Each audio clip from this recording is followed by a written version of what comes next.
Well, good morning everybody. Welcome to Silverstone, and as of yet, a dry Silverstone, but is it going to stay that way? Although the track is quite greasy. Now, if it's anything like yesterday, boy oh boy, are we in for a treat. And as you can see behind me, we've got the Superkarts almost ready to go as well. What a sight this is, and what a sound as well. Let's go chat to some of the drivers. It's Division 1, it's the F450 and the F125s as well. We do have Jason Dredge over here. Let's just grab a quick word with Jason doing his best duct tape job, as you can see over here, as you do.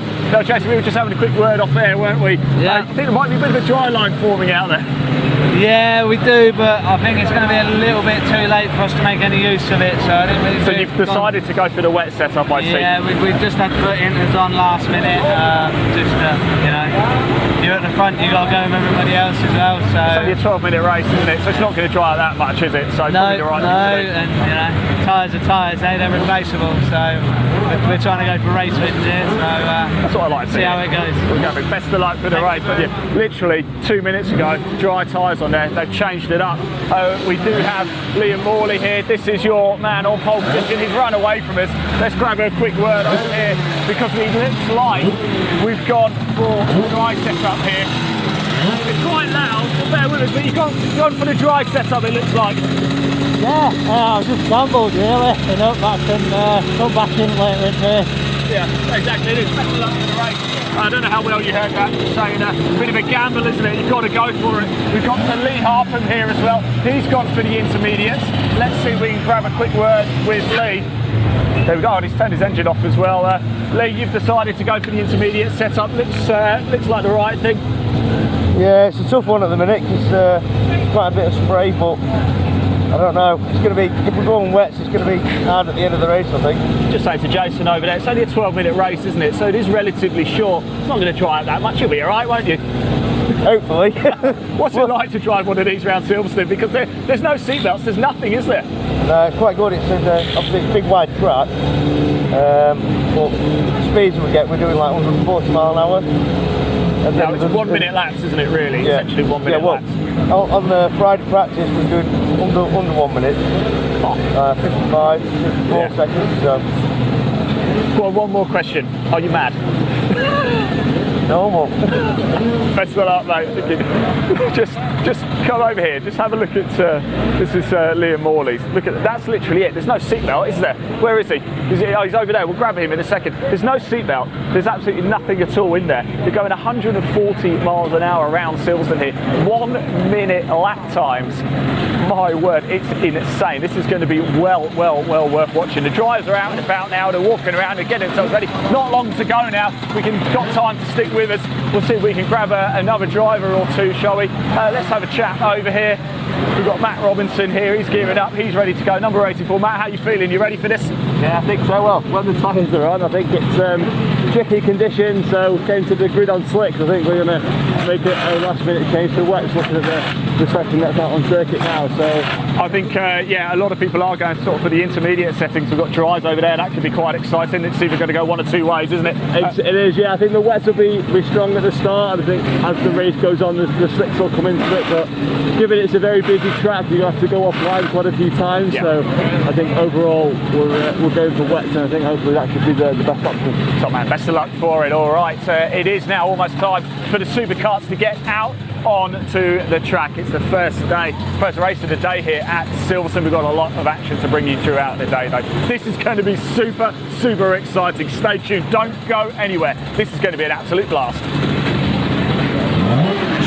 Have their first run, and then the last third race of the day is the 250s, the 450s and the 125s, and then we round off with the O-plate race at about 10 to 5.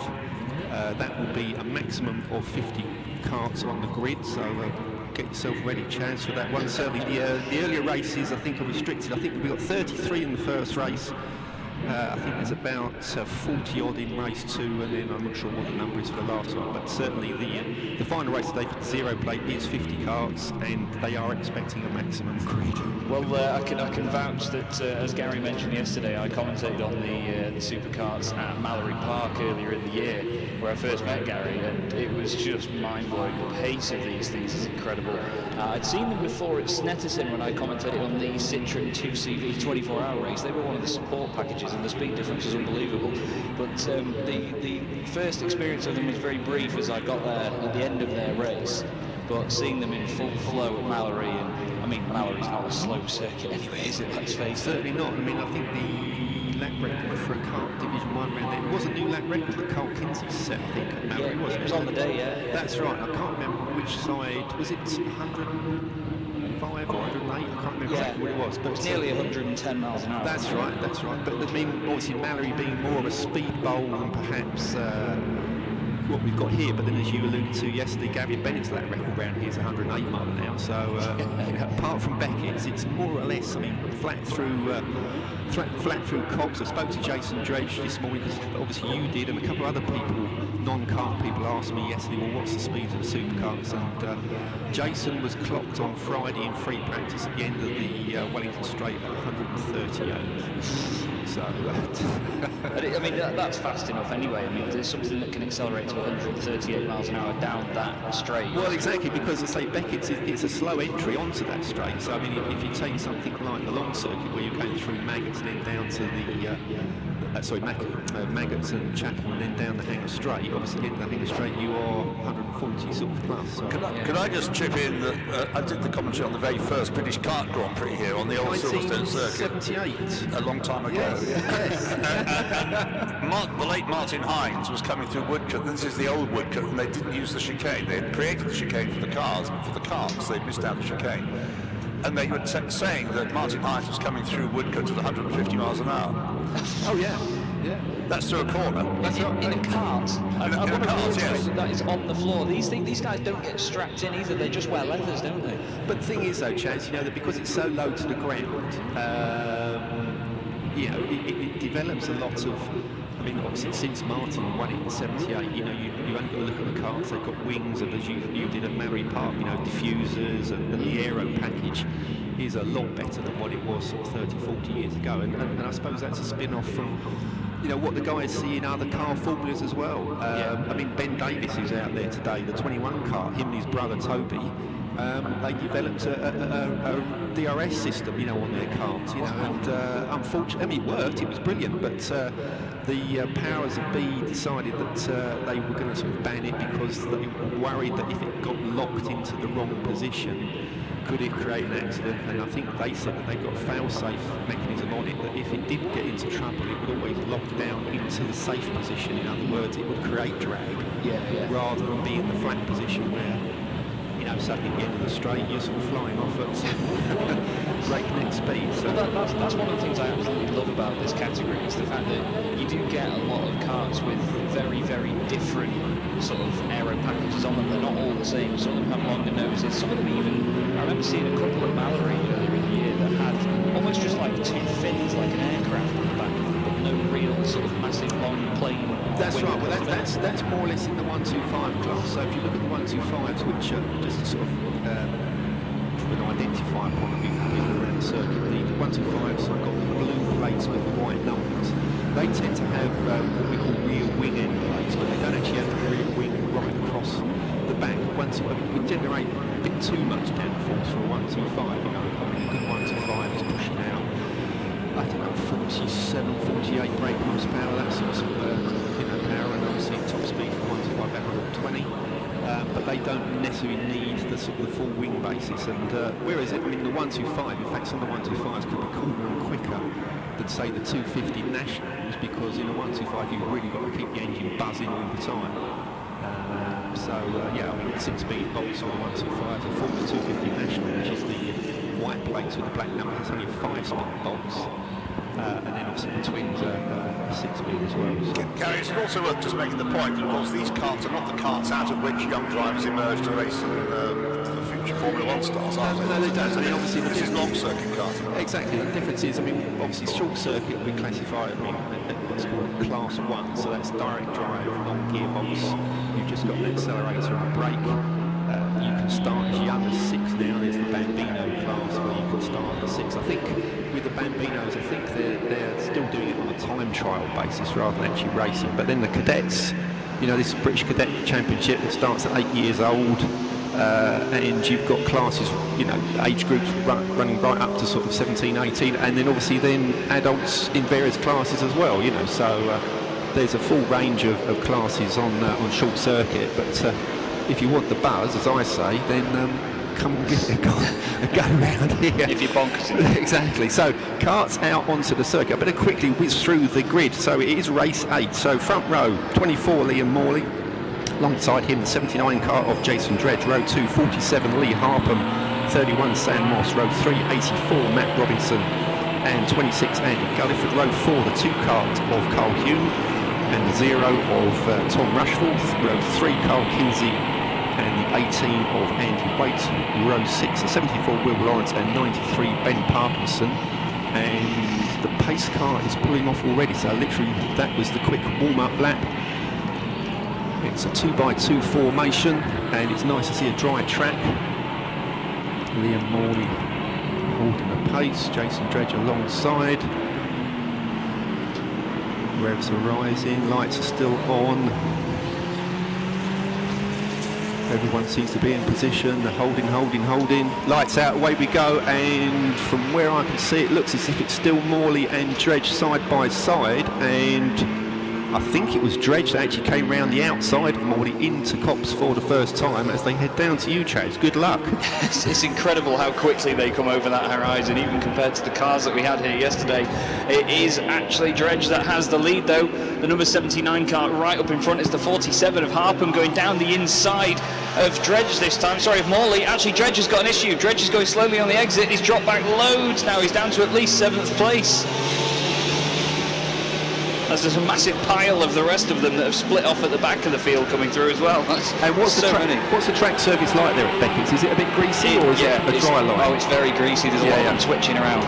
Yeah, and in fact, a lot of them have got their rain lights on. Now, normally you would only put that on if you were running wet tyres, so I suspect that perhaps some of the guys haven't gambled on slicks, but as they come across the line to complete the first lap, it is Harpham, Robinson, it's Tom Rushforth, then Liam Morley down in 4th place. And yes, there is a little bit of spray being kicked up by the guys all the way round Woodcote and down to Copse. So I think, yes, it's wet tyres is the order of the day at the moment. Certainly looks like it so far, but yeah, Harpham managing to get that lead back. Rushforth going well up into 3rd position. He's gained 5 places. Marks in the 53 car has gone up to 9th. He's had a good first lap as well. But somebody who's had a bad first lap is the 2 car of Carl Hume, 2nd overall at Assen a couple of weeks ago. The 2 car of Carl Hume crawling round at the back of the field, not on full power. So I would expect to have seen Carl up the sharp end of this race. Ridley leads the 450s as well in 11th position overall. The black and pink car making a wonderful sound as it leaves Beckett's here. But there was a challenge for the lead a moment ago. Robinson looking down the inside of Harpham. But it looks like Tom Rushforth has taken the lead. So where has Lee Harpham back to 3rd place, and Robinson takes the lead as they exit Luffield and come across through Woodcote. So it's Robinson, the 84 kart from Tom Rushforth. Then it's Lee Harpham, Liam Morley, Carl Kinsey next through. Then it's the 18 kart of Andy Waite, and then Jason Dredge at the back of that group. Looking further back, yes, Kevin Ridley leading the 450. He's got a nice clear gap behind him. I'm just trying to see who's the second in the 450 class. It's the 50 of John Busby, and looking further back, the 23 kart of Clint Bridge is leading the 125s, and second in that is the E1 of Mark Bramall. Looks like Rushforth's trying to hold on to this O plate as well, to be fair, mate. He's all over the back of Robinson again as they go down the back straight, slipstreaming one way then the other. He can't figure out which side to look. But as I mentioned before, that number 12 of Ridley doing a great job with a couple of Division 1 karts between him and Busby, who is 2nd in class. Well, the O-plate won't be the priority for Tom Rushforth until the final race of the day, so these are just points for the BSRC Super Series Championship, and Carl Hume into pit lane, so he's raced over the number 2 kart, but it's Rushforth back ahead of Matt Robinson, and Liam Morley up into third place, starting to close in a little bit. He's passed his great rival Lee Harper, looking on the times. I'm just trying to see who's got the quickest lap so far. Robinson at 1:00.865, so slightly similar pace to yesterday's qualifying really, but obviously still on wet tyres. Got a 62 of Andy Powell going slowly through Beckett's here, not quite sure what's gone on, but he's been caught very, very quickly by the O-plate holder, number 84 and number 24, Robinson and Morley side by side as they go back down the straight. Looks like actually Morley has got in front this time, so nice move down the inside of Beckett's.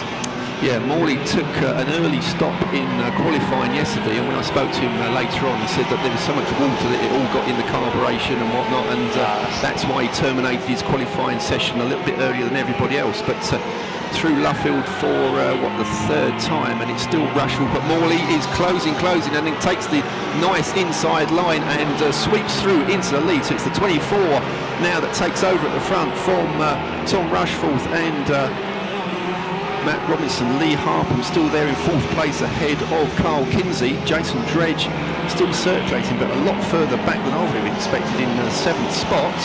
Ben Parkinson's in trouble, kart number 93. He's just going very slowly on the exit of Beckett's, and he was going down the straight. Yeah, Ben Parkinson new into the Division 1 category this year, previously racing the 450 category and had a year out of racing yesterday, but back on circuit this year and still probably learning the way and what can be done with that 250 twin of his. And Morley now back into the lead ahead of Rushforth, so he goes from third to first in one lap, and it looked to me like as they came out of Beckett's he was still holding on to that. Yeah, Morley another fastest lap, 1:00.561, and up amongst the traffic already, so Morley has now stretched that lead over Tom Rushforth, who's got a busy looking Matt Robinson closing up as they head down towards Cops Corner, not quite close enough to make a move, but Robinson closing up onto the back of that zero kart. Lee Harpham still there in fourth place ahead of Carl Kinsey and Andy Waite, and Kevin Ridley safely out on a nice clear bit of track for the 12 kart in the 450 category. We've just done the number 62, Andy Powell, who had an issue before, has just gone off at Beckett's and is rejoining now. He's had a push from the marshals and has continued on his way, but albeit at a very, very reduced pace. And someone else that's a long way down the order that I would have expected, 31 kart, Sam Moss, back down in 12th place. Now I would have expected Sam to be up in that leading group, Dyson, and also Andy Gulliford, the 26 kart. Now, are these guys, in fact, looking at Gulliford, he doesn't have a rain light on, so I'm wondering whether the likes of Sam Moss and Gulliford gambled on slicks and it's just not coming to them. Yeah, it seems like some of them are still twitching on their way out of Beckett's here, but putting the power down well enough to get a decent run. We've had fastest lap of the race last time round by Morley, a 1:01.42. So he's absolutely on a mission at the moment. Just waiting to see them come back through again. I think they're just coming down to Beckett's now, actually. Yes, he is. Really arriving fast on the scene, hard onto the brakes. You can see their heads bobbling around in the cockpit, or what is a very tiny cockpit in these karts. Second place, though, is now Robinson. He's gone around the outside of Rushforth on the way into Beckett's as they overtake a lot of lap traffic, and he goes through. Harpham now dropping away in fourth. Yeah, I think, let's say earlier on, I think it's Moss and Gulliford that have gambled on the slicks, and it's just not coming to them because they wouldn't be expecting to see them that far back, and say they don't have rain lights on. So Clint Bridge crosses the line, and he's being caught by the E1 of Mark Bramall, but Morley puts another lap on the board. Ridley now, who leads the 450s, is actually up into 8th position overall, with Bridge leading the 125s in 13th position, but he's not got much room behind him to Bramall, who's chasing him for that class lead. I'm just having a look out the window now to see if they're with me. They are, yeah, and they're stuck right together. Bramall gets a better run out of Beckett's though, and by the time they come back to you at Brooklands, I think he might have this one, Gary. Yeah, Mark Bramall, former British champion in the 125 class. Had a few years out, switched to Division 1 and then had another couple of years off, but to come back into the 125 class again this year. The E1 signifies that he actually became the English champion, a one-day event at Darley Moor earlier on this year. So, and there's a spinner on the outside of Brooklands. Can't quite see who that is, but I don't think it's affecting any of our lead group. And in fact, Mark Brownwell, yes, now just ahead of Cliffbridge. So that's the E1 ahead of the 23 car as the leaders cross the line, and it's Morley still leads with Robinson now still there in second place, 3.4 seconds, and then it's Rushforth another 2 seconds behind Matt Robinson. Ironically enough, or quite fittingly enough, Dean Forward is going forward a lot. He gained 4 places in that previous lap in kart 113, up to 15th place. He's 12th in the Division 1, so it doesn't really amount to much for him, but either way, he's having a good resurgence as this race gets near its close, actually. We've only got less than 3.5 minutes to go. Looking at Andy Waite, the 18 kart, set his personal best. I know it's only a 102.3 in 6th place, and I'm just wondering whether if it's starting to dry out a little bit, those people that are on slicks, and in fact, yes, Sam Moss came through Woodcote a lot quicker that time than previous laps, and Carl Kinsey sets the personal best of anybody in Sector 2, so I'm wondering the track is starting to unfold. Morley comes through to complete another map as Matt Robinson weaves his way through a little bit of traffic, as does Tom Russell. It's got a little bit split up at the front as they encounter these slower cars, but is this going to turn itself on its head, Chaz? 2.5 minutes to go, so those that have gambled on slicks with, let's say, probably another 2 laps to come through, certainly they're probably too far back to challenge for the lead, but are we going to see a drop off in times? I mean, the last lap for Liam Morley, a 101.8, okay, that could be because he's encountered some traffic, but we'll see if anybody's starting to go green. In fact, Kinsey, 1:00.885 puts his personal best in the 3 car in 5th place. We had Harpham and Kinsey right together as it came out of Beckett's just then. They'll be with you by now, but I think Kinsey may be able to make a move at this point in that wonderfully sort of slightly subtle but not subtle black and fluoro yellow. Yes, yes, it's one that you can pick out, and certainly, from my days of racing, you mechanics will say we need to get a colour scheme that stands out, so that because if everyone's got blue or red karts in a crowd of 50, you just can't spot your own driver. So there's some nice colour schemes out there. Yeah, one of my favourites actually is the Nick's Auto Repairs car on numbers 58 and 59, Mary Howarth and Nick Flynn, both from Spalding. Those two, it looks like an old sort of, almost like the Rothmans Williams used to look in the mid-90s in Formula 1. Great looking karts, but we do have somebody off the circuit. I can't quite figure out who it is, unfortunately.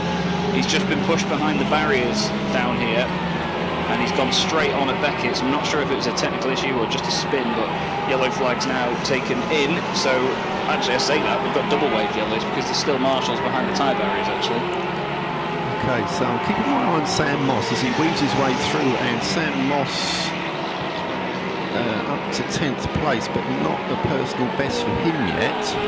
Kinsey's been putting some quick times in, but leaders complete 11 laps, so the gap to Morley and Robinson still 3.5 seconds. It's Dredge that's out of the race. He's dropping down the order a lot, lap after lap now. Unfortunately, the number 79 car, his race has come to an end. So that's a shame for Jason Stein on the front row, but I think he was one of those that possibly gambled on the slick setup. I mentioned the 58 and 59 before. They've just come through in flying formation, but Nick Flint in the 59 is going very slowly and waving people through. He's going down the back straight now.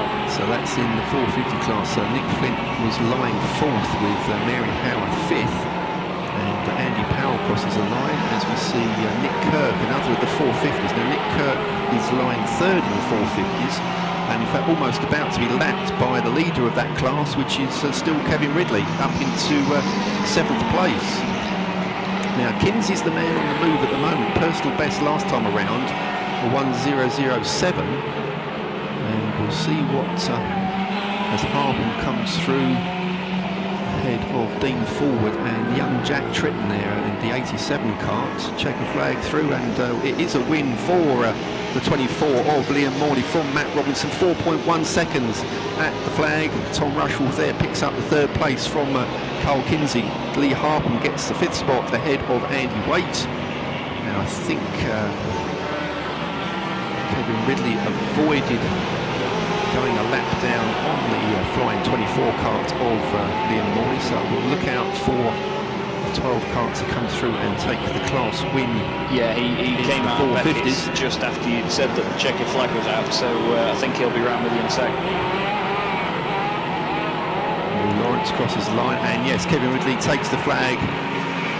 As in fact, I think some of the leaders, that was Martin Marks came through, so one of the twins further back. But yes, Kevin Ridley takes the class win for the 450s, and Mark Bramall takes the class win by 0.3 of a second from Clint Bridge in the 125s. And that's your first supercar action of the day.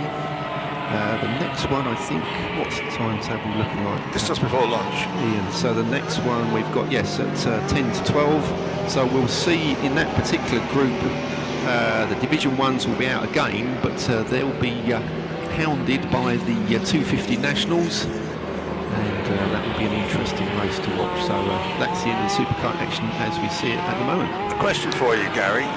Dean Forward, is that the same Dean Forward that we see racing in historic events with various classic cars? Would you know? Pass. I think he raced quite a few years ago, and then he came back into supercarts at the Alton Park meeting. April this year, but I haven't had a chance to, wander around and see him, but just get a bit of background information. So yes, as you've asked the question, I shall make a point between now and well, it's an unusual name. Now and 10 to 12. It's an unusual name, and to have so, just double check. Yes. Because he races a variety. A Dean Forward, and it may be the same one, races a variety of things like Ford Mustangs and classic single-seaters, classic Formula 3 cars and so on. So, well, what a great race that was. I love watching these supercars. There you go, that man, what a great performance. That was Tom Rushforth. We are trying to find Liam Morley because he picked up the race win, didn't he? Let's see if we can grab a quick word of him. We're looking for number 24. Where is he? Here is Lee Harper. We spoke to Lee a little bit earlier. In fact, let's grab a quick chat with Matt Robertson. We spoke to him in the assembly area, and here he is. What a performance that was, by the way, Matt. Fantastic stuff.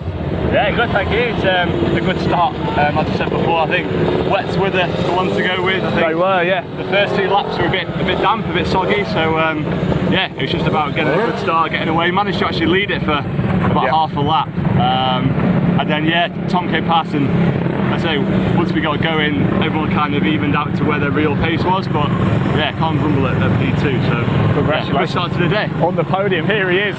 It is. Oh, there we go, Liam Morley. Liam. These things are never easy, are they? What's it like out there?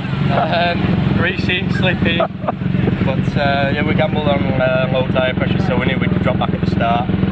And yeah, as soon as we lit the tyres up, managed to pick our way through and pull a bit of a gap, I think. So that was always the strategy, right? And well, it paid off, didn't it? It certainly did. I was hoping we were going to get out on slicks, but I'm glad we didn't. So no, yeah, one or two did. And they kind of dropped back through the field. You got it just right. Must be delighted. Absolutely, yeah. I was saying on the way out, it's just going to be whoever gets the pressures right. Yeah. And yeah, luckily it paid off. Congratulations, well done, fantastic stuff. It's almost time for the next race, so we're going to have to maybe get back to the track action very shortly. What a cracker that was, and there's a lot more to come. And then we've got the Junior Saloon Car Championship, the second race of the weekend for them. They had one yesterday, they got two today. And then the qualifying session for the Lancaster Insurance MG Owners Club Championship, that will be at 11:25, and their races will be this afternoon. And then we have the second of the Superkart races at 11:50, and a slightly early lunch than normal at 12:05 until 1:05, and then the BMW is back out, the MG's out for the first time for their race. Then Superkarts again, Junior Saloon Cars again, Carbonate Hyundai Coupe Cup, their 45-minute race. Lancaster Insurance MG's the last car race of the day, and then the last race of the whole weekend is going to be the fourth of the Superkart races of the day. So that's how it'll pan out. So BMWs will be out onto the track, the long-standing Kumho BMW Championship. And after their qualifying session yesterday, which was on a damp circuit, there were so many changes in the weather yesterday. Well, everybody, welcome down to the assembly area. It's almost time for the Kumho BMW Championship, and it's this man, James Card, who is on the pole position. Let's grab a quick word with James. James, how you doing? Pole position yesterday. You've got to be a happy man, right? Yeah, we picked the right tyres. Some went out on the slicks, sometimes out on the wets. We went out on the wets, and it was just worked for us. I know you're watching the Superkarts right now. You're trying to get a few tips where the dry lines might be. Yeah, that's what I was looking for, but I think they take a very different line into there. Well, that one does. So I think there's dry into it in the braking, but I'm not sure our line in is going to be quite as dry. No, I'm not so sure. It's going to be eventful, isn't it? It's going to be exciting, but do you think you can convert this? Hopefully. It's that time I need to. I've had a bad year this year with bad starts and carpet issues, so I'm just looking for a weekend where it's just all goes to plan. Well, it's going well so far. Best of luck, James. Thank you. Let's grab a quick word over here. We've got Morgan Owen car number 48, qualifying up the order as well. Let's grab a quick word. How are you feeling ahead of this one? You ready? A little bit nervous. I think the track's going to be a little bit slippery after the rain last night, but it's same for everybody, so we'll give it a go and see what happens. It's going to be a lot of fun, isn't it? But so what's it like to take one of these around Silverstone? Because it's got to be exciting and powerful. Yeah, it's pretty amazing. The corners are great, and you do it with the knowledge that if you do go off and make a mistake, you're not going to end up in the barrier likely. So you give it a little bit more, I think, than normal. But qualifying was interesting yesterday because it was a bit hit and miss whether it was going to be wet or dry. James went out on wet, and I was out on slicks, and there was very little between the qualifying times. So I think it was a bit of a gamble either way, really. Today it's a little bit more certain, but it's going to be slippery for all of us. It is quite greasy out there. Look, best of luck for the race when you enjoy it. Right, it is now time for the Kumho BMW Championship. Let's get it going. Left-hand side, number 26, Brian Ransom. Had a busy day yesterday, also racing in the sprint car races. 1 minute 9.374 was his qualifying best. And then beside him, the first of the many minis that are now running in this series, being as how they're BMW products these days. And number 411, Zach Blackwell, quickest of them, qualifying with a time of 1 minute 9.666. 26 and 411 is row 3. Row 4, we've got the next of the mini-men, number 3, Daniel Butcher-Lord, with a qualifying time of 1 minute 10.039. Beside him, number 40, running in Class A. I think we can expect to see, if all is well with the car, that going a bit better come the race. Number 40, Jazz Versapra, with the qualifying best of 1 minute 11.325. 3 and 40 is row 4. Row 5, more minis, number 74, Max Walton, with a time of 1:11.719. Beside him, number 42, Andy Langley, 1 minute 12.323. 74 and 42 is row 5. Row 6, number 53, again it's another mini row, number 53, Neil Clark, with a 1:14.022, and 47, James Goodall, 1:14.042. It couldn't be much closer. 53 and 47 side by side on row 6. Row 7, first of Class B, quickest of Class B, number 22, Russell Dack, with a time in his BMW E46 compact of 1 minute 14.062, and another mini alongside him, number 72, Steve Kite's car, 1:14.665. 22 and 72 is row 7. Row 8, number 7, second in Class B, Kevin Denwood, with another compact, an E46 compact, and a time of 1:14.725, and beside him another mini, number 231, 1:16.825 is the time that Steve Webb did in that car. So 7 and 231 is row 8. The 9th row, number 146, running in the invitation class, Jamie Going of Jamsport, with his E46 compact, 1:17.534, and beside him in Class B, runner number 50, Peter Miller, as the car's set up on the green flag. That 1:18.713 is his time. 1:46 and 50, row 9, and the last row of the grid, number 44, Nicholas Stott with a mini, 1:19.831, and finally number 88, Alan Hersey, with a compact, also running in the invitation class, with a time of 1:21.980. 44 and 88 then comprise the last row of the grid for a 20-minute race, the first of their 2 today. The class divisions: Class A is for cars above 3 litres running on slicks, if they wish, so probably, I don't know, will it be slicks or will they go for... Oh, I don't know, it's still very greasy down here, you know. Right, Vituli's just locked his fronts and spun up his rears, even on the warm-up lap. Well, they have the slick option available to them. Some may have gone for it. Class B is for cars up to and including 3000cc with a certain engine code, which means nothing to me, but it might mean an awful lot to Chaz. Slicks, treaded and wets to be used, not all at the same time, obviously. Minimum weight dependent on the at-the-wheels BHP. Class C is for cars between 2 and 3 litres with an M engine code, and also all the minis. And Class D is for cars up to and including 2000cc with a minimum weight of 1100 kilos. Then there's the invitation class for any BMW or BMW Mini model at the discretion of the BMW Racing Drivers Club. Nice. It doesn't look to me like we've got Hersey, by the way. Alan Hersey at the back of the grid. No, his time suggested he had problems in qualifying, didn't it? And therefore not been able to fix whatever the problem was. Unfortunate.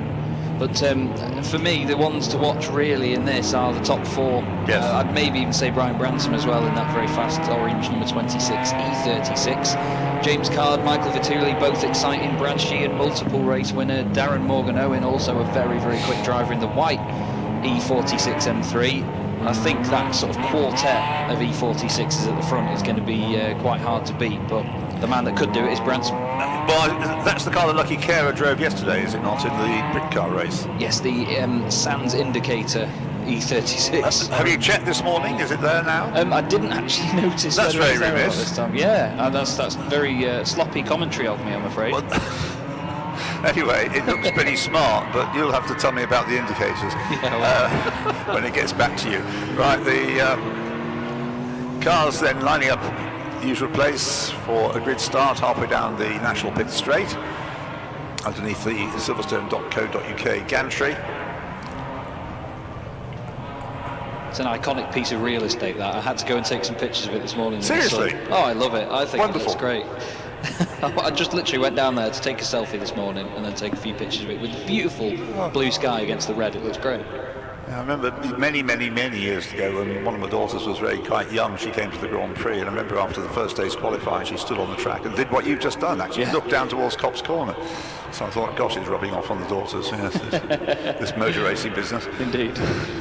Right, so the last car comes into position and waiting for the red light. The green flag's waved at the back, the red lights come on almost instantly. So will it be Card or Vituli who gets into Copse Corner in the lead as the lights go out from the inside of the front row? Michael Vituli has the advantage, I think. This is the quirk about Silverstone's pole position for standing starts on the national circuit. And I think you'll find that it's Michael Vituli who has the lead over James Card as they head up towards you for the first time, Chaz. Oh yeah, Vituli has a long lead actually, and in second place is Morgan Owen. I do not see James Card. I do not see him, and I do not see Sheehan either. Well, there's no yellow flags at Copse, so yeah, the two of them disappearing. Speaking of disappearing, though, Vituli's off and gone up the road. Morgan Owen in second place. Then behind them is the number 40 which started 8th, which is Jasper Sapra. I'm just waiting to see if Card comes through. We do have Hersey, by the way, at the back of the grid. James Card has come through now, but I do not see that incredibly bright pink car of Sheehan. Just having a look at Card's card, see if there's damage. Doesn't look like it to me. Well, it sounds as though he went. He certainly was on the outside going into Copse. I guess he got on the more slippery stuff and spun around. He may be somebody who started on slicks, of course, and he's come unstuck at the first corner. Right, so through comes Michael Vituli in the red car, ahead of the in second place white car of Morgan Owen. So it's Vituli from Morgan Owen from Sapra after a tremendous opening lap from fourth row of the grid, 8th on the grid. So Jasper Sapra is 3rd, Brian Branson is 4th, yep. Sorry, I can see Sheehan walking away from his car and getting over the barriers at Copse. So he's definitely had an issue and he's out of the race completely now, I'm afraid. I think that must have been coming out of the corner. My theory is that James Card got a little bit crossed up. Into the pits, incidentally, has come number 32, James Card, so his race is run. Another good start to his racing, isn't it, after qualifying in the rain yesterday? That's absolutely gutting for him, and to be honest, it's just given Michael Vituli the gap that he needed to be able to run away now. Morgan Owen holding on to second place. What a great start by Jasper Sapra, though. He obviously took advantage of whatever incident and check-up happened in front of him, and he's now up into 3rd place, starting 8th on the grid. It's been a really amazing first lap. Langley going well as well in the number 42 machine. Brad Sheehan, well placed in the championship. Not going to be very happy about this situation without out of the race as the leader Michael Vituli goes through, just getting further and further ahead now. At the end of lap 2, his lead over Darren Morgan Owen was 4.4 seconds. Jasper Sapra in 3rd with Brian Branson right up behind him. The best of the minis, incidentally, in 5th place, number 411 is Zach Blackwell, who was quickest in qualifying. Back with you, the leader. Yeah, Vituli taking it very, very easy into Beckett's, but they're still tiptoeing their way on to the apex here. They're just sort of managing the car on the brakes. They do lock up quite a lot from what I've seen of these cars before. That 411 Mini going well indeed. He's got Walton right behind him in the also black and yellow E46, and then the pair of Minis fighting away is Langley and Butcher Lord. Those two were very close together in qualifying, if I remember correctly, almost Yeah, slipstreaming. they were, you're right, yeah. And also close to them, at the start of the lap anyway, was the next Mini along, Neil Clark's car, number 53. Now, Yes. the full length of Luffields is the gap that Michael Vituli has opened up as we come to the end of lap 3, but it's close for second place, close-ish for second place anyway, so Michael Vituli running away with it, but whether it's going to be Darren Morgano, it is at the moment coming through in second place. In third place is Jasper Sapra, Brian Branson in fourth, so they've not swapped places yet, but I can see that Brian Branson, possibly later on the opening lap, is having it to close in on the two ahead. James Card is back out on circuit as well. He's actually continuing now, whether he was just worried about any damage to the car in whatever has happened on the first lap. It's a shame it was out of our sight. You might have seen it on the live stream. Vituli getting very sideways on the exit of Beckett's, but he's pushing hard now. He's starting to open up that gap. And like you say, second, third and fourth, all sort of concertinaing together here. Morgan Owen is not out of the woods yet. Sapra and Branson, though, if they fight too hard, Morgan Owen could still get away. The Minis have shuffled around a little. Still Zach Blackwell leads, but second place is now occupied by Butcher Lord, Daniel Butcher Lord. Second of the Minis, that is, number 3. Oh, yeah. Third of it is Andy Langley, number 42. And in amongst them, they've got number 22, the Class B leader, Russell Dack. Yeah, we've got side by side now as well behind Langley, which is Goodall and Clark, cars 47 and 53, getting very friendly down the straight towards Brooklands. Leader through, 4 laps completed by Michael Vituli. Second place Manoni now goes over the line, still Morgan Owen. And for third place, Sapra still succeeding in keeping Branson at bay, but not easily. So I think it won't be long before there's a change for third place, the way things are going. I think we've got an issue for Nicholas Stott in the number 44 Mini Coupe. He's going very slowly in towards Beckett's. Not sure whether it was just to let the leader through, as Vituli is now lapped him, but looks to me, no, even on the exit of the corner, that car is going very slowly. Unfortunately, it's not working as intended. We've got Branson very, very much closer to Sapra. Like you say, that could develop really, really quickly here. There's quite a line of Minis, isn't there? Heading up towards you now. Midfield, this is really. Headed by 22, Russell Dack. But after that, it's mainly Minis. Yeah, indeed. Langley's an absolute demon on the brakes into Beckett's, I have to tell you. It really nosedives the car through there. And it looks very quick on exit. Now, he's got a bit of damage on the front right of his car, so I'm wondering whether he did have a bit of contact with Butcher Lord on the previous lap, which is why he's dropped down. But he's certainly under pressure now from the likes of Goodall, Clark and Kite as well. I'm wondering whether Mr. Kite, obviously Steve Kite, is any relation to the very exciting Alex Kite that we see racing in club racing. Can't offer any further insight on that, no, afraid. Alex Kite is famous for racing, I think it's a Volkswagen Vento, a very big, boxy, grey Volkswagen Vento. He's an incredibly exciting young lad. I think he races in TCR UK as well now, actually. But he's done all sorts, Alex, in racing Audi TTs and all sorts. Really, really good to watch. Right, Michael Vituli leading by 8.5 seconds now. He's not had... I don't know if he's won this year. But anyway, he leads comfortably this time. And for second, third, fourth places, the order remains the same. In fact, no changes in the order despite the many Minis playing around at the bottom end of the top 10. Their places didn't change last time around.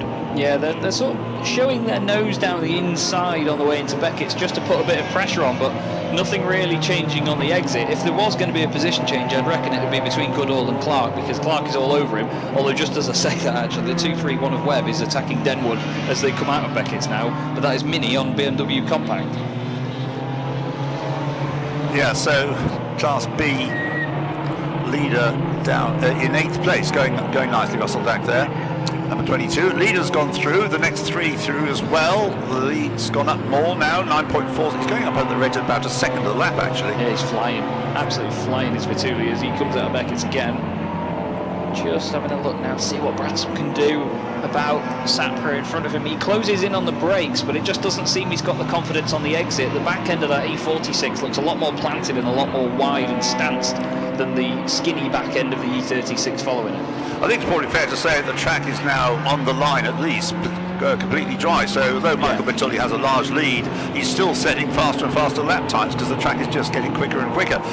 He last time around lapped at 1 minute 7.053. This time around it's going to be quicker because he's done purple in the first 2 sectors, and as he completes the lap, the trio of purples in his lap time down to 1 minute 6.198. Andy Langley's gone deep into Beckett's and lost a position to Goodall. Goodall just sweeps down the inside. Clark isn't able to make anything of it either, but then we've still got Webb and Deadwood fighting behind them.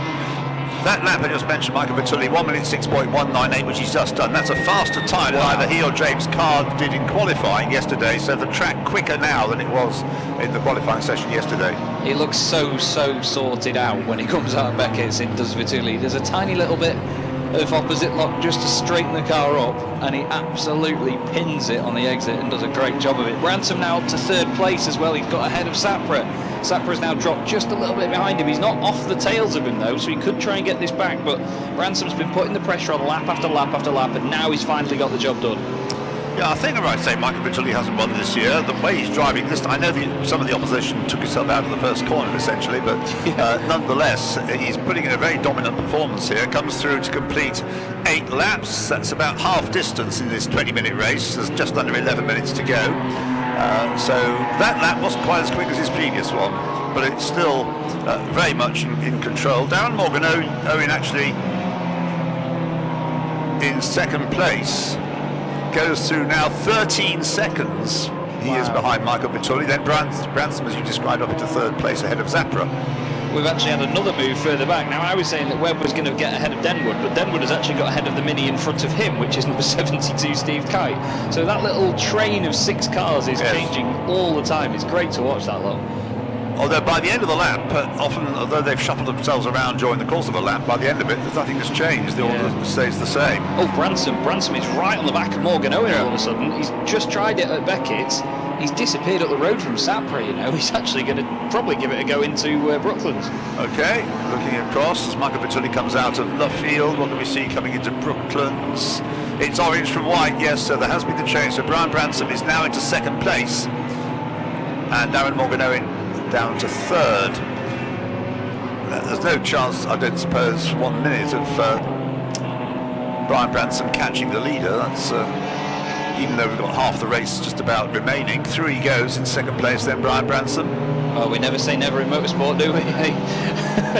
James, we never say never, that's quite right, yes. Very true. James Card is cutting his way through that pack now, and you know what? Denwood's a man on a mission here. He's overtaken Langley and Clark in front of him now, so he's only got 1 Mini in front of him, which is Goodall. In that group? Yeah, of course, yeah. Yeah, so he's 2 minutes further ahead. I was who are Blackwell and Butcher Law. But Russell Dang there in 8th place. Michael Bertulli then, who as I say, hasn't won this year. Last time out at Brands Hatch, he was, well, in fact in one race he finished in 7th place. And in the other he was 2nd. So up to Niall Bradley, who's not here.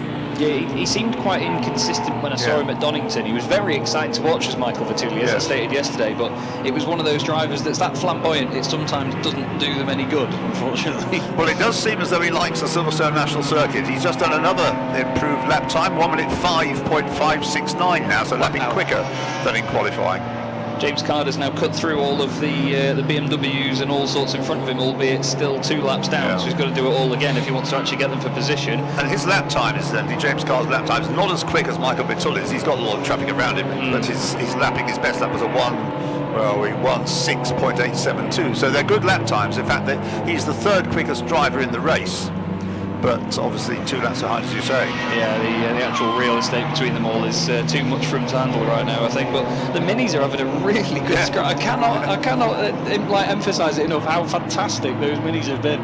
Well, they're coming through Luffield at the moment. A little bit of shuffling of the order went on, and here they come, headed by the number 7 car of Denwood. So Kevin Denwood He's the leader of the championship, I think, isn't he? So yes, he is. And at the moment, running second in his class to Russell Dack, and 8.5 seconds behind him. So I think he's going to win the class. 7.5 minutes of the race remain, and Brian Branson pulling well clear of Darren Morgan Owen now.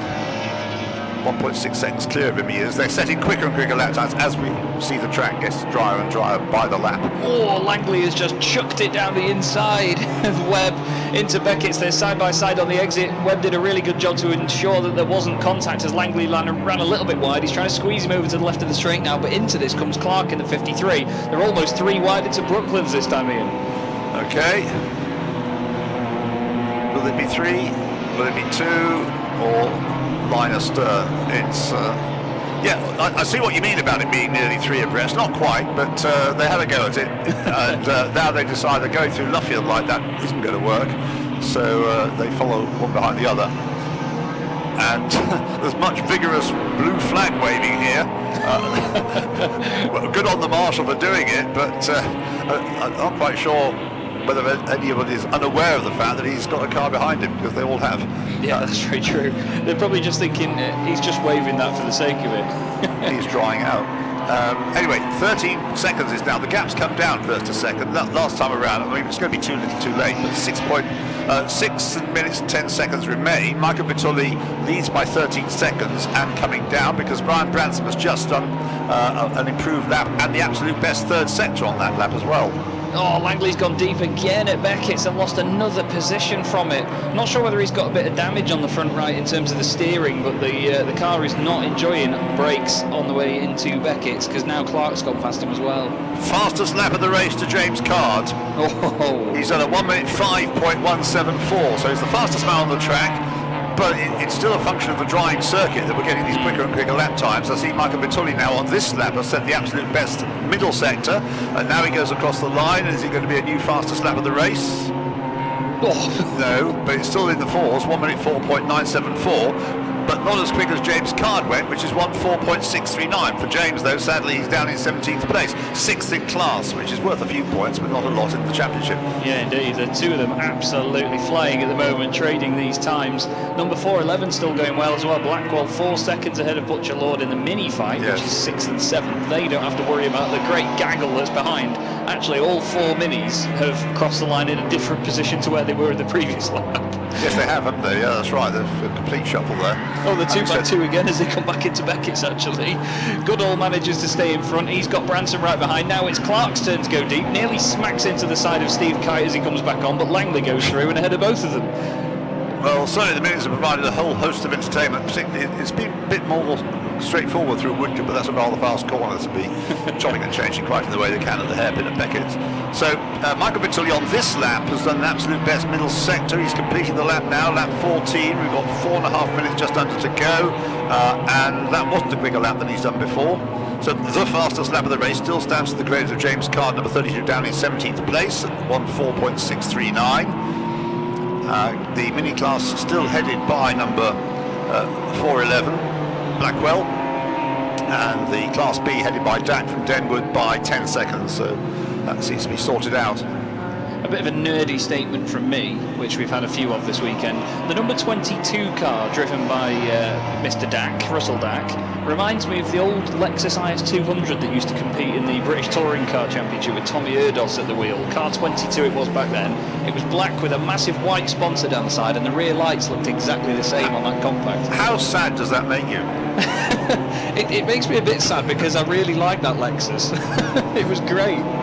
Although there's something different, I agree. It didn't actually achieve much, did it? As far as I remember. No, the drivers would disagree that I think it's great. But, oh well. Right. Put the book away now. Yeah. And, 15 laps have been completed by Michael Vitulli, and a long pause before, here he comes now, Brian Branson in second place. And we've got time, I'd say, for at least 2, possibly 3 more laps. Yes, 14 seconds. So the gap's gone up again, Vitulli to Branson. So although he got it down to just over 13 seconds, he's now got up to over 14 seconds, 14 and a half nearly. Yeah. Morgan Owen next through. Sapra, I think, is destined to finish 4th. And in 5th place is number 74, Max Walton. he's having a very lonely race as We've well. not mentioned it, I can't do anything else. Yes, so let's mention Max Walton. He's in 5th place, number 74. Yeah, gorgeous black and yellow livery, very distinct. I think he's just crossed the line as well. 13 seconds behind Sapra in front of him, but then quite a while ahead of Blackwell in the lead Mini. Yeah. Yes, number 411. Oh, Langley, he's done it again. Langley's gone really deep into Beckett's, and Steve Kite just gone with the wind, you could say, right down the inside of him, and off he goes. So they're still side by side, actually. Langley's car in a straight line and on the brakes seems absolutely brilliant, but it doesn't have as much aero as the other cars, so I'm wondering whether that does hinder it in some sort of way.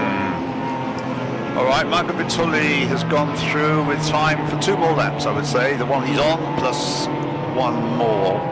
There is Brian Branson in 2nd place. His personal best lap he's just done. Michael Vitulli, meanwhile, has just done the absolute best first sector.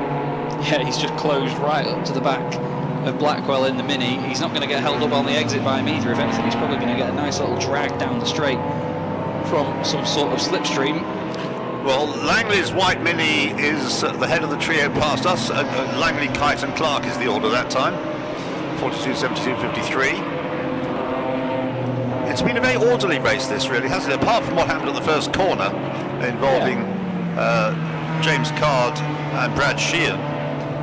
I say orderly in the sense that people haven't spun off. There's been some very close racing and place changing, but yeah, I mean, there may have been a tap between Langley and the number 3 Mini of Butcher Lord, but that's probably about it otherwise. But this, like you say, that trio now, as it's become a trio, because Goodall has disappeared 4 seconds off up the road, but those 3 are having a great scrap. I imagine they'll all come out of this race absolutely beaming. Yes. Right, so Michael Vitulli goes through, and he's now on his last lap. It's gone so quickly already. I think he might be able to get another lap out of this. I'm not sure, but he's just come flying out of Beckett's once again. It's just one of those drivers that just looks so purposeful as they exit a corner. It's amazing. Michael Vitulli. Yeah. It's going to be close. Unless my maths is terrible, which it usually is, if I'm honest. He's just finished the 2nd sector. We've got 21 seconds on the clock. He's turning into Luffield. He's going through Luffield, 15, 14, 13. It's going to be touch and go. Yeah, it's 10 seconds. A bit like your maths. Yeah. 8 seconds. Here we go, up to the line. Is the flag going to go out to him or not? No, about a second to spare. So whether to give some credit to your maths, I'm not quite sure. But anyway, it was a touch and go. And he's given the benefit of the doubt, and he's on to 1 more lap. He just gets to savour it and enjoy it now, I think, is the best thing for it. He's got a bit of traffic in front of him, car 88 in the monster livery, which is Hersey. We didn't think that we were going to see him at the start of the race, but fortunately he did get out. I think he just started from the pit lane, to be honest. Vitulli now plants his right foot on the exit of Beckett's once again, and then I turn around and Branson comes into view. I've got the Minis coming out of Luffield side by side now, becoming 3 abreast actually as they come through, and getting ahead of them all was number 74 Max Walton. So Max Walton goes through in 5th place, lapping those Minis, is he? No, he's got the yes, lapping the Minis, that's right, yes he is. So the leader will be with us to take the checker flag this time, comes through Woodcote, so Michael Vitulli wins. I still reckon this is for the first time this year. Takes the checker flag, a comfortable winner. I mean, just lapped the Technicolor car, which is obviously, I think, for the 2nd time he's lapped that. 2nd place there goes to the orange car of Brian Branson, number 26. 3rd place will go to the white car, number 48, of Darren Morgan Owen. And 4th place should go to Jeffress Sapra, now Langley car number 40.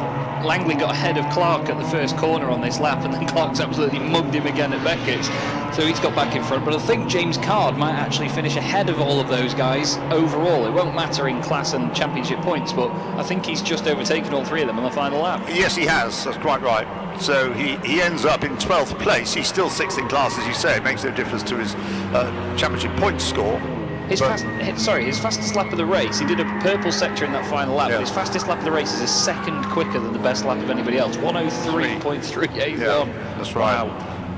On lap 17, and he has done 18 laps, so it was the lap before the the last lap. So Michael Vittori, the winner, number 89, from Brian Bransom, and number 48, Darren Morgan Owen, took third.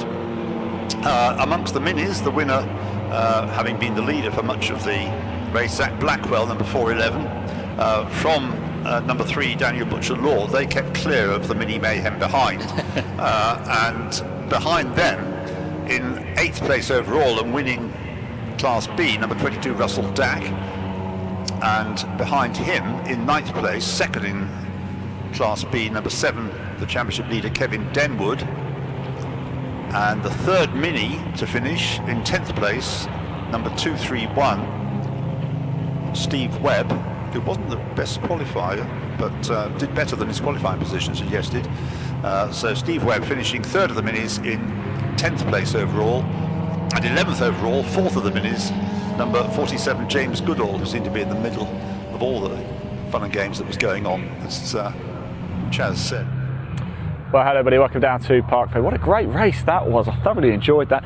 Here he is, Michael Vittori, the man picking the win, and sort of made it relatively easy looking. It's never easy, is it? It's motorsport. Let's grab a word of him once he's managed to get his helmet off. We've got Jamie Gower just behind us as well, another driver we know very well.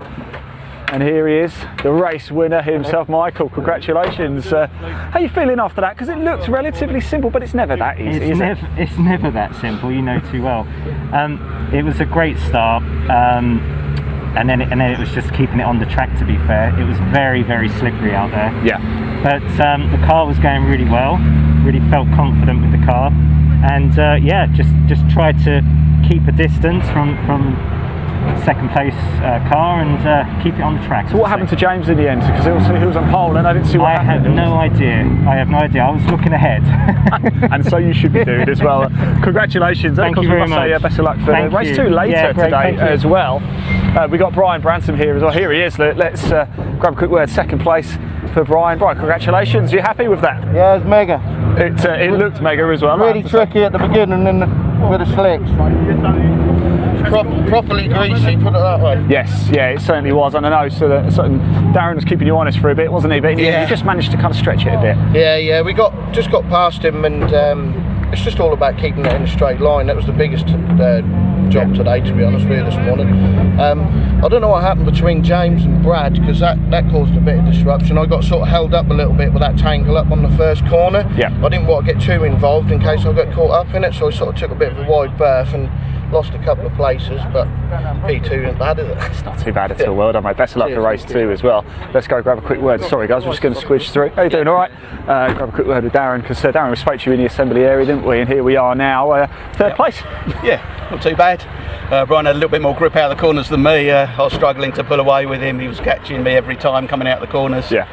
And I just do the best I could really to try and keep up with him, but I wasn't getting anywhere near him coming back now. So it looks of an awful lot of fun. It was a bit hairy in the first corner as well after the start. Yeah. I had James round in front of me sideways. I must have been about an inch off his bonnet, and I was like, am I going to be part of this? But just about managed to miss him and keep going. So. Fantastic. Well, look, congratulations. Must be delighted. Thank you. Cheers. Thank you. Right, so there you go. It's almost time for some more track action. Yeah, I hope you enjoyed that race. That was an absolute cracker. Don't forget, we've still got so much action to bring you today here at Silverstone. Don't go anywhere, because it's going to be a real treat. Sorry, the way they've listed it, it's slightly, it's misled me, but there are cars with 2 drivers, so they'll have to be both given a chance in this qualifying session to do their qualifying laps, which therefore means that this is going to, well, in 15 minutes, they're going to have to be pretty nifty about that, aren't they? So car number 5 has 2 drivers, Michael Evans and Anna-Marie Pitcairn. Car number 9, Lee Visocki and Neil Hurren. Number 9. Number 28, Sam Marlochlan and Paul Lorry. Another 2 drivers. 33, Alan Evans and Andre Marrow. And car number 77, Thomas Taylor and Ian Goodchild. And 92, Paul Calloway and John Winter. Now, winners of races so far this year, or mainly, has been Alex Kersley, who drives car number 88. He won last time out at Mallory Park. At Thruxton, he won both races. At Snetterton, I see there was a secret weapon import in the shape of Shane Stoney, who is very quick in all kinds of cars. And then at Cadwell Park, Alex Kerr. On today's show, we're here at Silverstone with the Mini 7 Racing Club on the opening weekend of the 2021 British Motorsport season. On the programme, we've got 4 fantastic races, as both the Miglia and 7 championships are in action. Before the racing got underway, we had qualification, and Enda Owens was the man fastest. I caught up with him in the paddock ahead of race 1 for the Miglias. And you stuck it on pole. Everyone down here seems to be absolutely delighted for you, even more delighted that you're doing this interview. How did it feel out there? Yeah, it felt good. Yeah, just couldn't get a really quick lap in through the qualifying, so managed a bit of a toe off out in the last lap. So yeah, lucky. It's a perfect day for it, isn't it? First day back, of course. It's the sun shining at Silverstone. It doesn't get much better than this, does it? No, it's mega to be back. You know, just away from the garage, and yeah, it's really good. Enjoyed it. Nice to see everyone. Have a few beers. It feels like it's been a long winter, hasn't it? Especially for you guys stuck in the carriages waiting for that first day back. How nice is it to be out in the open, out in the sunshine, enjoying it? Yeah, it's like we always love coming to Silverstone, and yeah, it's really good. Looking forward to the race now and see if we can keep up there for a bit. Yeah, obviously you've shown your speed in qualification. What are you expecting from the race itself? Yeah, just want to enjoy it, and then hopefully keep up there and get on the podium. Would be nice. Cars coming to the grid then for our first of 2 races this weekend for the Dunlop Mini Miglia Challenge, and it is the man we've just heard from, Enda Owens, number 32, who snatched pole position right at the end of the session. Alongside him is number 56 of Nick Padmore, one of Britain's top historic racers, will line up alongside him. On the second row, number 23, which is Rupert Death, and alongside him, former British Touring Car Champion Andrew Jordan in number 77. Third row, number 11, Kane Astin, and 55 of Ben Colburn. One of 3 Colburn family members racing here this weekend. The fourth row, 85, Sam Summerhays, and reigning champion number 21, Aaron Smith. On row 5, 37, James Cuthbertson, and number 20, Mark Sims.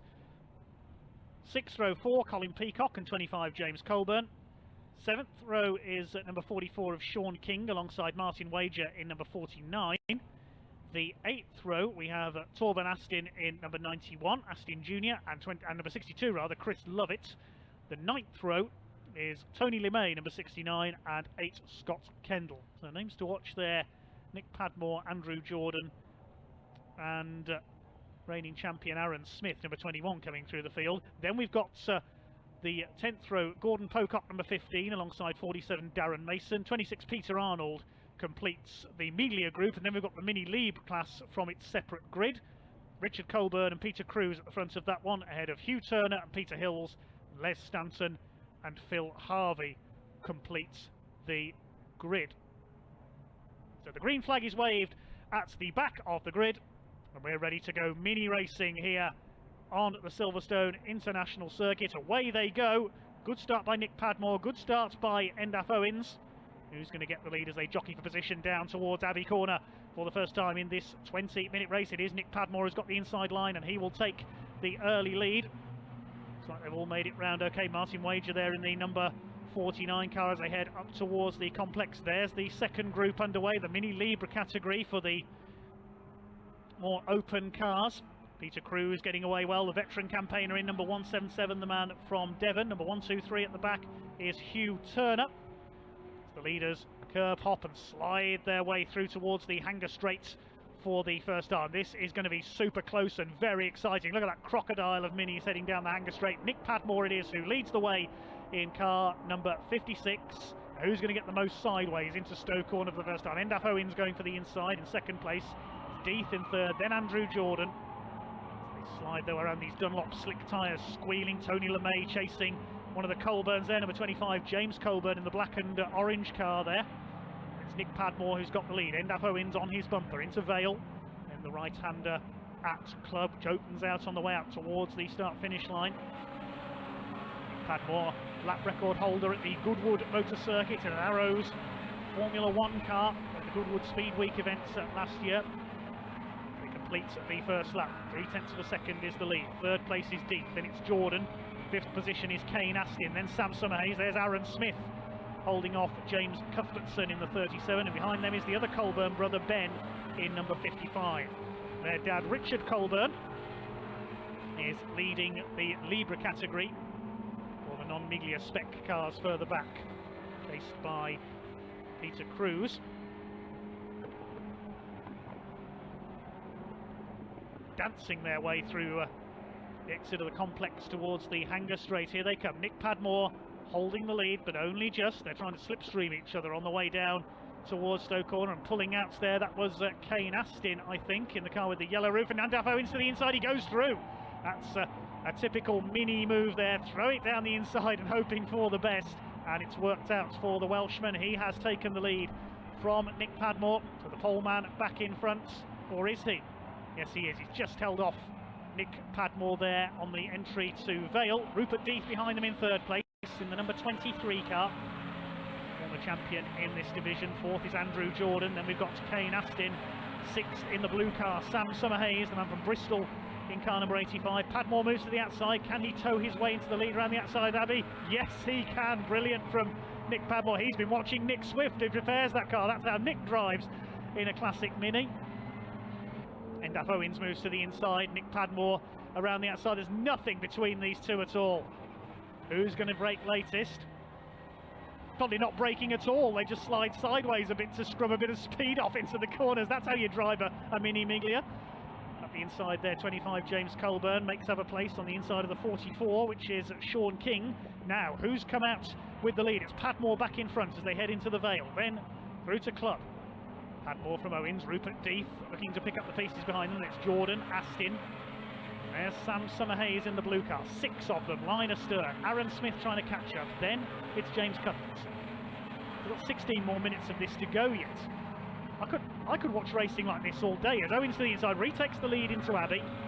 They're barely touching the brakes all the way round. Endaf Owens still leads the way.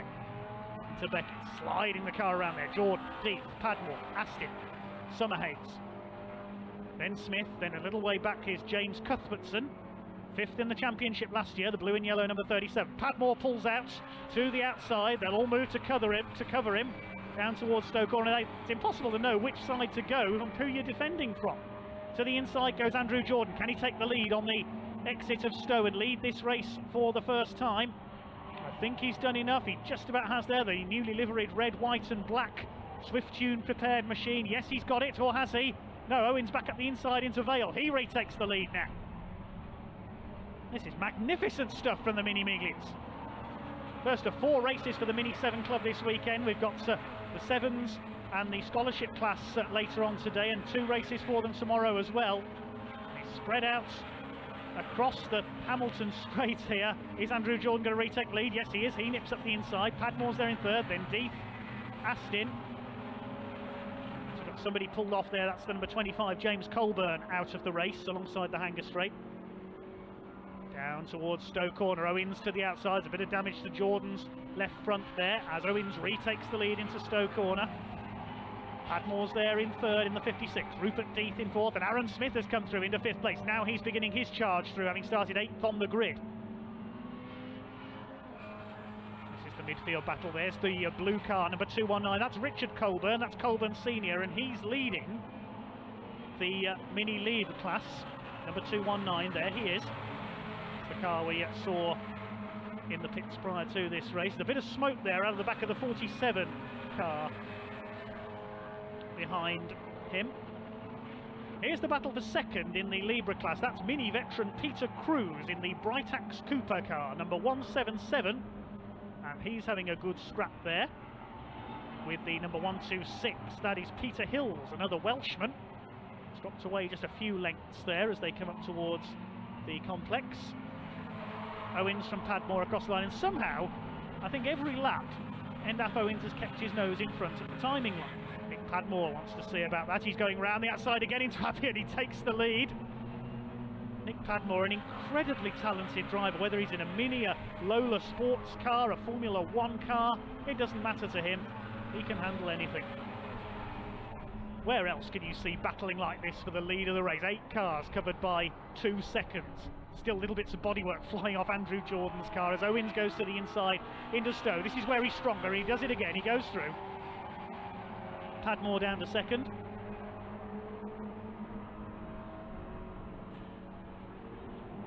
Smith onto the outside of Jordan, who's already trying the outside of Owens.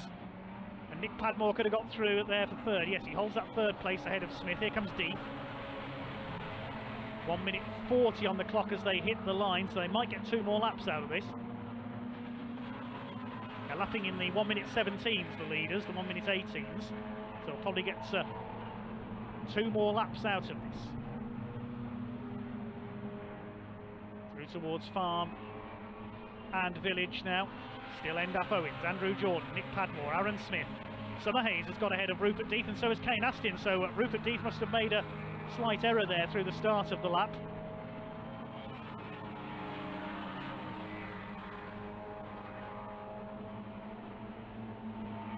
Still leading the Libra classes, Richard Colburn. Cruz still ahead of Hills for second place.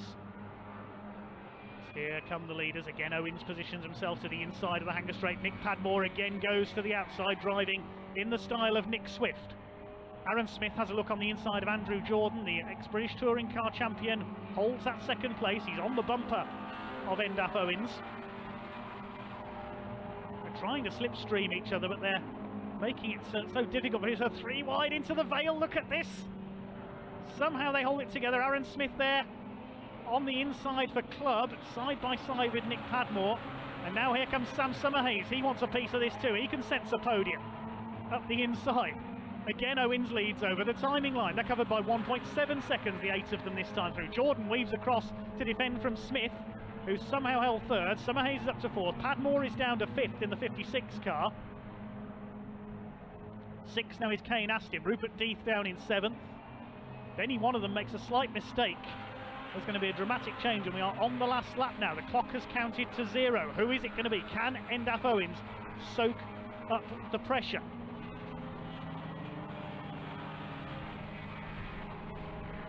Here they come to the hanger straight. Somebody kicks up a bit of dust. I think that was Padmore. This is going to get frantic in these last couple of corners. Let's hope it doesn't all end in disaster. 8 cars, line astern. Andrew Jordan pulls to the outside. He's going to try and do a Nick Padmore around the outside of Endaf Owens. Is he going to make it work? They're side by side. Smith is there on the inside. Centimetres between them.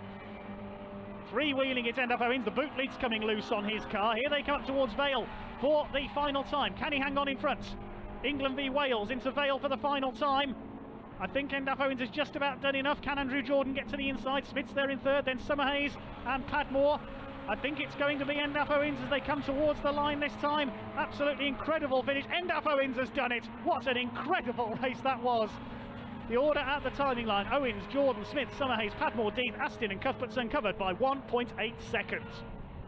That is motor racing at its very, very best from the Dunlop Mini Miglia Challenge, supported by mini spares and 1 or 2 cars needing a few mini spares after that race, not least Endaf Owens needing a replacement boot lid. What an incredible race that was.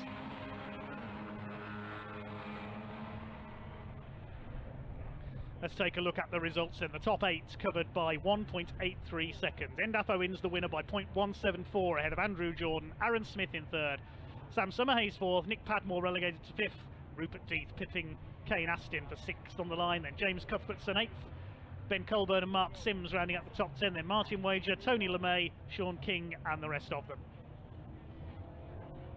Winner of the Libra class was Richard Colburn, number 219. Second in that division was Peter Cruz, then it was Peter Hills and Les Stanton. And that was quite superb.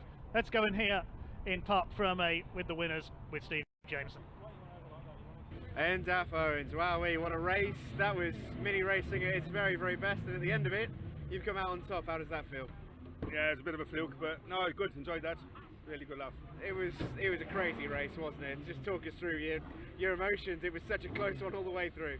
Yeah, I don't know really, it went really fast for me, I think, considering I was up front for a lot of it, but no, a good close racing with Nick and a few bangs with Jordan and deal with, but no, good, really enjoyed it. It's good start. A great opening race. Time to turn our attention to the Mini 7s, and I spoke to Jeff Smith post-qualification. Jeff, first of all, how do you find it out there? Yeah, good. It's quite busy, big grid, which is brilliant news. That's big S-Class grid, big 7 grid, so that's good. And it seems to be the sort of day where everyone is out in force, aren't they? The grids are massive, the sun's out at Silverstone, first day back. Feels brilliant, doesn't it? Yeah, we've all been let out to play, haven't we? That's great. And that's what it's all about, isn't it? This is a fun class to drive in. What do you like the most about competing in these mini races? It's so close. There's guys that have been in it pretty much all their lives, 20, 30 years playing and tinkering with minis, and it's just so close. And it doesn't matter where you are on the grid, you get a race. It's absolutely fantastic. It's so difficult. And how did you find it out on track today? Conditions seem to be, from the outside looking in, pretty perfect. Yeah, pretty perfect. I actually got a tow off somebody really good, and I was over 2 tenths up coming into Stowe, and then messed it up in the last complex, so I lost all that, so that would have put us a bit closer to Spencer. I think Spencer's on pole by the look of it. And what are your expectations for the races later on this afternoon? To win every one, always. Sounds like a plan, Jeff. Best of luck. All right, cheers. Well, we've already seen one cracker of a mini race from the Mini 7 Racing Club from the Dunlop Mini Miglia Challenge. This is the Mini 7 Challenge for the slightly less powerful cars, but no less spectacular. We'll have a look at the grid then. In pole position, number 2, Spencer Wanstall, last year's championship runner-up, alongside the reigning champion, former BTCC man, Jeff Smith. Second row, number 41, Jonathan Lewis, and number 80, Joe Thompson. Third row, 87, Conor O'Brien, last year's scholarship champion, and Joe Polly, number 76. Row 4, Nick Croydon-Fowler, alongside 77, Andrew Devaney. Row 5, 49, Ross Billison, and Graham Davis in number 6. And then we've got row 6, number 4, Lee Roberts, and 33, Adam Gould. Then there's a gap, and then the second grid is for the scholarship class runners. 7 to 8, Michael Winkworth is on pole position for them, alongside 7-11, Damien Harrington. All the scholarship runners, you'll note, have a 700 series number to tell them from the rest of the field. Second row for them is Greg Dorr, number 712, alongside Matthew Ayres in 758. Then we've got treble 7, Dave Rees, and teenager number 784, Ryan Taylor, only his second ever circuit race meeting. 732, Darren Cox, alongside 796, which is Mark Chappell. Then 795, Stuart Gilby on the 13th row, alongside 789, which is Arnold Duncan. Ben Seafried in 744, alongside Graham Shepherd in 709. Penultimate row, John Coburn-Evans in 763, and 766, heard from him just now, Jeff Williams, and Greg Corson at the back of the grid in number 707. Ready to rumble then, with what is going to be a belter of a mini race. 20 minutes about to get underway. Here we go, and Jeff Smith hasn't got away. Jeff Smith, a very slow start there. He couldn't get a gear maybe, and it will be Spencer Wanstall who leads the way. Now we're going to have a race on our hands, because Jeff Smith is towards the back of the 7 pack. The second group about to get underway, the scholarship division, they get underway on the wave of the Union flag. The leaders overall head up towards the complex the first time. Joe Thompson out on the wide line. Jonathan Lewis, that's a brave move, locking up on the inside. They're battling away already. We're only 2 corners into this. Round the outside with a bit of understeer there, Spencer Wanstall, and he's lost out. Joe Thompson, that outside run work. Look at that! Joe Thompson, superb. Where did he come from? Throwing the car around the outside, and Joe Thompson has got the lead after going ridiculously wide through Village for the first time, and it's only worked for him. So Thompson leads. Tucked in there in second is Spencer Wanstall, then Jonathan Lewis in the bright green machine, side by side for 4th place. The black car there on the inside, I think that's Graham Davis, and Jeff Smith already starting to make his way back. No, there's Graham Davis, he's in the yellow car, apologies there, side by side with Lee Roberts in car number 4. I'm out of breath already, and we haven't even done a lap yet. 80 of Joe Thompson sideways into Vale. Conor O'Brien running wide. The 99 car is the black car. Nick Croydon-Fowler, he's had a good getaway. He's up there fighting among the leaders. Oh, and a tangle there. Joe Polly goes off, tangling with Graham Davis. And out goes the leading lady of the Mini 7 Racing Club. Joe Thompson leads at the end of the first lap with that audacious first lap outside move. Jonathan Lewis in second in the 41, and Jeff Smith already is back up into 5th position behind Nick Croydon-Fowler in that black and dark green machine. Ross Billison behind them in the number 49 car, the Surrey driver in the white machine there, just ahead of Conor O'Brien. Here's a replay of that tangle between Joe Polly and Graham Davis at the back of this pack. See what happened. Andrew Devaney just ahead of them. And Polly, oh, she got up on the curb and clattered Graham Davis. That's what happened. Joe Polly in the Ball Trucking sponsored car looks to be out of the race. Here's the battle for 4th position. Nick Croydon Fowler, Ross Billison in the white car, Jeff Smith in the General Lee Mini on the inside. Behind them, Conor O'Brien. Yellow flags out at Vale there because of that spun car, so no passing into Vale and Club because of Joe Polly's stranded car. She's being pushed away by the marshals. Side by side, Jonathan Lewis and Spencer Wanstall. This is for 3rd place, I think. Jeff Smith's got ahead of them. All contact there, and Wanstall nearly lost it, bouncing off Jonathan Lewis. Joe Thompson is getting away.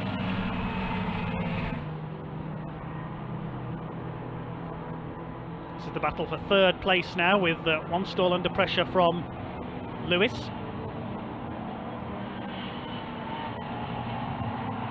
And then Ross Billison just shadowing them. There he is, 13th, yeah, number 30, Jamie Goode, and number 98, Oliver Cotton, who went well yesterday, finished in 5th place, despite problems with his transponder, so not a driving penalty imposed. Number 30, number 98, row 5. Row 6, 58, Harvey Dent, and 28, Louis Hansel. 58 and 28, row 6. The 7th row, 46, Harry Hickton, and 260, James Wallace. 46 and 260, row 7. Row 8, we have number 80, Aaron Walker, and 63, Chloe Grant. 80 and 63, row 8. The 9th row, 9, Jack Ruddle, and 22, Ashley Gregory. 9 and 22, row 9. Row 10, 77, Travis Chapman, and 16, Jacob Heap. 77 and 16, row 10, Travis Chapman having a 2-place grid penalty for misdemeanor in race 1, in yesterday's race, in other words, dropped a couple of places. And beside him is 16, Jacob Heap, as I say. That's row 10. Row 11, number 23, Arwin Graham, and 19, Reese Blakely. 23 and 19, row 11. Row 12, number 59, CJ Morgan, and 57, Ben Carter. 59 and 57, row 12. Row 13 is 322, Jamie Petters, and 17, Right, everybody, welcome down to the assembly area. It's almost time for the 2nd Junior Saloon Car Championship race of the weekend. It's a triple header this week, and Charlie Hand, you may remember yesterday, getting the job done, and he's going very well indeed. We've got James Wallace up here. Grab a quick word with James. James, yesterday, first of all, how did it go for you? Not too great, to be honest. Had an unfortunate collision caused by myself. I apologise to all the drivers I came in contact with, but I'll take the blame for that. But the important thing is you're out now. Yeah, I'm getting ready for race 2. How are you feeling? You ready for this? Yeah, I'm ready. I think we can try and make up a few positions, keep it clean, and just work my way up the field as far as I can. Yeah. So yeah, should be a good one. It's motorsport. It's racing. These things happen, don't they? Best of luck for race 2. We certainly have been watching this. Let's just move ourselves down a little bit. Wanted to grab a word with Ashley Gregory up here as well. There's Chloe Grant in scholarship. Spoke to Chloe yesterday. Let's grab a quick word. Ashley, quick word if we can. It's good to see you again. Yesterday, how did it go for you? We had a good start. Started from 20th on the grid due to a problem in qualifying. Worked my way up to 11th and then got tackled up. So we finished in 22nd, but new day today. But you got the pace. Yeah, you know that. You've got the pace and the plan of action. Just go that way, right? Yeah, stay the right direction and work through the pack. Fantastic. Best of luck for it. We will be watching, of course. Let's keep going down as well. We've got Mr. Heap over here. Let's grab a quick word with him, see how he's feeling ahead of this one. Ready? Feeling confident? Up for this? Yeah, definitely, especially after yesterday. Yes. Went from 18th to 7th in the race. So yeah, I think we've got the pace just to get up the field. So how far do you think you can get then? You're clearly a quick driver, we know that. You've got pace in the car. Just how far that end can you go? I reckon I can get in the top 7. got the pace, just need to watch out for incidents on the start, keep out of trouble. Exactly. Track, probably quite dry now, do we think? There's been a bit of action going. Yeah, the track's had quite a bit of action on it this morning, so yeah, should have a dry line. Fantastic. Well, look, best of luck for the race. We'll be watching and enjoy it, won't you? There you go. Right, it is now time for the Junior Saloon Car Championship. Race 2 to get underway. Remember, it's a triple header here at Silverstone. This is going to be an absolute cracker. And Beckett's, which involved also Jack Meakin and James Wallace as well. Now, they were 2x2 on the way in. I was looking back at the footage with him last night. They were 2x2 on the way in. Redford next to Wallace, and then Meakin was side by side with somebody else in front. I forget who it was. But Jack backed out of it to let the other car through, but then Wallace threw his car down the inside, and there were 3 wide on the way in. Jack Meakin didn't realise there were 3 wide in time, unfortunately, and turned in, which squashed Wallace into the side of Will Redford. They all got turned sideways, and there was a lot of contact. And then in recovering, Will was then turned around further down the order by Mr. Well, where's he gone? I was just looking down the list there, I'm afraid. I've lost it. But he was there was contact basically between himself and Mr. Gillam a little bit further down the order. Tommy Gillam. Yes, Tommy Gillam. That was the reason. I said yesterday Tommy Gillam's car had no front bumper on it. That was the reason why. The two of them side by side going in. I think potentially even 3 wide with the third car in there as well. There was contact which took the bumper off that car, and funnily enough, actually on my walk through the pit lane this morning, I saw what was left of that bumper in a skip. So it's got a bright pink bumper on it this morning, I think. So one of those involved, I think you said, was 260, James Wallace, yeah? Yes, yeah, bright yellow and black car. Well, he got a penalty for that. The other one, number 77, Travis Chapman, got to get a penalty. I'm not sure which part Travis was involved in, but... Well, maybe it was a different incident, but anyway, it sounds like James Wallace started it all. It was decided by the officials that he started it all. Yeah, he did fly up the inside. It was a very opportunistic move. It was great, but unfortunately there was a bit of a squeeze to the right to try and make sure that he covered off Will while trying to overtake Jack, and yeah, it all concertinaed together. I think we're missing one. I think we're missing Arwin Graham. So we've got back Matthew Cripps, but I don't think she is on intended grid slot on the 11th row. I'll check them again, but they're coming out multicoloured Saxos. It is a very bright and colourful grid. It's It great, is, yes. So just looking for 23, she should be on row 11. That wasn't the metallic sort of pink car, was it? That's Seal Lynch, I think, in car 7. So I was thinking Seal had an issue down here at Beckett's yesterday, but I think that was the only drama that they had in that car. Well, the back of the grid forming up, and behind should be 59. CJ Morgan, he's there for Sim Ben Carter. Yes, so we're missing 23 Arwin Graham for whatever reason, unless she's going to start from the pit lane. So yesterday they got in 11 laps. That's 10 plus the 10 laps in 15 minutes plus a lap.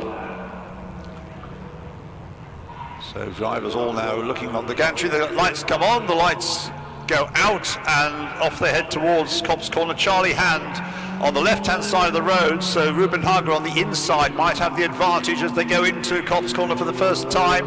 No, he doesn't. It's Charlie. Charlie's got the lead round the outside and heads up towards Maggots and Beckett's in the lead for the first time, car 55. Yeah, Ruben Haig trying to stay with him though, but it's side by side between Ruben. Actually, Ruben's dropped down to 4th already. It's the number 54 of Caton that's gone through, but Ruben chucks it back down the inside. Redford and Gillam side by side as well. There is contact between Haig and Caton. Multiple cars running off wide, and all managing to come back on, but there's 4 of them right together. Tommy Gillam's pushing Caton down the straight, moves over onto the right hand side now, and they're all being very aware of each other, but there's a great scrap for the lead going on as well between Hand and I think the other car is Jeekins, is it not?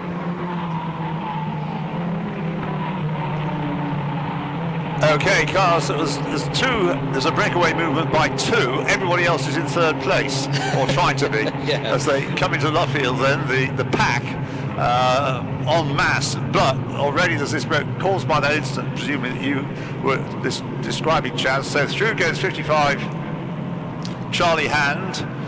shadowed by Alfie Jenkins. They were first and second yesterday, they're first and second now, and if they work sensibly together rather than trying to win the race, and I think they probably will use their heads to work together to pull away. They've had a 2.5 second lead already. Hand has over third placed Will Redford, who heads Oliver Cottam, who's come up nicely. Tommy Gillam is 5th, and 6th is Harvey Caton.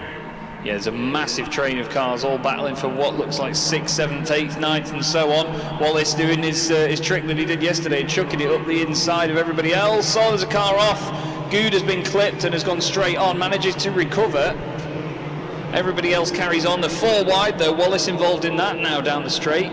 Not sure if he knows there's a car on the right hand side or not, but they're rubbing doors as they come back towards you, Ian. Right, the two leaders then run side by side almost, so is Alfie. I would have thought they're savvy enough to know that it doesn't pay to battle out the lead in what is really getting a slipstream between the cars behind, but for the first two, work together, Charlie Hand and Alfie Jenkins, and they should annex the first 2 places in the race. Now in third place it is still Will Redford, so he's having a rather better opening to this race than he had yesterday. Oliver Cottam going very nicely in 4th place, number 98. Tommy Gillam 5th. 6th is 600 Ruben Haig, who started from the front row. He's moved ahead of 54 Harvey Caton, and behind him in 8th place we've now got number 91 Jack Meakin. Yeah, Jenkins is doing really well at staying with Charlie Hand now. Redford holding off everybody else, although Jenkins has gone very, very deep into Beckett. So many of them chucking it in. Ruben Haig flies up the inside of Tommy Gillam, gets the move done, although the two of them making contact on the exit. Dent has run a bit wide as well. Chapman also losing a place to Sumpton.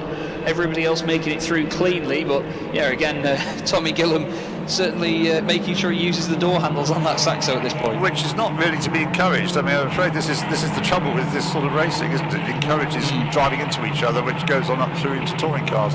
So nose to tail, Charlie Hand still leads just from Alfie Jenkins. These two aren't making contact with each other. Looks to me as though Will Redford's beginning to break away in 3rd place. Yeah, 42 becoming isolated in 3rd place. The two leaders side by side into Copse Corner, I think, going through on the inside and trying to take the lead. Alfie Jenkins, no, he can't quite make it, so it is still Charlie Hand coming out of Copse Corner, heading up towards you for the 4th time.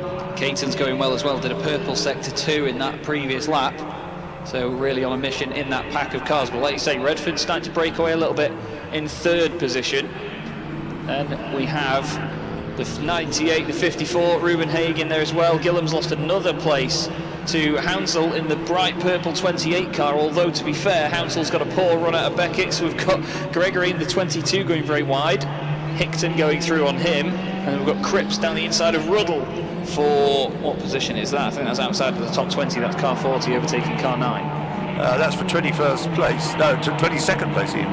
Right, the two leaders, still the orange one in front, still Charlie Hand leading. Alfie Jenkins has actually dropped back a few lengths. He's going to have to work quite hard to get back on turns, but he's not yet under threat from Will Redford behind. Still plenty of time left in this race. Will Redford in 3rd place, still's got a small cushion before the next car through, which is number 98, Oliver Cottam.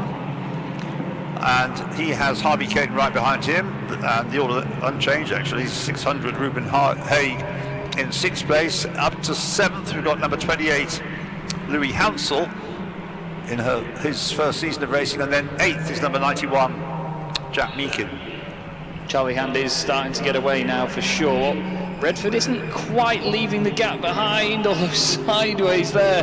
Cottam very sideways into Beckett's, gets it turned in. Haig is challenging Caton for the next position. Gillam's lost another one actually to Meakin and Walker as well, so he's unfortunately not having the smoothest of runs here. Blakely's getting past Chapman a bit further down as well. There's moves all over the place here, and this is great stuff. Yeah, as long as they don't hit each other, that's yeah. the important thing. Yes. Because if you start off getting into bad habits like that in this class of racing, then it just carries on up the categories. So the lead was set 0.717 of a second, first to second. Last time through, it's certainly that, possibly slightly more this time as they come through. Hand ahead of Alfie Jenkins. But third place, Will Redford, has absolutely now been caught by Oliver Cottam, who's slipstreaming past the bits. The gap first to second up a 10th, 0.854 per second now. Redford still third, but Cottam pressing in strongly. Then Caton, then Haig, then Hounsell. Walker is up to 8th, as you said, and Meakin both ahead of Tommy Gilliam, who's dropped down to 10th. Hounsell fastest lap of the race last time round as well, a 1:13.997, the only and first car to get into the 1:13s, and Redford has been overtaken by Cottam. He's given him a push, he's given him a tap into Beckett's. Unbelievably sideways is Cottam, he's got all the lock on, tries to save it. Now Caton's down the inside, Haig's there too, they're 3 wide. Looks like Redford didn't want to back out of it, just gave him a little bit of a kiss. And he's gone very, very sideways. Fantastic save though. Cottam was sideways on the previous lap, so he knows exactly what to do through there. But they're 3 wide as they go back down towards Brooklands with 2 in tow. That's the problem. It is not meant to be a contact sport, but anyway, Redford's been displaced by Oliver Cottam, who saved the moment from what you described. And the 2 leaders out of Luffield, the next group of, 5 cars running close. 6 laps completed by the 2 leaders then. Charlie Hand ahead of Alfie Jenkins by over a second now, 1.075. Third place, Will Redford's got it back. And Oliver Cottam, despite having come at the moment, he's been elbowed down to 7th place. Harvey Caton's up to 4th, and up to 5th, Louis Hounsell. Yeah, Hounsell's going really well at the moment. I really don't know how Redford's held on to 3rd place in all of that, because he, like I say, he just gave Cottam that tiny bit of a touch. There was a bit of an overlap on the way into the corner, and as they all slammed on the brakes, the noses of these cars really dived down, and the back end is quite high up, so it just lifted the rear wheels off the ground. Great save by Cottam, but now he's in that fight, and Redford is going to have to work hard. We've got Gillow and Peters as well side by side further back. And the black and white driving standards flag going out on track for track limit infringement to the leader. Oh heck. So Charlie Hand's got to be careful now. He's got his 1 second lead. He's not under any significant threat. Yes, he'd like to win.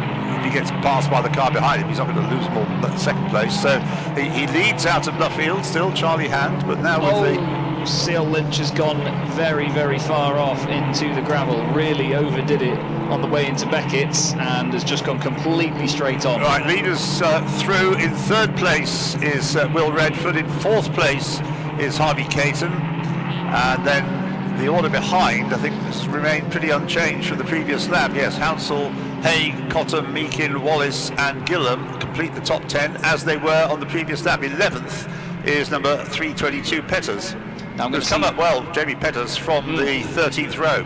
Yeah, I'm going to see how this dilutes the race a second here, because we've got double waved yellows down here. Seal Lynch has been pushed back onto the track, but I think Seal's probably going to wait for the field to go through now. So no overtaking on the way into Beckett's. There's a green flag on the exit, so once they get the run out of there, they'll be okay. Seal Lynch does come back on in the salmon-coloured number 7 machine, and yellow flags are now brought in. So any moves further down the order?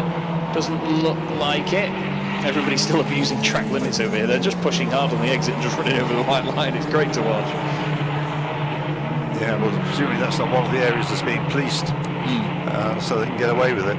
So we've got 5 minutes and the lap remaining, as coming through to complete his 8th lap is Charlie Hand, with Alfie Jenkins shadowing him. He's got the gap down to just below a second now, 0.847 of a second. The next 2, Redford and Caton, have broken away from the pack. Hounsell, Haig, Cottam, Meakin, Gillam up to 9th now ahead of Peters, and the one who's dropped down a couple of places actually is down to 11th place, number 260, James Wallace, now 11th ahead of number 58, Harvey Dent.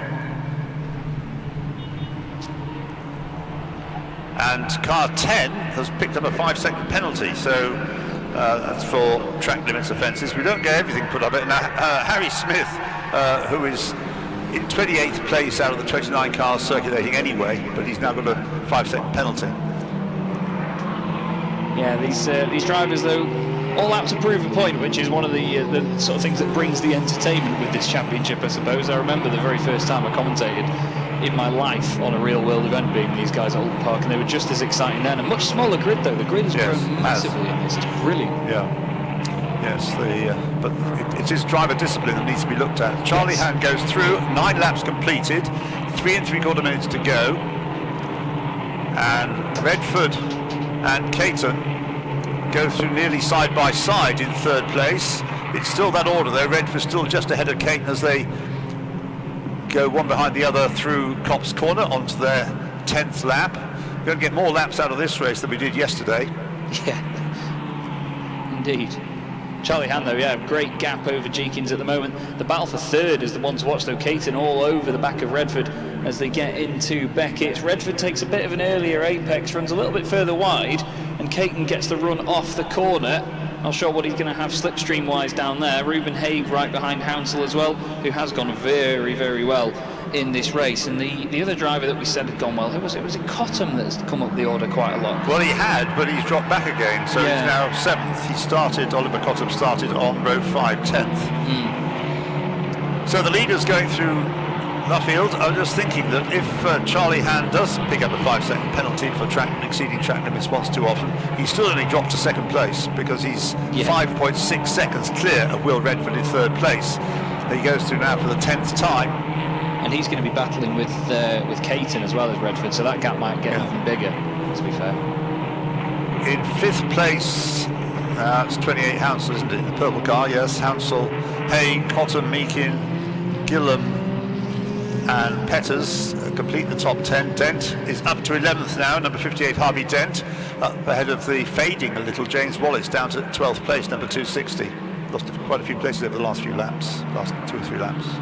Redford still under pressure from Caton as they come into Beckett. The two of them doing their usual. Redford takes a bit of an earlier apex. Caton takes the later one, aiming on getting the run on the exit. Looks like he's got him there, but Redford uses the outside of the circuit, really hangs the car out wide to get through there. Petters and Gillam having a great scrap further down the order in 9th and 10th place. Gillam just slotting in front of him now as they go down the straight. Petters just a little bit wider through Beckett's, but great racing between those two.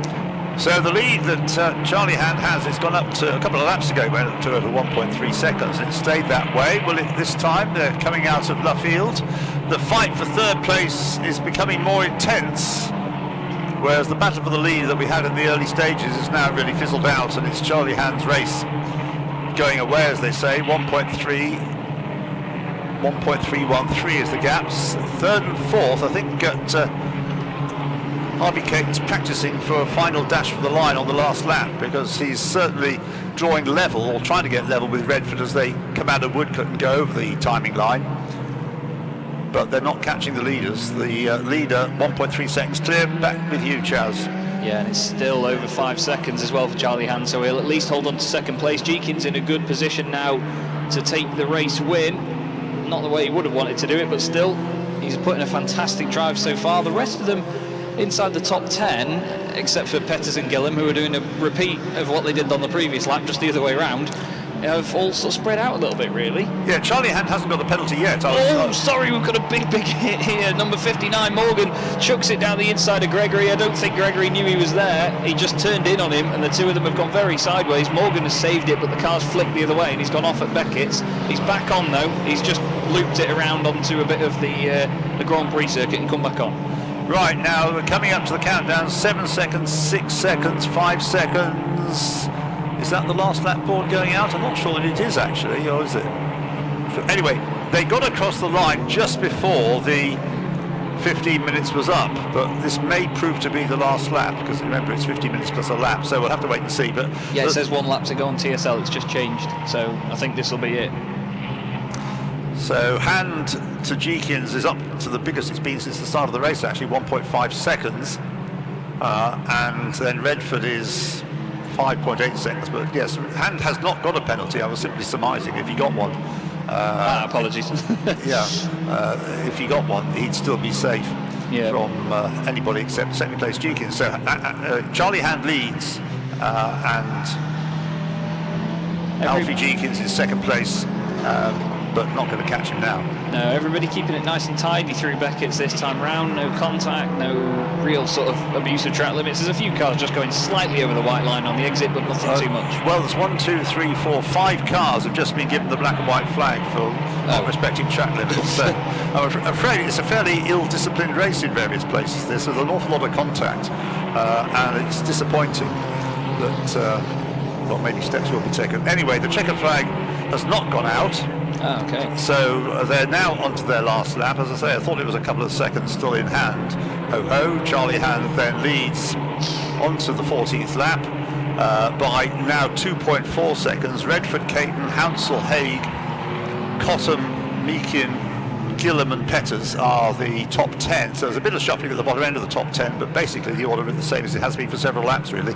Yeah, it's sort of settled down a little bit now. Drivers just trying to make sure they chip off that one final position before the end of the race. Caton's got a good run on Redford out of Beckett's. That'll be intriguing as they get back down towards Ewan, but like you say, everybody else staying pretty stationary. There's a train of 5 cars a little bit further down the order that were having a really good scrap that involved, I think, 3 out of the 5 that got a black and white flag for track limits, unfortunately, but everyone's still behaving themselves at this end relatively. Right, the leader not far off lapping Harry Smith actually, but Harry's got a penalty anyway, so he should worry. He'll get through onto another lap as the leader comes into Woodcote for the final time. So Charlie Hand takes his second win of the weekend in the Junior Saloon Car Championship.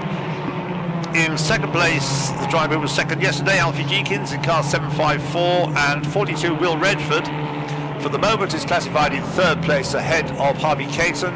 In fifth place is number 28 Louis Hounsell, who progressed from being on the 6th row, so that's a good race for him. In 6th place, number 600, seems to be in 6th place, whatever was happening ahead or behind him, he was always 6th, number 600, Ruben Haig, who started off on the front row. In 7th place, number 98, Oliver Cottam. In 8th place, number 91, Jack Meakin. In 9th place, number 34, Tommy Gillam. And lower down the order, cars finishing the race side by side, rather like they started it, off the grid, side by side. But that was at the bottom end of the top 20. So in 9th place, Tommy Gillam. In 10th place, number 322, Jamie Petters, he started on row 13, so good drive by him to get into the top 10, finish in 10th place. 11th, number 58, Harvey Dent. And in 12th place, number 260, James Wallace. In 13th place, number 29, that was Scott Sumpton, who faded rather. He started on row 4. And in 14th place, number 80, Aaron Walker. In 15th place, number 19, Rhys Blakely. So that's the top 15 finishers. Fastest lap went to number 28, Louis Hounsell, at 1:13.997, which compares with yesterday's fastest lap, but Charlie Hand of 1:13.957, so not much difference in the fastest lap performance. No, really consistent pace by a lot of the drivers in that one as well, to be fair. But still, you know, entertaining racing with lots going on, which is what we often ask for. It's just down here into Beckett's, those cars really do dive onto the brakes. There's very little weight over the rear end, and naturally these cars with torsion beam rear suspension, they sort of sit with the front quite low to the ground and the rear end quite high up with a lot of rake anyway, so there was a lot of movement on the brakes down here. Well, yeah, maybe entertainment is a secondary consideration. This is about encouraging young drivers to know how to drive and race, and if it spills over, as this sort of driving does, into driving at contact, is what happens in the British Touring Car Championship, which doesn't make people very happy. Yeah, indeed. So that is the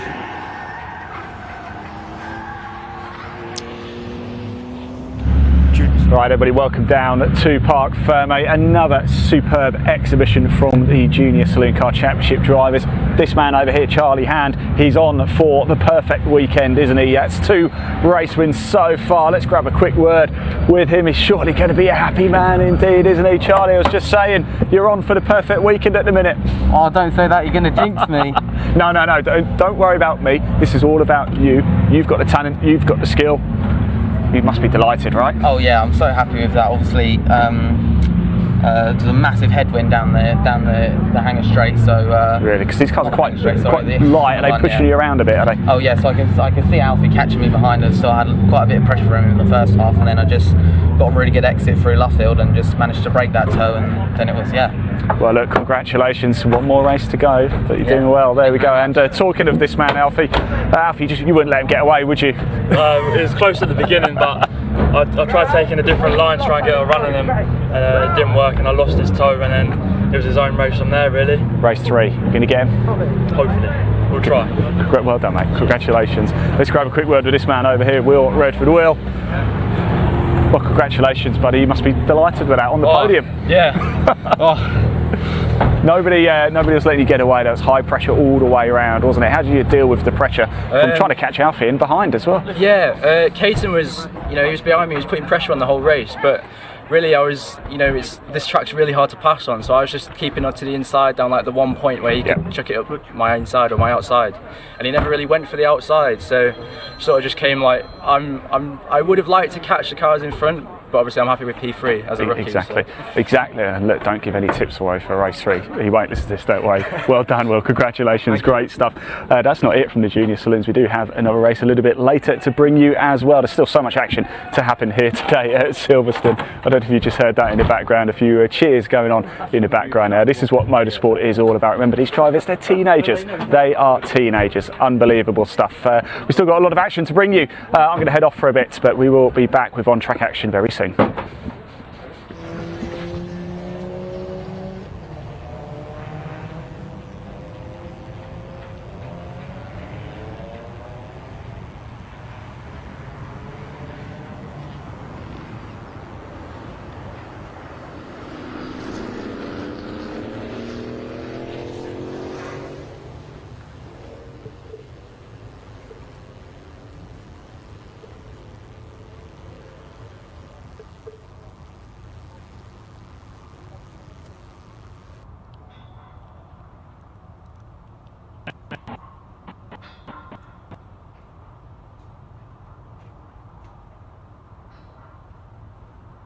No, the only amendment I can find is one that's a different judge of fat for track.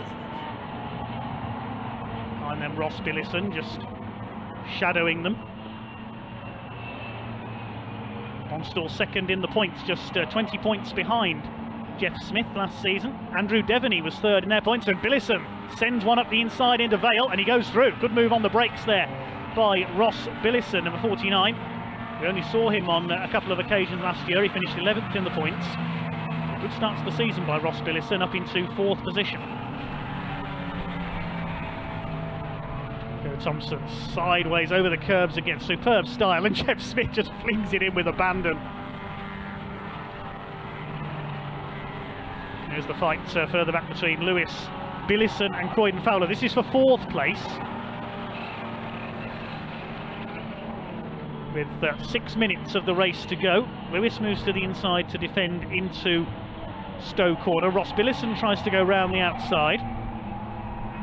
Sliding out there, a bit too much slide there for Ross Billison. Trying a Sir John Whitmore slide there, and Nick Croydon Fowler's going to get through as well in the 99. Yes, I think Ross Billison may have a bit of a handling problem there with the 49 car. He's lost 2 places there. Bit too exuberant there. There is Joe Thompson, less than 5 minutes to go now of this 20-minute race for the Dunlop Mini 7 Challenge, supported by Mini Spares. Here's this battle between Williams and Coburn Evans, and Coburn Evans has lost it. I don't think there was any contact there. Coburn Evans just lost it under pressure. And look at Nick Croydon Fowler go up the inside, throws it past Jonathan Lewis into Beckett's and up into 4th place. Good move. Here are the leaders. Jeff Smith has definitely got the leader in his sights now. Here they come. Onto the Hanger straights. Smith's got his headlights on, trying to intimidate Joe Thompson, maybe pressure him into a mistake. 2 minutes to go. Get one more lap out of this. Down towards Stowe. Joe Thompson has just got to keep his cool. Had 1 win last season at Thruxton. Through towards Beckett. He's all over the rear bumper of Joe Thompson now. Can Thompson hang on? They throw it in together. Can he out-drag him down to Stowe? Back markers ahead. They'll be thinking, get out of the way, don't get in our way, don't impede us. Nervous times for Joe Thompson. Can he hang on for the first Dunlop Mini 7 Challenge win of the season? Down to Stowe for the last time, flashing his lights to warn the back markers that he's there. Some of the scholarship class runners ahead. What can Jeff Smith do? It's going to be all on the last 2 corners at Vale and Club. Back markers frantically trying to get, they've met the back markers at the worst possible place. Blue flags waving from the marshals. Smith is going to go for the inside. Here comes the last bend lunge. No, Thompson manages to defend into Vale. This is good defending from Joe Thompson. He's got Smith on his bumper. He's going to try and dive out from behind him here as they head out of club for the final time. Here they come round towards the flag. Is he going to do it? Hard to tell there, as the flag not come out that time. I think we might have one more lap. I thought the checkered flag was going to come out that time. We've got one more lap of this. They were a second or two early there. Well, the extra spurt they put in towards the end. We've got one more lap to enjoy there. I was sure the checkered flag was going to come out this time, and Joe Thompson will be hardly believing his bad luck there. He's got another lap of this to resist.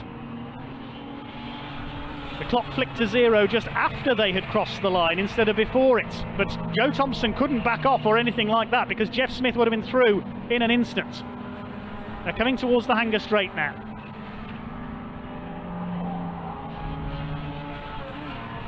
Here they come towards Stoke. Can he hang on this time? Smith knows what he's got to do. He knows where he can get the last bend lunge in.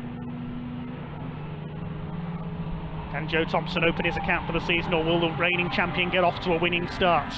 There's more back markers ahead. Here they come. What can Jeff Smith do this time? Is he going to go for the inside into the Vale? I think he's a little bit too far back. He throws it sideways. Oh, he's up on the curb on two wheels. That was Dukes of Hazzard style driving from the General Lee car. I think Joe Thompson's done enough. Yeah, Smith's lost momentum with that trip up onto the curb. Now it's going to be Joe Thompson in car 80, or there's the checkered flag. Joe Thompson has done it. Great drive by Jeff Smith to fight back up to second, but just couldn't quite get through on the last corner, and Joe Thompson takes the victory. Spencer Wanstall took third, Jonathan Lewis fourth, Ross Billison fifth, Nick Croydon Fowler was sixth, and will pick up the scholarship class cars as well. That's going to be won by Michael Winkworth, number 728. There he is, arm out of the window as he crosses the line. Michael Winkworth wins the scholarship class in number 728. And Joe Thompson the winner by half a second ahead of Jeff Smith. Spencer Wanstall taking a slightly lonely third place towards the end, 13 seconds down. Jonathan Lewis coming out on top in a great fight with Ross Billison and Nick Croydon Fowler for fourth. Lee Roberts took 7th place in another good fight with Adam Gould and Andrew Devaney. Rounding out the top 10, Graham Davis. It was Michael Winkworth who won the scholarship class ahead of Greg Dorr and Ryan Taylor, Matthew Ayres, and 5th position in that category was Gilby. Arnold Duncan was next home ahead of Mark Chappell, then Darren Cox in 732. Jeff Williams was next ahead of John Coburn Evans, who we saw have a spin, and Greg Corson finished at the back. We lost Harrington, O'Brien, Rees, Seafried and Polly on the first lap. Yeah, delighted to be down in Parc Fermé with our winner. That was mini racing, wasn't it? It's very, very best. What was that like for you? It was unexpected, to say the least. I mean, you never expect to have a gap like that to the beginning. But yeah, no, it was just about maintaining it. I could see Jeff catching, I could feel the tyres are getting hot. So it was just a case of managing the gap. And yeah, it all went in our favour today. It's one of those sorts of types of race that you just never quite know what to expect, always expect the unexpected. In some ways, that lead and that gap seem to be the most unexpected thing, because you're expecting it to be closer, aren't you? Exactly, and it's a case of looking for that last lap board every time you come round and it's not there, so you think, oh, we've got to hang on for another one. But yeah, no, can't thank the guys that have prepped the car enough, so the old man over there, and Pete Vickers and Pete Edwards from the Motorsport School, and everybody that's supported me up to now. So thanks to all of those, and yeah, hopefully do the same again tomorrow. Yeah, it's been a fantastic day for you, of course. Big family connection here, as we can see. How nice it just to be back racing. First one of the season. Yeah, I mean, day at Silverstone. First test day was yesterday. It's been a while since we've been out on track. I think October since we've been racing, and it's just good to be back, especially with the sun, and to have the whole family here as well is fantastic. Enjoy the celebrations, mate. Thank you. As day one comes to a close, it's time for us to take a quick break. We'll be back though with two more brilliant races from the Mini 7 Racing Club.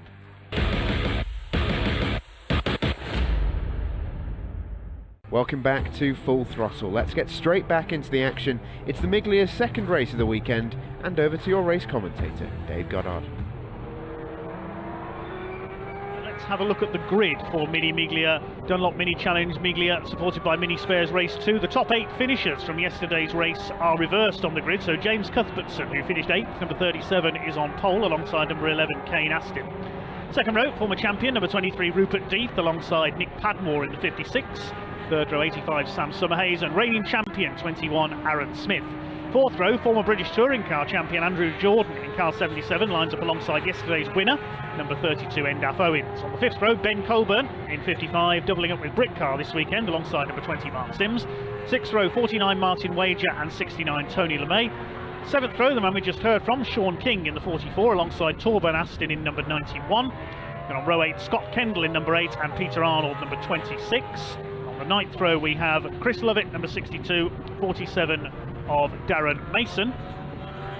10th row is James Colburn, brother of Ben, alongside number 4 Colin Peacock, and 15 Gordon Pocock, bit of a commentator's nightmare there, lines up on row 11. Then there's a gap and we've got the Mini Libre category for the more open class 4, slightly different minis to the Miglias. Top 4 finishers for them from yesterday are reversed, so it's Les Stanton, 133 on pole for them, alongside Peter Hills, number 126. Peter Cruz, Mini Racing veteran, number 177, alongside yesterday's class winner, 219, Richard Colburn. And finally, 113, Phil Harvey, and 123, Hugh Turner, complete the grid.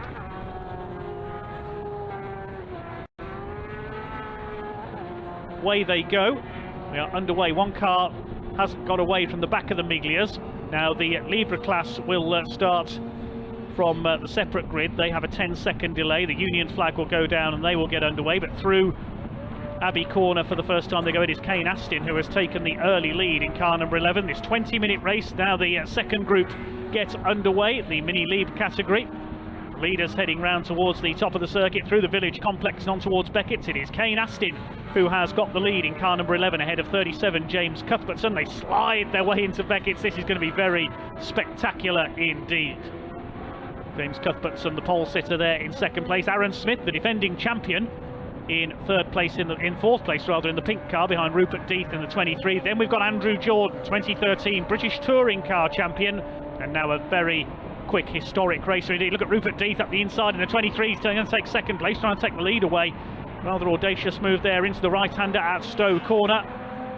They've all made it round okay. We say one non-starter, unfortunately, Sam Summerhays in the number 85 car.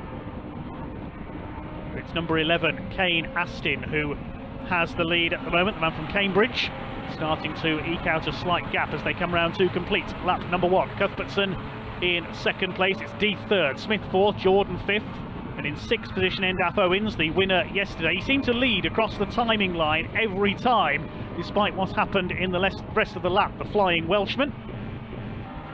Kane Astin is being reeled in here by the number 23, former champion Rupert Death, positioning himself to try and make a move here on Abbey Corner for the lead. He's going to go round the outside as they come over the start line. Still a long way to go in this race, over 17 minutes. As the lead pack heads through Abbey Corner. Aaron Smith under fire from Endaf Owens. Now, has Death been able to make that move stick around the outside? He certainly has, ahead of Kane Astin. Cuthbertson weaving around there in third. Then it's Jordan, Padmore, Smith and Owens.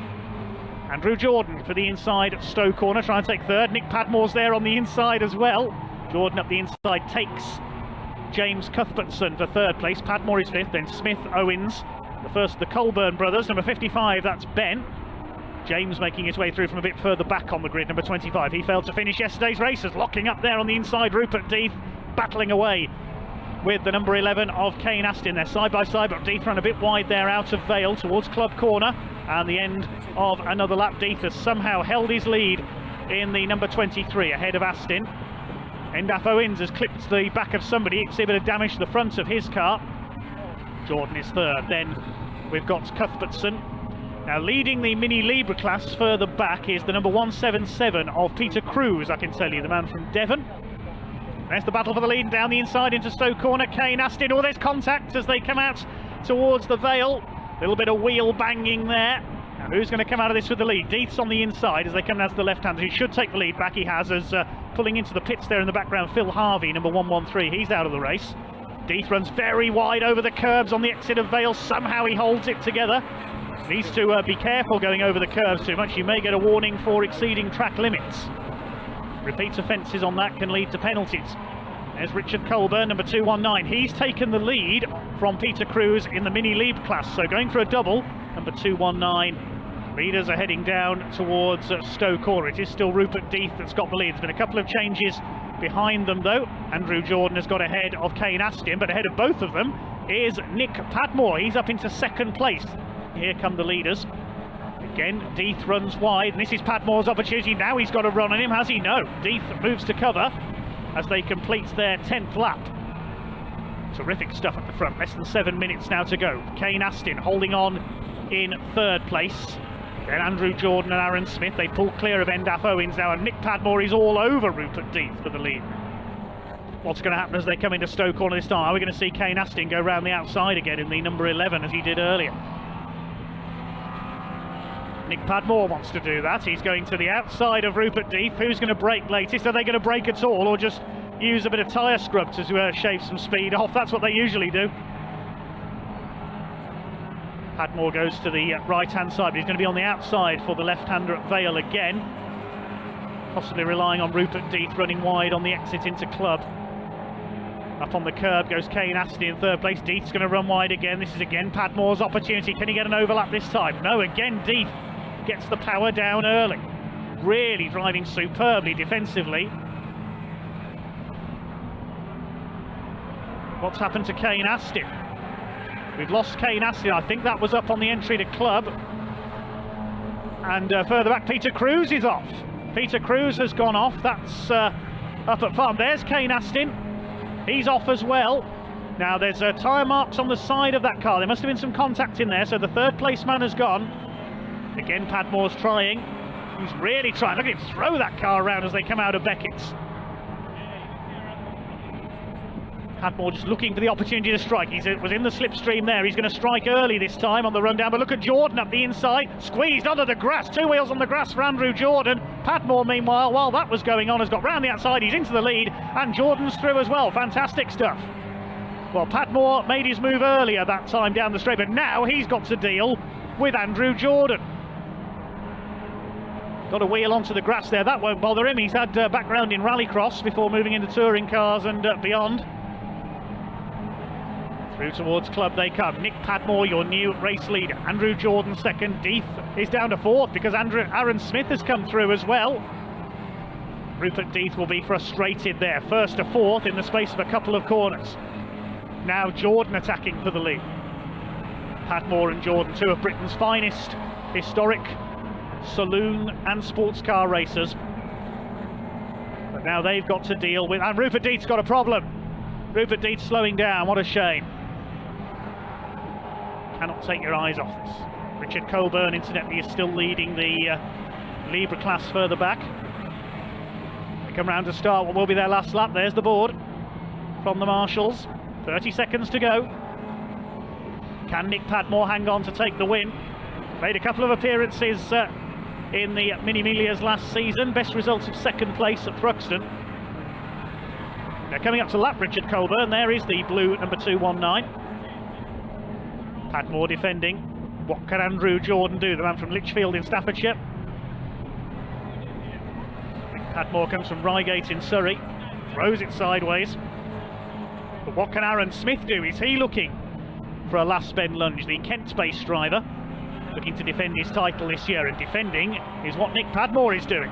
Which side is Andrew Jordan going to go on the run down towards Stowe Corner? Padmore moves to cover the inside.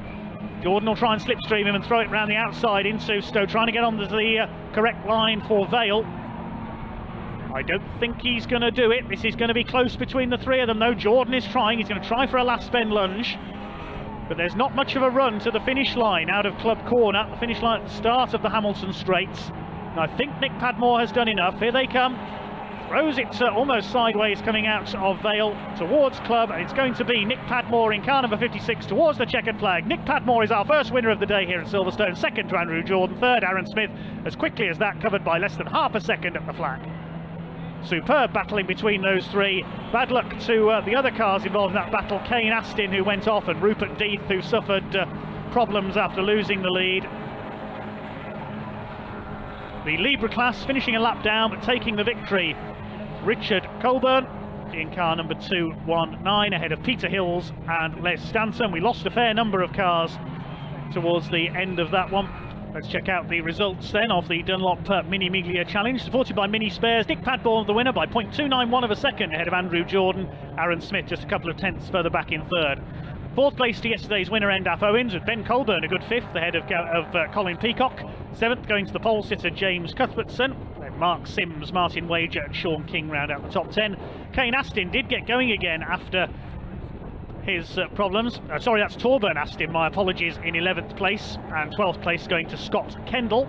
Richard Colburn, a lap down, winning the Libra category ahead of Peter Hills and Les Stanton in 15th place. Well, Nick Padmore here in Parc Fermé. That was some drive, Nick. Congratulations on the win, first of the season. How does that feel? Oh, it was brilliant. I just tried everything to get past Rupert and I couldn't. And it's funny, my wife was on the phone last night and she watched race 1. She's going, why do you keep going around the outside? And I was thinking, Jesus, she's going to tell me off again. But it worked in the end. I got past Rupert and yeah, that was a mega race. You had a bit of a challenge coming behind you as well, once you're in front as well. Just had to hold him off as long as possible. Yeah, that was it. I saw Andrew come and I thought, oh, here we go. You know, don't touch my little baby. Don't put any marks on it. And it was good. I managed to hold him off. He was in a mega toe down the back straight, but actually couldn't get round. So yeah, it was wicked. It was a brilliant day of racing yesterday. Another great race today as well. The Mini's just giving us so much entertainment this weekend. How much fun is it to actually race in them? It's why I do it. It's Dad and Lad Go Racing, and it's a very friendly paddock, and the racing is just so close. And you know, all the front guys are on it as well. So if you miss a gear or if you lift off too early, you're going to lose loads of spaces. So it's places. So it's yeah, it's brilliant. But my Swift Tune engine was mega. And from your perspective, thanks to Nick. Sorry, just from your perspective, how nice is it to be back? First weekend of the season, obviously, and you're out here with a win on the Sunday. It must feel brilliant. It's brilliant. It's lovely. It's just good to see the atmosphere and everyone here, and the racing is all weekends really, really good. So long may it continue. Hopefully we get back to some sort of normality. If we have to wear a mask, that's cool. But let's keep racing. Sounds like a plan to me. Best luck for the rest of the afternoon, mate. Congratulations. Cheers. One more race to come, and it's the Mini 7s back out on track. Andrew Devaney is on pole for this one after racing yesterday. Let's hear from him before the final race of the weekend. Here's Andrew Devaney ahead over the Minis this afternoon. Andrew, a great day for you yesterday in qualification. Talk us through it. Yeah, quali was okay, yeah, but we had a race yesterday. I ended up finishing 8th, which means the reverse of the grid, so I ended up on pole today, so it should be good fun. And it was helter-skelter yesterday. The racing was brilliant. It was so much fun to watch. What was it actually like to drive in? Oh, it's great round here on Silverstone because it's such a fast, open track. You know, there's lots of dicing, lots of slipstreaming, so you never know where you're going to end up. In that sense, pole isn't always the biggest advantage, is it? No, it's not. You're a sitting duck. And how excited are you just to be back this weekend? We've asked this question to a lot of people. Everyone just seems to be delighted to be out of the back of winter and back onto the track again. Yeah, it's been a long winter. You know, a lot of shed work. It's great to be out with everybody else. You know, back on the track. How has the preparation gone for you over the winter? Because we've heard from a few people. It's been a lot of time to do a lot of things, but there never seems to be enough time. Yeah, it's always the thing. You end up at the end of last year, you think all these wonderful things you're going to do, and it always ends up being a rush. You know, last minute prep. And I hear some mods for today as well. Is that understood? Yeah, it wasn't going brilliantly yesterday, so we've changed a few things, so we'll see what happens. Well, I wish you all the very best luck, Andrew. Thank you.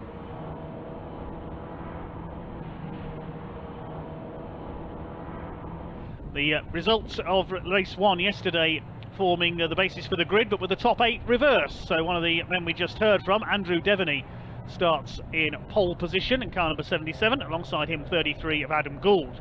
Second row 99, Nick Croydon Fowler, and 49 of Ross Billison. Third row 41, Jonathan Lewis, and number 2 of Spencer Wanstall. And on the fourth row, reigning champion number 1, or 01 to be precise, Jeff Smith, starts alongside yesterday's winner number 80, Joe Thompson. The fifth row, number 4, Lee Roberts, and 6, Graham Davis, and 2 non-finishers from yesterday's race on the next row, 87, which is Conor O'Brien, and Joe Polly in car 76. She went off on the first lap of yesterday's race. Then we've got the S-Class, which is the scholarship drivers for newcomers to racing. In pole position for them, again the top 8 is reversed from yesterday's finishers in that class. Darren Cox starts on pole in 732 alongside 796 of Mark Chappell. Arnold Duncan and Stuart Gilby on the second row. Then we've got 758 Matt Ayres, who we just heard from, and teenager Ryan Taylor, number 784, only his second ever circuit race meeting. Greg Dorr, 712, and yesterday's class winner Michael Winkworth in 728 on row 4 of the scholarship grid.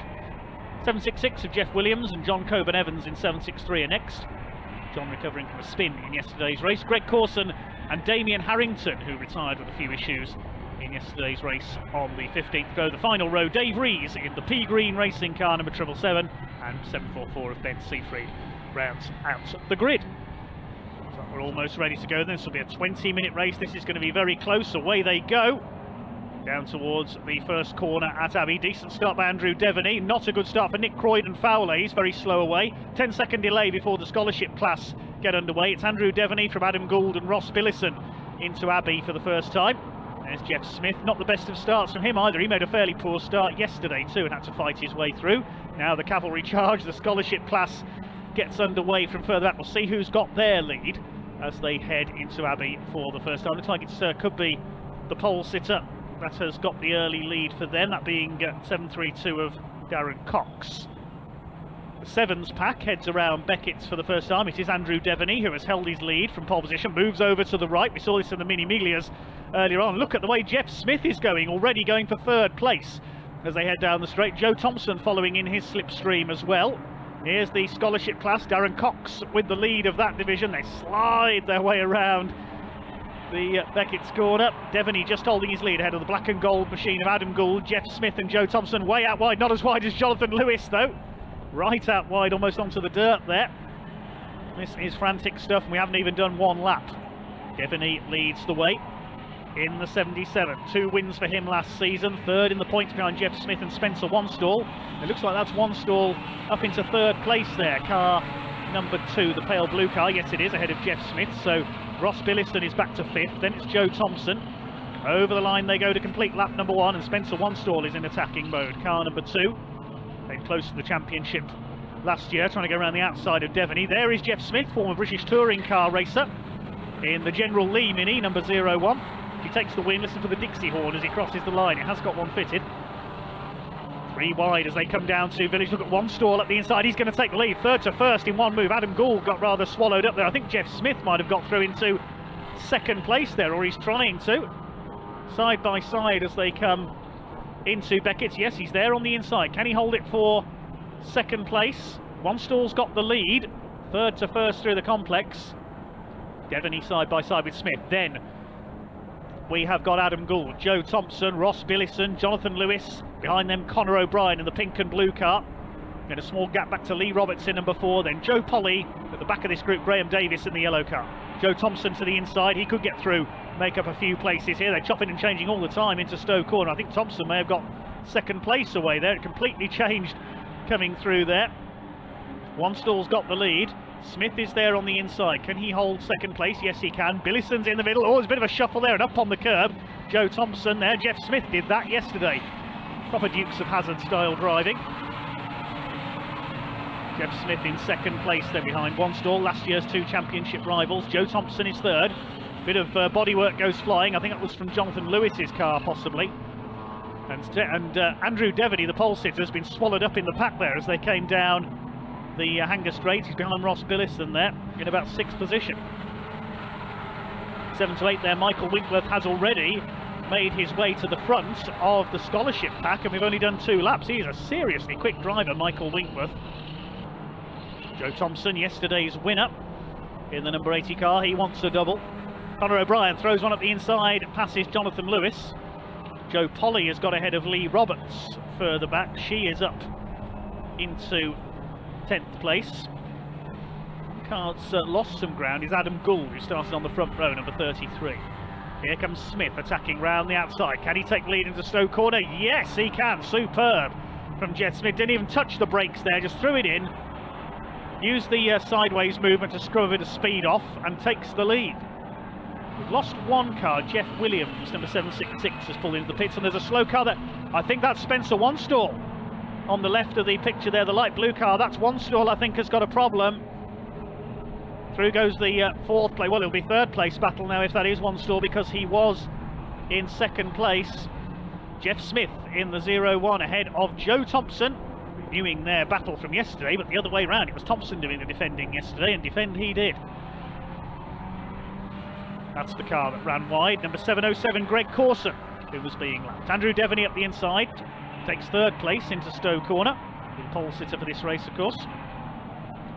Jonathan Lewis in fifth position. The leaders fling their way through Vale Club. Jeff Smith, whose British Touring Car Championship campaign with Team Eurotech in a Honda a few years ago was sadly ended by injury. It's a bit wide there through Abbey. This is the scholarship battle. Michael Winkworth and Damien Harrington, and if anything, it's closer here than in the sevens classification. And look at Harrington round the outside at Stowe Corner. That's brave. I don't think that's going to work. No, it doesn't. He bobs back in behind Michael Winkworth. Down at Stowe, Joe Thompson is closing right up on Jeff Smith. Here he goes, he's having a look as they come into Stowe. He goes straight through. Joe Thompson takes the lead for the second time this weekend. I saw Jeff Smith run wide on the last lap coming out of Club Corner. I wonder if he's starting to have a handling problem. He's going to throw on at the inside coming into Vale. No, he's not. Can't get through there on the inside. Whether Jeff is suffering a slight handling issue, I'm not sure. We'll wait and see how things transpire. But Joe Thompson, yes, he's pulling away. Look, I reckon Jeff's got a slight problem here. Here's the fight between Ross Billison and Conor nice to see O'Brien. Mark coming and joining us in Superkart Grid, and he lines up on row 17. Alongside him is the 60 kart of Ollie Brown. Row 18, 113 Dean Forward, and 62 Andy Powell, both in the Division 1 category. Row 19, 45 Chris Mackey, and 92 Ben Arden. Row 20 is the 63 of Richard Connick and 34 Daniel Gerard. Row 21 is the 66 of John Faulkner, having not a very good day for John in the Division 1 category. And joining him should be the 143 of John Reeder. And on the 22nd row is the 27 kart of Amy Jurger. And she recently was part of the former student Sheffield University winning team. So unfortunately Amy a long way back. And we think the 61 kart of David Heathershaw should also be there on the back of the grid. Lights off pace car and into pit lane. So what looks like a nice dry track. I think it's probably dry where you are as well, isn't it, Chaz? Yep, yeah, all nice and dry down here, all ready to go. Looked like Dredge had a bit of an issue coming round. Well, this time he's round. lined up where he should be on the front row of the grid. So Liam Morley brings them all round in 2x2 formation. Lights are on, and it looks like everybody is on the grid where they should be. Lights out and away we go, and it looks like it is Morley that has got the jump, moves across the outside to take up the ideal line to go into Cops Corner, and it is Morley that leads them through, followed by the rest. Looks like everybody's got through safely as they head down to you. Yes, indeed, they come flying over the hill side by side for position number 1, and it's kart 31 that takes that fantastic start from Moss, but now the 24 of Morley going back down the inside. I'm sure you can hear them through the microphone. To be fair, I might have to close my window. These things make such a racket, but a great stream of them all making their way around Beckett's. Everything nice and tidy around here. I'm closing that window.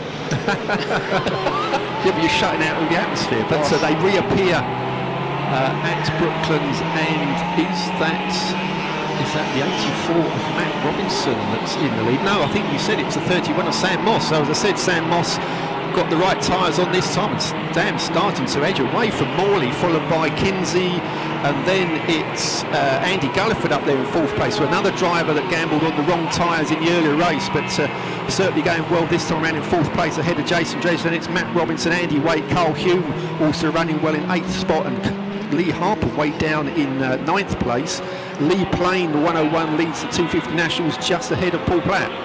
We've got yellow flags down here at Beckett's, drivers with their arms in the air, and I think we've got the safety car out. We do, yes. So can't see on CCTV from what we can see, somebody already called it's red and it's red flagged as well. So I suspect a kart in the wrong position. These aren't easy to, well, no car's easy to drag out of the we've got the gravel trap. The e-kart, and I don't mean an electric one, is stopped at Beckett's, and the driver is getting out now, so he's just going to try and push it away, e-kart of Kurt Catamone.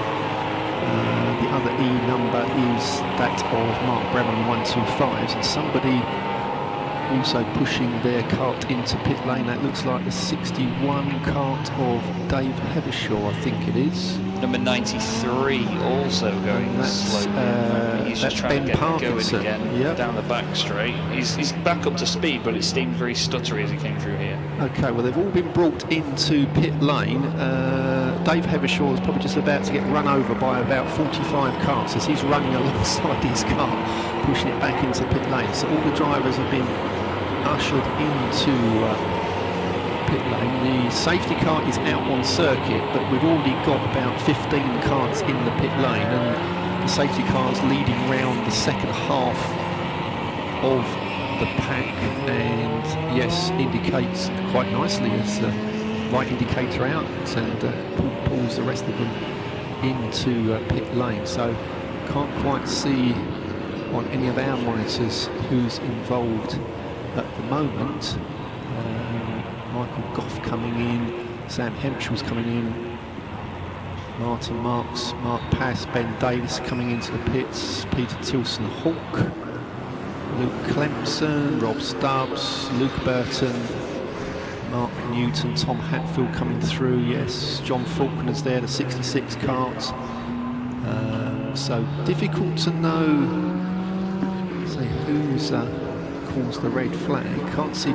Oh, we can just about see at Copse. I think there is somebody on the exit of Copse in the gravel trap, but the camera hasn't been able to zoom in, so I think there's a cart, but obviously that's in a sort of fairly dangerous position if somebody else went off. They're actually pulling the cart out of the gravel trap, so I think, provided there's not too much damage,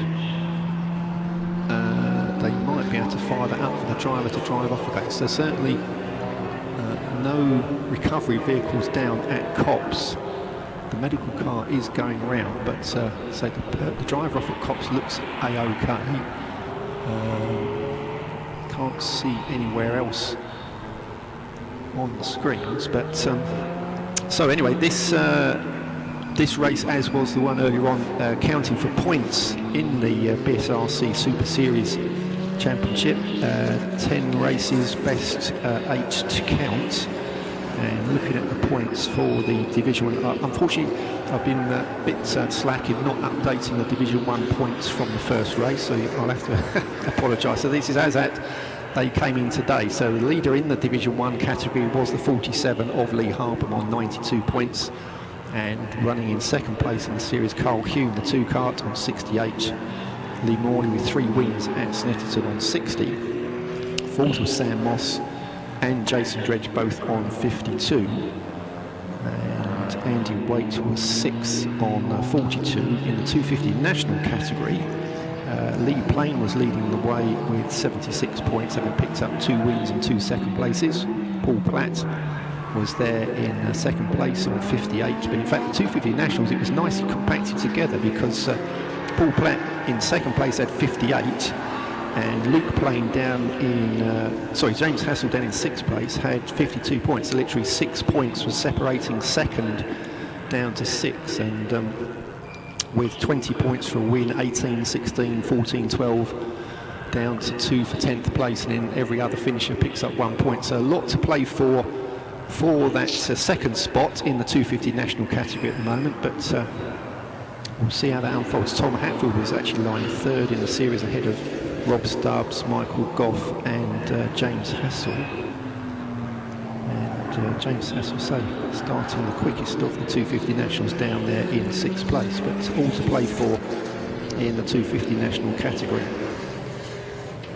Anything you can see from your side, Chaz? There's nothing that indicates anything going amiss this side of the circuit. So apart from the driver off at Copse, can't quite see.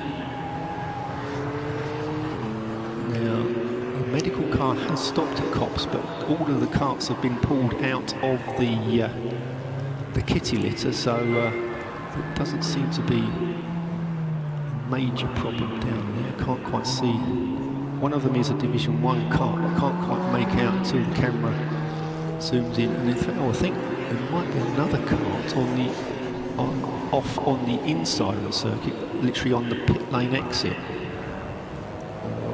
Is that just marshals? I can see there's a little bit of movement, but both the medical cars are now coming back down the pit lane in the wrong direction, so there's obviously they're happy with what has happened down there, so I think we could be ready to go for a restart fairly soon. The clock did stop, so obviously they just got one lap in, but 12-minute race. Fortunate enough, I think we've got a bit of flexibility today, haven't we? Because the last Superkart race was supposed to start at 10 to 5, which means that that was an hour before the curfew. So I think not wishing to put too fine a point on it, you know, in case there are other stoppages, but there's a bit of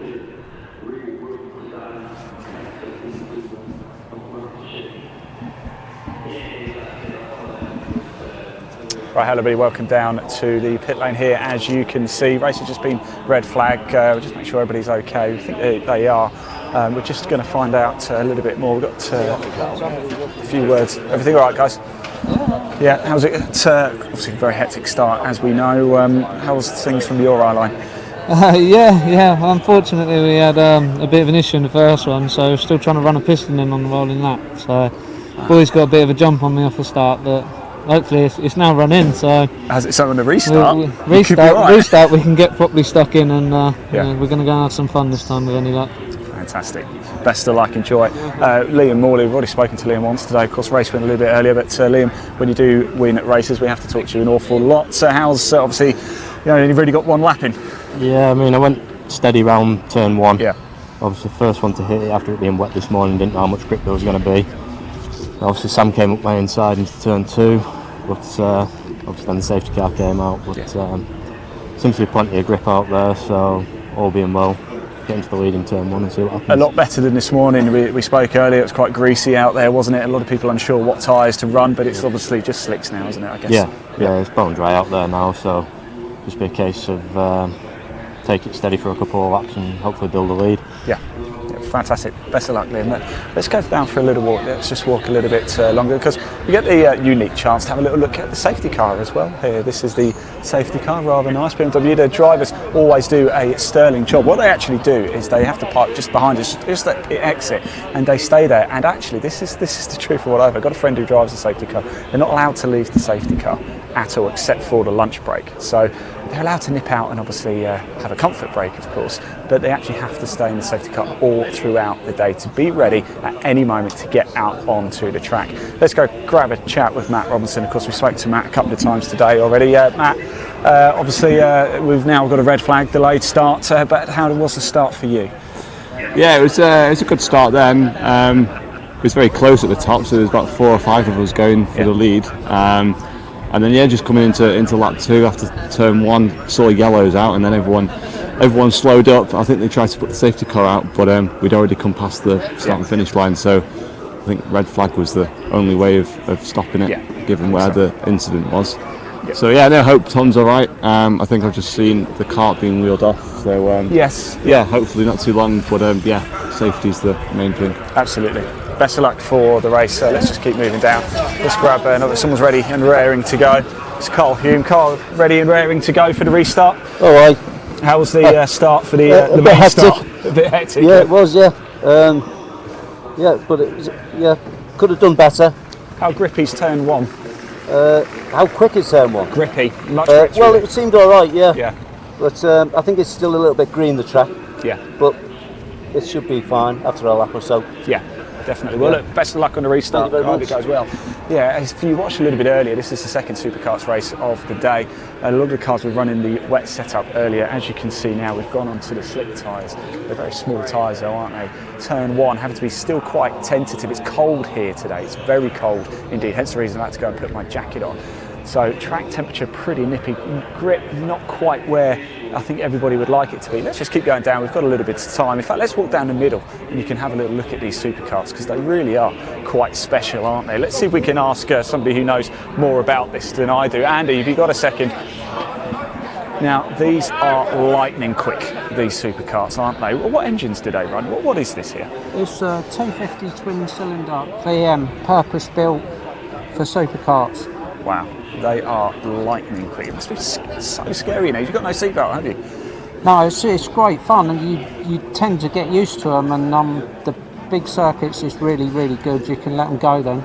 Yeah, I mean, you've obviously got the big wings and stuff, so I suppose wheel-to-wheel combat isn't quite as dangerous as it perhaps could be. No, it's best to avoid it at all possible costs if you can, obviously. I would expect so. With the aero package and everything, you can just take so much corner speed now. Yeah. So, yeah, it's really good on these circuits. Fantastic. Well, look, best of luck for the restart, Andy. We will be watching. Let's keep going. Let's keep going for a little while. I believe we've still got, looks like we've got a little bit of time. Of course, when these do fire up, my word, you're going to hear them. We've got Lee playing over here. Let's grab a word with Lee. Lee, very hectic start. How was it from where you were sitting? Yeah, it was everyone all over the place, really. I just saw a gap, managed to get behind Paul Platt onto the Wellington straight, and then managed to get past him going into Brooklands, and then obviously we got onto the main straight and it had been red flagged. Yes. But no, I felt really good with the kart, so hopefully get a good restart again and head down.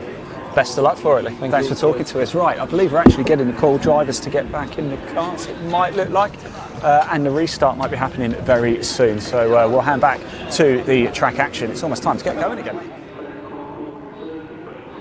Each circuit's got its own challenges, and while it's only 1.6 miles, you know, if you want to get it flat through Copse, you know, that's a good challenge to set yourself. You know, I mean, it might be it might all be over in a flash, but you've still got to have some gonads to nail it through there. You know, so I mean, say compared with the likes of Cadwell Park, which, you know, a lot of the drivers love Cadwell Park, but it hasn't got the wide open spaces that we see here at Silverstone. So once again, a circuit that needs to be treated with some respect. Well, you don't want all circuits to be the same, do you? Exactly. And Cadwell Park and Alton Park are one type of circuit, but what Silverstone promotes and always has done is very close racing and slipstreaming, and yeah, the old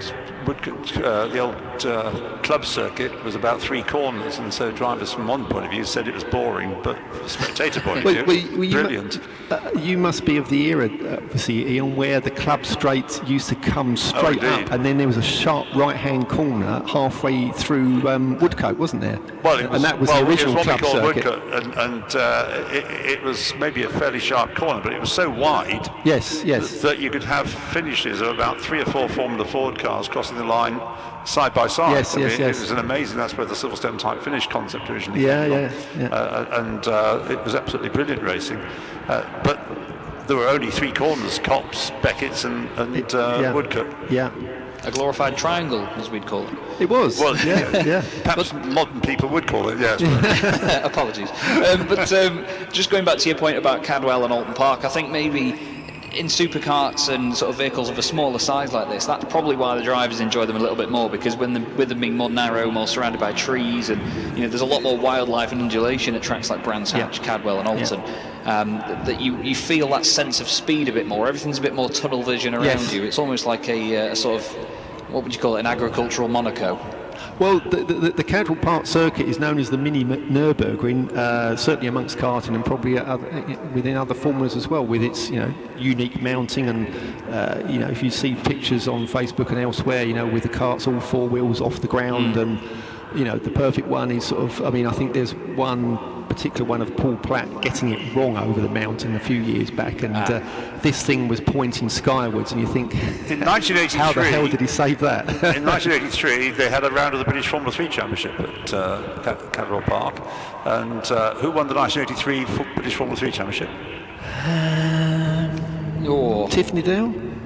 I'm just trying to think back. No, Ayrton Senna. Oh, Ayrton Senna. I wasn't sure. Yes, of course he was, yes. And he crashed at Cadwell. Did he? Dick Bennett will still, who runs WSR around Ayrton in those days, he will still think about that. It is the challenge that, I mean, Ayrton was somebody who was on the limit everywhere, but he went slightly over the limit at Cadwell. It was the only time he raced. Well, I think the car was repaired. I think they were able to take part in the race, but it was in qualifying. And because Ayrton Senna, with the well-known documentary from his karting days, when he used to battle with our own Terry Fullerton for World Championship status in karting, albeit, okay, not gearbox but Class 1, but obviously that was the stepping stone that lots of drivers have taken to get into the single-seater formulas and ultimately into Formula One. It's quite scary actually what you can get to fly over the mountain at Cadwell Park. I commentate on the Sports 2000 championships, and there's pictures of even some of the Pintos in that championship, which are usually considered the slower, older cars with a lot less aerodynamics on them. They get the front wheels off the ground, and there's a driver that used to race in that series called Pat Sherrington, who has, rather than the usual 2-litre naturally aspirated engines those cars have, he now runs a turbocharged one in I think it's in a track day series somewhere. And there's a picture of him, even with all of the splitters and aero, it's a prototype car basically. The whole thing is off the ground as he goes over the mountain, because it's just that much of a corner that makes you want to put your foot down and get a really good run out of it, because it demands momentum. So I can imagine in these it's very frightening. The mountain's deceptive because it's not actually a straight line over the mountain, because if you sort of position it wrongly on the left-hand side as you come over the mountain, suddenly you're greeted with a lot of grass. So you tend to try and keep it slightly to the right and aim for the middle of the circuit. So as you then crest, it's almost like two crests there. And obviously as you come over the second part, then you should be then literally nicely placed on the left-hand side of the circuit to whiz it through Hall Bends. But one of my memories of Cadwell is, remember Hannu Mikkola? Yes, oh yeah, who was a great world rally champion and so on. But he did a little bit of racing when he signed up with Ford. Stuart Turner said he must go do some racing, and he turned up at Cadwell with his Ford Escort. Probably asked to drive at Cadwell because it was the nearest to get to a rally special stage. And I still remember him at the bottom of the mountain. He was up against 2 or 3 pretty quick. There was a chap called Wood who was very quick in those days in a Mini, and Hannu Mikkola was determined to pass him and did so, getting well off the track onto the grass. He got 2 cars back in action. Just cutting in, I can just see the safety car going out of pit lane. There is a green flag being waved in the pit lane to let the carts loose, and I notice the screen has gone back to 12 minutes. So they seem to be making the most of, hopefully we will still have a 1 hour lunch break, and they'll shift everything back to what time should this have finished actually? I'm just trying to see. We should be completing this at 2 minutes past 12. 2 minutes past 12. So effectively, well, okay, if we're on the green flag lap now, so we're only about 15-20 minutes behind schedule, so as I said, there's probably a little bit of wriggle room. Still time for the caviar, but you can't have the champagne. Yeah, that's it. That's how karting lives. I've left the bottle in my cool box here, don't you worry. Mine was a Scotch egg and a bottle of water yesterday, and that was about it. I was actually gagging for something to eat by the time. Well, you should be well for the Scotch egg. Okay, so the Superkarts back on track. They should be passing you now, Chaz. Obviously, they've gone. Would assume the same grid order. We only got 1 lap in, so we should still see Liam Morley and Jason Dredge on the front row. I think, they disappear just picking out the helmet colours as they go round Luffield. Otherwise it would have been Sam Moss on the front. I can't see. Sam is lined up on the second row. Yes, so it is Morley and Dredge on the front row. So the grid as it was for the first start, pace car into pit lane, red lights are on. Morley leads them through with Dredge, and then Harpham and Moss on the second row, and Robinson and Andy Galliford. Everyone nicely in position. Lights out and away we go, and it is Morley again that gets the jump, but Jason Dredge tries to dive for the inside, but as they stream through Copse for the first time, it is the 24 kart of Liam Morley that leads them down to Maggots for the first time. Yes, indeed, and he holds that lead as he gets towards me now, stamps on the brakes, a few moves being made as well. The number 3 kart tries it but runs very wide on the exit.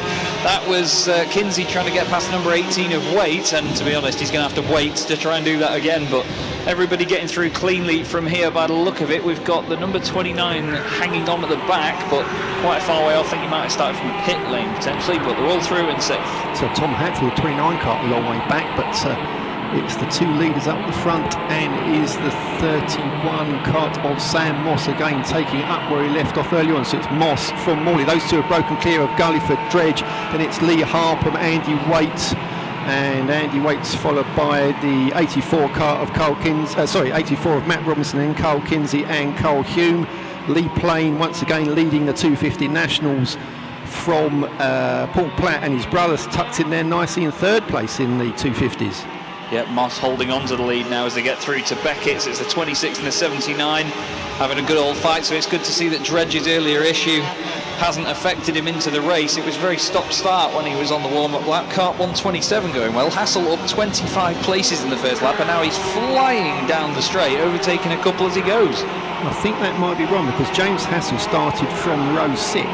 Oh yeah, sorry, yeah, he was the pole position yeah, of the 250 National, so I'm not sure the fact that it shows that he's gained. I mean, it also shows that Matt Robinson's gained 25 places. Yeah, they were in number order on TSL at the first lap. But it's Moss from Morley. Morley looking to close onto the back of Moss as they head into Copse Corner. These two were dicing in the 125 category not that long ago and had some fantastic scraps, and now they're renewing that rivalry in the Division 1 category. Andy Waite up to third. No, that was wrong. The screen had a quick reshuffle, and Andy Galliford's still there in third spot. And he's just lost that, unfortunately, to Dredge as they go through Beckett's. Dredge just nips down the inside. Kinsey trying it on Waite again as they go side by side down the straight. They have got Holm right there with them as well, going one way then the other. They just seemingly can't find a way through down the straight. Oh, we've got a kart off at Beckett's. That's kart number 57 that's ended up in the gravel. That's facing Mark Pask. backwards. We've also got a kart off on the exit of Brooklands, but it's Moss. It's Morley that leads across the line from Sam Moss. And if you look at the screen, Chaz, a new lap record. Moss goes down the inside and regains the lead going into Copse Corner. So Morley smashes the lap record again, a 53.986 that time around, but Moss regains the lead. So Sam Moss not letting Morley get away with it. Yeah, indeed. They've got yellow flags down here now to make sure that they can recover car number 57, Mark Pask. And they're actually pushing him. They're pushing him back onto the circuit, which is good. He was half in the gravel and half on the grass, but he's managed to be pushed back out of there.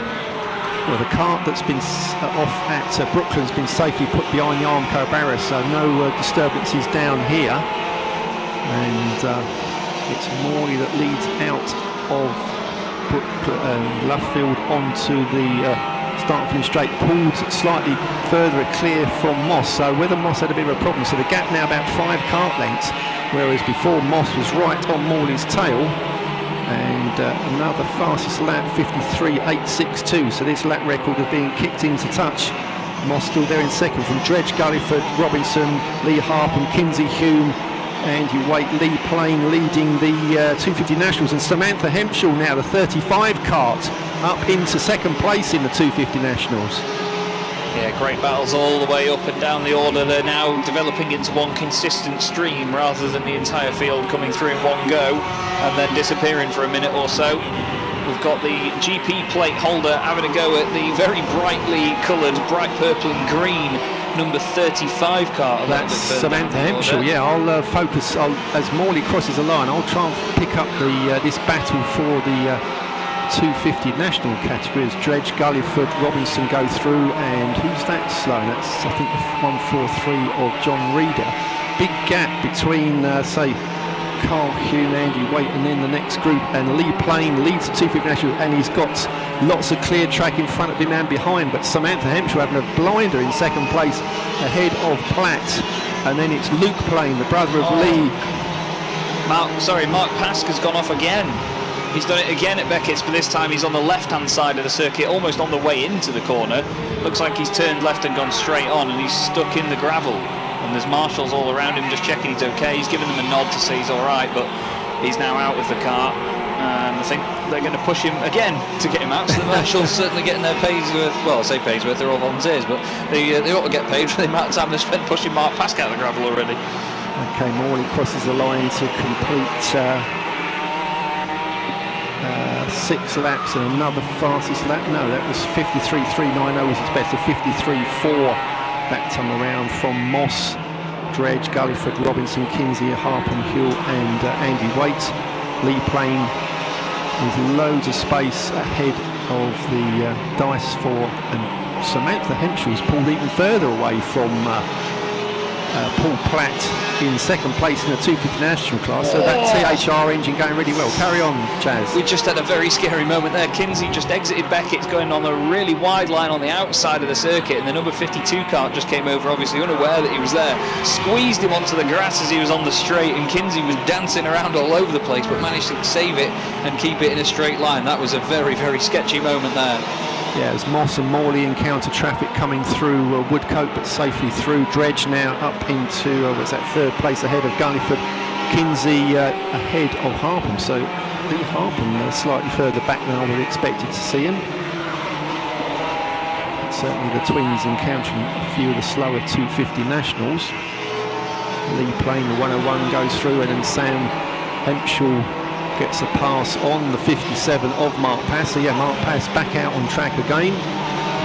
Kinsey is chasing Robinson down now and starting to close that gap. Actually, on the previous lap he was about 0.4 of a second quicker, despite that scary moment with kart number 52. And just keep your eyes open for the battle for third place in the 250 nationals. That's the 25 of Lee Plain, Paul Platt, Michael Goff, and the 21 car of Ben Davis. Those four circulating very close together. They've just come through here. The 25 very, very sideways indeed. The 56 flies down the inside, and then suddenly the 21's back in the picture as well. They're literally glued together as they come back down the straight. They've got the GP plate holder of Platt right in front of them. Now they've all swapped around, so Platt has actually got ahead of Plain on this lap, hasn't he? Yeah, so Paul Platt obviously not running as quickly as we would expect him to be. Should have been up really dicing with Lee Plain. So whether the damage that was caused yesterday, he's running an engine, actually an engine barrel that's from 2016. So wow, it's seen its best days. But here comes a scrap. It is Platt from Goff, Luke Plain and Ben Davis at 21 tacked onto the back of that little group. Fantastic stuff once again from these very entertaining machines. Another lap record last time around from Liam Morley as he crosses the line again. And what's he improved? No, slightly slower this time, but now it's 53.257. So he's actually knocked off 1.2 seconds off of the old lap record. Bearing in mind, okay, I know it's from 2012, but that's a significant chunk of time. And is that not the absolute lap record around this circuit? I'll beg to, I'm not sure on that one. I'm sure Ian would know what formula has been around here to set maybe has anyone gone around here sub 50 seconds? I'm not sure, but I expect somebody has. It's incredibly fast though, isn't it? For the I think Michael Lyons probably has in the Formula 5000. Oh yes, okay, yeah. Okay, that would make sense, yeah. But either way, what amazing pace by these machines again, just proving how quick they are. So Morley is going to be coming up onto the back of that little battle for third place in the 250 nationals. They're going through Cops and down to Maggots as Morley crosses the line. So with what, 2 minutes 50 on the clock. So Morley's going to have to fight his way through what is a fairly quick four group karts Dyson for third place in their own class. It's absolutely incredible again. It's one of those races where there's that many karts lapping one another that you sort of struggle to know where to look, but Morley is doing a magical job at the moment. Gulliford doing well in third place, only 0.6 of a second ahead of Dredge across the line last time. Robinson in fifth. And then the battle for the 250s, as we've mentioned, Plain and Hempshall were 3.6 seconds apart last time across the line. Let's see what it is now, 6.8. It's 3.4. Oh, sorry, I think Samantha is possibly closing in a little bit. It looked visibly closer when she went through this time around. So Morley crosses a stripe now as that group of four go into Cops Corner. So I think Morley's possibly going to be on the back of them, maybe on the exit of Beckett's. Sam Moss still there in second place, Gulliford, Dredge, Robinson, and then Lee Harpham. But there should be some close action coming up towards you, Chaz. Yeah, indeed. There's a bunch of them. They all just sort of magnetise together, these things, don't they? They really do just stick together in little groups. As the 26 goes so deep on the brakes, nearly clatters into the back of the 29. I'm not sure if that's for position, but Hatfield there, if he had mirrors, he'd want to rip them off so he didn't have to see how quickly the 26 was closing in. That actually made me jump a little bit there. I thought we were about to have an incident, but no, the brakes on these things, obviously for the weight of them, absolutely incredible. So Morley's through to complete 12 laps as he just puts a lap over on the GP kart of Paul Platt. And I think, what have we got, a minute left, so I think we might just be able to squeeze in 2 more laps. I say with Morley doing 53-second laps, so I think he should come across the line before the clock runs out. So I think we've got another 2 laps of this fast and furious action. The lead that Morley's got over Moss now, nearly 4 seconds. There's obviously traffic playing a big part in this as we get into the closing stages. Yeah, they've just come back through Beckett's again. A few of them having a little twitch on the exit of the corner, but doing a great job of just all avoiding one another in the traffic and making sure that there is space for others to go through as well. That's one of the best things about this. It's all of the pace between them, but still the closing speeds are incredible. There's no contact. Samantha Hempshire marginally quicker again than Lee Platt. That gap down to 2.6 seconds. As 13 seconds on the clock, so Morley starts what is going to be the last lap from Sam Moss. Matt Robinson crosses the line there in 4th place now. What's happened to Jason Dredge? Now he's dropped back behind Robinson, that's right. Yeah, he was catching him a lot on that previous lap, actually, was Robinson. I think the move happened on the way out of Beckett's out of here, because there was a bit of traffic around them last time, so I think he's just done him in that moment. James Hassel cross line is well back, considering he started from that pole position in the 250 national class, but looking for the guys. So this is coming out of Woodcut across the line, so it's the 101 of Lee Plain. Now Samantha Hemshaw's a lot closer. Now where is Morley? Morley is there and crosses the line, checker flag. So Morley takes second win of the day. Sam Moss there in 2nd place. Platt, Goff, Ben Davis was the group that were dicing for 3rd. They've obviously taken the checker flag, but obviously a lap down in the 250 national class, so that tidies up the 3rd place for 250 nationals. But let's monitor progress between Lee Plain and Samantha Hempshire for the lead in the 250 national class. It should be either with you or... just having a look out the window. No, Morley's come back through, so it should be with you. So let's see if Samantha Hampshire's taken any more time out of Lee Plain. No, I don't think she has, because they go through Brooklands and Luffield, and yes, there's still about a dozen kart lengths, but Sam has certainly put a big effort in to close that gap as Lee Plain, the 101, crosses the line to take the class win in 250 nationals. Samantha Hempshire, great 2nd place in the class, followed by Steve Burton a lap down and Andy Powell. So that's your result for race 2. So we'll quickly run through with the 40 odd on the grid. So another win for the 24 of Liam Morley, and a new lap record of 53.257. I haven't got my calculator with me, Chaz, but I think that's probably about 109 mile an hour average, roughly. Sam Moss takes 2nd place from the 26 of Andy Gulliford. Good drive for Andy. 4th place, the 84 of Matt Robinson. Then Jason Dredge, good to see Jason getting a finish there in 5th place from the 47 of Lee Harpham. 7th was the 2 karts of Carl Hube. 8th was the 3 of Carl Kinsey. 9th was Andy Waite. Then the 1st of the 250 nationals, 10th place and 1st in class, the 101 of Lee Plain. And the gap between him and Sam Hempshire at the flag was, what, 2.4 seconds. So Sam Hempshire getting a great 2nd place there in class, 11th overall. 12th went to Paul Platt from Michael Goff, Ben Davis, Luke Plain, Rob Stubbs there, good run there, 16th and 7th in class ahead of Luke Clempson. Tom Hatfield, the 29 car, 18th. Martin Marks, the 53 in 19th, and rounding out the top 20, a good drive from the back of the grid for the 66 kart of John Faulkner. So that's your 2nd Supercar racing. Right, here we are, park front end once again. You can tell it's getting loud, can't you? But once again, it's this man over here, Liam Morley's just got to move his car out of the way. Let's go get a word with him, who picked up yet another win. In fact, we spoke to him, didn't we, after that red flag whilst we were waiting down the pit lane. Liam, I'm trying to catch up with you. You're going too quick for me, mate. Just like your car as well, back-to-back wins today. You must be pretty chuffed. Yeah, over the moon. Good battle with Sam at the start. Yeah. But after the pace we had on Friday, I knew if I could get out the front, I had a chance of breaking the toe. Yeah. Because that was massive down the back straight. Yeah. But I just managed to break his toe and pull a bit of a gap like I was. He wouldn't let you get away, would he? Just would not let you get away too far anyway. No. It was great driving, it really was. It's great to watch. Congratulations, Liam. We'll probably chat later as well. I never want to say too much, of course. We've got a few of the other drivers just coming down. We've got Carl Kinsey here as well. Let's just grab a quick word over here, shall we? That was some race, wasn't it? Yeah. There we go. I think we're just getting the... trying to get the right gear. There we go. There we go. Eventful, I would say that was. How's it from where you were sitting? Yeah, not bad. The first lap, the first start was a bit mental. Yeah. A lot going on, but second start was a lot better. Yeah. A lot cleaner, and yeah, all right from there. How much does a red flag sort of disrupt your kind of flow? I mean, it was quite early on, I suppose. Yeah, it's not too bad. The thing I like about it is you get a chance to warm up your tyres properly. So when you restart again, I think everyone's in a lot better shape to race. Yeah. So actually, in some times it works out all right, as long as no one's hurt, obviously, from the red flag. But. Absolutely, absolutely. Well, look, better luck for the next race. There's still one more to go, isn't there? Let's grab a word of Andy as well whilst we're over here, shall we? Andy, congratulations.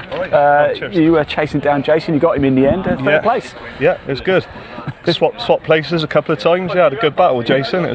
Is the track bone dry now? Yeah, definitely. And I've still got a few wet settings still on the kart as well, because we weren't sure if it was going to be that dry. So you go even quicker, is that what you're saying? Well, I don't know, but we'll try, hopefully. Right, well look, congratulations, best of luck as well for the next race. There you go. Right, I believe it is actually time for the lunch break now here at Silverstone. So, I think it's time for a little prawn sandwich. I'll see you soon.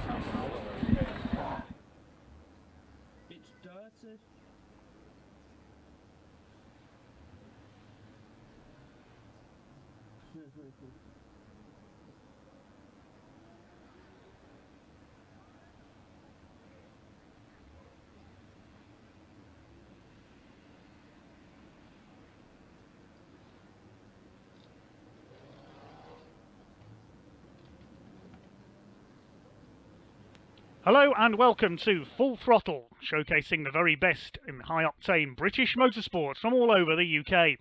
Today we're at the Snetterton 300 circuit in Norfolk for action presented by the British Automobile Racing Club.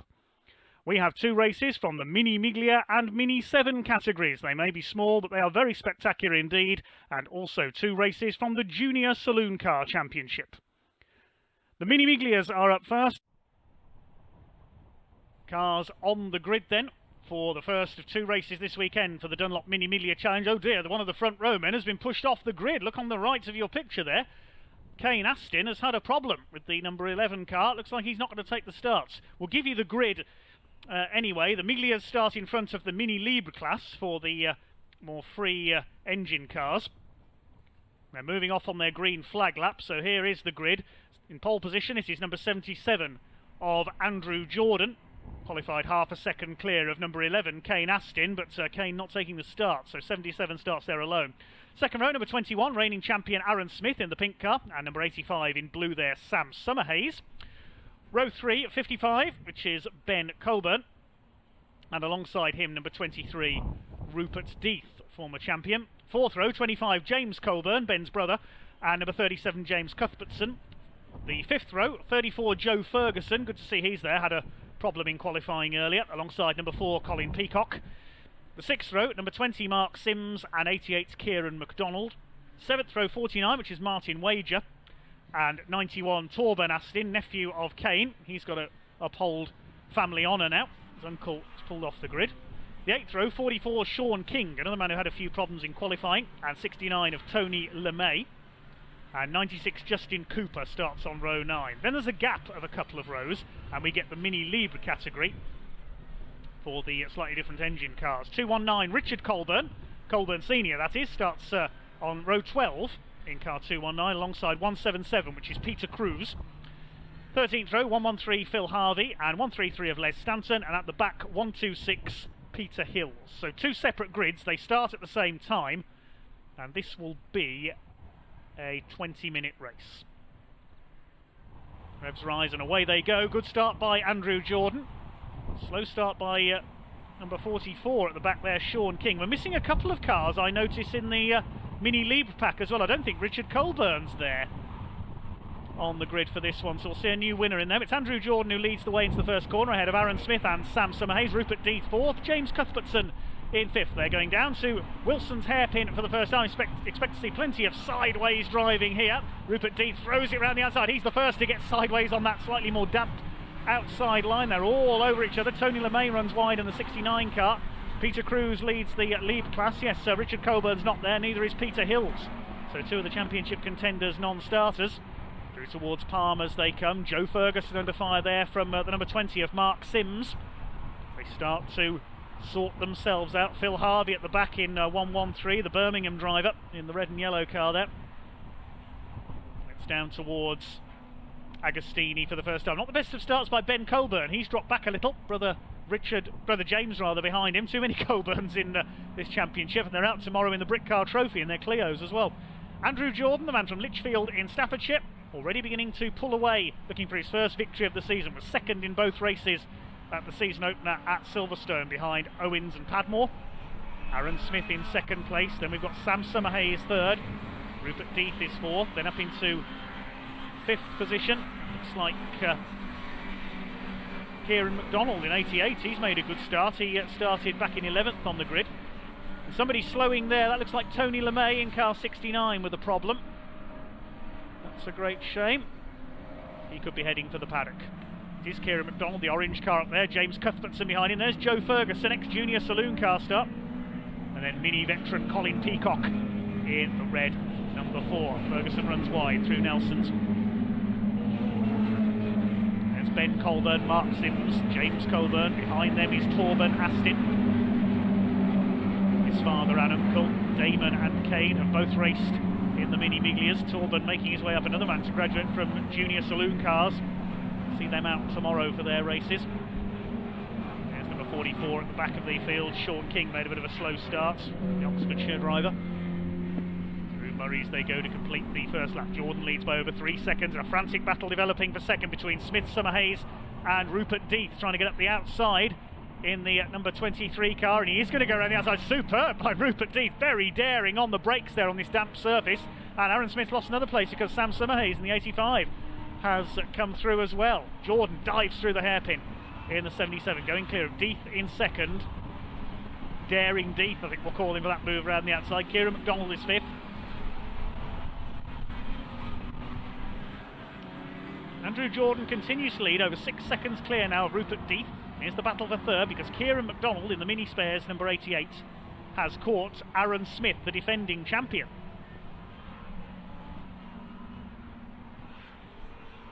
And McDonald is going for it.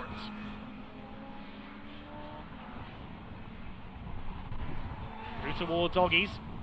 The Pink Panther holds that third place, but here comes the orange machine of Kieran McDonald. I don't think he's going to get through at Williams. He might be able to draft him on the Bentley straight there, nose to tail. Here he comes. There's your race leader, Andrew Jordan.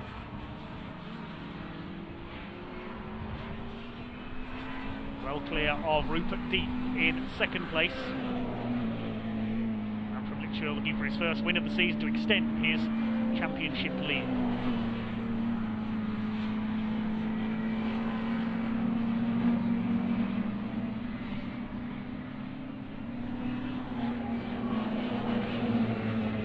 Battle still raging in the further reaches of the top 10 as well. There's Rupert Death, a rather lonely second place for Rupert, the man from Cambridge. Here comes the battle for third. Has Kieran McDonald got through? No, he hasn't. He's still on the tail of Aaron Smith. Here's the battle for fifth. It's Sam Summerhayes under real pressure. Joe Ferguson goes through, coming out of Murray's. I thought there was going to be some contact there as they came into Murray's. Over the line, this is the third place fight. Smith, McDonald, there's the fight for fifth. Ferguson ahead of Summerhayes. And then Ben Colburn is going after them in the green 55. Over the line have gone the leaders to complete their fifth lap, and yes, the lead gap is coming down. 2:14.988, new fastest lap that time through for Rupert Death. And while that was going on, Joe Ferguson has got involved in the third place battle. I thought he was going to. It's going to be 4 of them for third place, because Ferguson's up to fourth and Ben Colburn's up. There's all the 2 pink cars side by side. Oh, that was close. Joe Ferguson goes wide over the curb. McDonald is going to fight back here, and Ben Colburn looking for a piece of this as well. Pink, orange and green for third place. Aaron Smith has it at the moment. Meantime, Peter Cruz is still leading the lead class. He's just got past Mark Sims for 12th overall. We keep our eye on this third place battle. Joe Ferguson's up to fourth and McDonald's lost another place. Ben Colburn up into fifth. I hope he hasn't pushed too hard in that early charge up the order and has shot his tyres, Kieran McDonald. Here comes Joe Ferguson now. He wants a podium place. He missed the opening rounds at Silverstone, so he needs points. He's going to challenge for the championship. He's having a look at Oggies. Aaron Smith holds him off. They're coming towards the Bentley Straight. There's going to be some slipstreaming here, I reckon. Look at this. Coburn there in 5th place, McDonald in 6th. They'll head down the Bentley Straight under the bridge. Here they come. Down towards the left-hander at Brundle. Smith positions himself on the inside. Here they come. Somehow they stay together. Ferguson sideways there. He's so late on the brakes. He fires up the inside. He's going to go wide onto the grass. Joe Ferguson trying too hard there, and he goes rally crossing. Oh, and Kieran McDonald slowed up. He's pulled off. What's happened? I wondered if McDonald had a problem, but he just seems to have pulled off of his own accord there. I wondered if there was some contact. So it's only 2 for 3rd place now. Ben Coburn is up into 4th place, and now he's giving chase to Aaron Smith.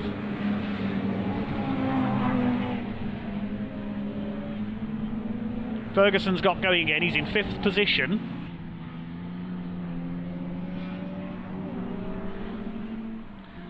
Colin Peacock 7th, James Coburn 8th, then a gap back to Sam Summerhays, who's dropped back to 9th.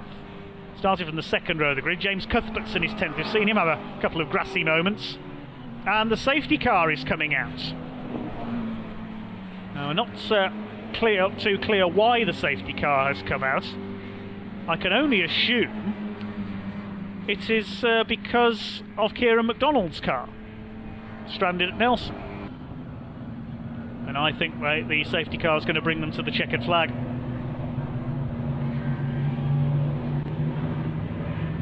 Well, there's the man set for a Mini League class win, the Rat Racing car of Peter Cruz. And you can see that retro livery on the Britax Cooper car. And the checkered flag is out, so we finish under the safety car, which is a bit of an anticlimax. It would be nice to have had a one-lap shootout, but of course the marshals need to do their job with the car stranded at Nelson. There is the checkered flag. The safety car brings them to the line, and Andrew Jordan takes his first win of the season, extends his championship lead. Rupert Deeth 2nd, Ben Coburn his first podium in a Mini Miglia in 3rd. 4th for Aaron Smith, Joe Ferguson is 5th, Martin Wager 6th, 7th it's Colin Peacock, 8th for James Coburn, Sam Summerhays 9th, James Cuthbertson 10th, Sean King is 11th, Peter Cruz 12th, 13th goes to Mark Sims, 14th is Justin Cooper, number 96, 15th for Torben Astin, Les Stanton will be 16th, Peter Hills will complete the finishers. We lost Kieran McDonald, Phil Harvey, Tony LeMay, and of course Kane Astin didn't take the start. Congratulations then to Andrew Jordan. First win of the season, combined with 2 seconds at Silverstone, puts him into a clear championship lead. Right, hello everybody, welcome down to Parc Ferme, and it is this man, Andrew Jordan, who I don't want to say made it look easy, because he didn't. He had a 6-second lead at one point, didn't he? Of course, the safety car, what a shame it was to finish under the safety car. Rupert was getting a little bit close. Andrew, we spoke after qualifying. You said even in the conditions you could go a little bit quicker. You showed that in the race, didn't you? Yeah, it was a bit of a gamble on tyres and what we did, but on the outlap it was clear, it was slick, so I was quite happy we went with that. And then I knew if I'd got a start, and Rupert was obviously going to be very quick on the slicks, if he could get caught up in the guys on the wets, which he did. So yeah, happy with that. It was good fun. It certainly was. It looked at a couple of times like Rupert might be able to close the gap a little bit, and then you pulled away again, and then the safety car came out and kind of ended it really, didn't it? Yeah, I was just gauging the gap off the pit board. I could see he caught for a couple of laps, and so then I did one quick lap and opened it up by nearly a second, I think. So I thought, well, that's fine. I can just look after it then. But then with the safety car, I thought that with it going so slow, it was trying to run the clock down and get the flag at the end. I think it was the safe thing to do in the end. Yeah, no, as well, fantastic. It's, after the rain we've had, it's nice to not have any rain, and weather looks good for tomorrow as well. Well, congratulations. Thank you.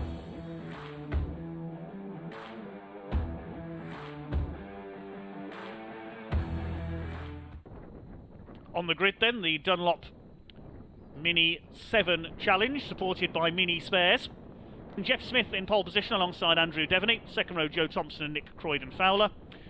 3rd row, Jonathan Lewis and Conor O'Brien. 4th row, number 2, which is Spencer Wanstall, and 20, Darren Thomas. 5th row, number 4, Lee Roberts, and 6, Graham Davis. The 6th row, 76, Joe Polly, and number 8, Julian Proctor. And on row 7 on his own should be number 7, Jordan Sims. Then there's a gap, and we've got the first of the scholarship cars. Michael Winkworth alongside Damien Harrington heads them up. Michael Winkworth with 2 wins in that category in the first rounds at Silverstone. And behind them will be 742, which is Ben Butler, alongside 758 Matthew Ayres. 777 Dave Rees next alongside 712 Greg Dorr. Teenager Ryan Taylor is next in 784. He starts alongside 732 Darren Cox, 766 Jeff Williams and 729 Darren Jeremiah. 733 of James Bryan and 715 Johnny Kent. Finally Mark Chappell in 796 and 763 John Coburn Evans. Green flag waves at the back, the marshals are happy, the clerk of the course is happy. We're ready to go, mini racing here on the Snetterton 300 circuits. Revs rise and away go the Mini 7s. Good start by Spencer Wanstall from the middle of the pack there. First pack heads down towards Rich's corner for the first time. The flag goes down in the background. The Union flag unleashes the scholarship class. They're underway. It's Jeff Smith who leads the way into Rich's for the 7s. Michael Winkworth takes the lead from pole position. There's one car going off. That's Nick Croydon. Fowler has gone wide at Rich's. He drops to the back of the pack in the 7s. Jeff Smith leads into the hairpin for the first time. Andrew Devaney in second, side by side between Spencer Wanstall and Joe Thompson for third place. They've all made it round the hairpin okay for the first time. Michael Winkworth in the background has already got a clear lead in the scholarship category as they head through Palmer for the first time. It's Smith from Devaney. Wanstall at the inside takes Thompson for third place. Then it's Darren Thomas in fifth. Bit of smoke there from, I think that's Lee Roberts, the orange number 4, further back in that group. Here they come then down towards Agostini for the first time. Smith from Devaney. Spencer Wanstall with a quick start up into third position. There's the scholarship class making their way through Palmer's corner. Michael Winkworth there, early leader. Dave Rees has made a super start in the pea green car, number 777. He's up into second place. Then it's Damien Harrington, Greg Dorr, and behind him Darren Jeremiah. So a bit of a mix from the scholarship. That's a super start by Dave Rees up into second in that group.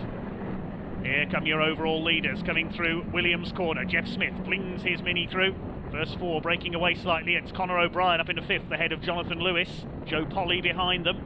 Jordan Sims, the youngster, at the back of that group. Down the Bentley straight they come. Now let's hope everybody makes it round okay. Remember, it's very slippery here, so let's hope we don't see any spinners into Brundle. They'll try and avoid where the oil is. Jeff Smith is a little bit sideways there, but then that's just how he drives. Spencer Wanstall has come through into second place. Andrew Devaney goes down to fourth. Yes, they've made it through so far. Conor O'Brien side by side with Jonathan Lewis in the 41 car. Then it's Joe Polly. The car that was smoking a little there was the number 8. That's Julian Proctor. Seems okay now.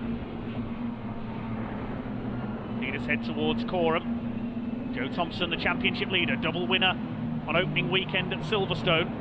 Away goes Jeff Smith, though, already in the clear at the front of the field. Graham Davis there, veteran mini racer in the number 6 car, under attack from the recovering Nick Croydon Fowler. Yes, there is a bit of smoke from Julian Proctor's right front wheel there. Whether that's bodywork rubbing on the tyre, whether it's a sticking brake, I'm not sure. They complete the first lap then. Jeff Smith leads already by almost 2 seconds. Spencer Wanstall, superstar, has gained 5 places on that first lap. Starting to spread out now, the Dunlop Mini 7s. Devaney holding off at Conor O'Brien, who's trying to go round the outside into the hairpin. That's a brave move under braking. I don't think he's going to do it. No, Devaney stays ahead. O'Brien now to the outside for Palmer's. Good defensive driving by Andrew Devaney, battling for 5th position. There's our second placeman going through. That's Joe Thompson, then Wanstall, Lewis, and round the outside Conor O'Brien. Oh, he's tagged the 77 of Andrew Devaney there. I hope Devaney has survived that. Yes, he has. Or he'd have needed the services of Mini Spares there to place a bit of bodywork on that car. There was a little bit of contact there, but they've survived it. Next is Croydon Fowler. Roberts has got ahead of Joe Polly in the 76. Coming up towards half distance. Joe Thompson thrashes his car through Murray's there. Here's a battle among the scholarship class runners. Greg Dorr, 732. Darren Cox. He's definitely been doing some rallying or rallycross in that car. Somebody going off ahead of him. I think that was Jordan Sims running wide, the number 7. Ryan Taylor, hey, he's going rallycrossing as well. threw his car through Nelson there. I think that might be what Darren Cox did earlier on, because now Ryan Taylor's covered in mud as well. Maybe a pressure washer company could sponsor these cars as well. Great stuff though, they really do fling these cars around, as Julian Proctor's doing there as well. They are loving this. Smith has extended his lead again on that last lap. He's done another fastest lap, 2:26.292.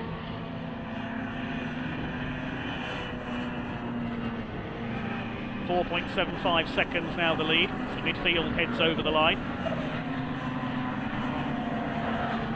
Sims in among the scholarship runners, and Julian Proctor battling away. Latest generation of the Sims family to join this Mini 7 racing club. Julian Proctor in a room speed tuned car there as well. And Greg Dorr signalling out of the window there. I'm not sure what that was all about. Saw the arm go out of the window. Has he got a problem?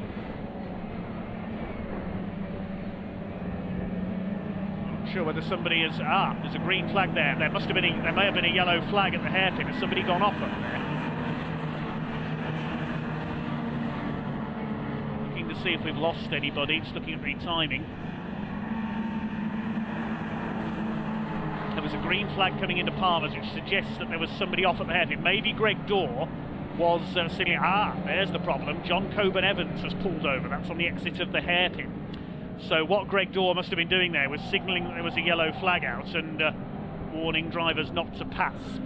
Because if you pass under yellow flags, you will be penalised.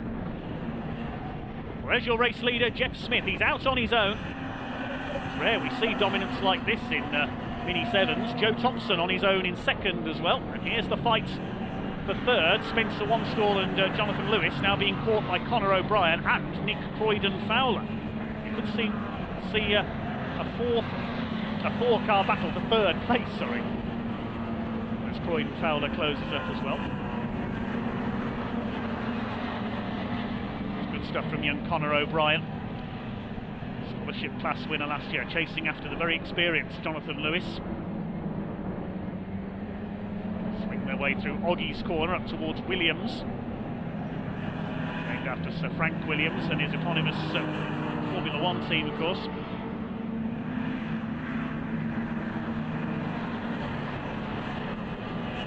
Here's the battle for third place. Croydon-Fowler up into fourth ahead of Conor O'Brien.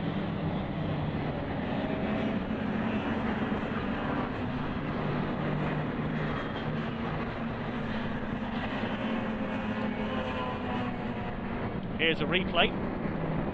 This is Johnny Kent and Ryan Taylor. And Taylor sideways. Oh, goodness me, up on the curb. How did he not roll that car over? That is the luckiest escape of the weekend. Ryan Taylor. How did he not roll that car? That's incredible off the curbs there at Nelson.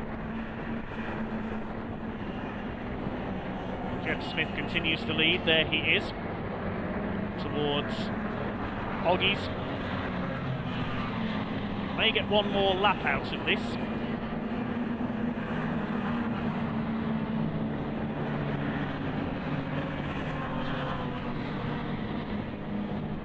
To the Bentley straight he goes, just controlling the pace, looking for his first win of the season.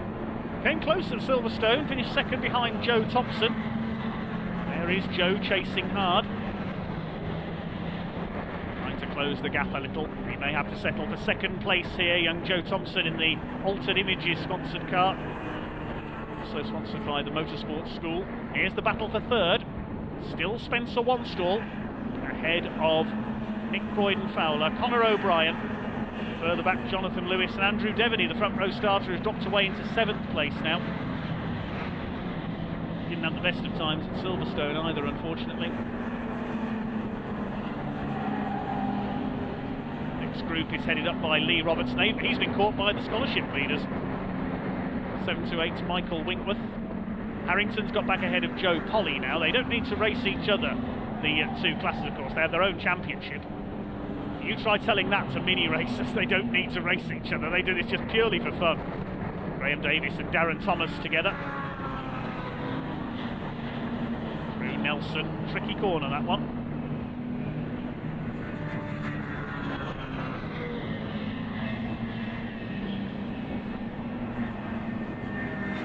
flaggers are on their last lap now, just heading out of the Wilson's hairpin. Jeff Smith leading now by 8 seconds over Joe Thompson. A fastest lap of 2:25.705 for Jeff Smith. A win with the fastest lap here will take him into the lead of the championship. Clear of Joe Thompson. We'll see what happens later on as well. There's a green flag waving at Palmer, so somebody's possibly hit trouble. You can see in the background there the green flag, so somebody's possibly hit trouble in the first part of the lap. Going to change the 4th place, I can tell you as well. Conor O'Brien is up into 4th ahead of Nick Freud and Fowler.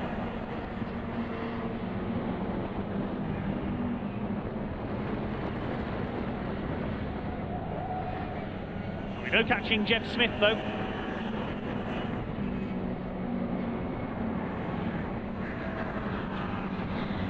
There's the problem. That's why the yellow flag's out. Jeff Williams has gone off on the exit of the hairpin.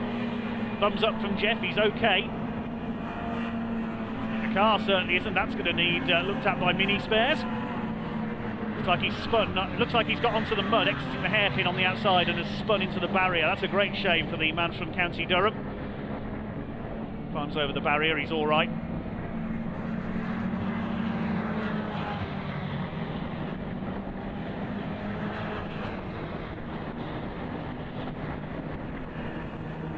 Well, Jeff Smith heading for victory then. He's coming round towards Corham for the final time. The man from Kettering in Northants. Here he comes. Lapped one of the back markers there. That's the white car of James Bryan. It's going to be a win for Jeff Smith. Bit of showboating through Murray's for the last time. And here he comes in the General Lee Mini up towards the line for his first win of the season and to take the championship lead. 0-1. Jeff Smith takes the win by a very clear margin, absolute eternity in mini racing terms. Congratulations, Jeff Smith. And he'll take the lead of the championship from Joe Thompson, who comes over in second, nearly 10 seconds behind him. Completing the podium, we should see Spencer Wanstall. Yeah, he comes home in third ahead of Conor O'Brien in 4th place. Now, who's going to win the scholarship category? It looks like it is going to be Michael Winkworth. He's pulled away a bit from the 711 of Damien Harrington. Here they come up over the line. Winkworth wins it. Harrington second. They are 0.6 of a second apart at the line, just behind Lee Roberts there. Jeff Smith gets fastest lap of 2:25.459 on the last lap as well. So he gets the point for fastest lap, and that means he will go top of the championship ahead of Joe Thompson. It's going to be a good fight between those two this season for the title.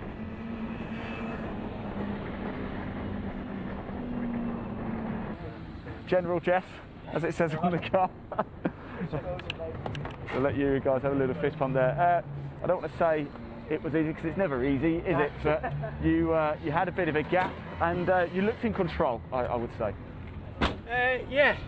With these, it's when you're on your own now and there's a couple of cars behind together, it makes a massive difference. So luckily Spencer and Joe were fighting a bit. I could see in the mirrors. If they'd have worked together, they'd have soon cleared that 3 or 4 second gap. They had no problem. Exactly, it does, and this is what we love about motorsport, isn't it? Yeah. Is though you got 6-7, you just never know what's going to happen. We saw it in the previous race. There was oil on the track. But you guys managed to just keep it out there and take it home. Absolutely, Happy? yeah, really good. He's got really a big smile on his face. There he is, General Jeff himself. Well, some brilliant race action so far, to say the least. Join us after the break for more great racing here at Snetterton.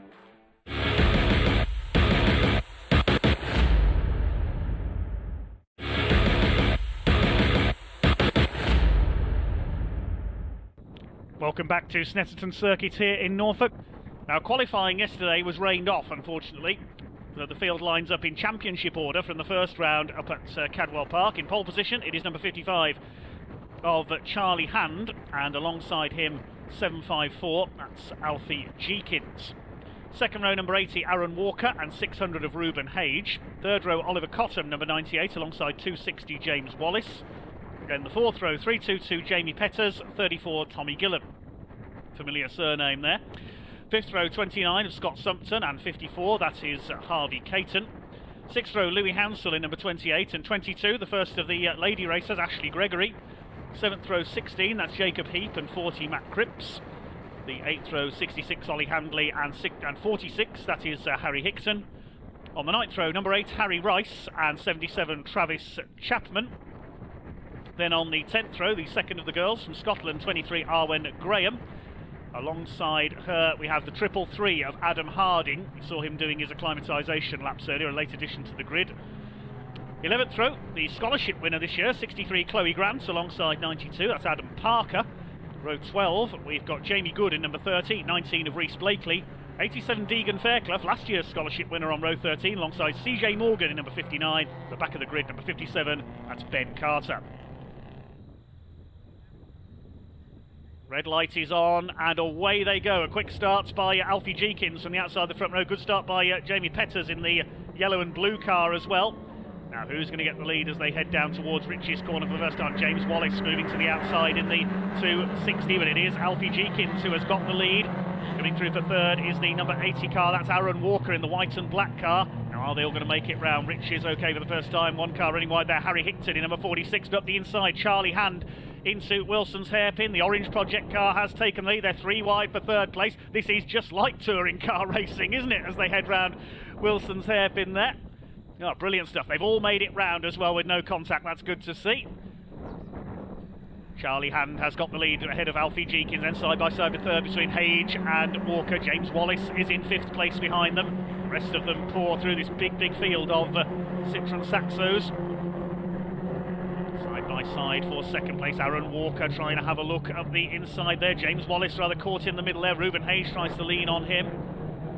Make it round. The number 16 there in mid-pack, Jacob Heap in the Lucas Oil car. The cars run wide onto the curves. Look at the lead Charlie Hand has got already. He is, I think, the most experienced driver in this series, and it's showing here. Aaron Walker up into second place, and yeah, Alfie Jeekins did do a bit of rally crossing there. So did Harvey Caton in the 54. Just ran wide onto the grass. That's dropped Jeekins back, and it is Hand who leads from Walker. Hage in third, Wallace up to fourth. There's Jeekins in 5th, side by side with Oliver Cottam. Harvey Caton's run wide again, coming out of Oggies there onto the grass. He's dropping back. Jeekins wide again. Yeah, he's definitely going back to his rallycross roots here. He's all over the place, Alfie Jeekins. Oh dear, oh dear. Another car runs wide there. I think that might have been Chloe Grant. But it is the 55 who leads the way. Charlie Hand down into Brundles. Aaron Walker, Reuben Hage, James Wallace. There's Oliver Cottam. Behind him is the number 34 car, it's Tommy Gillam, son of Tony Gillam of Team Hard Touring Cars fame. And in just about every other series over the last few years as well. There seems to be Team Hard cars in everything in British motorsport, even truck racing. There's Jamie Petters, there's Jeekins, well back in the pack now, the front row starter after a couple of mistakes, and Harvey Caton with him. Ashley Gregory ahead of Matthew Cripps, I think that was in the number 40 behind her. His family well known for classic touring cars, as is Harry Hickton's family, classic saloon racers. Come round then to complete the opening lap. It is a clear lead for Charlie Hand. He's in a 2:34.602. He's already over 3 seconds clear of Aaron Walker, Reuben Hage, James Wallace, Oliver Cottam, Tommy Gillam completing the top 6. Then it's Louis Hounsell next in the order in the 28. There he is, the purple car. There's Matthew Cripps around the outside of Ashley Gregory in the 22. Ex-Mini Stocks young lady. Leader already through Wilson's hairpin. Oh, and a bit of contact there, James Wallace and Reuben Hage. Get off, says Reuben. Holds that third place. Bit of damage to James Wallace's car there, the 260. Let's see if he's survived that okay. Yes, he has. Just some damage to the front bodywork there. Behind him, Oliver Cottam. Then we've got the 34 of Tommy Gillam and the 28 of Louis Hounsell. Now you can see the damage there. It's smashed the headlamp, bent the bonnet and the bumper. Saxo of 260. James Wallace still going. Now as long as none of that bodywork starts flapping or it doesn't start leaking any fluid out of the radiator if it's damaged, he should be okay to keep going. Otherwise he'll be called in by the black and orange flag from the marshals on the start line.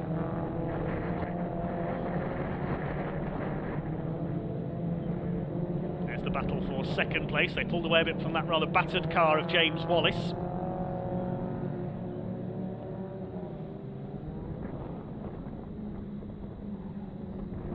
Harry Hickton chasing Jamie Petters there, 322 and the 46. 46 sponsored by Race Truck Race Transporters. And here comes Reuben Hage. He's having a go for second place up the inside, but later on the brakes there, the number 80 of Walker.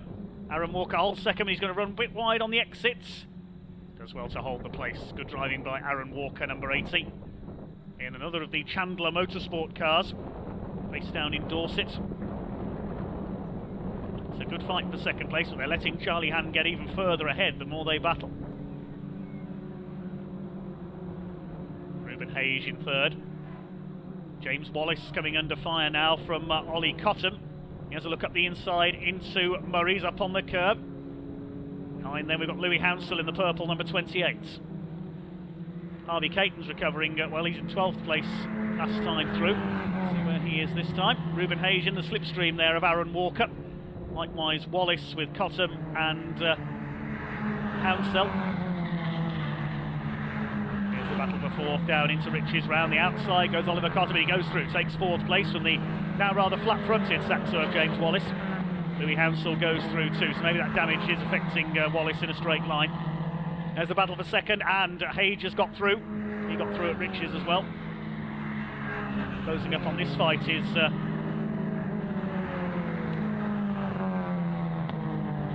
black number 40, I think that is, or is it 34? It might be Tommy Gillam behind this group. Check that. That is Tommy Gillam. There's Deegan Fairclough battling with Harvey Caton. Yes, James Wallace definitely dropping back here. That damage now starting to affect certainly his straight line speed of his car, probably the handling as well.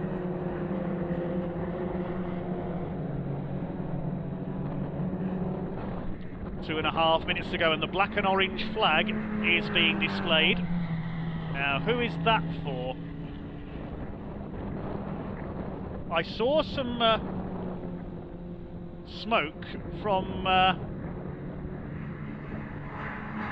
the 29 car of Scott Sumpton. I wonder if that's dropping some fluid. Can't see the number from our position, unfortunately, but the board is out there with the black and orange flag. That means mechanical problem. You need to pull into the pits, so we'll wait and see who that is. We don't know who that's been given to. I thought I saw, as I say, a bit of smoke from underneath the 29 of Scott Sumpton a few laps ago as James Wallace runs wide there. I wonder if it's Wallace because of that bodywork damage. He might be being called in. I couldn't see the number on the board there, unfortunately, so we'll wait to get confirmation on that. We'll wait to see who pulls into the pits. Everybody is still running at the moment, all 27 cars that took the starts. Matthew Cripps gets past Oliver Cotton there, up into fourth position and running well. He's already dealt with Louis Hounsell. Look at this, four of them together in this battle. We've got Arwen Graham in there, Chloe Grant ahead of them, 333, that's Adam Harding. Also in that battle, I think that's the 66 car, which is Ollie Handley. There's Alfie Jeekins. Started well, but a struggle there on. It is Ollie Handley at the front of this little group. There's been a bit of contact in there. Adam Harding's wing mirror hanging off. There's Chloe Grant, the scholarship winner.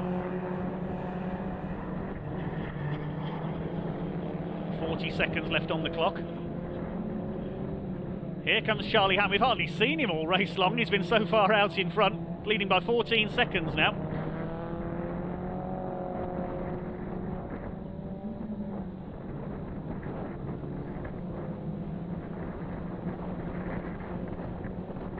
It's 20 seconds on the clock as he comes up towards the line here. Now remember, when the clock goes to 0, that means the start of the last lap. It's 15 minutes plus 1 lap in this championship. There goes Charlie Hand, and 9 seconds on the clock as he goes over the line, so that will mean 2 laps to go, I think.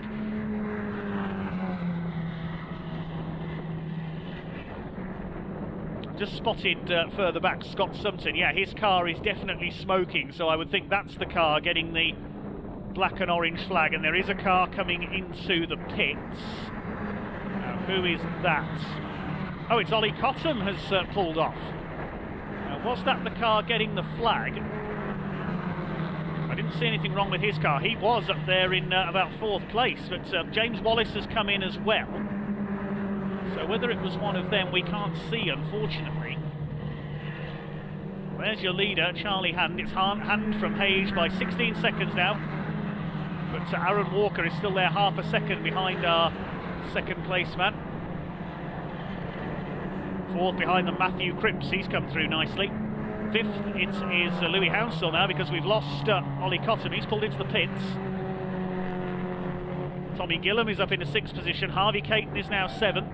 Here's the battle for second place. Aaron Walker in the Chandler Motorsport car challenging Ruben Hage. At the moment it's a Westbourne Motorsport 1 and 2.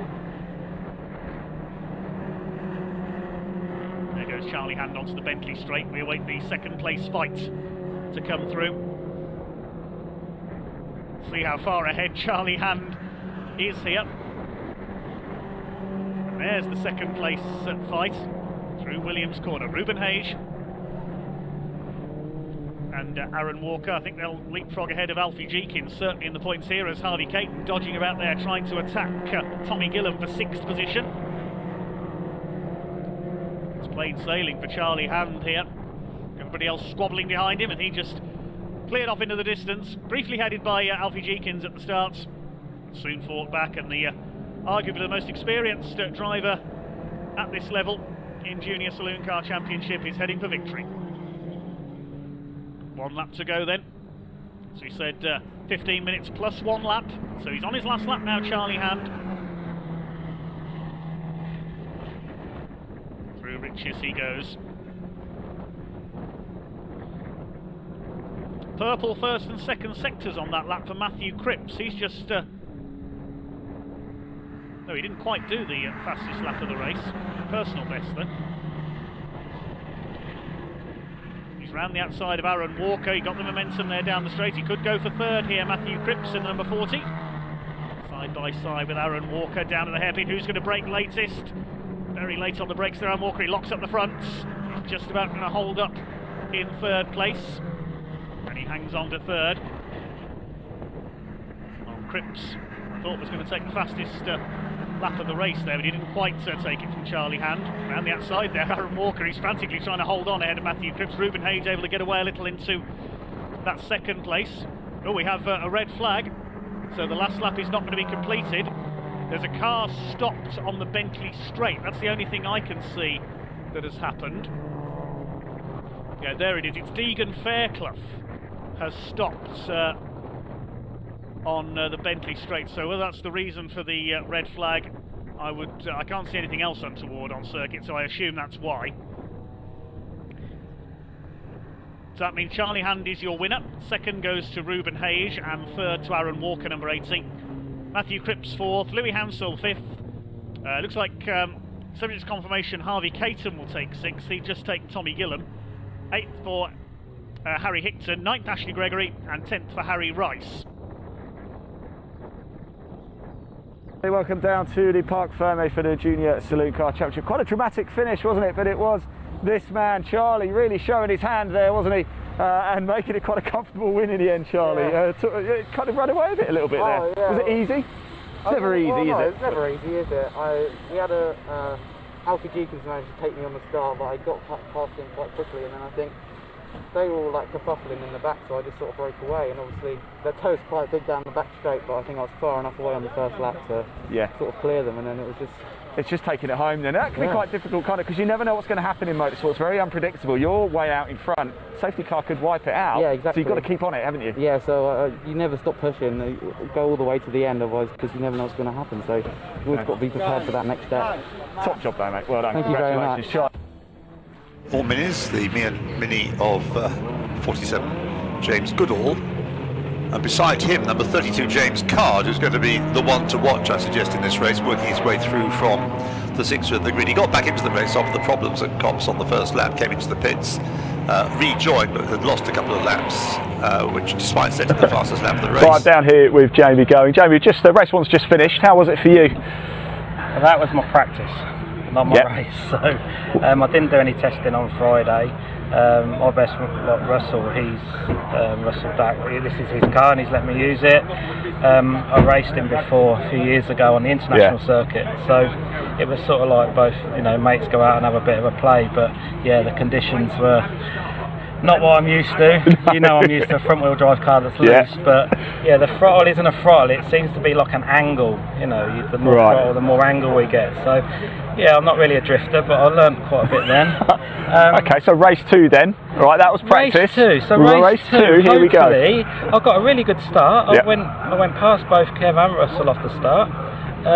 So, you know, like if I can get in the mix and a bit of a carrot. If it's dry, I think the car will be good. But yeah, in those slippery conditions, is it really a BMW though? Because look at it, look at the livery. So it could be anything under there. You never know what it is. But yeah, no, it was good fun, and I kept getting quicker every lap. So yeah, if it's dry, I hope I'll have a race then. So I did overtake somebody as well. So yeah, in the end, that's all we wanted. That's all we want. You got a smile on your face. That's all about. It's all fun, isn't it? Best of luck for race 2, Jamie. Cheers. Thank you.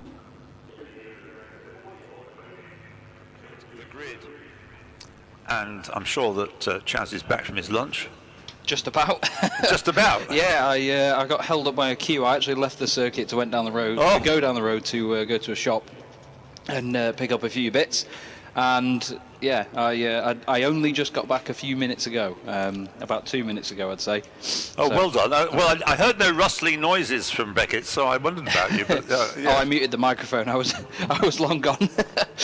But yeah, all safe and sound, all back. I was actually met by the number 44 Mini Coupe that we saw earlier on at the roundabout as you get into the circuit, as it was sort of circulating the paddock, getting ready and seeing that everything was all in working order, because they had some problems with that car earlier on in the weekend. So fingers crossed for them.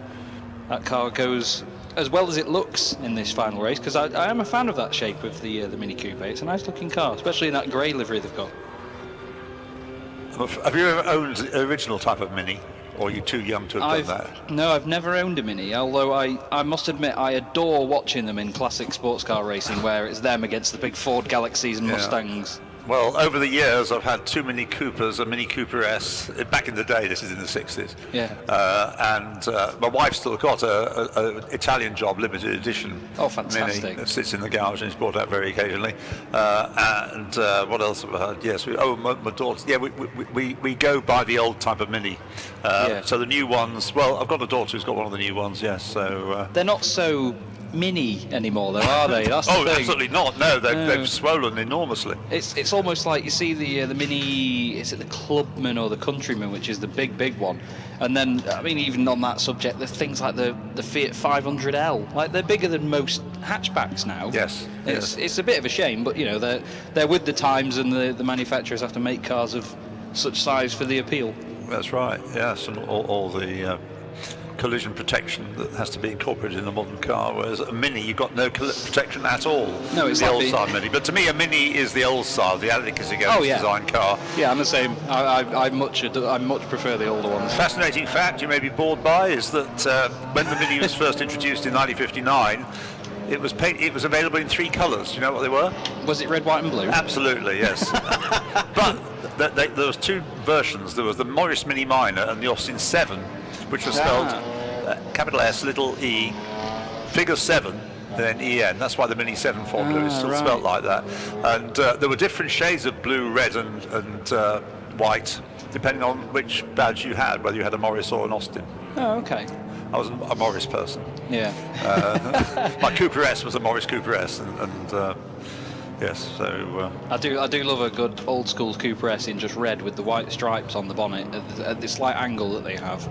It just looks amazing with the stance that the Cooper S used to have as well, with the wider arches, was absolutely phenomenal. Yeah, well, mine was a grey one with a white roof, tweed grey, I think it was called. Nice. The only extras you could have really were you could have an oil cooler and twin petrol tanks, because the basic Mini tank was 5 gallons. But you could buy 4 gallons of petrol for £1 back then. But that's another story. They were boring.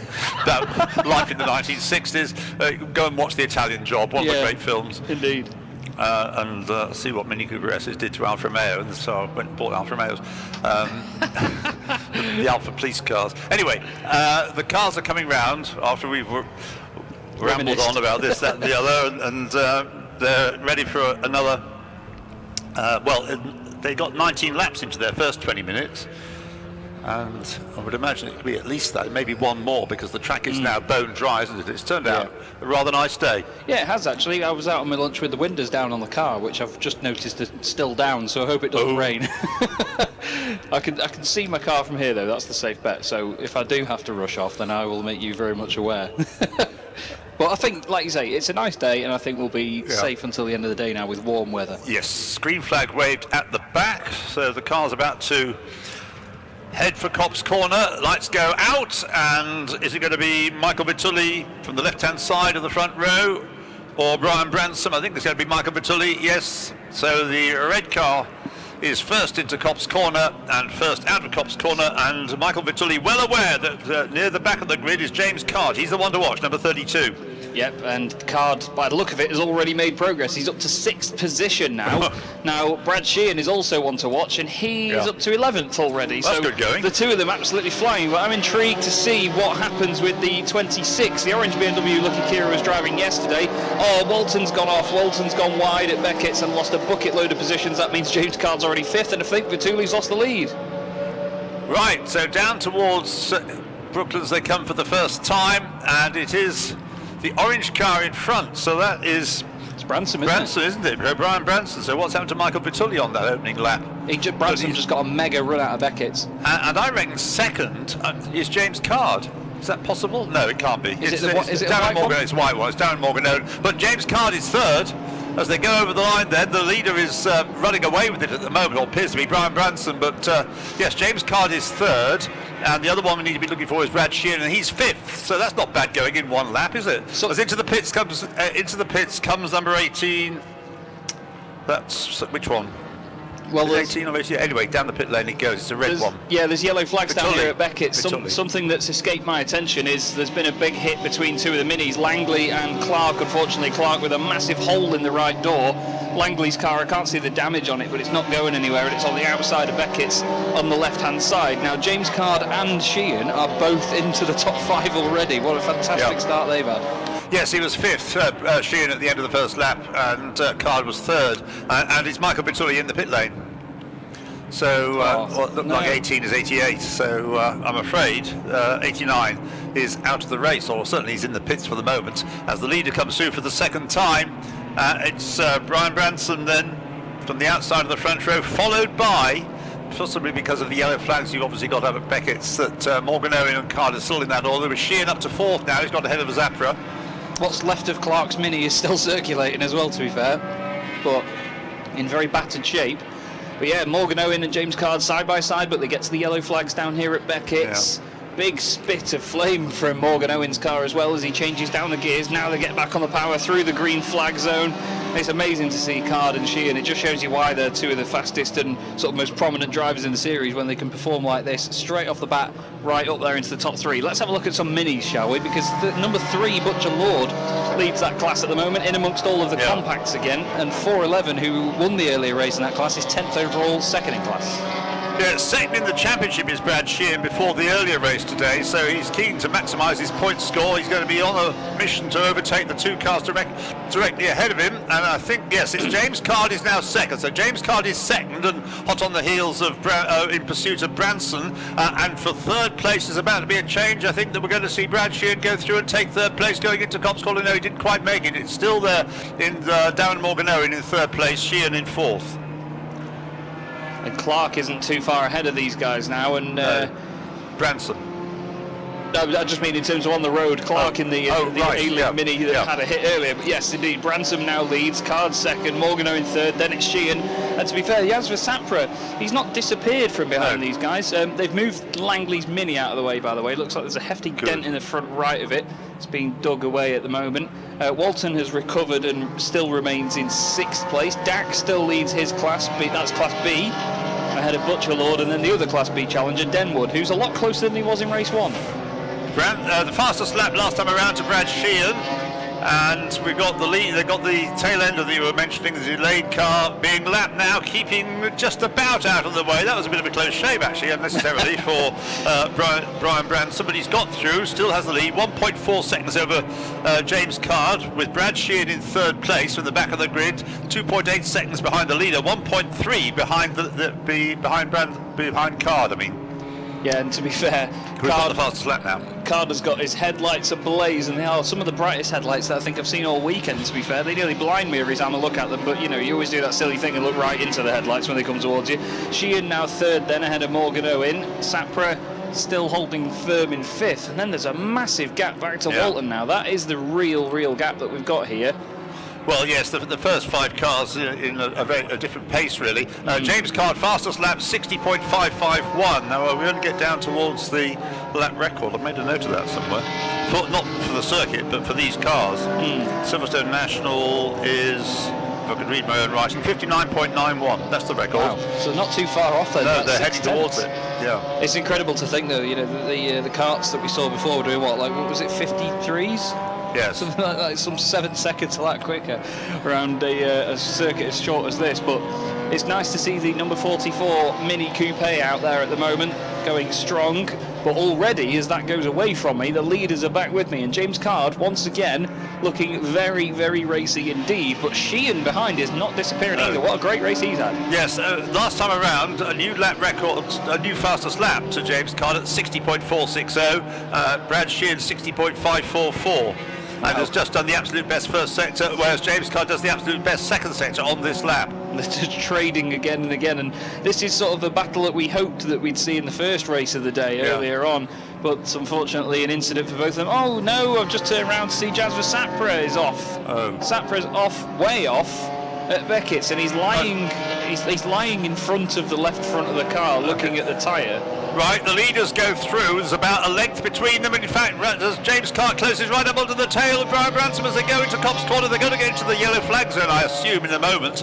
But it's Branson from Card by nothing at all as they head up towards you. The new fastest lap to James Card, 60.313. We've got a monumental lock-up as well on the way to here. And Branson has cleared the 88 car of, who was that in the 88? It was Hersey, isn't it? Yes. Now, Card didn't want to overtake him in the yellow flag zone, and Branson got past him before then. He's gained a massive amount of time on him now, and Sheehan is all over the back of Card. I'm not quite sure what on earth has happened to Jasper Sapra, but it's something to do with the front left. So obviously, as he's coming to Beckett's, it's not behaved itself, and it's gone straight on and then spun. So James Card's going to have to start all over again to close in on Brian Branson. Branson has quite a significant lead then, and right up behind James Card, of course, now is Brad Sheehan. So the fight is back on for second place, not for the lead. They just go through Woodcut, lapping number 50 in the process. That's the car of Peter Miller, Class B car.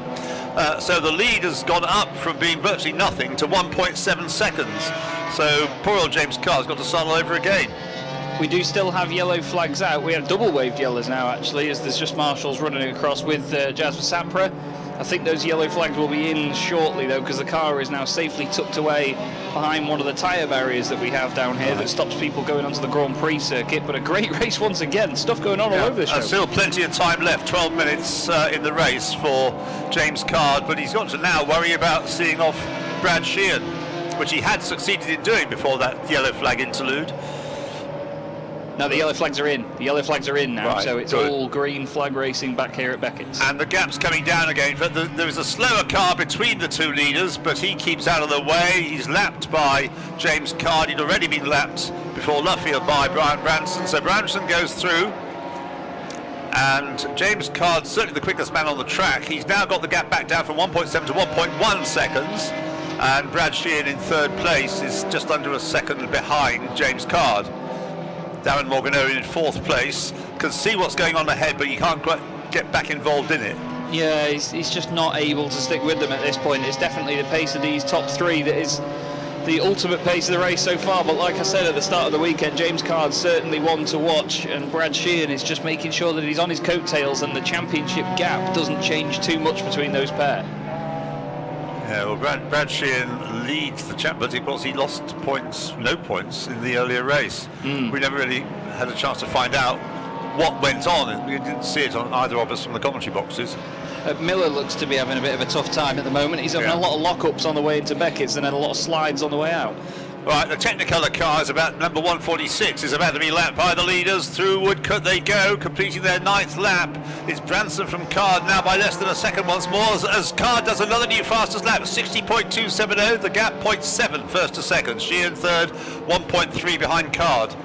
Wow, so very, very nearly getting up to the lap record, and yet Jamie is going out of his way to make sure he's out of the way of these guys. Now closes back up behind Card so he doesn't hold up Sheehan too much, but it's certainly Card against Branson now. It's that reverse Newton's cradle that I mentioned the other day, isn't it, where the ball in the middle is the one that's moving, not the ones on the outside. Card's just bouncing between the pair of them. I'm still working on that theory. I don't quite understand it. But I'm sure what you know what you mean, and we all understand it, kind of, or pretend we do. Right, the leaders in Brooklands lapping a slower car, nose to tail they are once more, or at least one length between the two of them as they come through Luffield, with Brad Sheehan not exactly held up by that lap car, but dropped back a little bit. So the two leaders go through nose to tail, completing their 10th lap. The gap down to 0.26 of a second then between Branson and Card. Sheehan 1.6 behind Card. Oh, we've got an issue for Walton. Walton's going really slowly. He's still in 5th place as he crossed the line last time, but he's going very slowly round here, I'm afraid. It doesn't look good, but as you say, Card is right with Branson now as they get into Beckett's. He tries to take a tighter line on the exit, does James Card, and he really tightens it up. He's done a mega job of that. He might be alongside by the time they get to the end of the straight, but Branson's actually taken a wider line, which gives him more top end, so it's one or the other. I wouldn't like to call this one, to be fair, Ian. Waiting for them to arrive at Brooklands then, and it's still the orange one, so it is still Brian Branson ahead of James Card, and there's a great long line. All those minis you were going on about in the earlier race, many of them are now ahead of the two leaders who have to work their way past them. Lots of blue flag waving going on by the marshals down here, through past a couple of cars. 411 has just been lapped by the leaders. Now they're having a go at another couple of cars to lap before they get to Copse Corner. They're nose to tail through the corner, and it is still Branson from Card, with Sheehan not far back, 1.3 seconds behind James Card. Branson, Card, Sheehan is what it is with you?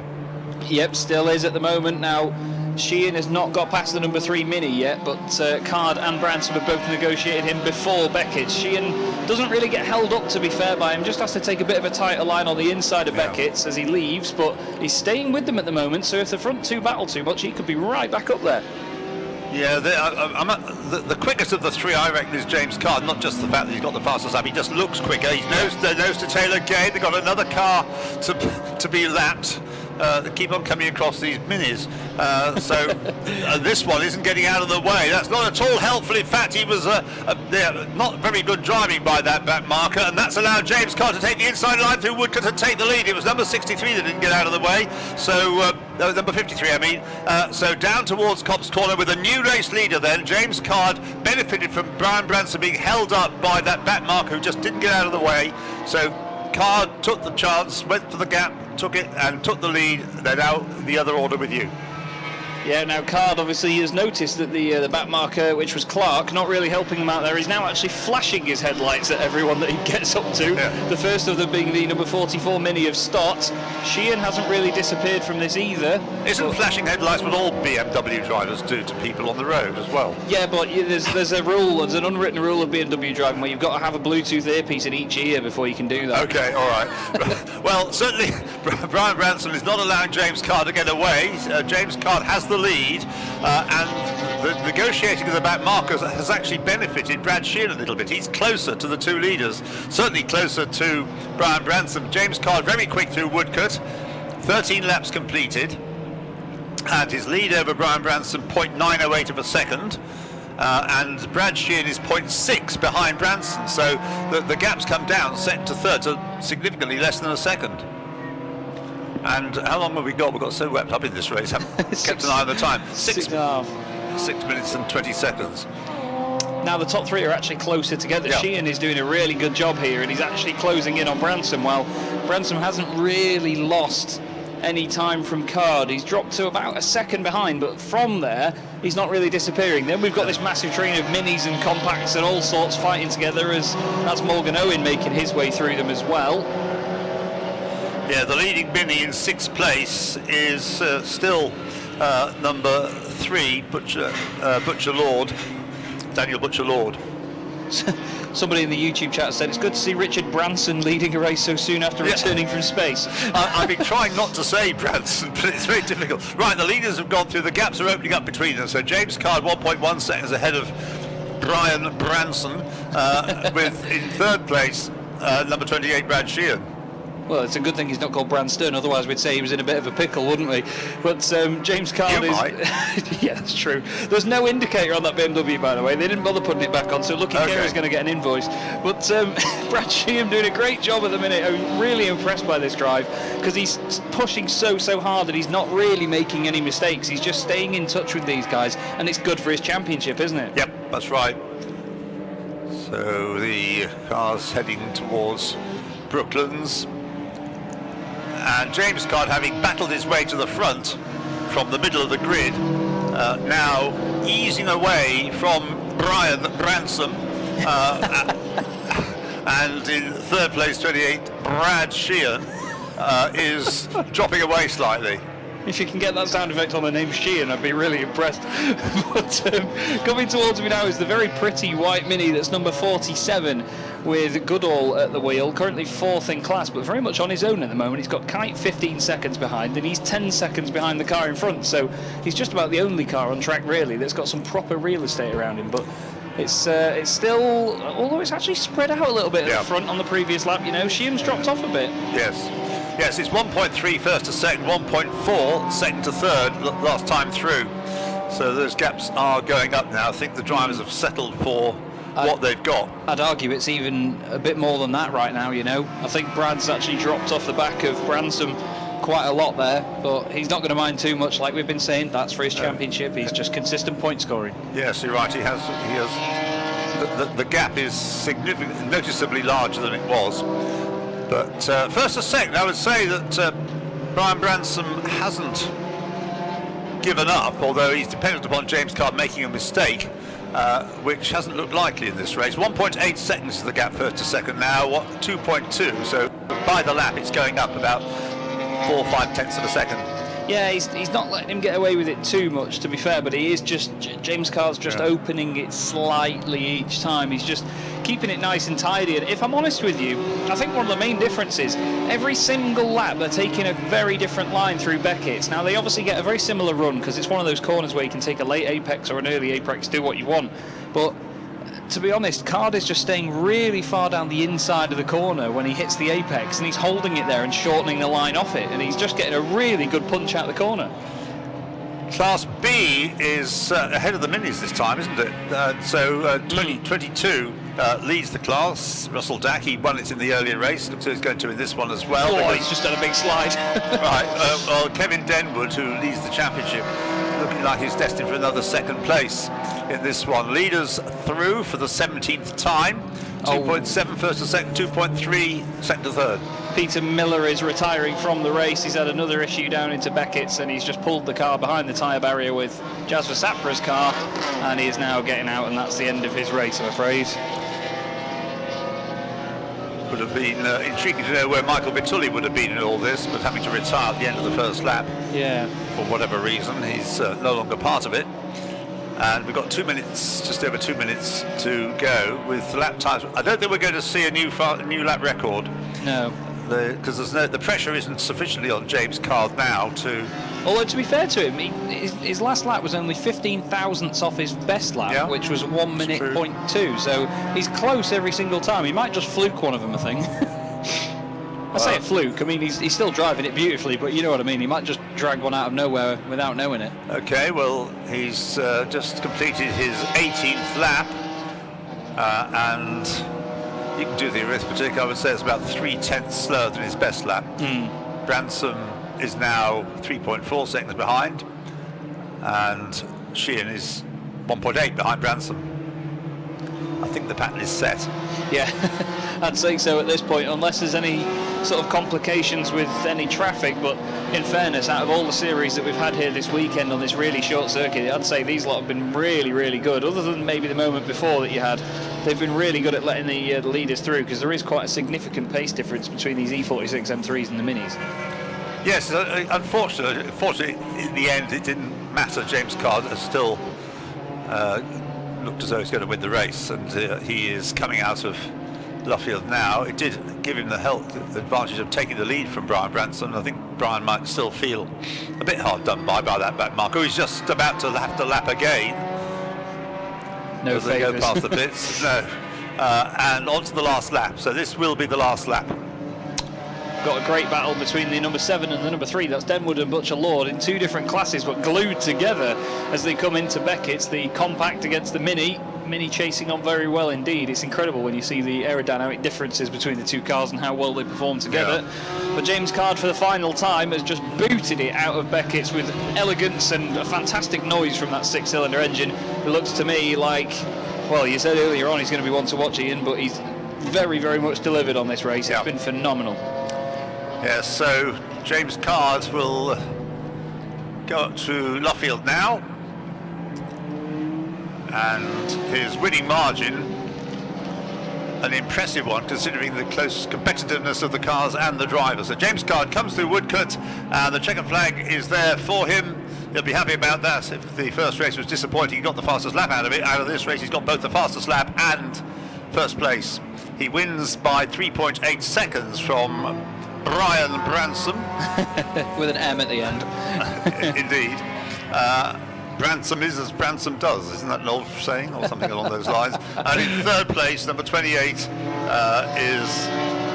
Brad Sheehan, which is a good deal better than what befell him in the first race. In fourth place, number 48, Darren Morgan-Owen. Fifth, winning Class B, should be number 22. Oh, your Mini Coupe is coming down the pit lane. Oh no. That's stopped. Yeah, so not taking the flag, coming down the pit lane. He'll still cross the timing beam though, without losing anything, I think. And quite a pause now for, here they come, for number 22 and number 7. In fact, the 3 of them almost side by side through Woodcote for the final time. It's just going to go to number 7, but that was close. Now, what time? Why did he lose so much time? He started the lap about 3 seconds clear. But number 7, Kevin Denwood, gets across the line, still winning Class B from number 22. Russell Dack, isn't it? Russell Dack from Kevin Denwood finishes ahead of Russell Dack. It was a swap around, wasn't it? Yeah, so Dack. So Denwood wins the class and finishes 5th. Perhaps Dack held back, I don't know. He had 1 minute 12.5 on his final laps. That's 4 seconds that he lost. I didn't notice anything down here, so maybe it's team tactics, I don't know. But anyway, the fact is that finishing 5th in a very tight finish was number 7. And winning Class B, Kevin Denwood, who leads the championship, of course, that's helped him. Second in class, number 22, Russell Dack. And he finishes at the flag 0.146 of a second behind Kevin Denwood, and then with them as well as they went across the line was number 231, no sorry, number 3, Daniel Butcher Lord, who was 0.023 of a second, in other words virtually level with 22 Russell Dack. So something went on there. I think there may be a plan between Denwood and Dack to make sure that Denwood wins the championship. Yeah, potentially, yeah. Rather than somebody from another. Well, that was a great race, wasn't it? Right at the front of the field. And this race for James Card certainly went his way, didn't it? It's a lot better than at race 1 earlier today. Let's go grab a quick word with him. He's got to be a happy man after that, but it was under a lot of pressure. James, that's much better, isn't it? Come on. Yeah, that's more like it. Race 1 didn't obviously go your way, as we know, but you've made up for it there. What was that? A lot of pressure though, wasn't there, from Brian behind? Yeah, he hung on to me for ages now. I wasn't sure I was going to get past him actually, because we're so evenly matched on the straights. And I think the yellow flags and the traffic kind of helped me out, and I kind of capitalised. But then once I got past, I was like, no, put my head down now. I'm going. Don't need to battle. You said to me this morning, remember that far ago in the assembly area, it just hasn't quite gone your way this season, but what a great win that is. Great way to finish the weekend, huh? Yeah, we've had a tough year, and G-Sport do the car for me brilliantly every time. We've just been unlucky with some, so then felt like everything just clicked back into place. Enjoy this one, won't you? Thank you. Well done. Right, let's move over to Brian once again. He's second again. Here he is, Brian. Another cracker race. Yeah, there you go, that's what we like to see. Good sportsmanship. You two just wouldn't let each other go, would you? No, that took a little while. I made a mistake on the back marker coming onto the pit straight, and yeah, I got caught up and he had the door open, but That's good fun. I was going to say, P2, I'm happy with that. It's been a pretty good weekend, hasn't it, for you, really? Mega, mate, mega. Well done, congratulations. Thank you. Let's grab Brad over here as well. Brad, congratulations, buddy. You've got to be happy with that third. Come on. You've got a nice little trophy to go home with. It's a bit of a battle, wasn't it? Do you know, it was brilliant. At one point, I think you three were separated by less than 1.5 seconds.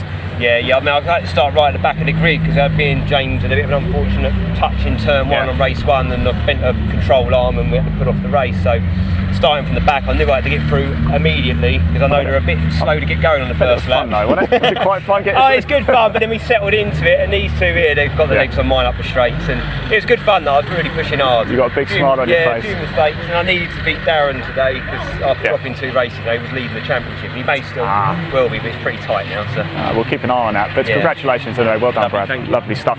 All right, it's actually almost time for the next race. We can't talk for too long. More track action coming up for you here at Silverstone.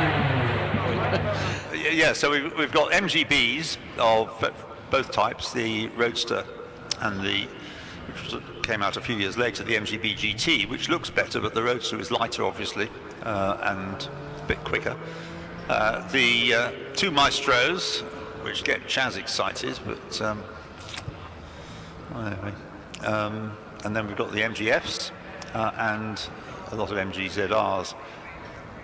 In the championship, I've done some arithmetic here, and I think what it is that Steve McDermott leads on 109 points, and he leads Class Z, and David Amphlett leads Class A, and he's second overall on 97 points. And third is the leader of... Hello everybody, welcome down to Park Ferme. Actually, we're down at Park Ferme because the MG Owners Club have just actually finished up their qualifying session. So let's go in and grab a quick word with some of the drivers, shall we? Let's have a quick qualifying. How did it go for you? It was exciting as normal. Yeah. Copse is a mighty corner, and Luffield is a trap for the understeer, isn't it? It's very difficult not to understeer around there, particularly when you've got fast cars around you. I have a feeling we're all very grateful it's not wet today. Trust me, yeah. I mean, so we did the free practice, and somebody dropped some oil on the damp there, and the back end was extremely lively. You know, when you braked and the weight transfer went to the front, the back end became very unstable, really. Yeah. So several people slowed down after that, including me. I can imagine. The race coming up, are you ready for it? Are you excited? Well, yeah, it's always that mixture of excitement and terror, isn't it? Which, you know... You don't get nervous, do you? Yeah, well, I mean, say, I think that's the big myth, isn't it, behind the machismo tradition. But, yeah, I mean, say, on the starting grid when the lights go out, it's something else, which is why we do it. But at least the advantage of the grid is the really fast guys are at the front. Yes. So at least you haven't got them behind you, which is the case with practice, you know. Then you should just get on with your own race. Yeah, your mirrors are empty, at least for a lap or so, and then they're on you again, yeah. Well, look, best of luck, enjoy it, won't you? Thanks for talking to us. We appreciate that. Let's keep going round, shall we? Grab a word with some of the other drivers. I do believe we've got Nick Golhar here. Let's grab a quick word with Nick, shall we? He's just chatting to another driver. Let's see if I can jump in, Nick. Qualifying, how did it go for you? We've been here after a long time, you know. It's a good couple of years, I think. And the car, I thought I was going to go all right, but I think so. It's still slippery out there. Do you know what? Yeah, it is. I think there is a bit of grease, and I think it might be a bit of oil. We used to race with the Yorkies before, and it used to grip really good. But we're using turbo tyres, and I don't think so. We're just going to get used to it. Yeah. You know, how we're going to... So, you know, sometime in the race we'll get it right, you know. Well, fingers crossed the race it will be dry. What's the expectation for you? Oh, I'll give it a go, you know. Yeah. That's all I can say. But you're smiling. That's important. That's what motorsport's about, isn't it? Well, you've got to smile when you're racing, you know. How can you not? How can you not? Best of luck. Enjoy it, won't you? Thank you very much.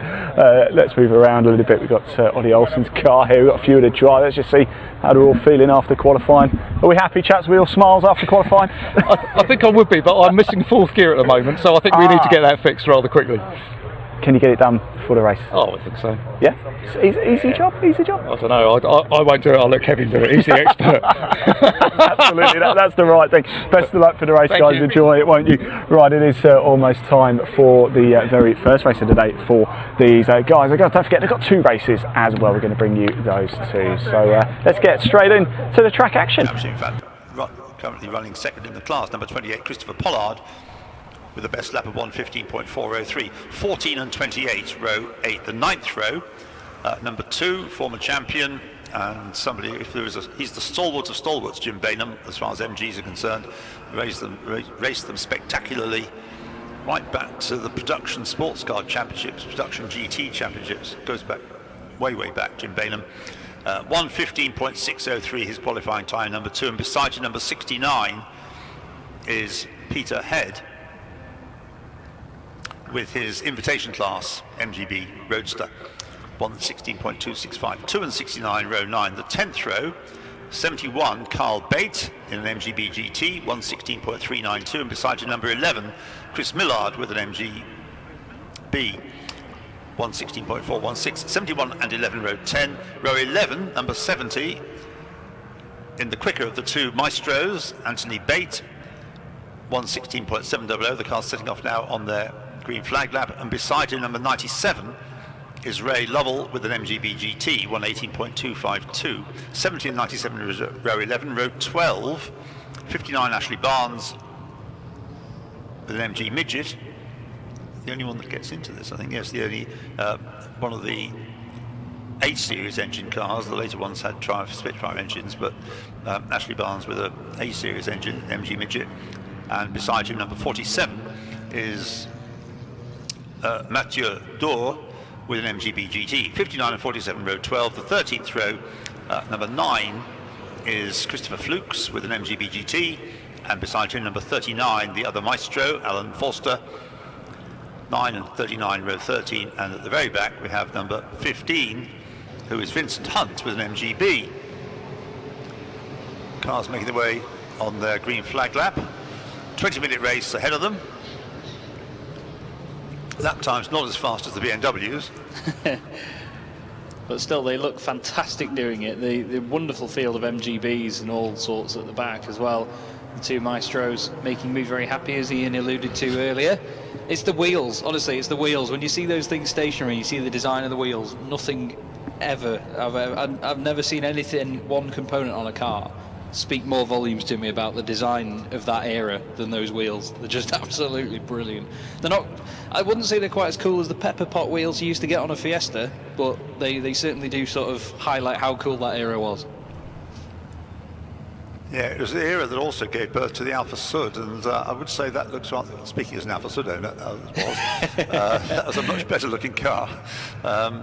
Yeah, the Maestro was an aberration, but it was one of various attempts to save Rover, British Leyland, but it, I'm afraid, didn't work. They sold a fair few, but you don't see that many on the roads now, do you? No, you really don't. You see more on racetracks, which is probably more appealing even to me. We still haven't got back onto the subject of Ford Populars that you briefly mentioned yesterday, but I think we've been on them too long. That was windscreen wipers, yes. There's a hinge at the top rather than at the bottom. Right, the last few cars, I didn't just check whether Darryl Davis is there, number 75. No, I don't think he is.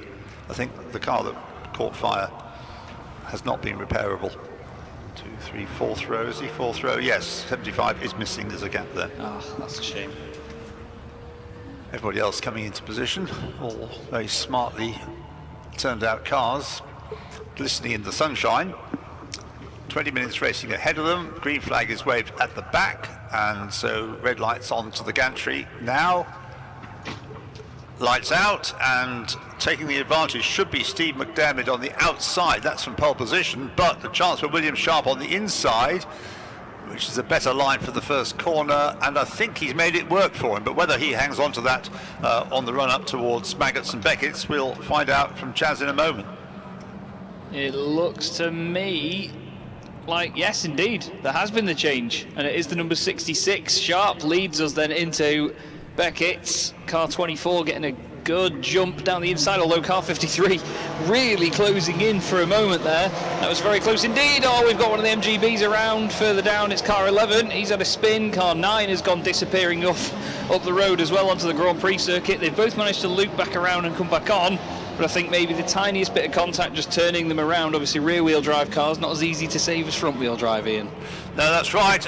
Going straight, well, I say straight on, I think William Sharp kind of misjudged the braking distance for Brooklands, and so he ran wide and has lost the lead as they came up to Luffield. Now they're coming out of Luffield, at the end of the first lap. So William Sharp's moment of glory actually is being sustained. Yes, he ran very... I got the colours the wrong way around. The cars are very similarly coloured. It was in fact Steve McDermott who ran wide. He outbraked William Sharp. William Sharp said thanks very much and held on to the lead. And so it's short Steve McDermott, who is in second place still. William Sharp leads still. Just about. And then, as we said before, everybody else chasing on very, very comprehensively. But car 24 doing a good job in third place at the moment. That's Woodcock, just making sure he's got these leaders inside. Fantastic battle for the F class, which is the 3 MGFs behind. Cars 5, 53, and then the very bright green fluoro number 44 car of Martin Wills doing a great job there as well, but dancing around all over the, well, not the track on the exit of here as they come down to Beckett's. But then everybody else holding position at the moment. The car 42 making its way back up. That's Simon Kendrick. He's a lot further down than where he should have been. Well, that was quite an adventurous first lap, wasn't it? Now let's see whether they can sort themselves out and settle down on lap 2, which is coming to its end. And it is still William Sharp then leading from Steve McDermott, who is right on his tailgate as they come through Woodcote to complete lap 2. So still 66 from 77. And the gap opening up to third place Jack Woodcock in the white car. As you say, the MGFs, well, not the leading one, but the other two, the next two are running. So Stuart Plotnick leads, but Baker and Wills absolutely side by side over the line in 53 and 44. Class A is headed by David Amphlett in 12th place, number 14. And for the lead, McDermott goes for it. He's on the left-hand side on the way into Beckett's, which would be the outside. Oh, on the downshift, though, he's messed it up. The car's gone straight on, and Sharp goes straight back through. Sounds like a mirror image of what he did at Brookers on the first lap. Yeah, he got it done on the left-hand little kink on the way into Beckett's. Oh, they're rubbing panels and banging into each other down the straight as McDermott's got the run on him again. Sharp doesn't want to give him an inch, but he's through. So you reckon McDermott should be the one in the lead when they get to Brooklands? That's the more black one, I believe, McDermott's. Yes, it is. And No, sorry, McDermott's is the more orange one. Well, they're side by side. They're both leading. Will that do? Yeah, that'll do. So they're coming out of... Actually, they're no longer side by side. Whether there's been a change in the order, we'll pick up in a moment as they come through, and it's now 77 leading 66. So that means that McDermott has got the lead from William Sharp. Whilst they were having their fun and games, they've allowed Jack Woodcock to edge a little closer, taking Stuart Plotnick in the leading MGF with him, and then Baker and Wills continuing as they were, side by side stuff. Walker, number 83, is 7th, then Olsen is 8th, Adrian Olsen, number 3. In 9th place is 46 Grant, 10th is Robinson, and still David Amphlett leads Class A with his MGB number 14, now in 13th place. He's lost 1 place to Wisby, number 8. Baker and Wills side by side again as they get into Beckett's. I think there might have been a bit of a touch. The 53 on the outside pushed out wide, so Wills goes up into 5th place overall, 2nd place in class. He's got a lot of the MGZRs chasing him down, including the 46, the number 30, and then the black and yellow number 12 car. But the leaders stayed as they were as they came past me this time, Ian. I'm not sure though, because every single corner they seem to want to have a go at each other. Yeah, well, yes. Now that William Sharp has lost the lead, I think he's going to have to work hard, and he's doing just that at the moment to stay on terms with the championship leader, Steve McDermott. They're coming out of Luffield now. It's kind of settled down for the lead. It's also relatively calm for Jack Woodcock in 3rd place, but there's all the action between the MGFs going on behind. The order at the moment is 5 Stuart Plotnick from 44 Martin Wills, and then behind them is 53 Baker, Mark Baker, and already I would think the leaders are back up with you, Chaz. Yeah, they are indeed, and the last 6 or 7 cars in the field having a great dice as well. Plotnick and Wills are so close together as they get here. Wills is on the outside, Plotnick's on the inside. I thought he was going to turn him across to the left before Beckett's, then I held my breath for a second. But now, out of nowhere, Baker gets an almighty launch off Beckett's. Has a gorgeous change-up, and I think Baker might even take the class lead here, although it looks like now, I eat my own words, because Wills is on the inside again. Okay, that's happening just behind the leading pair, who turn into Brooklands now. Still the same order, 77 McDermott ahead of 66 Sharp, but it's impossible to predict how this MGF fight will finish. At the moment, it is the green machine, Martin Wills that is, isn't it, that's got ahead. It's still, I would say, quicker through Woodcote that time is Sharp. McDermott it is who still leads over the line though, and 44 Wills is now right up behind Jack Woodcock, whose Peace and Quiet in third place have now finished, and he's having to weave around a bit to hang on to his third place overall, because Martin Wills wants to pass him. Was looking to go both sides at once as he went down towards Copse Corner. Now as he heads up towards you, does he be able to find a way around the white ZR? He's on the left-hand side of him as they go onto the kink, and yes, Woodcock has backed out of it, so Wills goes through. Massive lock-up on the way in, though. The wheel stays stationary for a long, long time, manages to get it turned in. Now Baker's there with him. Where has Plotnick gone? Plotnick has dropped back loads. He's behind the number 46 ZR now. Lost 4 places, dropped down to 8th place for some reason, the reason must be something to do with the close racing that's going on. He was in the middle of. New fastest lap to William Sharp at 1:11.496 last time around, incidentally. The battle for the lead in Class A as well has changed. For second place, Bainham and Pollard have swapped round now. That's cars 2 and 28. That's because Gentleman Jim has not been respecting the track limits, and he's got a warning flag about it. Yeah, indeed. Amphlett a bit further up the road. Car 14, P14 actually still leads the A class, which is the MGBs and MGB GTs. Okay, so Wills, Woodcock, Baker is the order then. So Wills is third, Woodcock fourth, Baker and Walker follow on 5th and 6th. Olsen number 3 is 7th, Robinson number 30 is 8th. And the leading MGB, dominant actually, number 14, David Amphlett. Yeah, he's absolutely flying at the moment. Doing a great job of it. Leaders come back away from us here. McDermott's still leading Sharp. The number 44 very, very far out wide as he goes through Beckett's. Smacks it off the rev limiter as well as the two behind do, so he doesn't really gain or lose anything. And now car 3. Car 3 has gone past number 30. That's Olsen and Robinson. He's actually taken that place back. Robinson had him on the way into Beckett's, and now it looks like he's actually got the better run down the straight as well. And then they've got Plotnick with them. There's 4 cars coming towards Brooklands all together, 2 by 2. And 2 leave their braking rather late, run wide. One of them being the distinctive green MGF Martin Wills. Oh, I must say as well, now that Bainham is ahead of Pollard in the MGBs, he's actually getting away very quickly. The gap was 1.2 seconds over the line. I'd argue it's more than that now.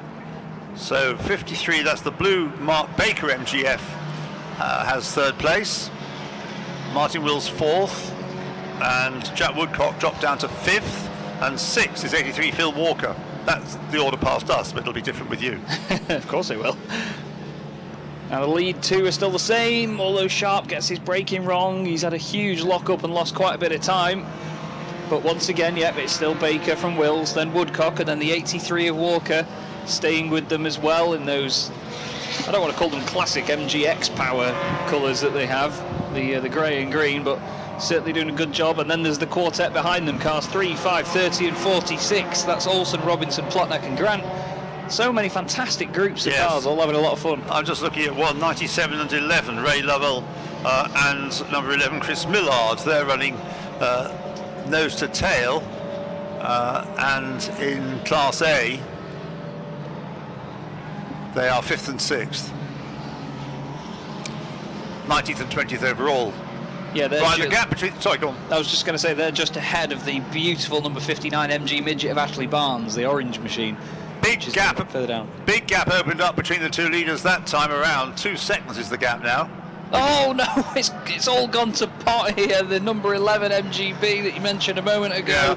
Millard went down the inside of Lovell. He's clattered into the right hand door, and it's actually spun the number 11 of Millard instead of Lovell. He's got going again, but he's had a real moment. And now the number 9's gone off as well. The number 9 machine goes straight on at Beckett's. Is there some oil on the circuit?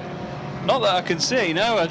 I think one of them just trying to avoid traffic. The number 9 was getting out of the way of the leaders, and he's just overdone it and gone straight on. It's great to watch.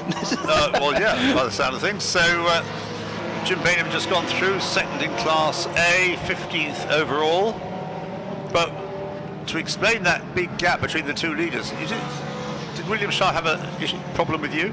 Yeah, he locked up big time last time he came around here, but I think going through the traffic as well, I think the current race leader McDermott just had a bit more luck with it. Yeah, it comes to again now. That's 9 laps now completed by number 77 Steve McDermott.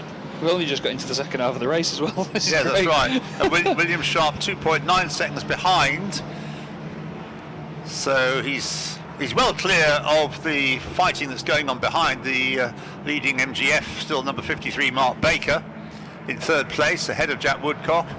And Stuart Plotnick goes to sixth. Oh yeah, we've lost 44. Yeah, I can see him. Martin He's on the exit of Copse near the wall. Now, I'm not sure if he's hit said wall, but I can see the bright green car from here. I noticed a green flag on the way down to Beckett's and thought, what's that about?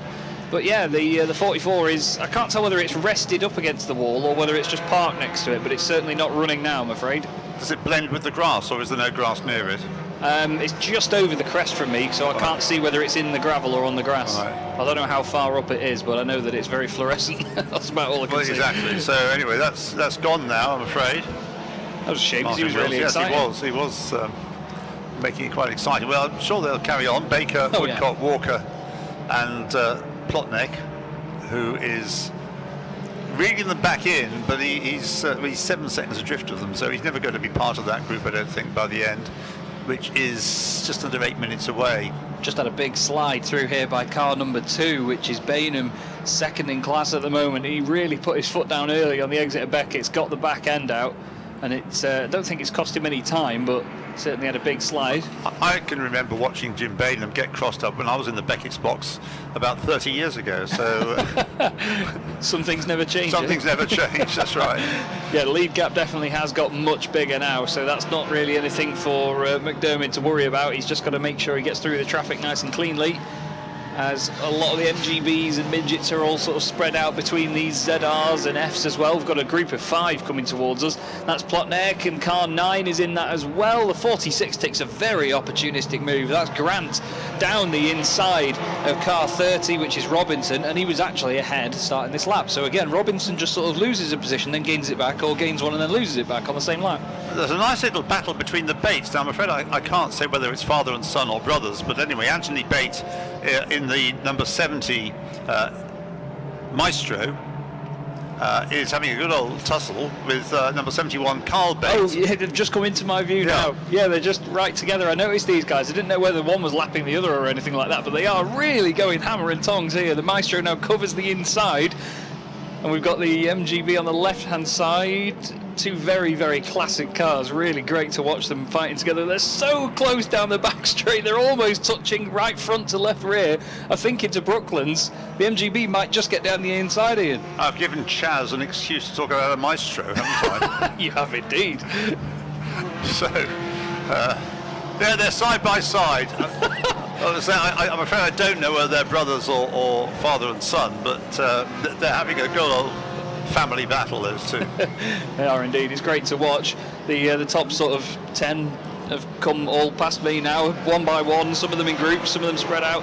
Plotnick is now ahead of car 3, which is Olsen. He did that on the previous lap, so he's just stretching his legs now and opening that gap up. Yes, so McDermott leading by 4.7 seconds from William Sharp, and third is the leading MGF, number 53, of Mark Baker. And then Jack Woodcock, number 24, with his ZR in 4th place, ahead of 83 Phil Walker's MGF. No, ZR. It's all letters and numbers again, isn't it? But again, the 70 and 71, the 2 Bates having a really good scrap. The MG looks like it's got the MGB looks like it's got some great punch out of the corner. The Maestro being front wheel drive just can't quite do it. Now, which way is he going to go? He's trying to sell him the dummy to the right. Maestro goes over to the right hand side, although he's now parked it in the middle of the road. The MGB goes over to the right. I think they'll be side by side again when they come to you, Ian. This is great stuff. It's great.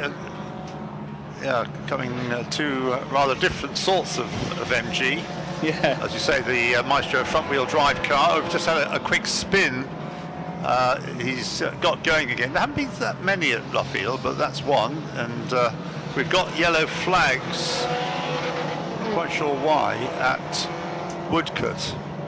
The spinner was number 28. He's got going again, as I said. That's the MGB of Christopher Pollard. I don't think it's cost him a place, it's cost him some ground. They've got a recovery vehicle in the gravel at Copse, so they may just be showing the yellow flags a bit early down the road for when they get there, because there's a green flag just after Copse at the moment, and I can see the recovery vehicle moving the 44 car away. Okay, thanks for that, because I could see yellow flags with no reason for it, but now you've explained it, that's fine. So McDermott to Sharp as they complete their 13th lap, 4.8 seconds. It's pretty constant now. Baker leads the Fs in 3rd place. Woodcock 3rd in the Zs in 4th place. And Walker 4th of the Zs in 5th. 6th is Plotnik in the number 5 F, 2nd in the F class. And Class A continue to be headed by the impressively quick MGB of David Amphlett. Yeah, he's flying away. 9.9 seconds the gap was last time. Although I might argue that Bainham is slowly catching him, you know. It was 9.9 last time. I'd be intrigued to see what it is this time, as Ampflett's about to cross the line, I think. Well, their last laps, Amphlett were 1:15.9, Bainham were 1:15.2. So here comes that number 28, the erstwhile spinner, Christopher Pollard. There's the leader, across the line with 3 minutes to go. So certainly 2 more laps. Steve McDermott leading now by slightly more, 4.9 seconds. From William Sharp. Go on. It's been a great performance by McDermott, hasn't it? I was just going to say, he had the challenge early on from Sharp, and they had a really good tussle, swapping places lap after lap, but now since then he's just consistently been quicker, opening up that gap through the traffic as well. Obviously a lot of the traffic, it's down to luck sometimes, whereabouts you catch people, but he's just negotiated it really cleanly. Place change there. 46 Mark Grant has moved ahead of Adrian Olsen for 7th place in the Zs. That's 5th and 6th of the Z class. Yeah, there's 3 of them together. One of them completely orange with white wheels, the other fluorescent yellow and black, and then the yellow car with the checkered pattern and the Union Jack all over it. Car 46 has gone deep though. That's Grant. And for some reason, I mean, you reckon that Bainham was catching Amphlett. Well, he's not only caught him, he's passed him. Oh, he has? Yeah, suddenly that gap diminished. There must be a problem for David Amphlett. He crossed the line 0.051 of a second behind Jim Bainham in number 2. Right, I'm keeping my eye out now. And They'll be with you in a moment. Yeah, they've just come into Beckett's now, and yes, he's at full speed though, is Amphlett, so I'm not sure whether he's just had a spin or a moment or something at the end of the lap, but yeah, car 2 now leads that class. Brilliant stuff by Jim Bainham. Gentleman Jim, as you called him before. And they've got another MGB in front, but that's not for position. They're going to put a lap on that car. I think that's the number 9 machine, but yeah, great stuff though. And that's the thing with any sort of racing like this in your own class, you know, stay persistent. You never know what could happen. Just looking in the championship situation, I mean, Jim Bainham, although they've still got Snetterton and Pembrey, 2 races of each of those to go, so Jim Bainham, currently former champion, currently 4th in the class. It's going to be hard push, but he's not totally, if anything goes his way, he could take the class title. And having passed David Amphlett, he's easing away from him slightly. So there's a turn up. Yeah, there's a consistent stream of cars coming past me at the moment. It's great to watch. Leader onto his last lap, so Steve McDermott then completes his 16th lap, gone on to lap 17. Or there could be a change for the Class A lead. No, sorry, it was an optical illusion. They looked like they were side by side over the hill, just different lines on the way into Beckett's, although Amphlett closing right up on the brakes. Bainham gets a good launch off the corner, though, a little bit outside the track limits, to be honest, but Amphlett not quite getting the pace on him, and I turn around and look frantically all over the place as there is McDermott now through Beckett's, hard on the power, and this very controlled performance by Mr. McDermott is about to land him another race win in this championship. Yes, he didn't lead the early laps, of course, that was William Sharp, but since he took the lead, he's held the lead by a gradually increasing margin. But what about the Class A situation? Is David Amphlett going to be able to come back to challenge Jim Bainham for the final time? They go on to their last lap now. It's Jim Bainham just ahead of David Amphlett. In a moment there we'll have the winner coming up to the checkered flag. So the winner of the first of the 2 Lancaster Insurance MG Owners Club Championship races goes to the championship leader Steve McDermott, with William Sharp finishing 5.56 seconds behind in 2nd place in car 66, also an MG ZR. 3rd place goes to the leading MGF, number 53 of Mark Baker. 4th place to number 24 Jack Woodcock, 3rd in the Z class. And then fifth, number 83. Number 83 is Phil Walker, finishing fourth in the Z class. Stuart Plotnick has taken the flag to finish in sixth place and second of the MGFs. Looks like Badenham's going to hold on ahead of Amphlett as well. Well, with you now. it's marginal as they go up to Luffield for the final time. It's going to be a very close run thing because David Amphlett is quicker out of Luffield as they come into Woodcote. Those are just about the last two cars to take the checkered flag, but I think it is just going to be as you predicted. Number 2, yes it is. Jim Bainham wins Class A, but not by very much at all from David Amphlett, who leads the class in the championship. The gap at the flag between them, 0.447 of a second. And number 9 is a lap down, isn't it, I think? Yes, so that means everybody has now taken the flag. And just to recap on the order, first Steve McDermott, second William Sharp, 77 from 66 from 53, who was the first of the MGFs, Mark Baker, fourth number 24 Jack Woodcock, fifth number 83 Phil Walker, sixth number 5 Stuart Plotnick, second of the MGFs, all the others around them are in the Z class, seventh number 30 also from the Z class Andrew Robinson, eighth number 46 another of the ZRs, 46 Mark Grant. In ninth place Adrian Olsen in the number 3 ZR, and in 10th place number 42 Simon Kendrick in the third of the MGFs. Class A we've dealt with, Class B just the two of them, and the Bates was separated by the end, and it was number 70 who finished a couple of places ahead of his relative Anthony Bate. Up the mighty maestro. Dear, oh dear. That was a phenomenal fight though between the two of them, like you were saying before. Two very, very different MGs. You know, the two cars may have been from the same manufacturer, but they were really worlds apart, and it was great racing between the two. It depends a bit on how... Right, welcome everybody back down to Parc Ferme. What a race that was, and it was this man, Steve McDermott, getting the job done, but he didn't have it all his own way, did you, Steve? But it was a cracking race, it really was. The start of that was, it was a bit mad. I thought I'd lost it, and then yeah, I got the chance, and I thought I just got to go for it, be a bit mad. That's what he'd do. So, well, it worked in the end, and in the end, actually, last few laps, you did actually start to pull away a little bit, just finding the traction. Or yeah. It came on better, and the tyres sort of came to me later on, which is normally they go, and they came on better as the end. So, yeah. We'll take that, won't we? I'll take the data from it, definitely. Of course, don't forget, you've got to do it all again a little bit later as well. Yeah, can't wait. Well done, Steve. Thanks, congratulations. Let's grab Will Sharp over here as well. Will. The man with the coolest hat in at Motorsport. Look at that, there you go. Now that was some race, wasn't it? You and Steve going toe to toe, and Mark there as well. I didn't know where to look. No, it was kind of, it probably would look better from the outside then, because it was a bit mundane for me, to be fair. Once he got in front, all I can do is go as fast as the car will allow, and I couldn't go any faster, and then he's got a good set of horseshoes on that, let's just say, and it's going well. So yeah, there wasn't. I got the lead and I got it back, but you can't hold it back on the straights. He was saying he wasn't expecting the tyres to come good at the end of the race. So is that what it was? That's what he was saying. He's made a very wise choice then. Or was he just sandbagging? What do you think? We don't know. It's all rubbish anyway. Well, congratulations anyway, mate. Well done, Mark. That was a cracking race, that was. How was it for you? Hot.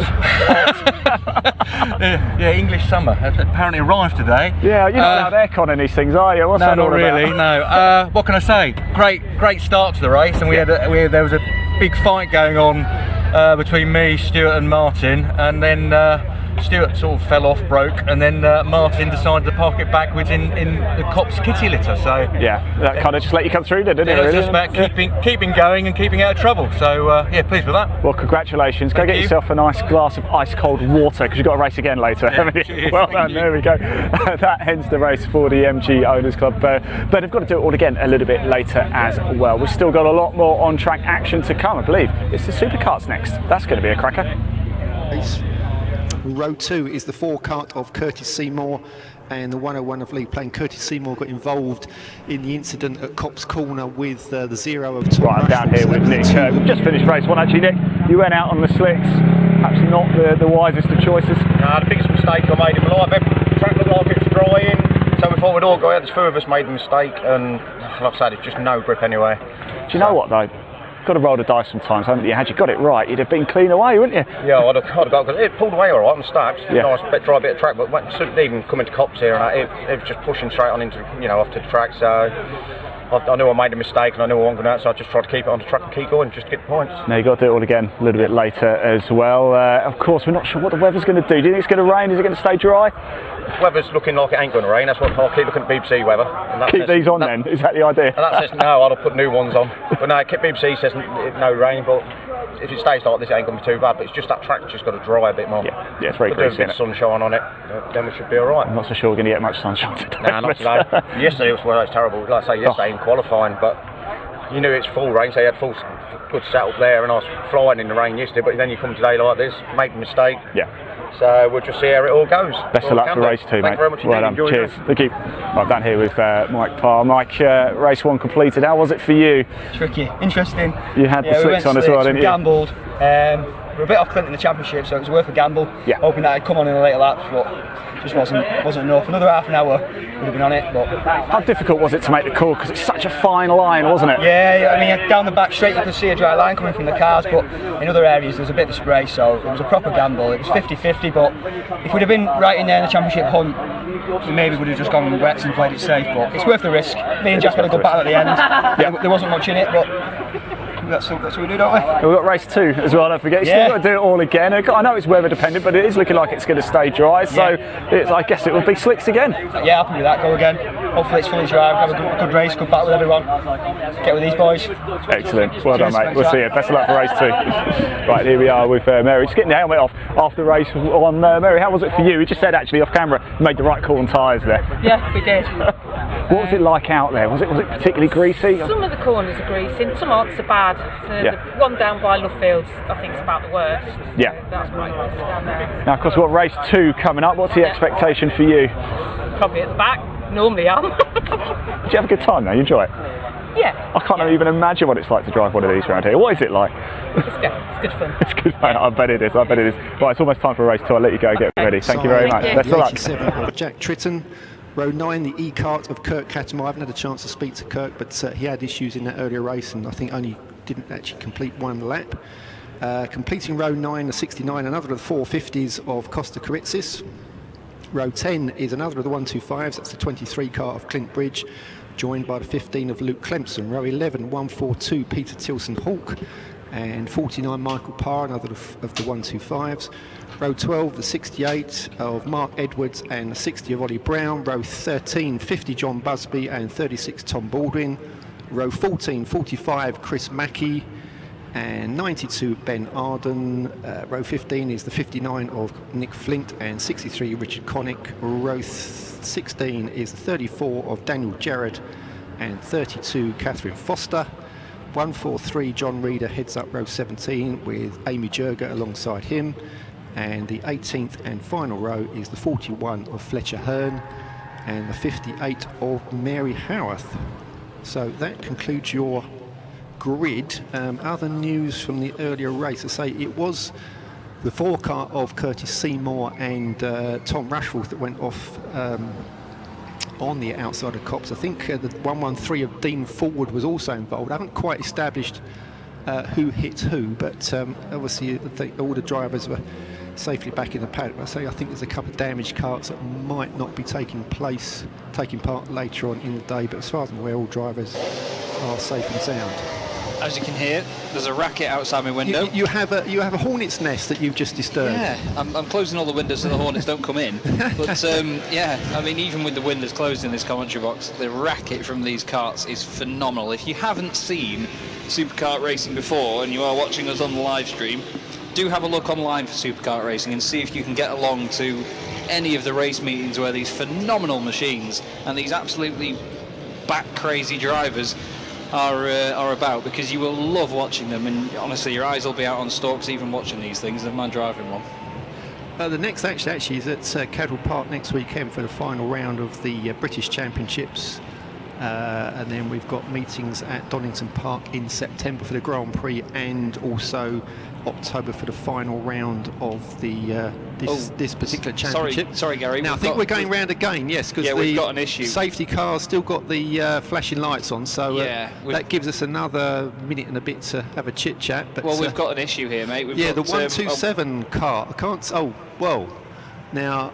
James Hassell's not on the front row of the grid alongside Paul Platt. Yeah, I've been trying to say, there's a cart stopped here. We've got a white one stopped on the way down to Beckett's, and then we've got one stopped in front of me, which is the 41 machine. Now, James Hassell has just come through, but the engine has died on him, and he's literally...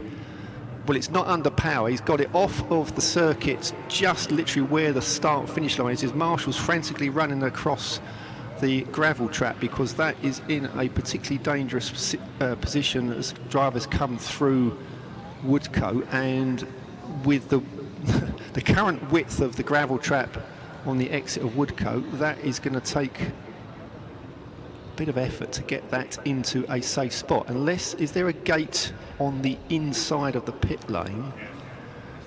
Ian says there is, and in fact yes, there's a marshal running to the gate, so they're actually going to push the 127 car across the track now.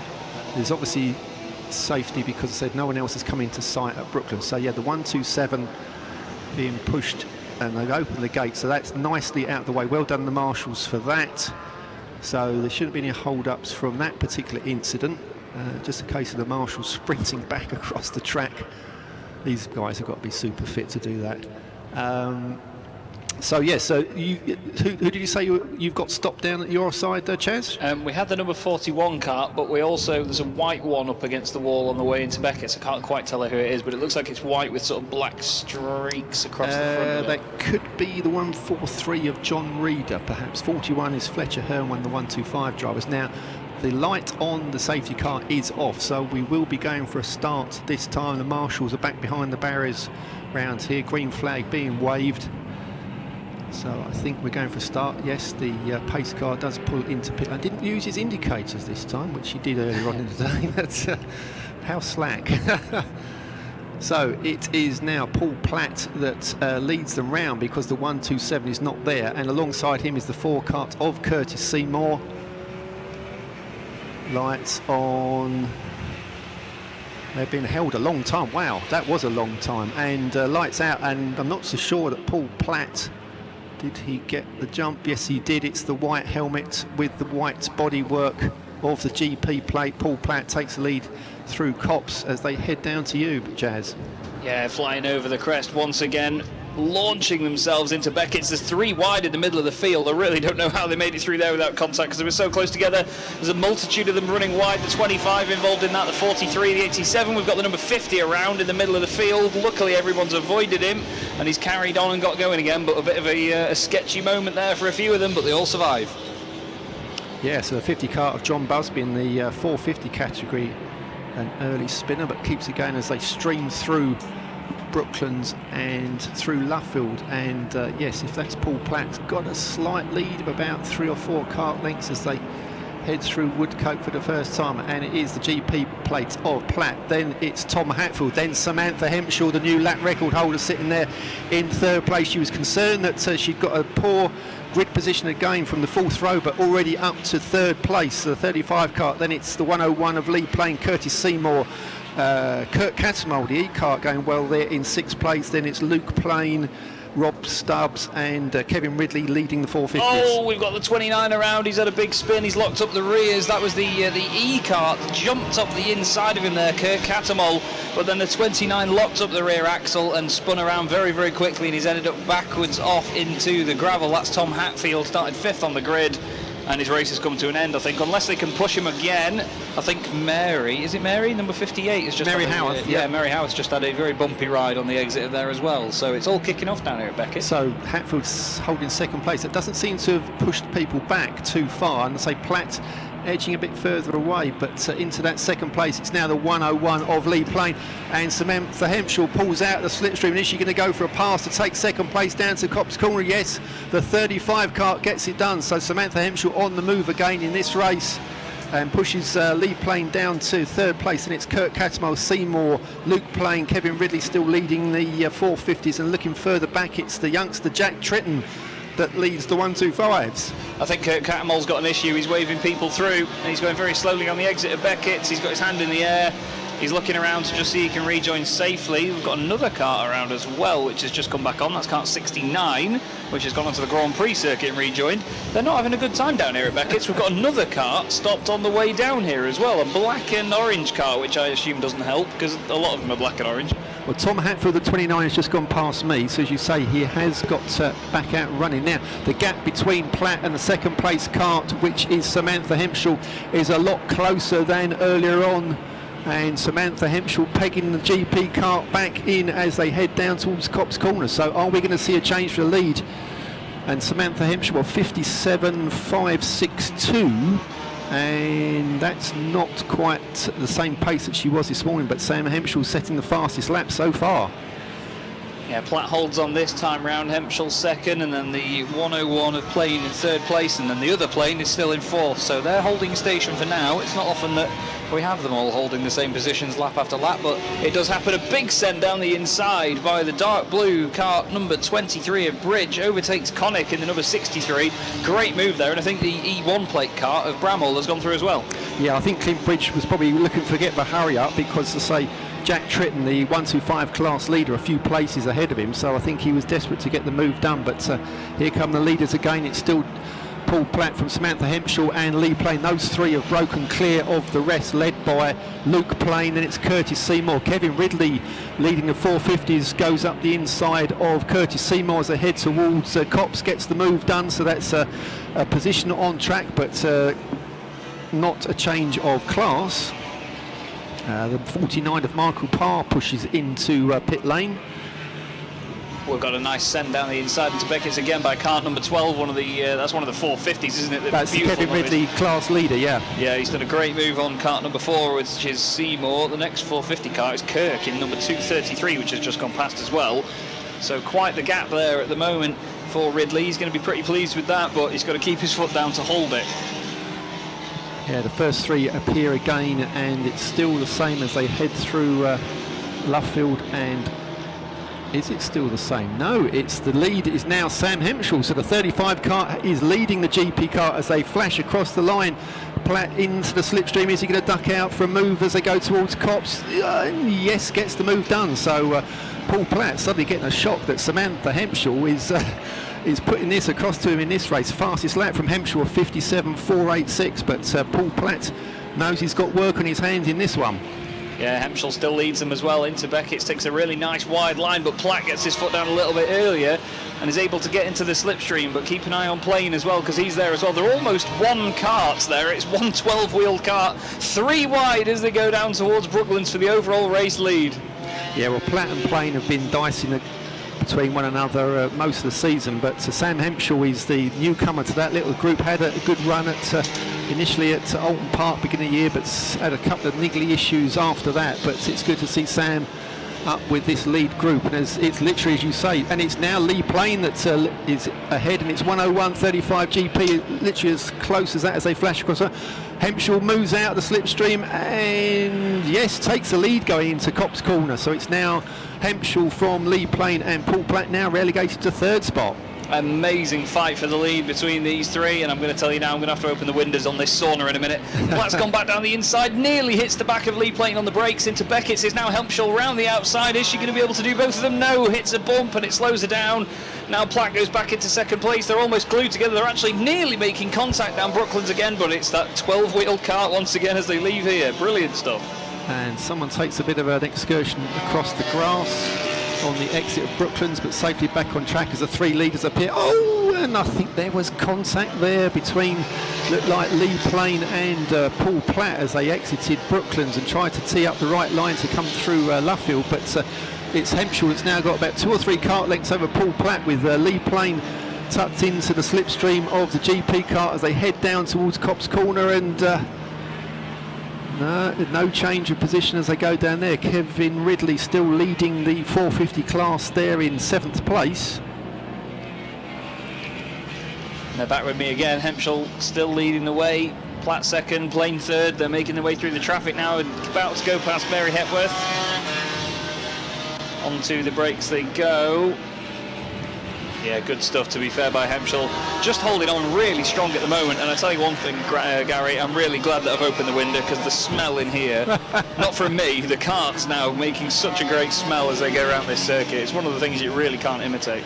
Yeah, it used to be Castrol R was the significant smell years ago, but I mean, they're not using Castrol R these days. But yeah, two-stroke mix, whatever it is a nice smell. It's an addictive smell. Yeah, exactly. Yeah, so it's Hemphill, Platt, and Lee Plain just losing a little bit of ground as they cross the line. Notice that Jack Tritton's still leading the 125 class, but possibly being caught by the E1 of Mark Bramall. Luke Plain still there in 5th, Rob Stubbs 6th, Kevin Ridley 7th, Luke Clempson 8th place, and Michael Goff next through. Platt just cuts the nose off the 45 as they put a lap on him through Beckett's and holds on to the lead somehow. That was very, very close indeed. He did that millimetre perfect. Now Hempshill's back onto him though, because it compromised his line on the exit. It seemed like when he got the move done, he was quite surprised by it. The back end stepped out.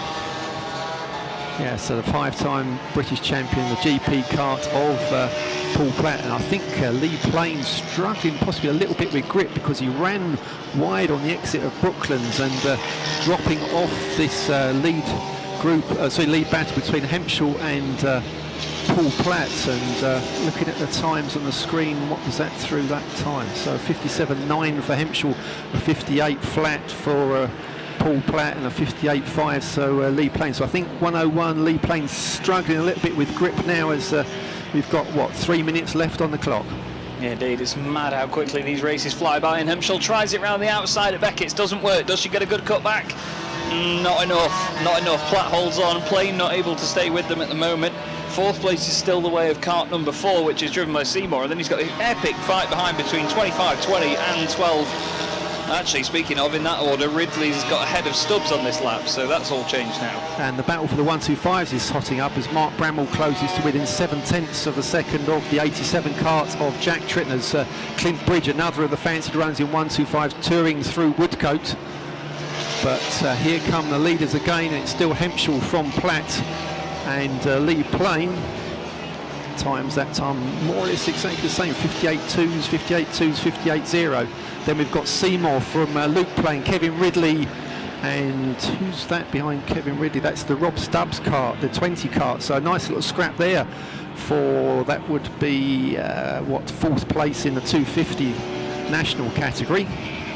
Hemphill did a 57.4 a few laps ago is just absolutely amazing, but not able to match that pace now. They're in the low 58s. There's only about 8 or 9 cars that are doing less than a minute at the moment, but even still, that's ridiculous pace around this circuit. Mark Bramall, the E1, closing it up onto the back of the 87 of Jack Tritton as they go down towards Copse Corner, and I think they're going to be swallowed up fairly soon. Where's the leaders? It should be, it's Brooklands now. Coming through, yes, there's 3 carts coming up onto the back of a back marker, and to say Platt now back up ahead as they put a lap on Nick Flint, and Lee Plain has closed up onto the back of those two, but Hemphill ducks out of the slipstream as they head towards Copse, and I think that was side by side as they went out of my sight. I don't know if they're still side by side when they come to you. No, Platt is just in front now. Hemphill not able to hold it, but again, she's trying around the outside of Beckett's to get a really good cutback, but Plain is there now, and he's able to take advantage of that. Tucks right into the slipstream, and I think as they go back down towards Brooklands, there may be another change here. Plain is back on the attack with less than a minute to go. Yes, I think we've got 45 seconds. We might just be able to get them across the line and get one more lap in after this one, as the 23 kart of Clint Bridge still having issues cruising round Woodcote, but here are the leaders again, and it is Hemphill from Platt, and Platt now coming under pressure from the 101 of Lee Plain, who tries to go around the outside. They're side by side heading down towards Copse, but it's Hemphill that's got the lead as all 3 of them dart past a slower driver, and it's say 13 seconds, so we are on the final lap. And the leaders come here now. Yep, Hemphill from Plain from Platt, so now Platt's gone down from 1st to 3rd. and he's got a really good run on playing on the exit, but Hempshall has a good gap at this point. You know, I say a good gap, it's only about 4 kart lengths, but that's a good gap in these terms. It is literally going to be down to who can get the best run out of Luffield as they come to you for the final time, Gary. Okay, thanks a lot, Chaz. So we see that there's a change for leading the 125s. The E1 Bramwell ahead of Jack Tritton as they start their last lap. And we're looking for the leaders, and Platt still down there in 3rd place. It's Lee Plain that's got ahead as they go through Luffield, and it's, well, I say you can't really separate them, but it's Lee Plain that's got the lead. I think it's the 101 that's going to take the lead. Yes, it is, just from Sam Hempshall and Paul Platt. And I say, if there was another lap to go, Hempshall was almost going to take the lead. But what a fantastic race between the 3 of them, and a lap record in the first race for Sam Hempshall, and a brilliant second race. In fact, got the fastest lap there, 57.486 from Sam Hempshall, so about half a second slower this morning. But another win for the 101 of Lee Plain. 2nd place, brilliant for Sam Hempshall. 3rd was the GP of Paul Platt. 4th was Luke Plain, so 2 of the planes in the top 4. Luke Plain gets 4th place just from Curtis Seymour. Then Kevin Ridley, another good drive, first in the 450s, gets 6 overall. 7th was a 20 kart of Rob Stubbs, just ahead of Luke Clemson. Michael Goff gets 9th, Sean Lombardo gets 10th. 11th and 2nd in the 450s was Nick Kirk. Catherine Foster, another good drive from Catherine, gets 3rd place in the 450s. And then we look further down, 13th was the 142 of Peter Tilson Hawk. And the win in the 125s went to Jack Tritton, just over Mark Bramwell by just 4/10 of a second. So the youngster, the 87 kart Jack Tritton, gets the class win from the E1 of Mark Bramwell. And then John Busby survived that spin on that first lap to get 16th and 4th in the 450s. Ollie Brown was 17th, 18th was Costa Karitsis, 19th Richard Connick, and rounding out the top 20 was Richard Baldwin. So one more superkart race to come, and that will be 50 karts on grid, 4 classes out there, so that will round off our superkart action and the race action for today. Thank you very much, Gary.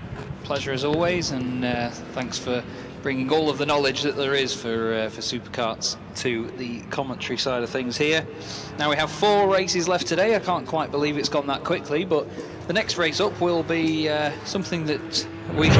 Well, hello everybody, just about to get run over by one of the superkarts, 0.075. That was the gap over the line, and it's Lee Plain who gets the job done just. Let's go grab a quick word. He's going to come off the scale, so let's let him do that, and then let's push him through. We'll grab a word with the 0.075 over the line. That is quite something, isn't it? Lee Plain just behind him there as well. We'll grab a word, and very shortly he's just going to go on the scales, make sure everything's in line.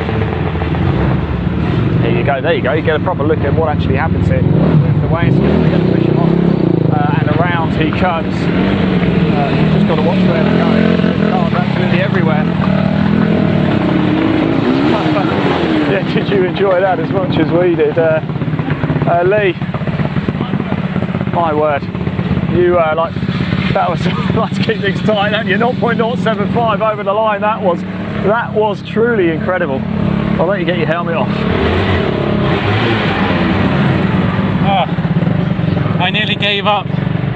No, never. 2 laps from the end. I don't believe it. I just didn't have anything left in the tyres, and I just sort of backed off a bit, and the tyres came back, and then I had a good run out of here, good run through onto Wellington Straight. Yeah. Managed to get past Sam, and then I just slowed the pace right down to control it, get through the next 2 bends, and I knew that they wouldn't manage to out-drag me, so no, chuffed to bits. That is incredible. That's one of the tightest finishes we've seen for a while. You must be delighted. Are you doing the O race later? Yes. You are? Yeah, fantastic. we're in the O plate race, so I just got to try and, fingers crossed, and get it together for that. Go get a cold towel, relax for a little bit, and you've got to go back out. My carb was overflowing and my visor was just getting plastered in fuel, and I could hardly see where I was going. So to finish first, Well, you made a pretty good show of it. Incredible stuff. Well done. Congratulations. Right, we did want to grab a word with one or two of the other drivers, actually. I'm not too sure where Sam is. Let's just grab a couple of drivers whilst we're up here and just find out how it was from there. How was it for you out there? It looked pretty intense. Yeah, no, it was all right. Struggled with over-fueling in the first 3 laps, so just wouldn't pick up on the throttle. Lost the pack. Then it was hard work from there on, really, to try and build it back up. Yeah, it looked quite something, didn't it? It's handshakes, it smiles all around. Yeah. Congratulations, well done. Right, it is actually time for the next race as well. The on-track action comes thick and fast here at Silverstone today, so stay tuned, don't go anywhere. It's almost time to get back on track. Although, to be fair, they're in the near paddock to where I am, and it's the back paddock, so they should be all right, but yeah, not ideal. Right, well, the grid's going to line up for this third Junior Saloon Car Championship race of the weekend like this. On the front row, as for the previous race, it's 55 Charlie Hand and 600 Ruben Haig. 55 and 600 is the front row. The second row, 42 Will Redford and 754 Alfie Jeekins, 742 and 754 row 2. Row 3, 54 Harvey Caton and 91 Jack Meakin, 54 and 91 row 3.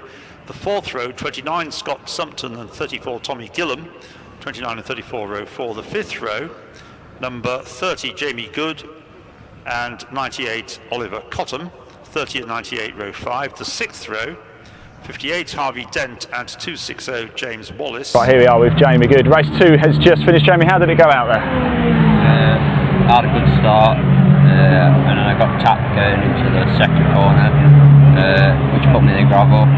And then I dropped all the way down to last, and then just picking people off, and then got P16. It's not bad, was it quite fun actually, just coming back through the order? But I bet it is, isn't it, around here as well? Yeah, it was, Where's the big overtaking opportunities around here? Is it just down the back straight? Down the back straight, down the main straight.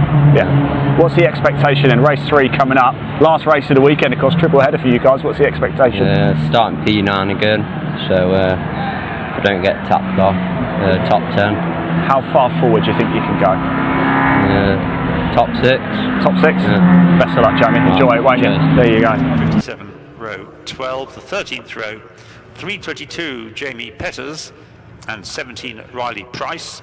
322 and 17 row 13. The 14th row, 92 Adam Parker and 7 Seal Lynch. 92 and 7 row 14. And the last row, maybe number 40 Matthew Cripps. Well, his car was out for the early race, wasn't it? He missed out yesterday's race after problems qualifying. And 10 Harry Smith, 40 into 10, complete the grid for, as I said, a 15-minute race plus a lap. Now that is the amended grid that I've just given you, incorporating a 2-place grid penalty for number 34 Tommy Gillam, who still, despite that, starts on row 4. Now, whether there's any, I'll just check whether there's an even further amended grid for this. Yeah, I think he got in a little bit of trouble with some more contact down at this end. In that second race, he had a little bit of trouble in another previous race, the first race of the weekend as well. So he's still getting his elbows out and at least being feisty, but we'll hopefully see less contact in this race. I mean, it was fantastic racing earlier, but now the track is a lot drier. I think we're going to see a number of these guys all really able to go for it. I've got 2 Superkarts coming past me with their drivers still in on the back of a trailer, so they're being carted back to the pit lane quite literally. But then the track should be clear and we should be ready to go. Yeah, so I've just got these decisions that were made. Penalty for Will Redford, penalty for Harry Hickton and Tommy Gillam, whose penalty was incorporated in that. He was given a reprimand, but I don't think that's affecting his place on the grid in itself. Ah, okay. I was going to say that I think the penalty for Redford was the contact with, I think it was Cottam that he got in the back of. On the opening lap, wasn't it? No, it was a bit later on in the race. He'd been overtaken by Cottam, and then I think he was trying to just get back down the inside. Right. It was the tiniest of overlaps, and then the two of them just sort of glued to each other as they got to the apex. Well, if they hope to progress, well, for touring cars, it's not a good thing to take bad habits of contact driving into touring cars anyway, even though some drivers do, but also if they go into single-seaters, then contact can be rather more alarming in its consequences. So it's best that they don't think that simply because they've got bodywork around them they can drive into each other. The cars will be coming out soon. Yeah, they've just made their way out of here we are. the staging area now. Yeah. Or the dummy grid, as it can be known. In the, yes, the Parc Fermé. So generous weaving around to get heat into their tyres. It's a lot warmer down here now, But though, I must say. it's absolutely, I was going to say something similar. It's the sun is shining, so let's hope we've got a full grid, everybody there. I have opened all of the windows now down here at Beckett's. Well, I don't think they'll quite make the same sound as the massed throng of cars do. No, they're just unbelievable machines, though. They really are. Absolutely unbelievable. I've been wanting to try and convince somebody to let me have a go for the sake of my YouTube content at some point, so I can finally experience that. But yeah, unfortunately, up to now, no such opportunity has arisen. But I will keep pushing for that because it's just an unbelievable piece of kit to be able to get behind the wheel of. So one day we'll see. Right, we've certainly got 40 at the back, number 40 at the back, and Harry Smith there too, number 10. Arwen Graham is the question mark, and I don't think she is there. And there is certainly a gap around about where we'd expect to find her on the grid. Yeah. I think that's the only gap, as it was for the previous race. Everybody else is there. So 29 cars facing, first of all, a green flag lap. It's difficult at the moment, unless tyres come into play and that he's used up his tyres. Difficult to see anybody really depriving Charlie Hand of a hat-trick. Yeah, he's had a very, very strong weekend so far, so there's no reason that he couldn't take a third one, and like you said yesterday, he's going to be very close to being able to take the title. If he gets another good result, but I think he's probably got enough opposition to ensure he doesn't win it this weekend. He can't win it today. So the car's setting off on their green flag lap.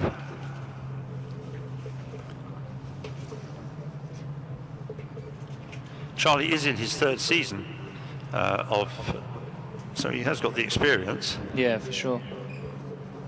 They're just coming down towards me now, and like you said before, very generous weaving. Obviously these things front wheel drive, but you need to sort of drag the rear end around to try and get some temperature in that. Some people argue against that though and say that you don't want too much temperature in the rears because you want the rear to be a little bit loose so you can help the front end rotate. It's always a bit of a constant battle in front wheel drive hatchback racing, isn't it? Whether you do have the weight and the downforce over the rear or whether you don't.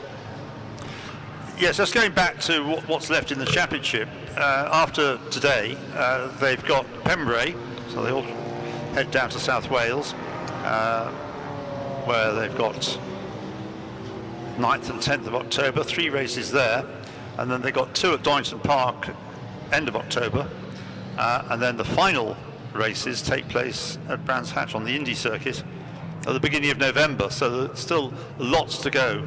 And I think I'll be at Pembrey with them as well. I'll be commentating there. It'll be my first visit to Pembrey, so I'm really looking forward to getting to that circuit. Well, make sure you set off the previous day before you need to be there. Yeah, I will do. It's a long way. Oh, yeah. No, it's one of the ventures that I plan to have a hotel the night before at.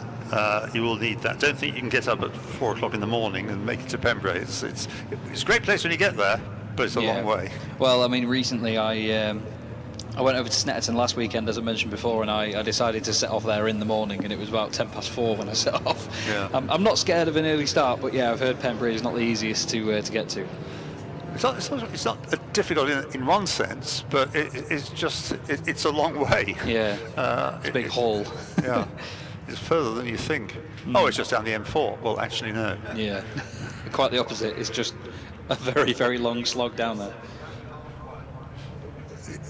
Gary is just listening to that. He's just said when you get to the end of the M4, you're only halfway.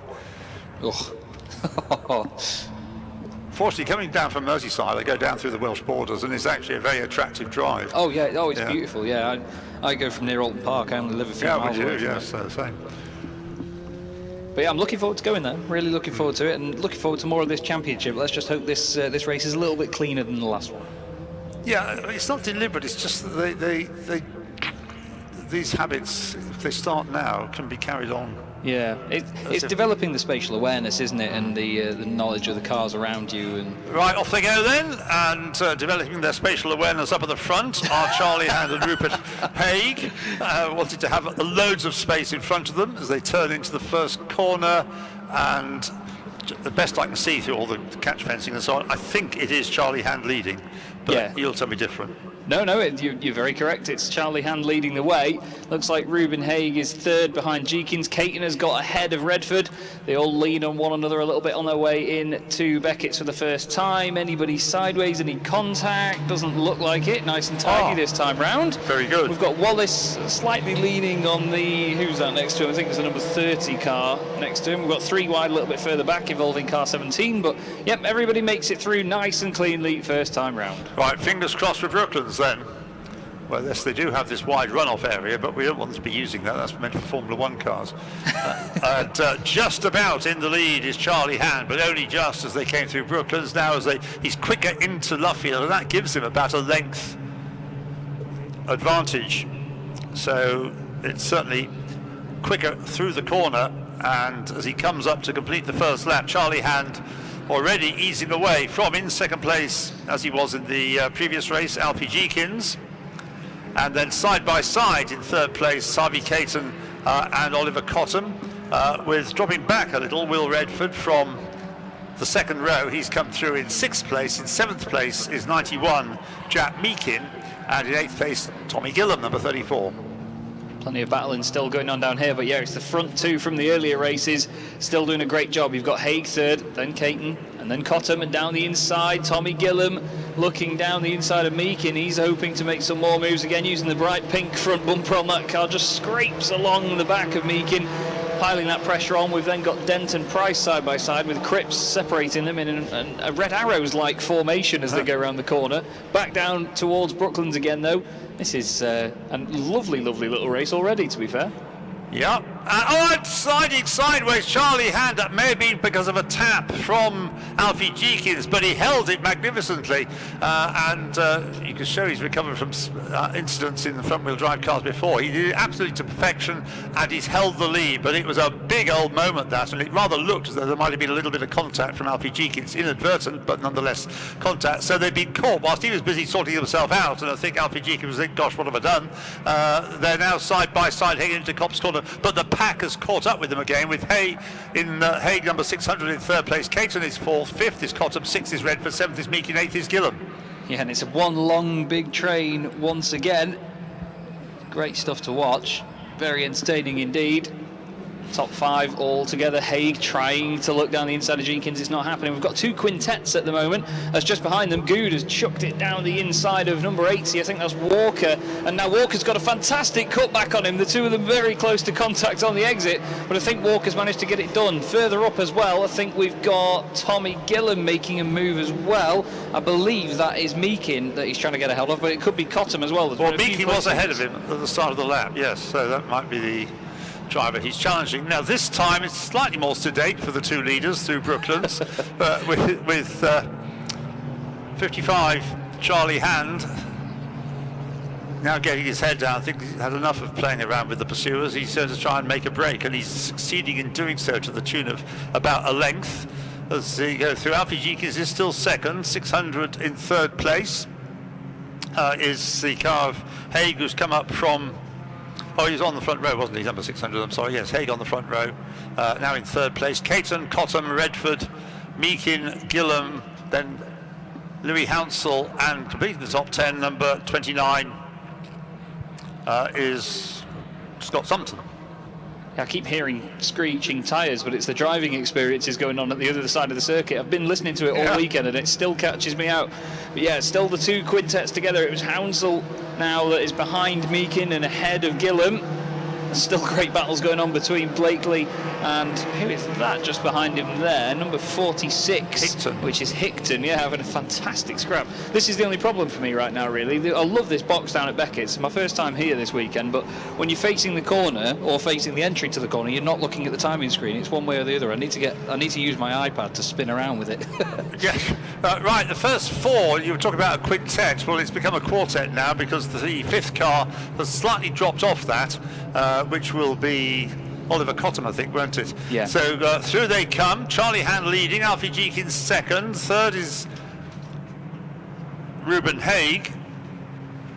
And this time Alfie Jenkins right on the tailgate of the leader as they go into Copse Corner, but still Charlie Hand, yes, I suppose I'm going to have to say it, he is an old hand at this sort of racing compared with many of the others, and you can see that in his speed into the corners, the way he defends himself. He doesn't weave around. Alfie Jenkins has the fastest lap though that time around. You can tell you've spent too long already commentating with me. The puns are coming out. Charlie Hand, if I'm honest, is bouncing around all over the place on the exit of Beckett's, and now Caton has got a great run on Ruben Haig. We've also got Sumpton trying to get alongside the Team Hard branded car of Tommy Gillam. Those two almost in completely opposite liveries when you look at the back. One black with a white bumper, one white with a black bumper. But the two of them really dicing well, and I must admit, I'm gonna jinx this by saying it now, but this has been a lot cleaner than the earlier race. Yes, they're all keeping themselves under control. It just makes me feel they may have had a talking to, warned about their behaviour, because penalties could ensue if they don't. Now we've got one driver going a bit wide, coming out with about 5th place, coming out of Luffield, but he's back on the tarmac, leaving some dust behind him, and some good slipstream there. Harvey Caton right on the tailgate of Ruben Haig as they came through for 3rd place. There was little daylight, in fact no daylight between them. It's still though leading the race, Charlie Hand from Alfie Jenkins by half a second. Yeah, it's literally like it was already written for these two. They're having a fantastic weekend, the two of them up front, but now the battle behind is not Caton on Haig anymore, it's Cottam on Caton now. The two of them getting very friendly with each other on the way in, managing to avoid contact on the way out. Now Hounsell down the inside of Redford. Meakin still got Graham Gillam all over him. We've got two cars slowly on the exit. That's Petters and Chapman. I think maybe a bit of an overcooking of Beckett's was the order of the day for those two there, but everyone once again safely through.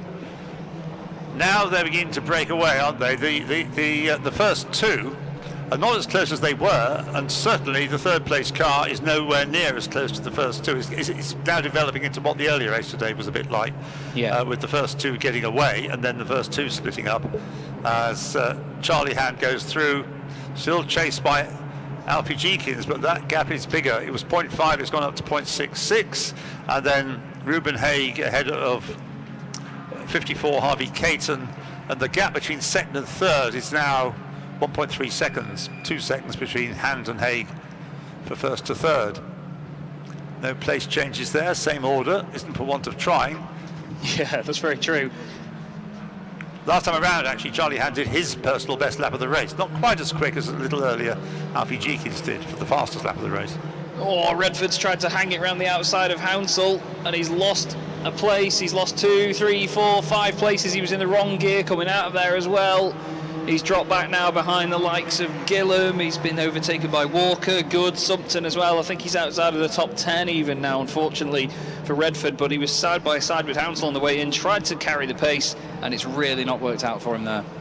All right, as each lap goes by now, the gap between 2nd and 3rd gets ever larger, to the point where there will really have to be a problem, I think, for 2nd place Alfie Jenkins for him to be caught, and he doesn't look like catching Charlie Hand anymore. 7 laps completed then by the leader, and again Harvey Caton closing up on Ruben Haig, but as they go towards Copse Corner, he's close, but he's not looking as though he's about to try and gain a place, so he's still, this is Caton I'm talking about, in 4th place just behind Ruben Haig. Yeah, Charlie Hand now looking nice and safe at the front, just doing what he's doing. Like you said before, he's not having to weave around, he's not doing anything over the top that he doesn't need to do. He's just sort of saying, right, if Jenkins is going to get close enough, I'll let him try it and I'll defend it depending on what he does. Now we've got a couple of penalties here for 29 and 34, so Sumpton and exceeding track limits. Yeah, 29's gone through. I'm not quite sure on 34. Waiting to see. I'd probably better off looking at the timing screen, to be fair. It's Gillam. Gillam's been a naughty boy. Well, again, I'm afraid he got a penalty, lost 2 places on the grid for this race. So Dan will have to have a word with him, Tony Gillam, very successful driver and team owner. So the last time around, actually, Charlie Hand did the new fastest lap of the race, 1:14.263, and may well be repeating that this time through. Over line he goes, 8 laps completed, and the lap not quite as quick, but his lead over Alfie Jenkins is now nearly a full second, 0.987 of a second. Haig, Caterham, Cottam 5th, Hounsell is 6th, Meakin is 7th, Gillam is 8th with a penalty though, and then in 9th place we now have up into the top 10 for the first time Jamie Good, followed by number 80 Aaron Walker. Yep, still nose to tail between Haig, Caton and Cottam. Oh, side by side though, yeah, Good now down the inside of the car in front, which is Walker, number 80. Now those two obviously swapped around on the previous lap, as Ian just mentioned there, but now they're doing it again and they're very close together down the straight. I think Walker's actually got back in front of Good and he's slotted in front with Gillam, just in and around that. Actually, sorry, he's just ahead now as this continues. Leaders coming out of Luffield. It's still close for third, not so close first and second. Still Charlie Hand leads the way. Just looking to see if there's anybody else got a 5-set penalty. No, just those two I mentioned, 29 and 34. So Charlie Hand, 9 laps completed, leading now Alfie Jenkins by a little bit more than last time, 1.2 seconds. Haig, Caterham, Cottam, Hounsell, Meakin, Gillam with penalty, and 9th is now Walker, Aaron Walker having got ahead of number 30 Good, Jamie Good. Once again with me here at Beckett's. Hand still nice and tidy. Jenkins with him, a lot more rake on that car. The back end of Jenkins' car really high up off the ground. Hounsell has caught up to Cottam. Meakin is on his own in the middle of nowhere. Then it's Gillam, Walker, Good, Redford, Sumpton and Wallace all together, with Gregory watching from the best seat in the house, if you ask me. He's a bit on his own, Gregory, isn't he, in 14th place? Blakely is a couple of seconds behind him. Yeah. Also in 15th place. Right, leader making his way through Luffield now. It is very much, as far as the first two are concerned, a repeat of what we saw in the earlier race, isn't it? Yeah, for sure. In the in both earlier final races. analysis, Charlie Hand won the earlier race by 3.117 seconds. Well, his lead now over Alfie Jenkins is 1.48. So if he wants to win by the same sort of margin, he's going to have to get a move on. Oh, we've got a penalty. 5-second penalty for Ruben Haig. Ruben Haig in third place. So that would drop him down to something like 10th, I think. Yeah, it'd be a good, I think maybe 8th or even 9th. Yeah. That's going to be a big dent for his race, so he's going to hope that this battle doesn't continue behind him, but he's got 3 cars in very hot pursuit, which is Caton, Cottam and Hounsell. Well, he won't drop behind Tommy Gillam, because Tommy Gillam's got a 5-second penalty as well. Yeah, that's a good point. He's actually side by side with Redford now as they leave Beckett's. The two of them leaning on each other slightly. I don't think they're making contact, but they're certainly close to it, making sure that they put the pressure on one another, even in a straight line. Everyone else filtering through. Morgan just ahead of Dent. Oh, speaking of Dent, Dent's actually just bent the rear bumper as he slots into place on Morgan's car. Almost looks like a piece of active aero on the back of that thing now. Okay, we're almost at the end now. 1.5 minutes to go. Plus a lap. As another lap is ticked off in the lead by Charlie Hand, who's hardly had to look at the back end of a car a whole weekend apart from in qualifying. Yeah, or when he's lapping. They don't really have to lap anybody in these races. He probably gets out of it at the end of the day and looks at the back of it and goes, oh, that's what it looks like. Yes, quite. Just to remind himself. So he's leading by 1.6 seconds. I don't think he's going to win by the same margin as the earlier race, but he's still going to win by enough.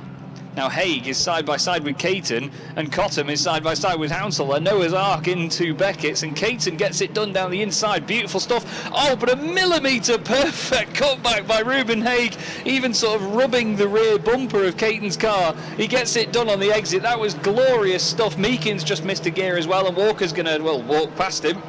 But now there's 2x2 on the way into Brooklands, and trust me, Ian, you'll know which ones I'm on about when they get there, mate. Okay, right, well, I was just trying to work out where Haig could have dropped to with this 5-second penalty. I think it's round about the bottom. Yes, it is the bottom end of the top 10. Yeah, they were trying to be 4 abreast and trying to live up to your description of them through Luffield. It's 2x2. It is, as you say, a Noah's Ark situation. As they come out of Luffield, 2x2, trying to get 3 abreast. Another one, the one in 4th place, getting the good slipstream, trying to find a way through. And I think as they go over the line, it's just going to be, but it's debatable, 98, Oliver Cottam who has the advantage. Now, Harvey Caton is 3rd, they say. Oliver Cottam 4th, Ruben Haig 5th, and in 6th place is 28 Hounsell, Louis Hounsell. And the race is now almost at an end, sadly, because this battle for 3rd place. Go on. The 3 wide as they come towards Beckett's. Caton's on the right-hand side. Cottam thinks, yeah, no thanks. I'm not going to do that again. And again, Haig gets the same cut back on Caton. He's done that twice to him now, and Hounsell's down the inside of Cottam. That then becomes the inside of Caton as they all glue together once again down the straight and become another 12-wheeled Saxo. 10-second penalties now for 29 and 34 because they're still doing it despite the first penalty. Scott Sumpton and Tommy Gillam have got 10-second penalties. And they're right together on track as well. We've got a bit of debris left behind on the entrance to Luffield, but they can all keep to the right of that. I think it's fairly lightweight debris. So they're coming through Woodcote now, and they're going to go on to their last lap. Yeah, onto the last lap they go. Charlie Hand leading Alfie Jeekins, and because they've been fighting so vigorously amongst themselves, of course, they've dropped back even further from Alfie Jeekins, so the gap now between Jeekins in 2nd place and Haig in on the road 3rd place, but he's got a penalty, is nearly 5 seconds. Yeah, they've absolutely disappeared up the road, these two. It's been another absolutely amazing performance. Just such mature driving. You know, they're not pushing the cars too hard and making mistakes. They're just out there getting everything right. Now, this trio is back in front of me. It's now Cottam at the lead of it. Caton's around the outside, and is Haig going to go down the inside again? Guess what? Yes, he is. Haig's actually gone down the inside of both of them. Cottam goes out wide. Caton goes down the inside of him, and here comes Hounsell as well in the big Cadbury purple machine. Flies past him on the right-hand side. They're going to be 3 wide to Brooklands again. Then we've got Meekins, Gillam, and Redford all having a scrap as well, Ian. This could change massively in the last few corners. Well, it's changing massively down the straight as well from what you're saying. Anyway, they're going into, the 2 leaders are going into Luffield, or one goes into Luffield, now the next one, as 92 comes down the pit lane. That's Adam Parker, the leader, to make it a hat-trick of wins over the course of the 2 days, yesterday and today, is going to be Charlie Hand, who dominates the race in relative terms, but yes, he does dominate it. He wins from, in 2nd place, Alfie Jeekins, and who do you think is going to be 3rd on the road? It is going to be 600 Ruben Haig, but he's going to be, after all that effort, relegated down several places with his 5-second penalty. So that means that the 4th place finisher, 98, Oliver Cottam, is likely to be 3rd, and then in 5th place on the road, number 28 is Louis Hounsell. In 6th place, having at one stage looked as though it was a pretty good bet for 3rd place, but ending up 6th, but maybe come 5th, is Harvey Caton. 7th, number 30, Jamie Good. 8th, number 80, Aaron Walker. 9th, number 91. 9th, number 91 is Jack Meekin. And in 10th place, but he's got penalties as well, 10-second penalty, number 34, Tommy Gillam. So that's the top 10, and finishing 11th, having started from the 2nd row. Not had the best of weekends after qualifying, has he? No. Will Redford. So he ends up. He was 11th at the line. Yeah. But like you say though, penalties all round there. Obviously the 34 and 29, Gillam and Sumpton will obviously drop down quite a bit. Haig as well. Haig, yeah. So Haig's remained to be 5 seconds, didn't it? And it was. That's right. Gillam and Sumpton got 10 seconds. Because they kept on doing it. Yeah, that's right. Weren't deterred by the penalty. Still, it's youthful exuberance, and certainly I think that whatever adverse comments were made about the previous race that I felt that was appropriate. That race, much better. There was hardly contact, was there? No, it was good. That was really good. That's how it ought to be. Yeah. There's a bit of debris left on the outside of the approach to Luffield. So one car's coming to the finish less than complete. And it's going to move on now to the longest race of today, not the longest race of the weekend, because we had a 50-minute race yesterday. We should have had two 50-minute races yesterday, but the other one had to be shortened because of delays. So it became a 35-minute race.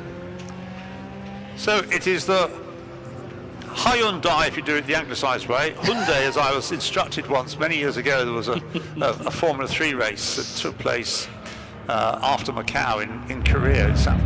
Well, another fantastic race for the Junior Saloons. For the first time ever, it's been a triple header this weekend, and it is that man over there. Let's go for a walk. Charlie Hand. He's played trip aces this weekend, hasn't he? A trio of wins. Now, I've got some big news actually as well. Oliver, come here. Now, our understanding is that Ruben Haig has a 5-second penalty, which will mean you get third place. Now, that's not confirmed yet. We will obviously get that confirmed, but great racing by you. Yeah. Sorry. Racing out there, God. The last lap battle. Going down to the second corner, lost, went down to 6th and getting it all back, going into the second last corner. We just couldn't call it. It was fantastic stuff, Oliver. And if it is a bump up to third, congratulations. Well done. Great stuff. Let's keep going. Let's go grab Charlie Hand as well, because he is, as we said, triple winner here this weekend. He's done it. He's done it perfectly. I spoke to him after race 2 and he said, please, please, please, please don't jinx me. I certainly didn't do that, did I? Charlie, I didn't jinx you in the end, did I? You didn't. Perfect weekend. How are you feeling? Oh, I'm absolutely ecstatic. Obviously, that one was a little bit harder than the others, but yeah, really happy. There was so much going on behind you, wasn't there? It's sort of second half of the race, you managed to just perhaps get Alfie in check a little bit, but certainly a lot going on. How was it from your perspective? I could see Caton and Ruben having a good battle back there, so I thought hopefully they'll back off a little bit, so they won't be able to catch me. And Alfie kept me honest. I could see him. He's always in my mirrors, always there. So yeah, have to keep pushing all the way until the end.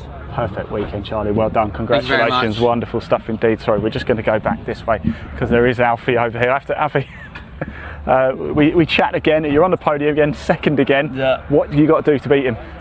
I don't know. I just can't catch him this weekend, but who knows? It's still been a very successful weekend. Are you happy? Well happy. Thanks to all the boys at Jenkins Race Preparation. Car's been spot on all weekend. Very reliable. Can't ask for more. The driving standard's just been impeccable. Congratulations, wonderful weekend. There we go. Now, right, everybody, don't go anywhere. Stay with us live, because coming up next is the Hyundai Coupe Cup Championship. They're lined up behind us, a bit different. Normally, the cars go out of assembly. It's a 45-minute race, so they're going to go out of the pit lane instead. We've just got to wheedle our way through the crowd. Hey guys, you right? All right. Thank you very much. Cheers.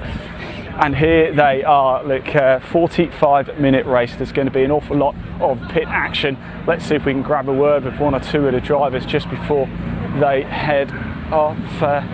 We've got Alex Kersley on pole position here. Let's see if he's got time for a quick word. Alex, pole position, you ready for this? Yeah, ready as I'll ever be, I suppose. Yeah. 45 minutes, of course, it's a bit of a tactics race as well, but at least it's going to stay dry. Yeah, that's a good thing, isn't it, right? Good man. Well, you clearly like the drive because you put it on pole, so well done.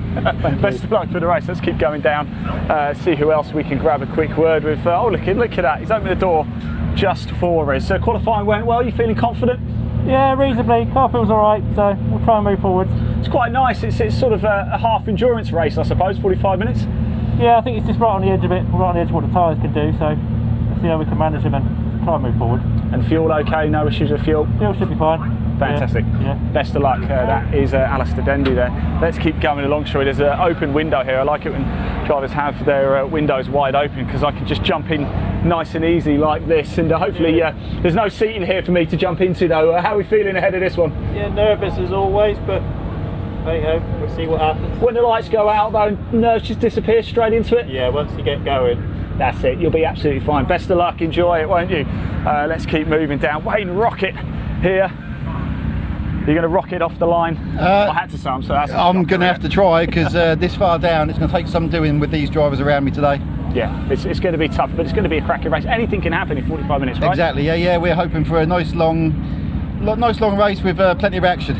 Now, just before we go, I don't know if we can bring the camera around just to look at the where the airbag would be for the passenger side. Do you see that? Brakes? You mean the coward pedal. Great stuff. Right, it is almost time for the Hyundai Coupe Cup Championship to get underway. So it's time for the track action. Here we go. It's green light and away we go. Just 400ths of a second between them. 88 and 28 is the front row. The second row, 69 Alistair Dendy, who won at the start of the season. He had one win, otherwise he's been well placed throughout most of the races. 1:15.496, and beside him, number 32 is Mark Jones.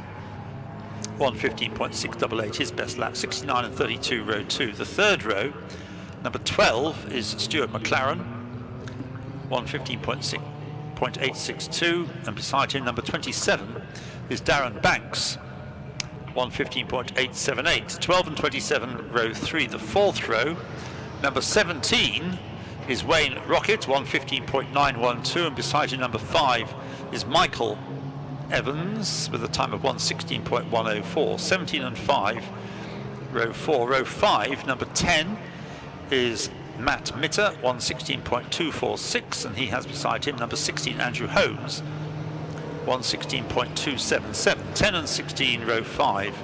Row 6, number 25 James Goodwin, with alongside him number 81 John Sheridan, who is run by Alex Kersley Motorsport, who's the man on pole position and clearly knows a thing or two about fettling these cars for this series. 25 and 81 on row 6. The seventh row, number 8 is Mitchell Murray.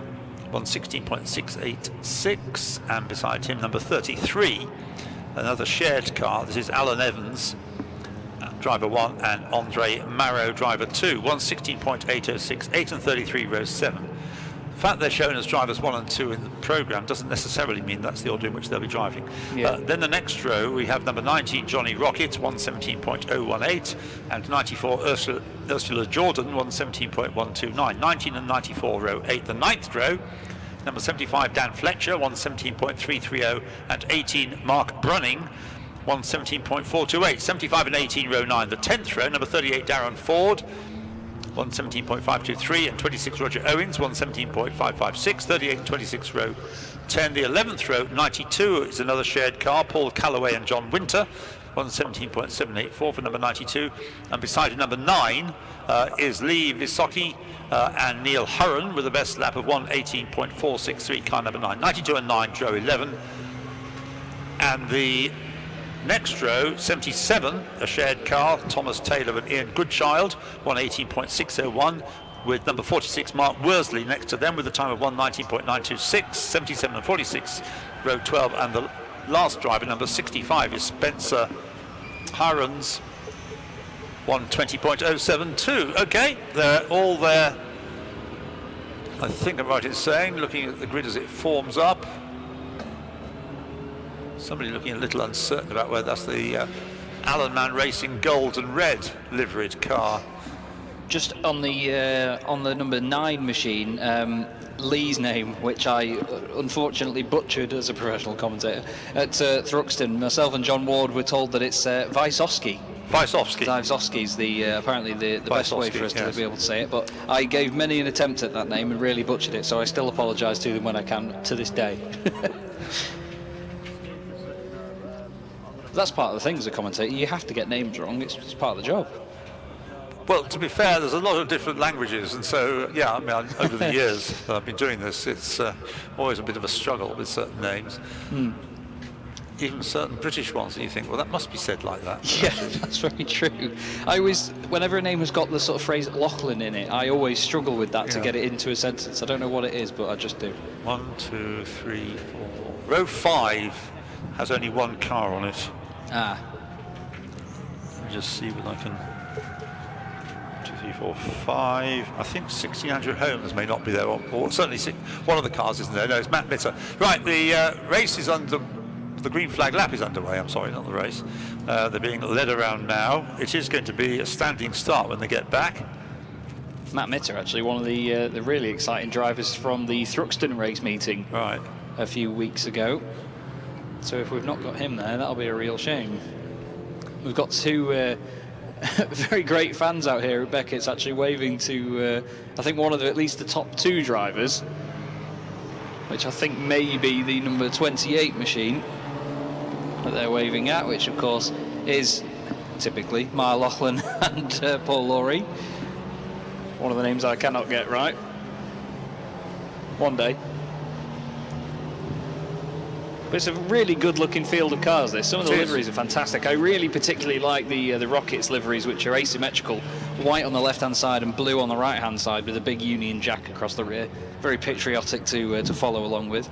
But I like an asymmetric livery. There's just something about it. So if you want to go like a rocket, you want your car to be liveried like those? Exactly, that's the one. But to be fair though, at Thruxton, as I mentioned earlier in the day, Wayne was going like a rocket. He started near the back of the grid after an unfortunate race 1, came through in race 2 and was an absolute missile. Not quite a rocket, a missile in the second one.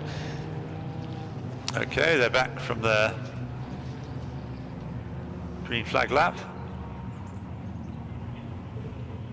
Lancaster Insurance are, of course, the sponsors of the MG Owners Club race or championship, but they also sponsor the Hyundai that's taking up its place on pole position.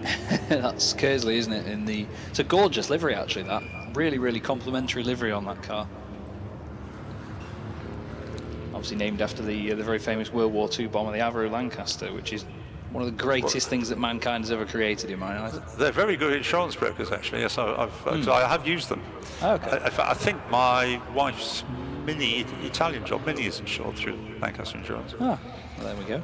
So first-hand experience. Not because they sponsor an MG Owners Club Championship or a Hyundai. Right, they're back. The gap is there. Yes, so we are without Andrew Holmes, number 16. Everybody else seems to be present and ready to roll. So 45 minutes, lap times of a minute and a quarter. So that means we'll get, well, we'll worry about how many laps we'll get a little bit later as the squealing of tyres signifies the race getting underway as the front wheels scrabble for grip and the drivers head off down towards Copse Corner around the outside. I think Alex Kersley has at least stayed equal first, but whether he's stayed that as he gets to you, tell us.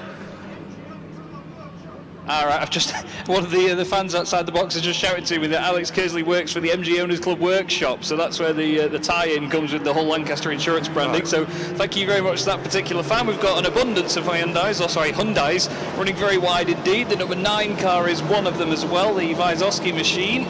Comes back on, nearly takes the 26 with him, but everybody survives Beckett's for the first time this time. I thought you were being barracked, or we were being barracked, but in fact you're just being provided with useful information. Yeah, right. I'm not sure if you heard him through the microphone. Well, I did hear a voice shouting. Right, side by side, one of them is Alex Kersley. Can he shout who's driving car number 28 at us then?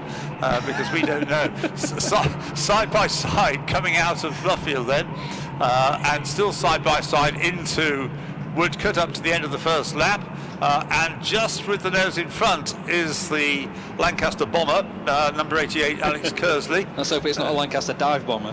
Exactly. And the number 28 car, a joint second almost over the, joint first, almost over the line, 69,000% between them.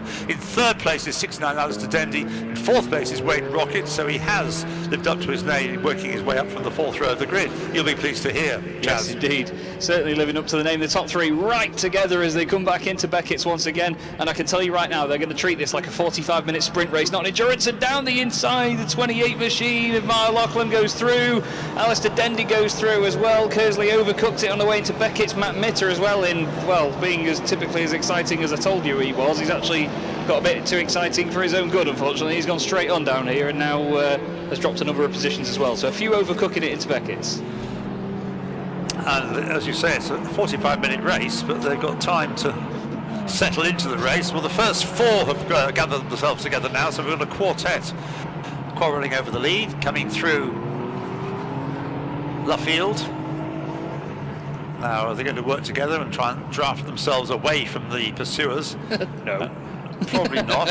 So it is 28 in the lead, so it's the Marlochlan lorry car that has the lead from Dendy. Kersley is down to third, and Wayne Rocket is the fourth of that leading quartet. Then in fifth place we've got 32 Mark Jones, and in sixth place 27 Darren Banks.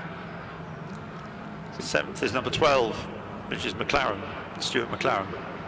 Great quartet this as they come back down to Beckett's. Dendy having a little look down the inside. There's no overlap this time though. Kersley lifts the right rear wheel off the ground, but the 28 machine holding true at the moment. Car 32 getting a bit of daylight between him and the number 27 Michael Banks car's machine, and then there's that massive train headed up by car 16 and car 5. That's Evans and Holmes, with a real pile of cars behind him. I think actually they're 3 wide as they go down the straight. Maybe not actually. I think he's just got rid of the overlap as they go under the bridge, but you might see them once again in the very bright yellow and purple car. Where's that? About 10th, so?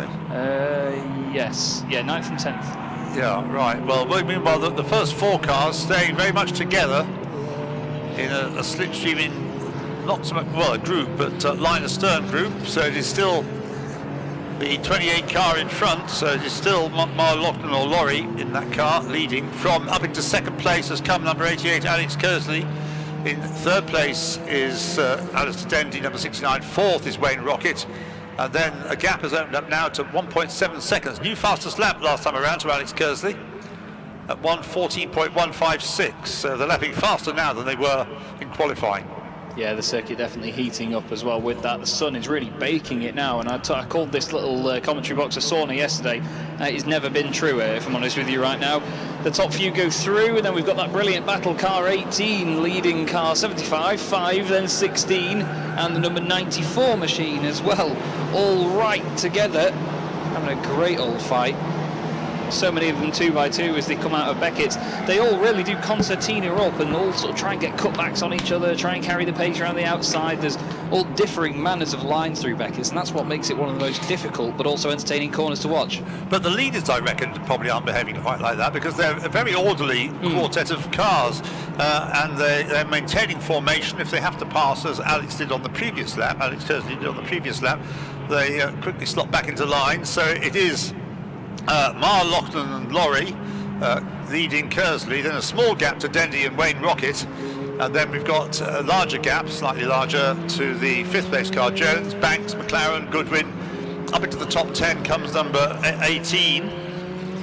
That's Mark Brunning, who started on the 9th row, and he is now in 9th place, and in 10th place we've got number 75. Kersley had a look, look for the lead down the inside of the left kink on the way into Beckett's this time round, but nothing doing. Dendy and Rocket still sat right behind, and then the rest of them, as you said, just spreading out a little bit. It's car 18 that's under a lot of pressure though. That is Brunning. Fletcher all over him. Actually, Brunning's gone out very wide on the exit of Beckett's. I think Fletcher might get him this time round. The cars 9 and 10 close together. Matt Mitter not really able to move forward very much. And car 92 also making strides forward there on the Isle of Man coloured car. Well, Brunning in fact gained 3 places last time around, so the reason he's under pressure is because he's passed people who don't want to be behind him. So the leaders coming out of Lovefield, I'm just wondering whether the 5th place car might be closing up on them a little bit, because he's not having to worry about other cars. Mark Jones, if he is closing, he's not yet close enough to threaten them, but threatening the leader then is Alex Kersley. He pulls out from the slipstream on the left hand side of the track, going past the pits as they head into Cops Corner. Has he got far enough ahead to stick to the outside line? Max Verstappen style? No, he stays on the track. More than Max did. Well, still a great battle for the lead though, but it's the other 2 behind that are really intriguing me at the moment, because they're just holding station. You know, they're still pushing hard to try and get through, but they're just not able to make the advances despite the front 2 really having that battle at the moment. It's Wayne Rocket that's just holding on to the back of Alistair Dendy. There's even an indicator chucked on by Kersley in excitement, I believe, as still. You're quite an expert on indicators, aren't you? Either when they fall off or when they start working. For somebody that drives a BMW, for sure. Yes, quite. But Brunning really does have a train behind him, and honestly, they've still not stopped coming past me yet. Once Brunning goes through, it's great. Right, side by side nearly for the lead as they go into Lovefield. So still in the lead is car 28, the Mar Loughlin lorry car, with Alex Kersley trying to find a way around. Then the next two through have changed places. So Wayne Rocket is up into third place, ahead of Alistair Dendy, number 69. So that's a change for third. Jones, Banks, McLaren are next along. Goodwin running up to 9th, Evans down to 10th. It's typical. As soon as I say that Rocket's holding station behind Dendy and just watching him, he actually makes the move and goes up into third. But that means the two leaders are able to break away, but that's if they don't fight like they are doing through Beckett's now. They're so close together. I think there is a little bit of contact on the exit, maybe. 28 car just slotting in front. Kersley able to get over to the right-hand side. He might have actually got a really good run on him. I think he might even overtake him before Brooklands here, Ian, because I'm not sure whether the 28 car missed a gear or something, but he suddenly slowed on the straight. Oh, right. Not by too much, but enough to lose the lead. Well, the leaders are side by side. Will that do as they go through Brooklands? And they're trying to stay that way through Luffield as well, but they can't quite do it. So although they did open up a small gap over the next two, they haven't got that gap anymore because they were kind of getting in each other's hair. So as they come through to complete lap 7, we have a new leader back in the lead, number 88, Alex Kersley, with Mar Loughlin lorry directly behind number 28, then Wayne Rocket, then Alistair Dendy, and then it's 1.4 seconds back to, yes, he is lapping quicker than the car ahead of him, but whether he's lapping quickly enough, we'll see. Number 32 in 5th place, Mark Jones. They make an interesting noise, don't they, these cars?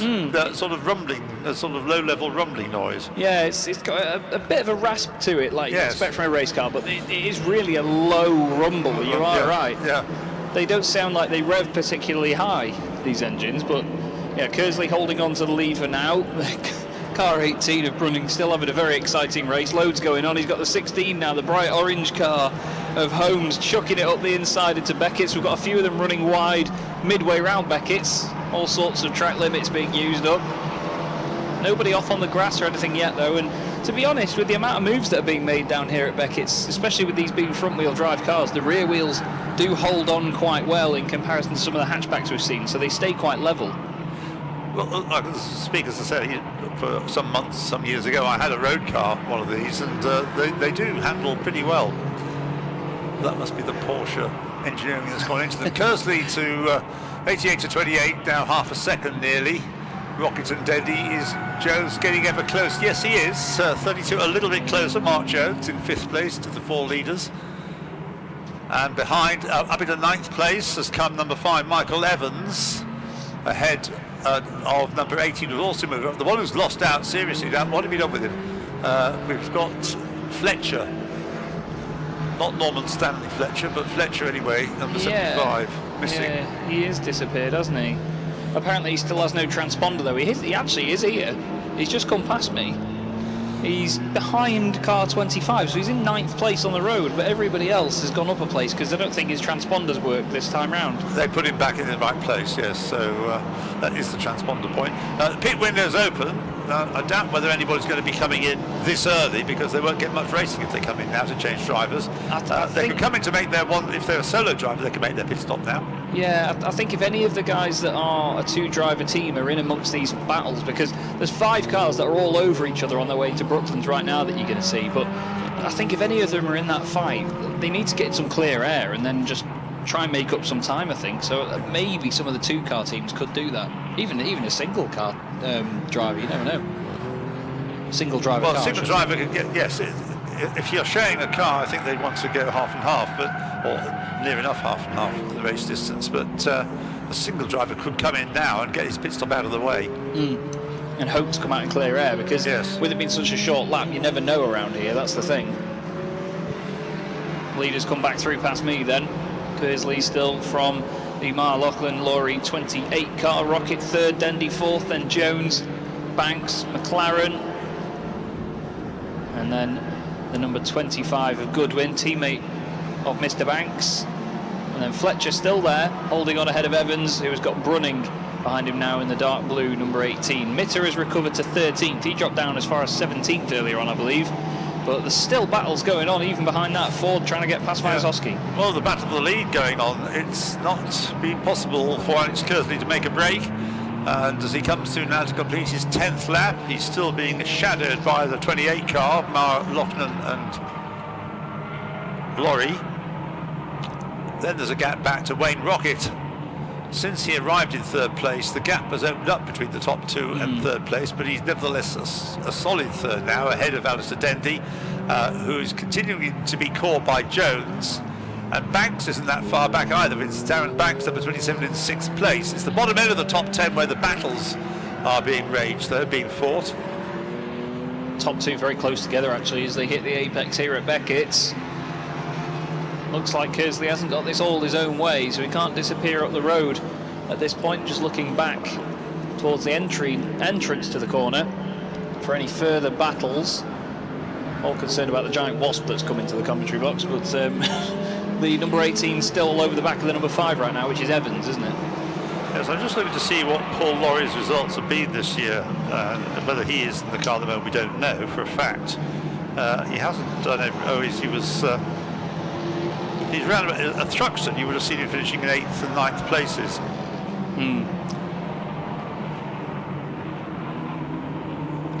So, assuming he is the driver at the wheel at the moment, it's going well. Yes, 14th he was at Snetterton, and 9th at Cadwell Park. So you wouldn't normally expect to find him running right at the front, so maybe it isn't him. 8th, yes, 8th or 9th seems to be his best to date so far, which makes me think it's Mara Lochnan driving. Yeah, I remember that car wasn't particularly high up the order at Thruxton, so it's great to see the resurgence of it, though. It's always interesting when the results change around slightly to what you've seen before. Indeed. Car 32 really is reeling in Alistair Dendy right now. So Jones doing a good job. That's the two of the, I think there's only 3 or even 4 Mark 3s in the race. I think one of them a bit further down, actually. Yes, I can see it coming into sight now. I think, is it car 8 that's being driven? It's the Misty Racing Machine. Yes, it is car 8. And that completes the 3 Mark 3s that we have in the race, the rather more square front end on those machines. Although I say that, the headlights are a bit more square, that's about it.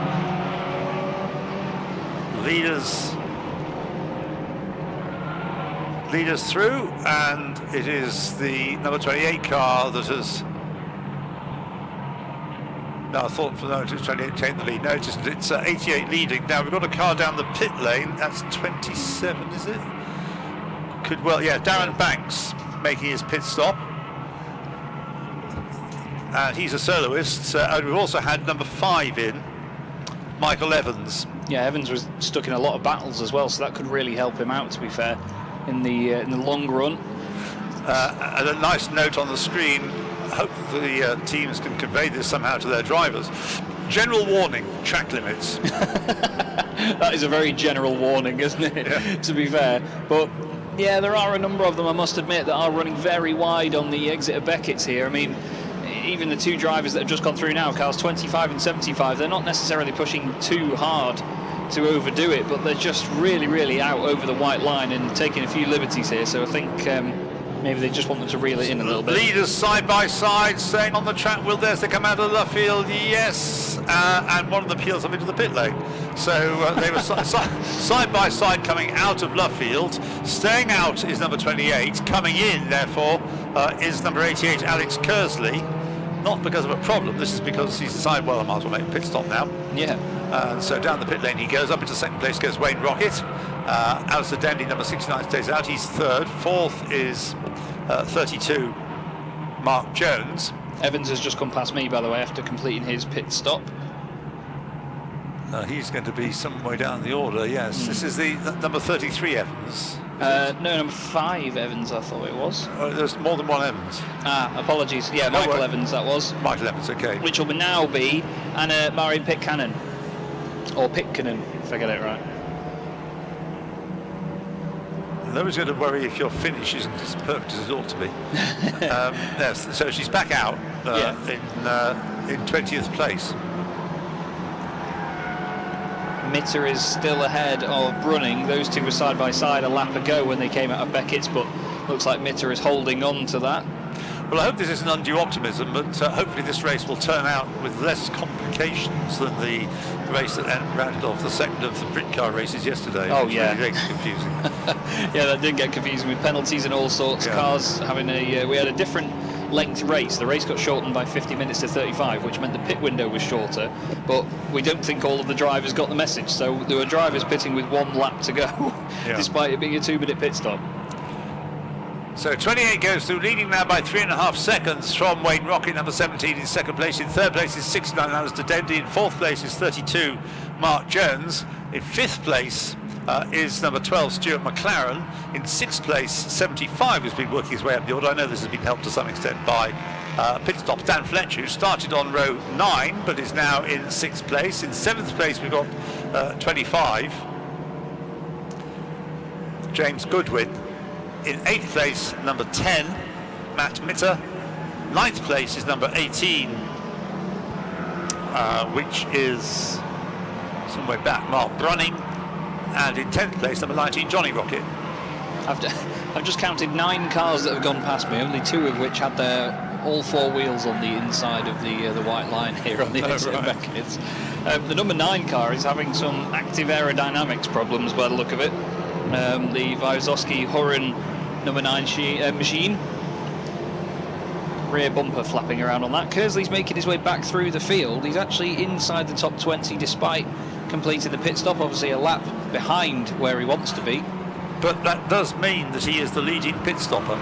It does, yeah.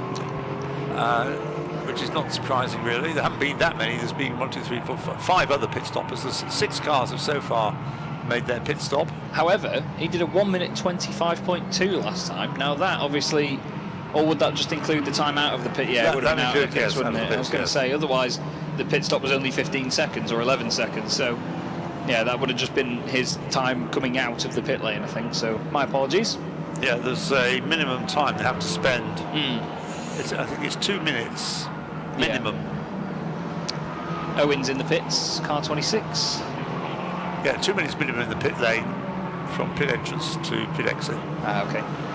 And we've got a track limits warning for Wayne Rocket. Right. 17. He has been given a rocket. Yeah, he has. And not the ice lolly. Indeed not, no. No ice lolly for you, sunshine. Kersley continues on. He's got a battle of 3 or 4 cars in front of him, which includes the wounded Wysocki Hurren car. 69 down the pit lane. Dendy. He only did his best lap. To be fair, a lot of them did their best laps on lap 5 and since then have not been able to improve. Well, I guess the tyres possibly have lost their edge. And the fuel load coming down might help them in the later stages, but the tyres by then will be past their best. Yeah, maybe the track getting a little bit too hot as well. It goes past a certain operating temperature. We know how sensitive tyres like these can be.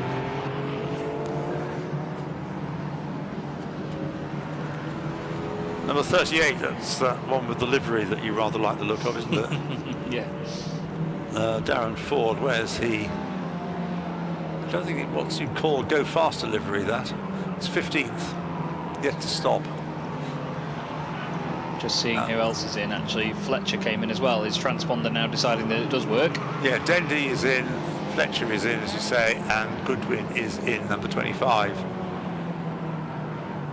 But the benchmark, what's that? The 77 car really chucking it in very hard into Beckett's, lifts the right rear wheel off the ground and it goes a little bit sideways on the way in, but manages to keep it together. Kersley is closing on that actually because he's got 3 cars in front of him, so there's a big group in front of Kersley. Now he might lose some time here, but it depends on when our race leader pits, because that's the one he needs to aim to beat. Yeah, the other one that's around about the leader, Kersley's car, number 26. But I think this is just a function of the pit stop, actually. It's made its pit stop. It's shown ahead of Alex Kersley at the moment. Yeah, I think when he came out of the pits last time round, I think Kersley might be ahead of him. I think obviously with the momentum of coming out of the pit lane. We'll have to keep an eye out for it though. He should be with you actually. Yeah, Roger Owen's a long way down. And yes, just going past us is Alex Kersley. 19th he is. there are some pit stoppers ahead of him. Is this the second time it's been in? Number 33, the gold and red car of Evans and Marrow. No, first time it's in, this one. Right. Well, it's coming in 15th place, but obviously it'll drop back down the order. Now, Johnny Rocket has not pitted, but he is right ahead of Alistair Dendy on the road right now. I'm not sure if they're on the same lap or not. We won't have to wait for that to all pan out. I'm just keeping my eye out for Kersley. He's already gone past, actually. There's a couple of cars around him as well that he's overtaken, so he's still picking his way through, because the traffic is what may make or break his race here, to be honest with you. I'm surprised the 28 car's not been in yet, though, because they do have to do a driver change. Over halfway through the race now as well. Yeah. Yes, 22 minutes to go. So just past the halfway stage. 28 just gone past me. It says 69 through Alistair Dendy. He's another front runner. He's emerged this time through in 16th place, but all these places are slightly artificial because they don't have the full effect of the pit stops on everybody. And Alex Kersley is 17th. He's lapping in the 114s, 114.5. The only other driver to be lapping in the 14s is the leader, who's yet to stop, number 28. Now, interestingly, Dendy is about 10 seconds ahead of Kersley on the road, and they've both pitted. That's the actual position. So Dendy has gained a lot of time in the pits over Kersley. Either that or Kersley has lost a lot of time having to overtake cars on the road because he came out earlier. Give that another lap. No, they've just come past me now. Dendy is about 10 seconds ahead. I've seen the gap for myself. Dendy was leaving Beckett's as Kersley was coming in, so not sure how he's lost or gained that much time at either end of that battle, but still. No, it doesn't make sense, that. No. Because there's no way that Dendy is that much quicker than Kersley. I think maybe Dendy either having a quicker stop or Kersley getting held up with the cars he's been overtaking. Because he's overtaken a number of cars since he came back out. So maybe that's just halted his progress. Well, we'll get Johnny Rocket is now in number 19. Wayne Rocket having come in earlier. Johnny Rocket almost sounds like should be a front man of a pop, like a punk group, doesn't he? Like Johnny Rotten. A bit like Johnny Rotten, yes. Yeah. Either that or somebody from one of these, a comic hero. Yeah. Yeah, very much like so. Superman, Johnny Rocket. Right, well, Alex Kersley is 15th. And he has, at the moment, according to the screen, 3 pit stoppers ahead of him, but some of those pit stoppers are still in the pits. Yeah, a few. The Worsley car, number 46, is shown as still being in the pits. Dendy is gone through now. Yeah, you say the gap's 10 seconds, and that's what the screen says, so I'm not going to argue, but don't understand how that was achieved. Yeah, I'm unfortunately a bit baffled by that one as well. Otherwise, I'd try and come up with a good explanation for it. But the 28 car still staying out there. We've got a good 8 cars that haven't pitted yet. 2 of them in the top 10, but they're still in the pits at the moment. So they will filter down. We've got some more cars coming in as well, actually, who have just entered the pit lane on this lap. Yeah, 6 cars have yet to stop. The first 5 plus the Callaway Winter car, which is down in 9th place, number 92. Yeah. Keeping my eye out. Dendy's with me again. Gap last time round between Dendy and Kersley, 8.6. So Kersley was 1.5 seconds quicker than Dendy. See what he can do to keep that pace up. He has got clear track now between himself and Dendy as well, so he doesn't have to worry about lapping anybody or overtaking anybody. Wayne Rocket has come out just behind Kersley as well, and I mean by just behind, I mean maybe about 5 seconds. Okay. Well, the last lap that Kersley did was a 1:14.236. Dendy's last lap a 1:15.7. So the gap's going to, as you say, come down. It's 8.6 seconds now. If it comes down at that rate, yeah, he'll be with him in no time. Kersley's still got to win. However, well, the only is 28. The other batch was 28, of course. Yeah, we just need to wait for this top 5 and obviously the Callaway Winter car to pit. Intrigued as to how long the pit window is going to be open. I'd imagine maybe with about 15 to 10 minutes left. At least 10 minutes left, I would say, yeah. Yeah. So that's another 8 minutes if it goes to that. If it goes to the 15 minutes, they've only got about 3 minutes left. So that's maybe 2 laps and a bit. Well, fortified by his ice lolly, Wayne Rocket has just done his, after his pit stop, his best lap of the race. Not the fastest lap, that's still to the credit of Alex Kersley from early on. And the Dendy-Kersley situation is now 7.3 second gap, and they've risen numbers 69.88 to 10th and 11th places. Now, I'm not sure if Wayne Rocket's not, no, sorry, Johnny Rocket's not fighting the 92 car for position, but the 92 machine, the Callaway Winter car, seems to have just suddenly found some pace out of nowhere. And despite being a 1:16.8 with its best being a 1:15.9, it just seems to be stuck to the back of Johnny Rocket at the moment. They can't seem to get rid of it.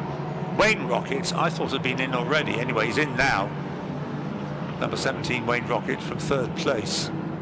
McLaren's in as well. As shown as his only pit stop. So no, this is Wayne Rocket making his first pit stop. So yet to stop, and numbers 28 and 32, and they hold the first 2 places, separated by 7.3 seconds. And the Holmes, sorry, not the Holmes Kersley, the Kersley, Dendy-Kersley situation, 6.5 seconds is the gap now, and they have risen to 7th and 8th places. With Brunning behind them as well by 7/10, but Brunning on his way out of the pits last time round. So Dendy now into here. Now, honestly, I think Kersley had an issue on his outlap, because the cars that are coming out of the pits now, their previous laps are showing us nearly 3 minutes because of the extra 2 minutes from the pit stop. And I remember Kersley's lap came up as something like a 1:20, 1:25. I think he had a real issue on that first lap, you know. Okay. I think that's where the time's gone. Well, it's given him something to work for. That's for sure. And we still don't know where 28's going to slot in, because it hasn't yet made his pit stop. So the lead still held by 28 from 32, neither of which has yet stopped. Lower down, Mitter number 10 in 5th place has yet to stop, and 92 Callaway, the Callaway Winter car has yet to stop. Mitter up to 3rd place down, number 10. Yeah, I've got the 2 leaders with me now. Car 28's just left Beckett's car 32 just across the apex, running wide on the exit. Yes, track limits avoidance, or track limits abuse, I should call it. Dendy to Kersley, 5.2 seconds. Oh, he's chipping away. It's a second a lap at least. Yeah, and he's only 1/10 of a second off his fastest lap of the race at the moment, as well as Kersley. So he's 1.3 seconds quicker last time round on an absolute mission. Dendy's getting stuck with traffic. He's tried to avoid the number 12 car, who was actually one of the quick cars in the field, which is Mr. McLaren. That actually is for position, I think. So this is going to hold Dendy up now. It is for position, yes. Yeah. McLaren, after doing his pit stop a previous lap ago, is now going to be battling with Dendy, which is going to certainly help Kersley out in the long run. Now, what can he do? Kersley has just done his absolute best first sector on this lap. There you go. I think he's seen McLaren fighting with Dendy. He's thought, right, I need to get my foot down now. Let's do it. Not that he wouldn't already be flat out anyway. Got just under 15 minutes to go. 1/3 of the race distance still to cover. There is Wayne Rocket through. Now the pit window open message has disappeared, but the car 28 and 32 are both in, so I'm hoping they did that in time. 92 has yet to stop. Oh yeah. Yeah, 4th place. There's no pit window open anymore, so I think they closed it at 15 minutes. Yes. So they may get a rocket as well. Yes. Now we wait. Right, so we've got Dendy, McLaren, Kersley is the order as they came through that time. I think Mitter might have actually got out just ahead of Kersley as well. He's in front of him on the road, and he pitted not too long ago.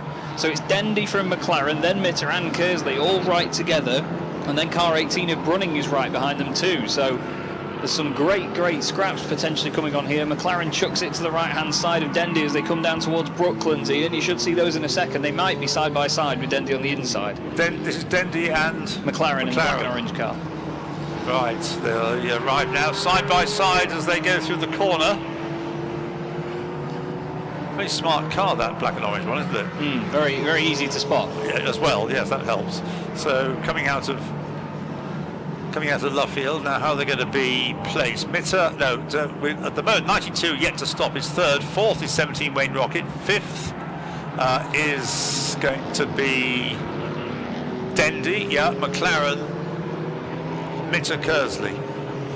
That's the order. There's only tiny gaps between them all. Yeah, 69, 12, 10 and 88. Well, car 28 has come out of the pit lane and has just gone past me now out of Beckett's, and I've only just started to spot Dendy and the following train out of the pits. Car which, sorry? 28. Now race leader still holds the position. He's miles ahead of these lot. Absolutely miles ahead. But these four are for position. Dendy, McLaren, Mitter and Kersley. Right. We had a road car, of course, that seemed not to be making a stop in the second race yesterday, the second grid car race. We've got the same now with number 92, haven't we? Yeah, they're thinking, stuff it, we'll go for an all-out race win, so we show at the top of the pile. It's a two-driver car as well, number 92, but it doesn't seem as though the second driver is going to be called upon, John Winter. He's been frozen out. Yeah, as I said yesterday, he's given him the cold shoulder. That's another way of looking at it. Yeah. There was, of course, a chap who raced as John Winter who won Le Mans one year. Well, maybe he wants to misspell the second guy's name, so it says Callaway winner. Could be. Either way, he's still out there, and for now, at least he leads the race. There's no argument on that part. By 41 seconds from 28. Third is 32 Jones. Fourth is 17 Rocket W. Fifth is number 12 McLaren. Sixth is 69 Dendy. Seventh is 10 Mitter. Eighth is 88 Kersley. Ninth is 18 Brunning. And down the pit lane, guess who comes down the pit lane? Oh, number 92. Indeed, yes. Coming number 92. Your time is up, and so that means normality will be restored. Anyway, Oh, Matt Mitter! Oh my goodness me, sorry Ian, but Matt Mitter just lost the rear end trying to defend from Kersley on the way into Beckett's, and I promise you the car was completely 45 degrees sideways, but kissing the rear bumper of Alistair Denby's car all the way around Beckett's. He piled the lock on and then managed to save it, but he's lost 2 places in the process. Incredible. I don't know how he saved that. So the leader next time through will take over from 92, and it's the number 28 car. So 28 is now the leader by the time they get back to you, Chaz, followed by Jones to the tune of 3.4 seconds. Wayne Rocket is third. I'm discounting 92 for this purpose, because he was first into the pits after 26 laps. First past the timing line because he was coming down the pit lane. So it's Rocket, W Rocket, McLaren, Kersley, Dendy, Brunning, Mitter and Fletcher, I think is going to be 10th, number 75. We've got 10 minutes and 25 seconds to go. Can Alex Kersley work his way through the pack and end up in first place? Well, he's actually got ahead of Dendy at the start of this lap as well, actually. Sorry, he'd already done it, apologies. He's now right behind McLaren. And Brunning is ahead of Mitter after that big slide that he had last time. Oh, McLaren's gone wide and Kersley goes through. No second invitation needed there. Right. So that puts him into fourth place. Yes. And he's got to make up 10.5 seconds on Wayne Rocket. That might be difficult. Yeah, now the pit window closed message has come up on TSL. Yes. Now it didn't come up earlier, it just the pit window open message had disappeared. So I think maybe the Callaway Winter car might have pitted in time. Yeah, I think the reason it's come up now wasn't because they were finding out how to spell closed. It's because it wasn't due. It has now. And the Callaway Winter car is with me here at Beckett's now and out on circuit. So no issues there by the look of it for them, but we'll have to see where they filter back in as the leaders have gone past you, I believe. The frustrating, yeah, they have. The frustrating fact is we can't tell you whether it's Mark Loughlin now at the wheel of number 28 or Laurie. Yeah. But whoever it is, his last lap was a 1:16.2. In second place, Mark Jones, 1:15.08, so there's over a second gap in lap times there in favour of Jones. Then in third place is Wayne Rocket, 1:15.4 his last lap. Then we got Alex Kersley, did a 1:14.3, so he is lapping 2 seconds quicker than the leader and a second quicker than the 2 cars ahead of him. Yeah, he's absolutely flying at the moment, is Kersley. He did his best lap though on lap 3, and since then people have done them on laps 21, 22, 23, 25, so some of them obviously putting their quicker drivers in towards the end of the race, I think. Oh, Alistair Dendy, of course, he did his best lap early on as well, on lap 5. So they're the 2 leading exponents of this art of Hyundai racing. Yeah, indeed. But Jones doing well in second place, to be fair, because he was just in the back seat earlier on, wasn't he? Just watching all these guys circulate in front of him. That's right, yes. Doing a great job in second place. And I tell you what, actually, he has closed right up. 1.5 seconds last time they crossed the line, and now into Beckett's. He's only about 5 car lengths behind the race leader at the moment, the Mile Lachlan Lorry car. Yeah, that stayed out for so long because I think the other driver, whichever it may be, is not nearly as quick as the first driver, with the result that it's competitive. It's not doing competitive lap times. Alex Kersley has just had a new fastest lap, so he probably heard what you were saying. 14.156. Sorry, not a new fastest lap. Absolute best first sector on this lap. Yes, he's 9 seconds behind the leader. Owen Dendy has been overtaken by number 18 Brunning as well out of Beckett's, but I think Dendy getting a bit of a better run down the straight might beat him into Brooklands. It's Mark 2 versus Mark 3. That's the dark blue 18 against the blue and white flame liveried number 69 car. 7 minutes and 10 seconds remain, and there's less than a second now between the first two as they go through completing their 29th lap. So by the time they get to you, you may have a new leader, Mark Jones, number 32. Well, Jones may be covering the car in a camouflage livery, and it's certainly been under the radar right now. But he's not got it yet, but yeah, like you say, the gap has come down massively. You can tell visually as well, a huge difference from a few laps ago and from even earlier on in the race. Jones gets a nice exit out of Beckett's as well. The car looks really tidy through there, doesn't lean over too much, and he's got a good run down the back straight now towards Brooklands. And Wayne Rocket can't be discounted from this either. He's only 7.6 seconds off the leader, and then Kersley trying to chase him as best he can. He's hitting the rev limiter every time he comes out of Beckett's though, so I'm not sure whether that's down to wheel spin, but yeah, he's certainly pushing hard. Right, the gap first to second, 0.6, the gap second to third, 6.9, the gap third to fourth, 8.5. That's the gap to Kersley between Wayne Rocket and Kersley, third to fourth. We'll have to keep an eye on that now as they cross the line again. Alistair Dendy dropping down a couple of places last time around. He's dropped down to 8th place, number 69, having looked as though he was a serious threat. I'm afraid he's wilting rather. So Jones goes through in the lead. So Mark Jones now leads in car 32 from 28, and Wayne Rocket comes along 6.5 seconds later. Wow, that's closed up. About 2 seconds difference, actually. 1:14.9 over the 1:16.0. And a new fastest lap by Kersley, 1:13.930. Wow. Well, low fuel load. Haven't changed the tyres, of course, but low fuel load on the car now. That's the best lap of the race. Quicker than anything they did in qualifying. 1:13.930.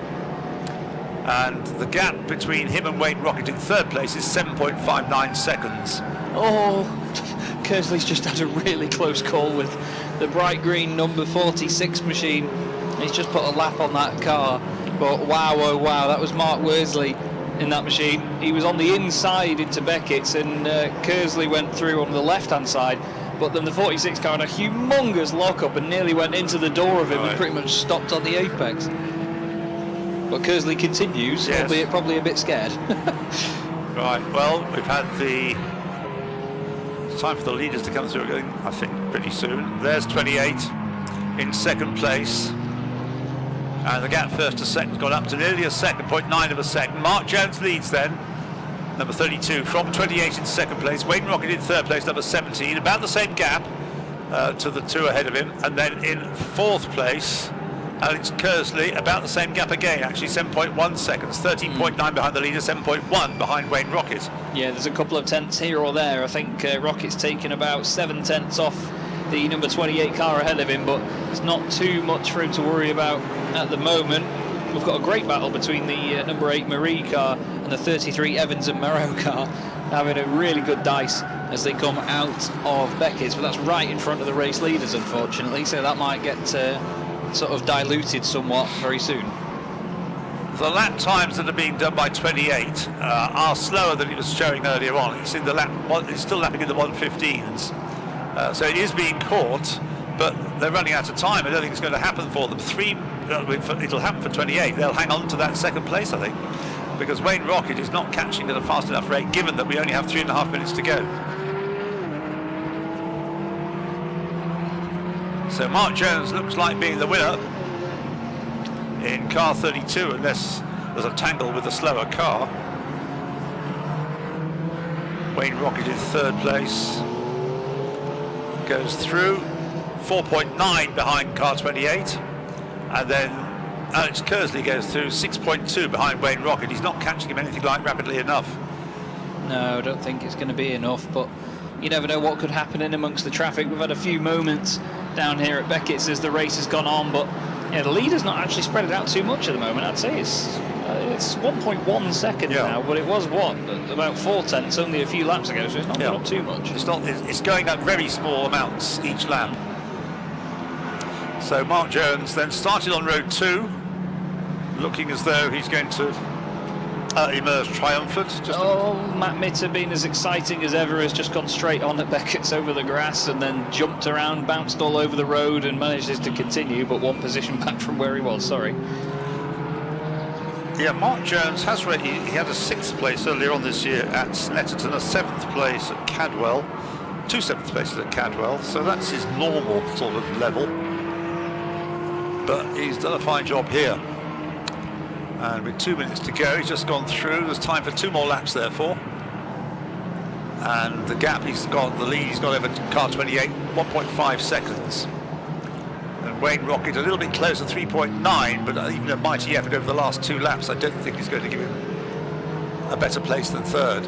And Alex Kersley got the gap down to 5.6. He's about halved it, but of course, halving it doesn't give you the result you need.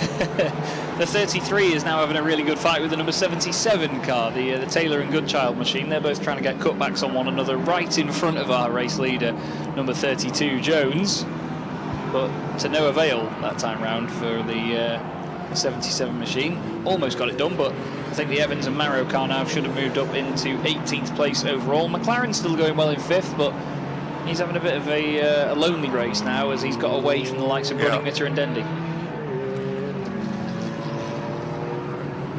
So in a moment, we should have, or in a few moments, we should have Mark Jones through to start his last lap. In car 32, yes, it's there. So it goes through in that group of cars to start the last lap with just under a minute still on the clock at a lap time of 1 minute 14, 1 minute 15. Another new fastest lap to Alex Kersley. Wow. 1:13.659. He is far and away the fastest driver on the track. But whatever the reason is for the time that he lost during the pit stop, he's never been able to claw that back. No. Despite being in charge of the race in the early stages. It's always good to have a bit of variety. Oh yeah, for sure. It's just a real shame for him. However, he lost that time. It was on the sort of return to the race. It just didn't come to fruition for him, I'm afraid. But we've still got some fantastic fights going on. Mitter again locking up on his way into Beckett's, a little bit sideways through the corner. He's such an exciting driver to watch, is Matt Mitter, and at the end of the day he's not doing anybody else any harm other than maybe his own lap times, to be fair, but so flamboyant through every single corner I see him at. Right, so waiting for he may be in a group of cars, so we may have a bit of checkered flag drum. Yeah, here he is, across the line, gets the flag there, clearly identified by his remarkable livery, and so Mark Jones wins by 2.4 seconds from the number 28 car. That's the Marloughlin-Laurie car, isn't it? Yes, Sam Marloughlin and Paul Laurie. The gap at the flag, 2.4 seconds. Wayne Rocket, number 17, takes 3rd. He's 2.7 seconds behind the number 28 car at the flag.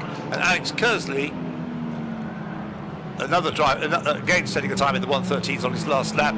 Best lap of 1:13.659, the fastest lap of the race, but finishes 2.5 seconds behind Wayne Rocket in 4th place. In 5th place, number 12, Stuart McLaren. In 6th place, number 18, Mark Brunning. In 7th place, spectacular driver of the race by the sound of things, up at Beckett's, number 10, Matt Mitter. In 8th place, number 69, fading rather towards the end there, Alistair Dendy. In 9th place, number 75, Dan Fletcher. And in 10th place, number 19, Johnny Rocket. 11th was number 16, Andrew Holmes. 12th, number 38, Darren Ford. 13th, number 25, James Goodwin. 14th, number 92, the shared car, Paul Calloway and John Winter. In 15th place, number 94, Ursula Jordan. In 16th place, number 33, Alan Evans and Andre Marot. In 17th place, number 26, Roger Owens. In 18th place, the shared car, number 77, Thomas Taylor and Ian Goodchild. In 19th place, number 8, Mitchell Murray. In 20th place, number 46, Mark Worsley. Must be given the full compliment. In 21st place, number 9, Lee Vysocki and Neil Hurren. In 22nd place, another Evans, number 5. Shown as only one driver on the screen, actually, so it might just have been Michael Evans, in fact, rather than being joined by Anna-Marie Pitkanen. And that was 22nd. 23rd was shown on the screen, but 15 laps behind, so I don't, yes, it won't be classified. It finished in the pits. So not taking the flag either. Number 22, number 5, I mean, number 81, number 27 and number 65 all failed to finish. Well, there you are. A very interesting race. Yeah.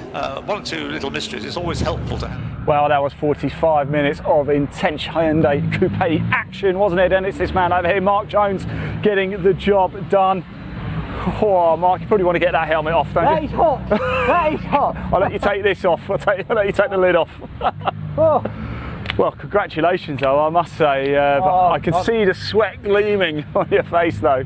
I'm so pleased with that, but my God, that's the longest I've ever been in a car in one stint.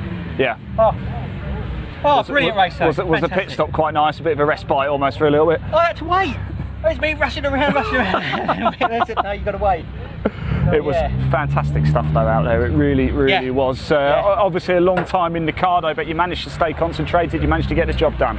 Yeah. I mean, that was a couple of incidents, just a couple of slides, just because of you just lose it just very quickly. Just refocus. But yeah, car was good. Just kept looking at the times, just trying to keep the same consistency, not over pushing, just trying to keep it. So yeah. No worry about the tyres or anything. They were fine, were they? They were really slippery towards the end, but yeah, I'm really happy. Yeah, really pleased. Well it's my done. first podium. So your first podium, first place. Fantastic. So, yeah. Mark Jones, there you go. First podium, first place. He's a happy man indeed. Let's have a chat over here with the guys. Guys, that was quite intense, wasn't it, out there? Yeah, she was a fat pig at the start, full tank of fuel. She's lost a bit of weight since then. She's lost a little bit, I think, but yeah, it was a tough race. Good tyres, how did they hold up in the race? They were terrible at the end. Yeah. Horrendous, but everyone's in the same boat. Everybody's got to deal with it, I Exactly, suppose. Yeah. But that's kind of endurance racing, I suppose. Yeah. All smiles though, guys, right? Tyres were lovely for me. I don't know what he's talking about. It was you that ruined them. Yeah, that was good. He did blinding. He took it home. It was great stuff, guys. It really was. Congratulations. Thank you well very done. much. Fantastic racing indeed. We wanted to. This is Alex Kersley. He actually started on pole. He finished in 4th place. In the end, not quite what he was looking for. We haven't got much time actually because we do have the MG Owners Club Race 2 about to start here at Silverstone. It's a fast turnover. Stay tuned for that because it's going to be another superstar race.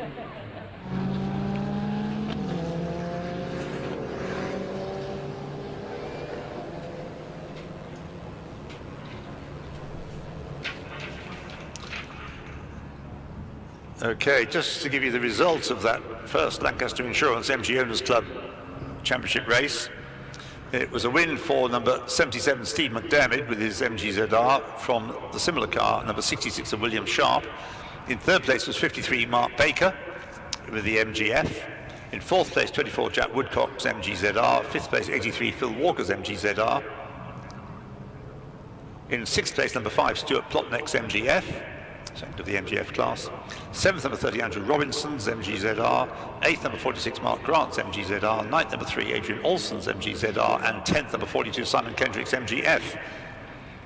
And we had a close finish for 13th and 14th overall, but in Class A it was won in the end by number 14 David Amphlett, from number 2 Jim Bainham,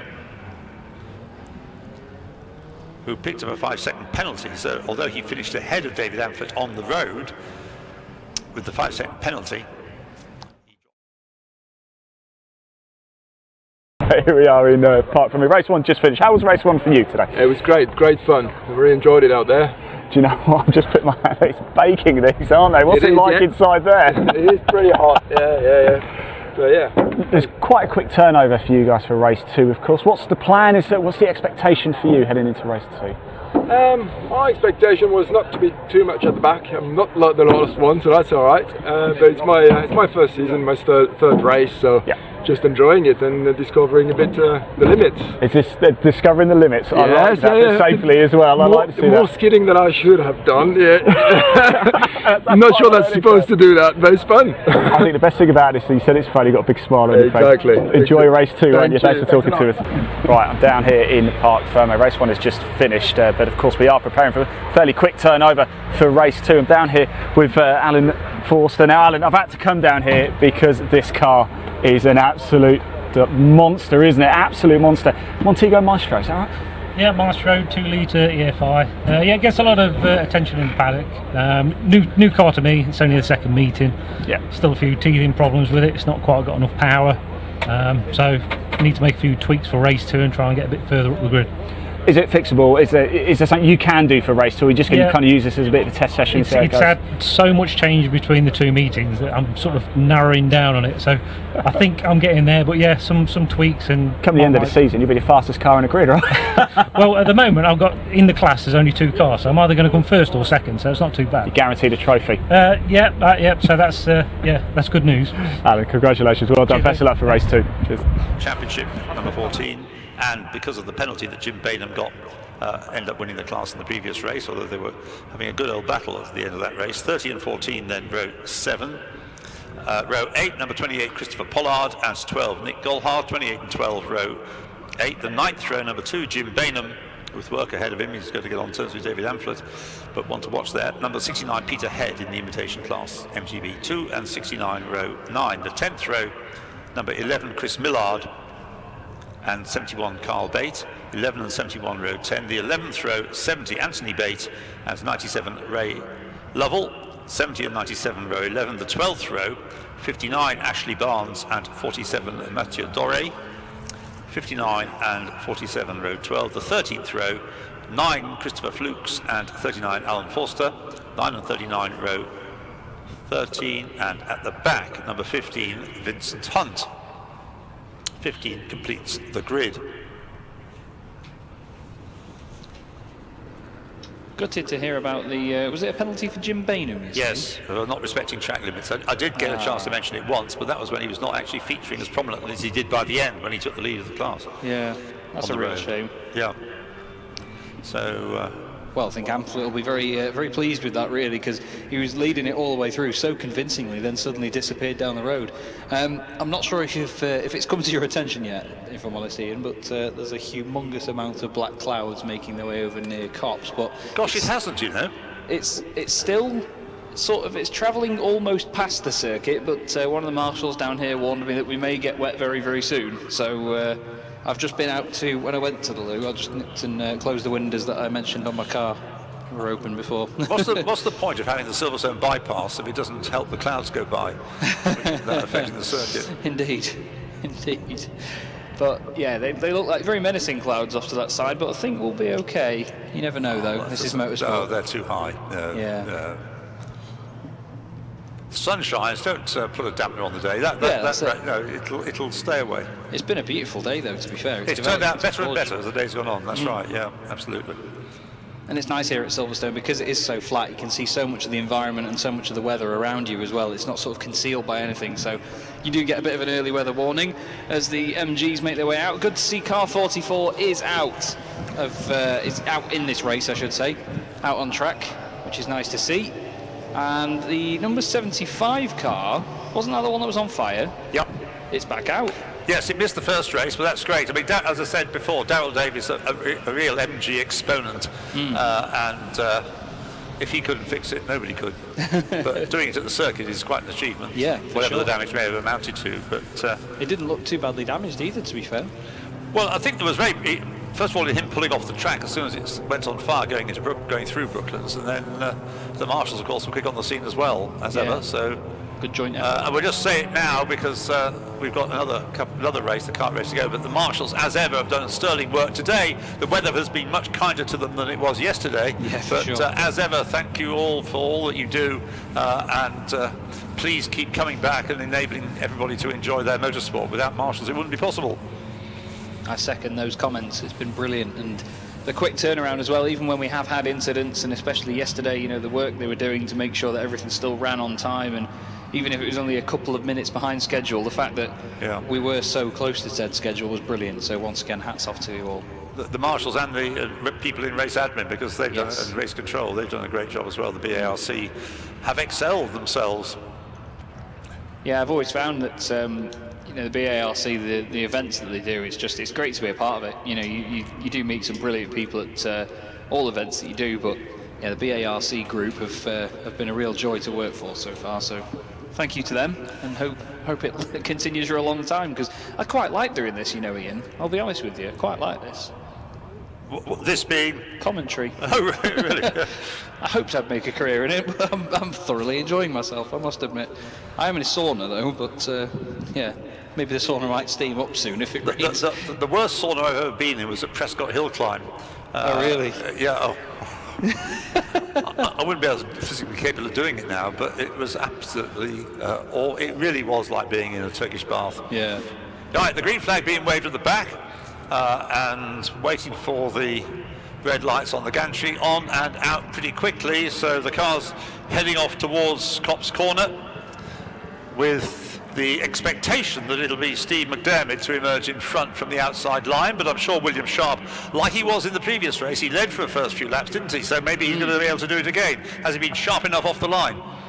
Not quite this time. He's following McDermott. The two of them are making a great breakaway from Wills and Baker, cars 44 and 53. Then you've got Woodcock right there behind them. Everybody just piling into Beckett's. Sharp down the inside though through Beckett's, gets a really good exit, and he has taken the lead this time, so it's happened again. Car 2, the MGB, running very wide on the exit. That's Bainham, isn't it? He's run very wide on the exit but managed to recover, but it's a great fight for the lead with the two MGFs right behind. Right, the car's heading down Wellington Straight and arriving, yes, the two of them similarly liveried. But you reckon that William Sharp took the lead? Yes, he did for a second at least. But right. Sharp is the black car with orange bumpers. McDermott's is more orange all over, like an orangey red colour. Well, they're coming through. It's 66 and 77, but that's the order then. 66 Sharp from 77 McDermott, chased by the distinctive coloured car Martin Wills. What over inside? That's lime green or yellow or what? I'd say it's more green than yellow, yeah. Okay, right, well it's in third place at the moment, so we'll have to talk about it. Into the pits has come car number 12. Oh, is that one of the MGBs? No, it looks like it's Nick Golhar's ZR, yeah. Yeah, that's the black and yellow machine, is it not? But we're at the top four right together now, actually, and Baker is almost pushing Wills out of Beckett's. He's willing him along, you could say. And it looks to me, McDermott's car in a straight line is so quick. He's actually got a long side Sharp down the straight, despite not having that good a run off the corner. Oh, there's a big check up further back as well. Cars 9 and 71 losing out to the 39 Maestro. Go on, son. But they all filter out into line astern as they go down the straight. And it's line astern for the first 5 places through Luffield at the end of the second lap. Again, a 20-minute race. The earlier race managed to squeeze 17 laps into its 20 minutes. So through they go with 66, William Sharp still leading, but Steve McDermott looking for a way to go, tries to do the dummy, sell him a dummy to the left, then to the right, but neither worked, and he's still in second place. Stuart McDermott as he turns into Copse Corner. Behind him it's Wills, Baker, Woodcock in that leading group, with Stuart Plotnick in his MGF in 6th place, number 5. Wills now actually challenging McDermott for second place overall, and he's down the inside on the way into Beckett's, and he's going to get it done, you know. He's actually got it sorted out on the brakes. What can McDermott do in terms of a cutback, though? He's looking down the inside on the way out. Baker holds on ahead of Woodcock. But yeah, Wills has gone up into second place, so he's taken that retirement from earlier, and he has bounced back big time. They do say where there's a Wills there's a way, and it looks so he's found it. Well, yeah, well, where's the Wills there's a way through at Beckett's, it seems. Yeah, quite so. Anyway, they'll arrive at Brooklands in a moment on this third lap, and so we've got William Sharp then leading the way, and a new second place man in the very distinctive greeny shape of the MGF number 44 of Martin Wills. but he is coming under pressure from Steve McDermott, who doesn't like being passed by an MGF, I don't think, so he's about to repass if he can. He looks to the inside line, heading for Copse, but he can't do it. Behind them, we've got Baker and Woodcock locked in battle. And then Plotnick 6th, Walker 7th, Kendrick, Grant, Davis complete the top 10. Amphlett against Bainham hasn't yet really developed. Jim is still 5th in Class A. Way back. Wills nearly ended up in Brackley. He went that wide out of Copse. Unfortunately, he's lost 2nd place now. McDermott back through. Sharp hasn't been able to run away while that's all been going on behind him, though. Then you've got Plotnick, Walker, and Kendrick all together. The 2 Tigers either side of the MGX power liveried car. Great to see the 75 still going strong as well. You could say it's on fire, but that might be in bad taste. But he's going very, very quickly indeed, ahead of the number 3 MGZR Volson. Yeah, he's in 10th place. The car that went on fire, Daryl Davis's car at the moment, number 75. Right, the Zeds are back in front, the 2 leading ZRs. After that little, what sounded like a bit of an error on the part of Martin Wills and Beckett. So through they come for the 4th time. Still it is 66, William Sharp leading 77, Steve McDermott. And then in 3rd place, Martin Wills. No change behind. Baker, Woodcock, Plotnick, Walker and Kendrick. No change there. 9th is Grant and 10th is Davis. The leaders right together as they come towards me at Beckett's, but still Sharp holding on for now. Seems to go a bit deeper on the brakes. Speaking of going deep on the brakes, Wills back down the inside of Baker. Looks like Baker's tried to get him there, but no. Wills holds the inside line. Baker goes out wide, and through comes Woodcock as well, up into 4th place overall. Is he going to be able to get Wills on the exit? I do not think so. He's got him down the straight though. He's still in the slipstream. He might duck out at the last moment to look inside. It looked to me like he was moving over to the left. That's white ZR against the bright green MGF, Ian. Okay, watch that for that. Watch also Jim Bainham's progress. He was 6th in class. He's now 4th and closing in on number 11, Chris Millard. Yes, he is. And so it looks like a typical Jim Bainham race 2021 style as opposed to 1980. Anyway, the leaders come through. 66 William Sharp, from 77 Steve McDermott.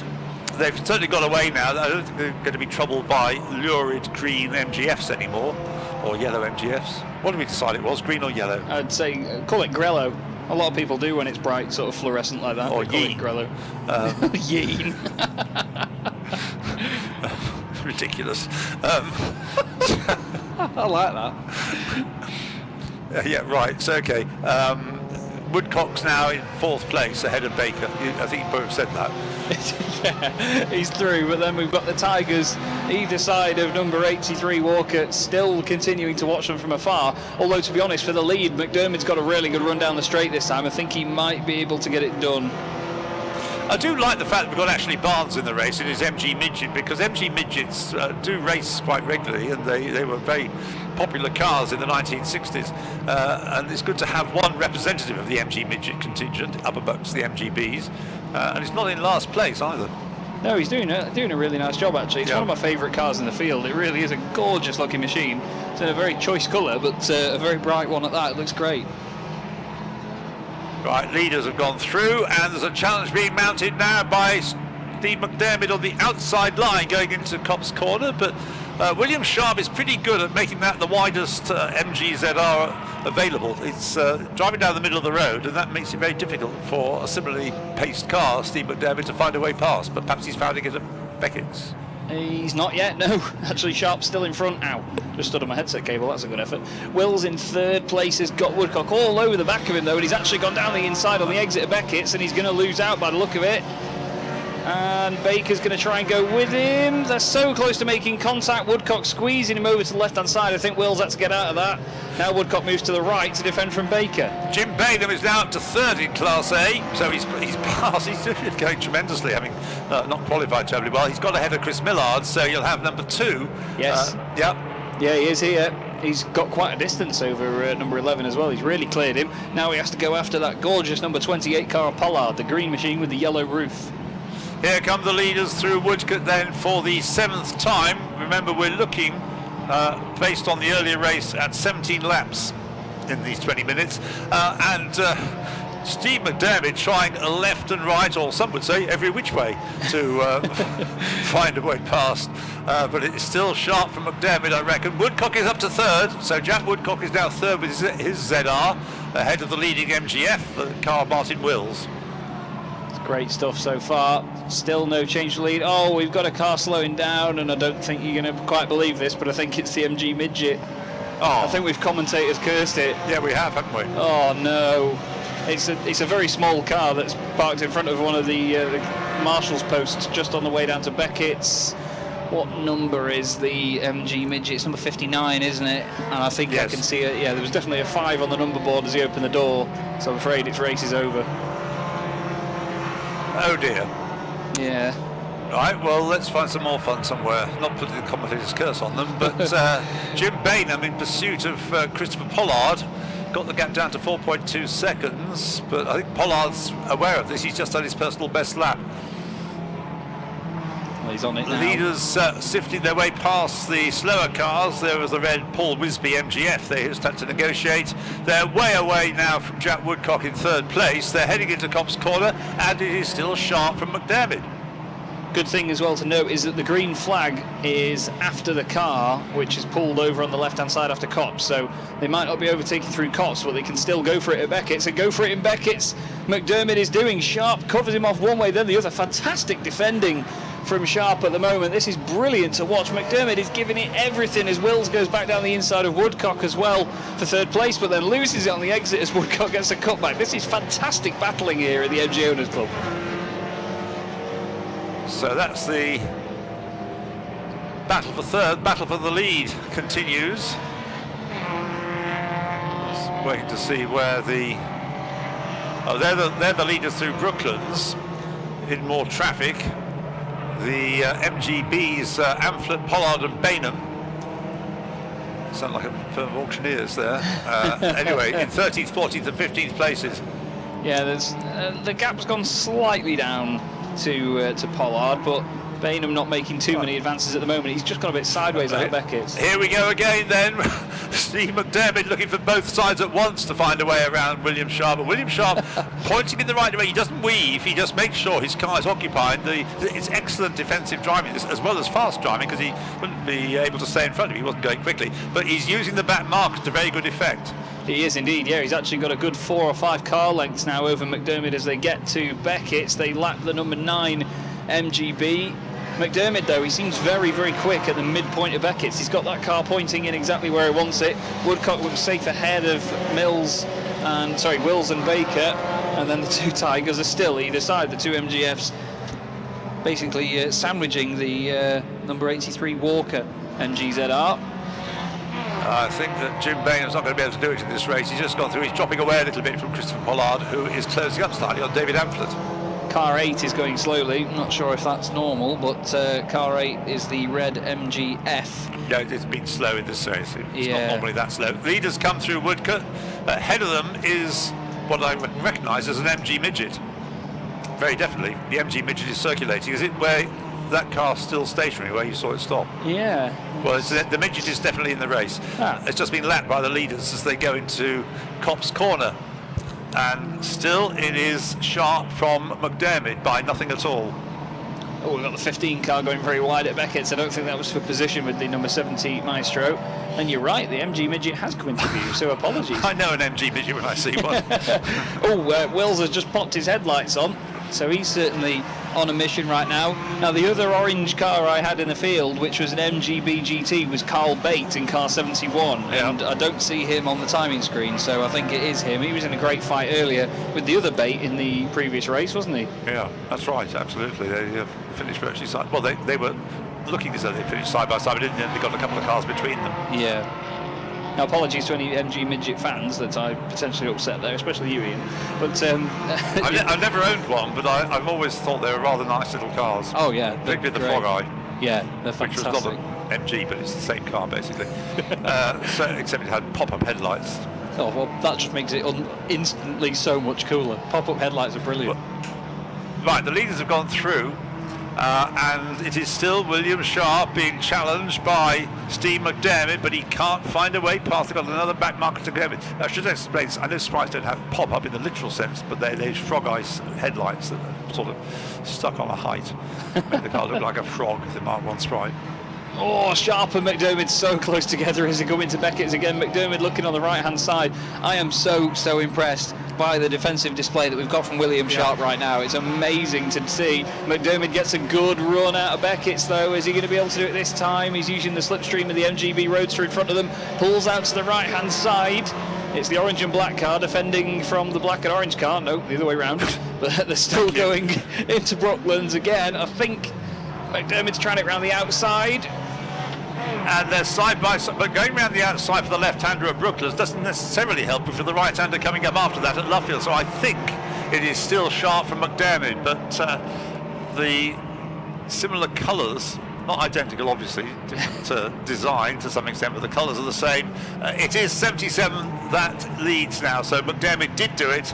Steve McDermott now has the lead from William Sharp, who fought a good battle, and on that lap Steve McDermott also set the fastest lap of the race, 1:11.643, until Jack Woodcock came along and did a 1:11.597. So Woodcock's on the move now as well.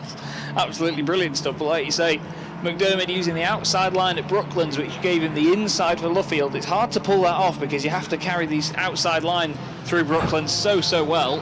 Who would you think has exceeded the track limits? Don't look at the screen. Oh, we have to, haven't you? Who was so exciting earlier? Was Martin it Wills. Oh, 44. Yeah, oh, he's got a great. 5-second penalty. Yeah, that's right. Oh no. Yeah, he's got. So although he's running fourth, he isn't going to win the class because he's got right behind him, of course, 53 Mark Baker. Yeah, he has. On the track. After retiring from the early race. Black and white flag about track limits going out for car number 11, Chris Millard. I seem to remember he got the treatment in the early race as well. Yeah. How are we doing for time? 4.5 minutes to go. Oh, that's flown by already, hasn't it? It has. The leaders are just coming up to lap that MG Maestro that you're so keen on. Oh, indeed, one of the two. Now, Amphlett still leads his class as well. He's right behind Davis in the MGF as well. And then we have Bainham still chasing down Pollard. They've got a lot closer together now, actually. Fascinating little group just goes through an MGZR, an MGF and an MGB, showing the various decades of MG history. There were 3 abreast coming through Woodcote just then. Now the variety isn't quite the same here. You've got a ZR, 2 ZRs and MGB GT coming through side by side. I see the group that you mean with the Tiger Stripes. Now, that's right. MGF, he's looking down the inside of Walker. Oh, he gives him a push. Oh, he's locked up the rear and he's lost it. Oh. He's gone completely around as the number 42 machine. That's Kendrick. He got very close to the back of Walker on the brakes. I think he actually hit Walker's car, and in just slamming on the brakes to make sure he didn't hit him any harder, he lost the rear end and did a complete 360, but he's carried on. Right, Jim Bainham could catch, yes, the way he's going, he is closing up about half a second a lap on Christopher Pollard for second place in Class A, but he's not going to catch David Amphlett this time. Leaders through, how long have we got? 3 minutes. Leaders through, 14 laps completed by Steve McDermott and William Sharp, 1 second between them. Great battling from all of them. Oh no, the Maestro looked a bit slow out of Beckett's and sounded very rattly. What, a Maestro? Yeah, it sounded like it wouldn't go into a gear of sorts. It was hitting the limiter. Another new fastest lap to Steve McDermott at 1:11.487, takes the fastest lap back from Jack Woodcock. Oh, I think Sharp is trying a bit too hard now to stay with him, you know. He's just had another one of his lockups in the right-hander at Beckett's like he had in the first race. Would you say that the Sharp's challenge is blunted? It is, yeah. Indeed. I'm afraid it's not going the way he'd want it to at the minute. Just keeping an eye out. Okay, the 42 is still circulating, so he's not had any issues after the very scary moment that he had down here at Beckett's. Just over 2 minutes to go, so a couple more laps. I'll tell you what, 2 more laps in the books. Well, we've got the leaders coming up now, and with a lap time such as, yes, 2 more laps after this one they're about to finish.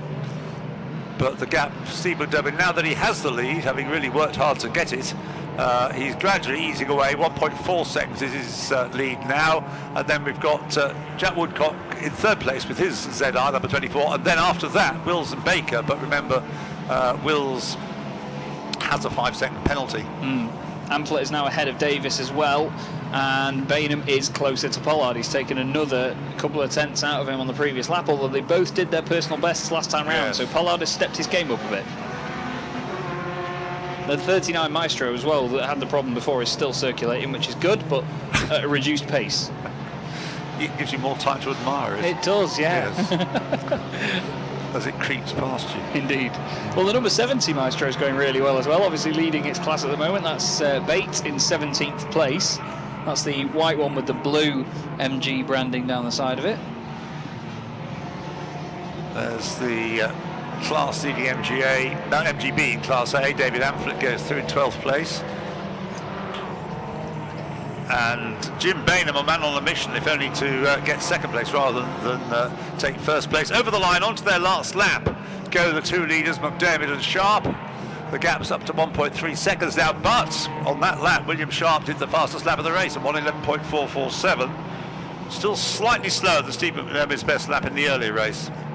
Bainham was an entire second faster than Pollard on that previous lap, and he's right with him now as they've got to Beckett's. Get out the Kleenex, the Maestro has come into the pits. Oh no. Yeah. Sorry to say that.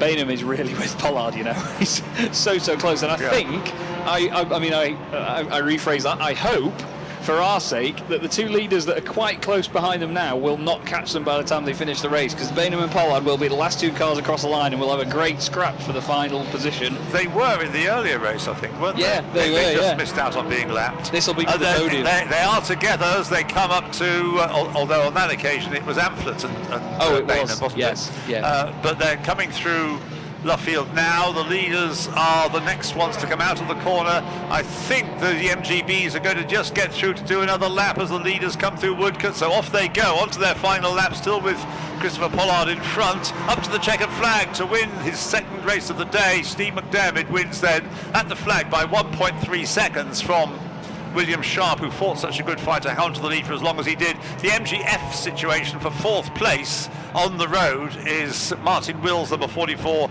finishing ahead of 53 Mark Baker, but as we know, unless it's rescinded, there is a 5-second penalty heading the way of Martin Wills. In third place, the third of the MGZRs, was Jack Woodcock. So then it's Wills and Baker. Stuart Plotneck takes 6th place. 7th, number 83, Phil Walker. How are the MGBs going? You're not going to believe this. Go on. I think Pollard thought the race was over and the checkered flag was out for him. He's slowed down loads and Bainham's gone flying past him. Bainham's continued and Pollard has slowed down a lot. I don't think it was, the flag was hovering, but it wasn't being shown. So I'm afraid, he's goofed. Yeah, there was a lot of a pace difference between the two of them as they got to Beckett's. I think he realised just as he got down here that they were still racing. Anyway, David Amphlett takes the flag to win Class A. There is Jim Bainham, number 2, in second place. And 28 goes to now Christopher Pollard. Unless something went wrong with the car on that last lap and he missed a gear or something like that, but it was some 6 seconds slower that lap. It was a much slower lap, as you say. It cost him the place, so it wasn't a Silverstone type finish. Well, there we are, just to confirm the result. We haven't finished racing, of course, there's Superkarts to come, but just to confirm the result of that MG Owners Club Lancaster Insurance MG Owners Club Championship race. A win for number 77, second win of the day for Steve McDermott with the MGZR. Second, number 66, William Sharp, also in MGZR, the gap at the flag 1.308 seconds. In third place, number 24, also in an MGZR, Jack Woodcock. In fourth place, number 53, the first of the MGFs, the car of Mark Baker. In fifth place, number 5, Stuart Plotneck, MGF. In sixth place, number 44, so his penalty dropped him 2 places down to third in Class 6 overall for Martin Wills, number 44. In seventh place, number 83, Phil Walker's MGZR. In eighth place, number 42, Simon Kendrick's MGF. In ninth place, number 46, Mark Grant's MGZR. And in 10th place, number 3, Adrian Olsen with his ZR. 11th place. Well, that was another thrilling race, wasn't it, for the MG owners? But it was a familiar tale in the end, wasn't it? Steve McDermott getting the win. He's made it a double bubble this weekend, but he's straight over to Will Sharp as well. Let's once you get past, let's just grab the guys and have a quick word with them, shall we? Just let them get their helmets on, just listening, having a bit of chat amongst themselves, which is nice to see, isn't it? And it's all smiles around, though, I have to say. It's completely different. Boys, in fact, no, stay here. We've got the pair, because you two have been dicing all afternoon, haven't you? But Steve just managed to get it done once again. Yeah, like a few laps to the end. I thought Will was going to have it, because it's really hard to get past when it's so close. And it's so tight. But what a brilliant race. It was fantastic. We just couldn't quite keep it behind. Mine wasn't quite so good because I came second, but apart from that, it was a brilliant race, really entertaining. Man, it was a bit reminiscent of Brands earlier in the year, where I'd got in front, then as you had to plonk it on the apexes and kind of slow him and try and get out. But once he was past, it's just difficult. You two, and he doesn't make any mistakes. That's the problem. No tyres. But really enjoyable, and I do actually. That's the best race I've had at this track, I think. Yeah, it was great to watch. It really was. And Steve, you said after the first race, tyres actually stayed pretty good. In fact, came quite good at the end. Is that the case here? No, it didn't. No, it worked the other way. They sort of started going towards the end, but and then Will started catching, and I don't know who's pushing. I see him like going for it, but I held on. How would going into the complex, each of those times will just show us you can do it. You can get around neck and neck, side by side, without anybody touching it. You know what I mean? It's just there were so many times where there's been other drivers that he would have just given me a little push out of the way a little bit, and he'd have been on his way and gone. But it was a proper entertaining race. Fantastic stuff, guys. Congratulations to pair of you. Fantastic. Let's see if we can grab a quick word with Jack as well. Jack Woodcock coming home in third. Jack, congratulations. That was very entertaining from where we were. How was it from where you were? I had the best seat, didn't I? I was just watching them go. I started 6th behind some of the TF, so by the time I got past them. What were you thinking? Because they were getting very close. Were you thinking, hang on, if something goes here, I'm straight through? I knew I was far enough front of 4th that I could have hung back, but I was thinking, I'm going to stay close enough, because if something happens, I could capitalise on it. But, they both did well and didn't make a mistake. Podium's pretty good, though. Congratulations. I'm happy with that. Thank you. Well done. It's almost time for the next race. Just before we go, just look at these clouds over here.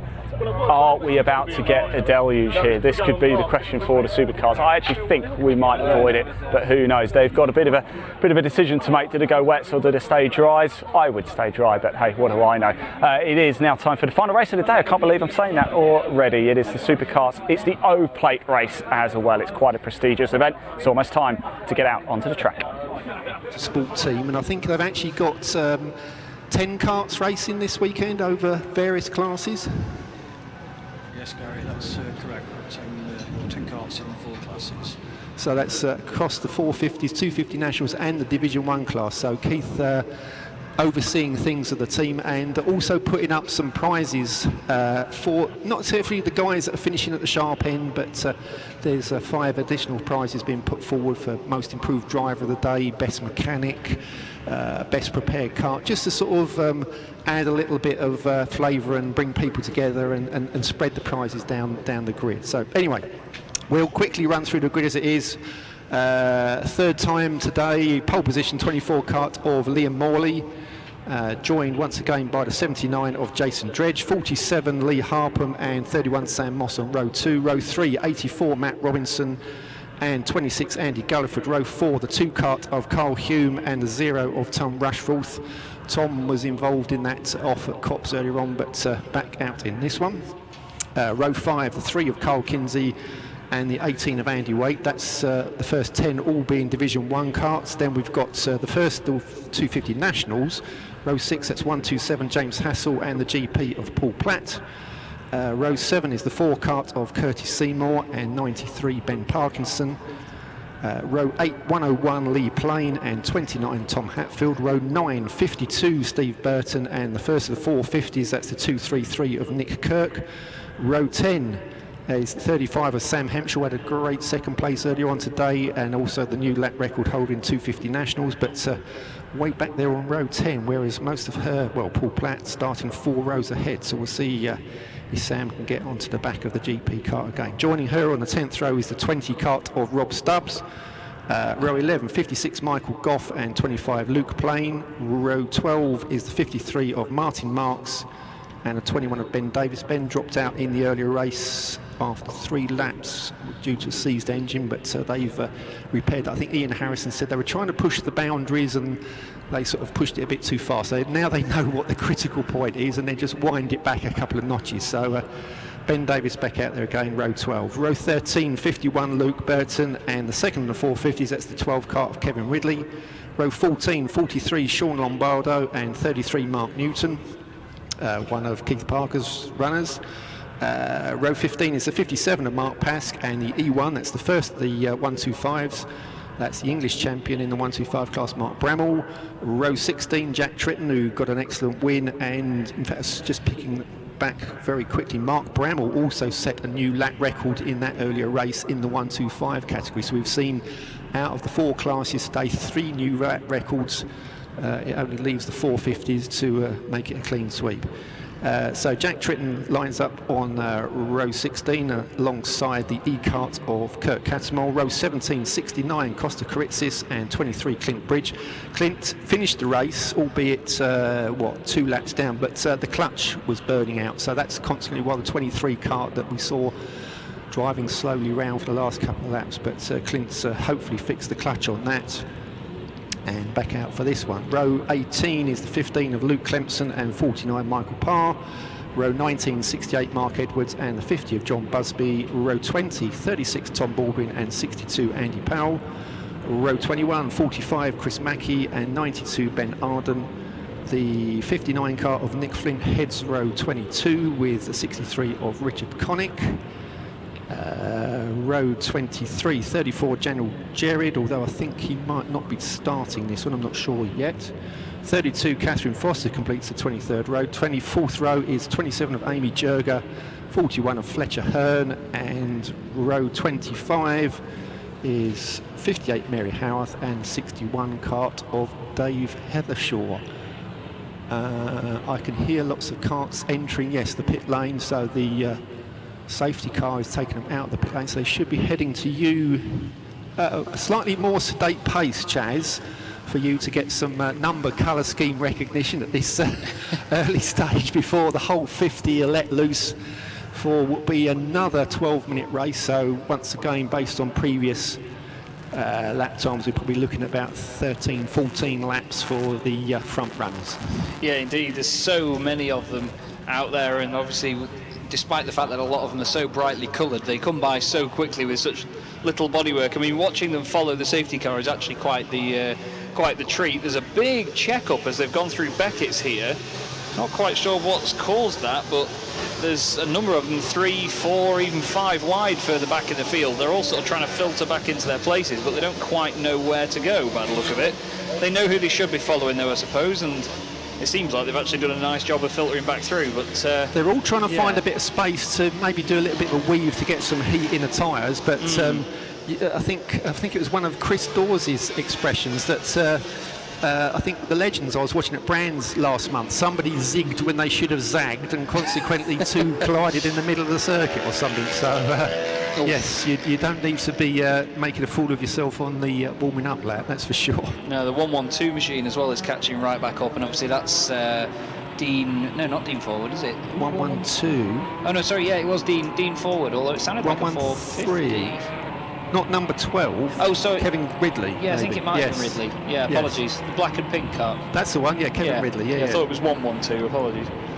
So lights are off, yes, the safety car pulls into pit lane now. Liam Morley is still trying to bring the grid slowly up to the start, and there's still drivers, not at race speed, but still drivers going through Brooklands and Luffield, so could be a few stragglers off the back of the grid, but it's Morley and Dredge on the front row. Lights are on, engine revs go up and away they go, and let's see, it's still side by side, Morley and Dredge. Who's going to get the whole shot into Copse? And it looks like it could have been Jason Dredge, but they disappear behind the Armco barrier, so I don't have the benefit of a slightly bigger vehicle to work out who's in the lead. But down to you, Chaz. Yeah, it's still the 24 leading the 31, then it's 79 and the 3. Everybody seemingly making it through safe. No, the O-plate holder The current O-plate holder has gone straight on at Beckett's. There's a number of them off as well. Karts 21 and 15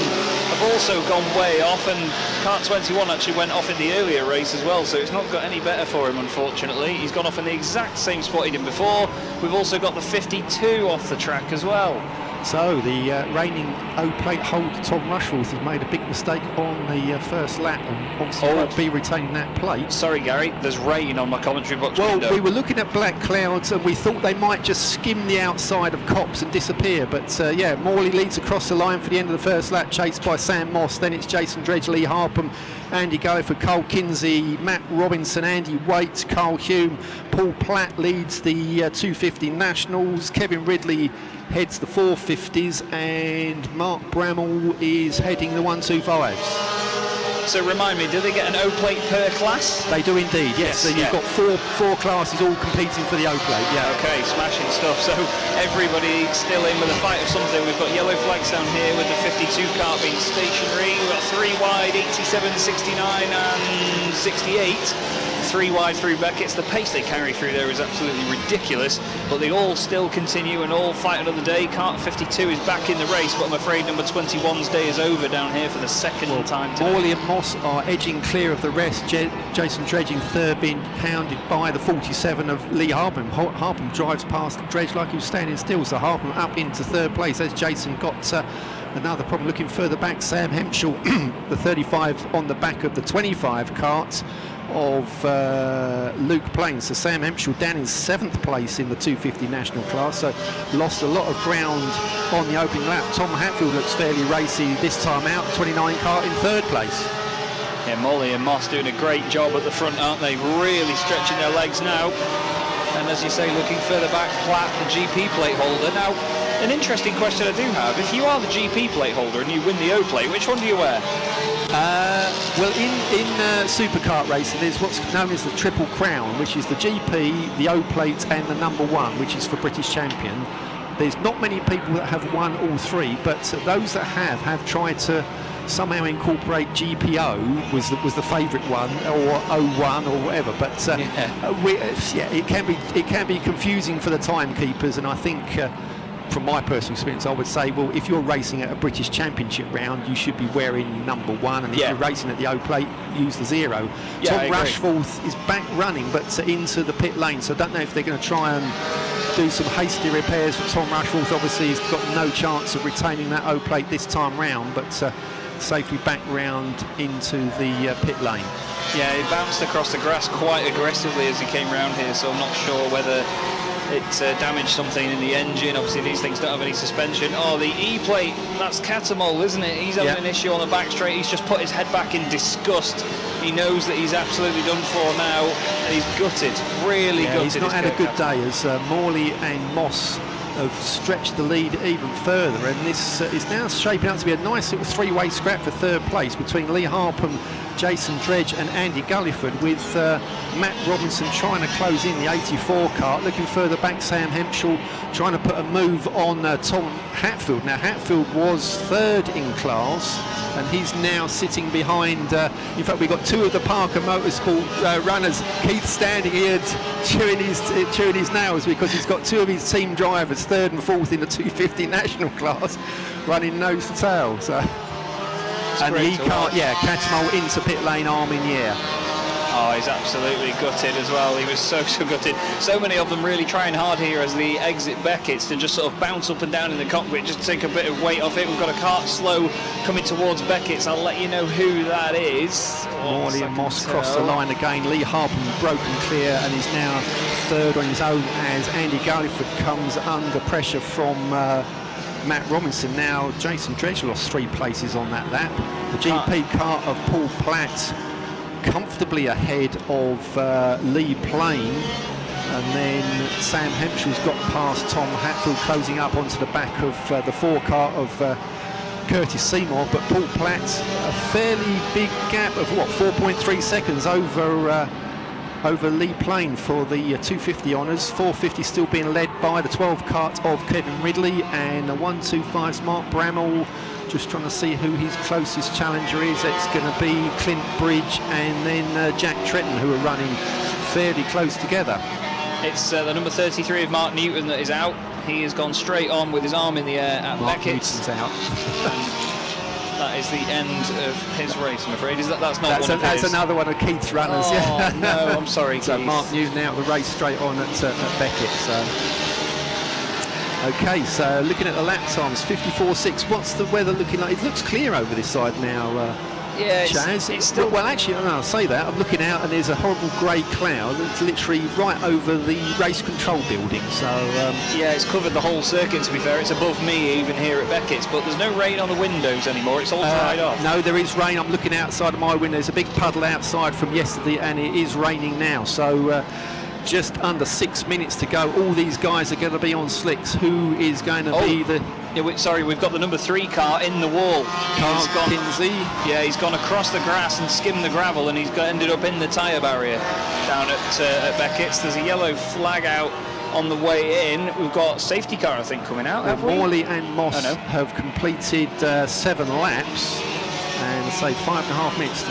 There are definitely spots of rain in the big puddle outside our commentary box window, but I just wanted to say apologies for thinking there was a safety car out. Just the angle of one of the safety car boards from where I'm stood here on the marshal's post further down made it look like it was there, but yeah, there is a lot of rain actually coming down at this end now as well, mate. Now Sam Hemphill closing up onto the back of the 101 of Lee Plain. So Platt still leads the 250 national class, but Lee Plain obviously doesn't like these conditions as much as Sam Hemphill. She's now moved up into 3rd place in class ahead of Curtis Seymour and Tom Hatfield. So what were we saying about big gonads? And it's honestly incredible. The pace that these things carry through Beckett's and on the power on the way out, even in the rain, is just unbelievable. It's not the heaviest of rain, but it's starting to come down properly now.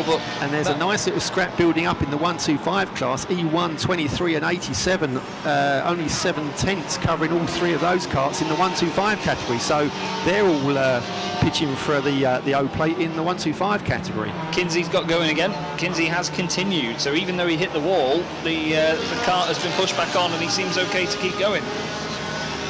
Paul Platt crosses a line, and yeah, Lee Plain pulled a bit more of a gap over Sam Hemphill that time around. Kevin Ridley is dropping down a little bit, lost a place to some of the 250s, but well ahead of Nick Kirk in the 450 battle.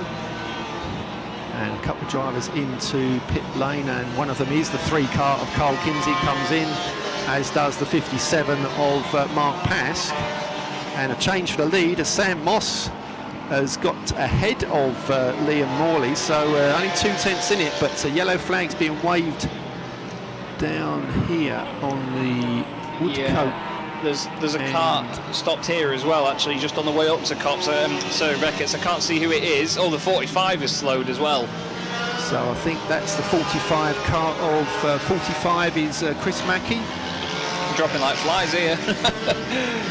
As is the sort of, you were saying before, the tolerances of these things, they can be so fickle when they're right on the limit of what they can put out, but unfortunately... Well, you think all these guys are on slick tyres and a little bit of moisture on the track, as we've seen already today, and yes, there'll be heat in the tyres, but it just depends how much moisture's on the circuit. A few of the guys have actually switched on their rain lights. Now, they wouldn't be running wet tyres, but the leaders crossed the line again, and Moss...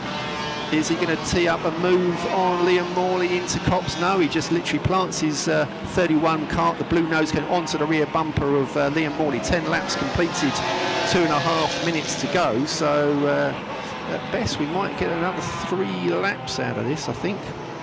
Andy Gulliford up there in 3rd spot.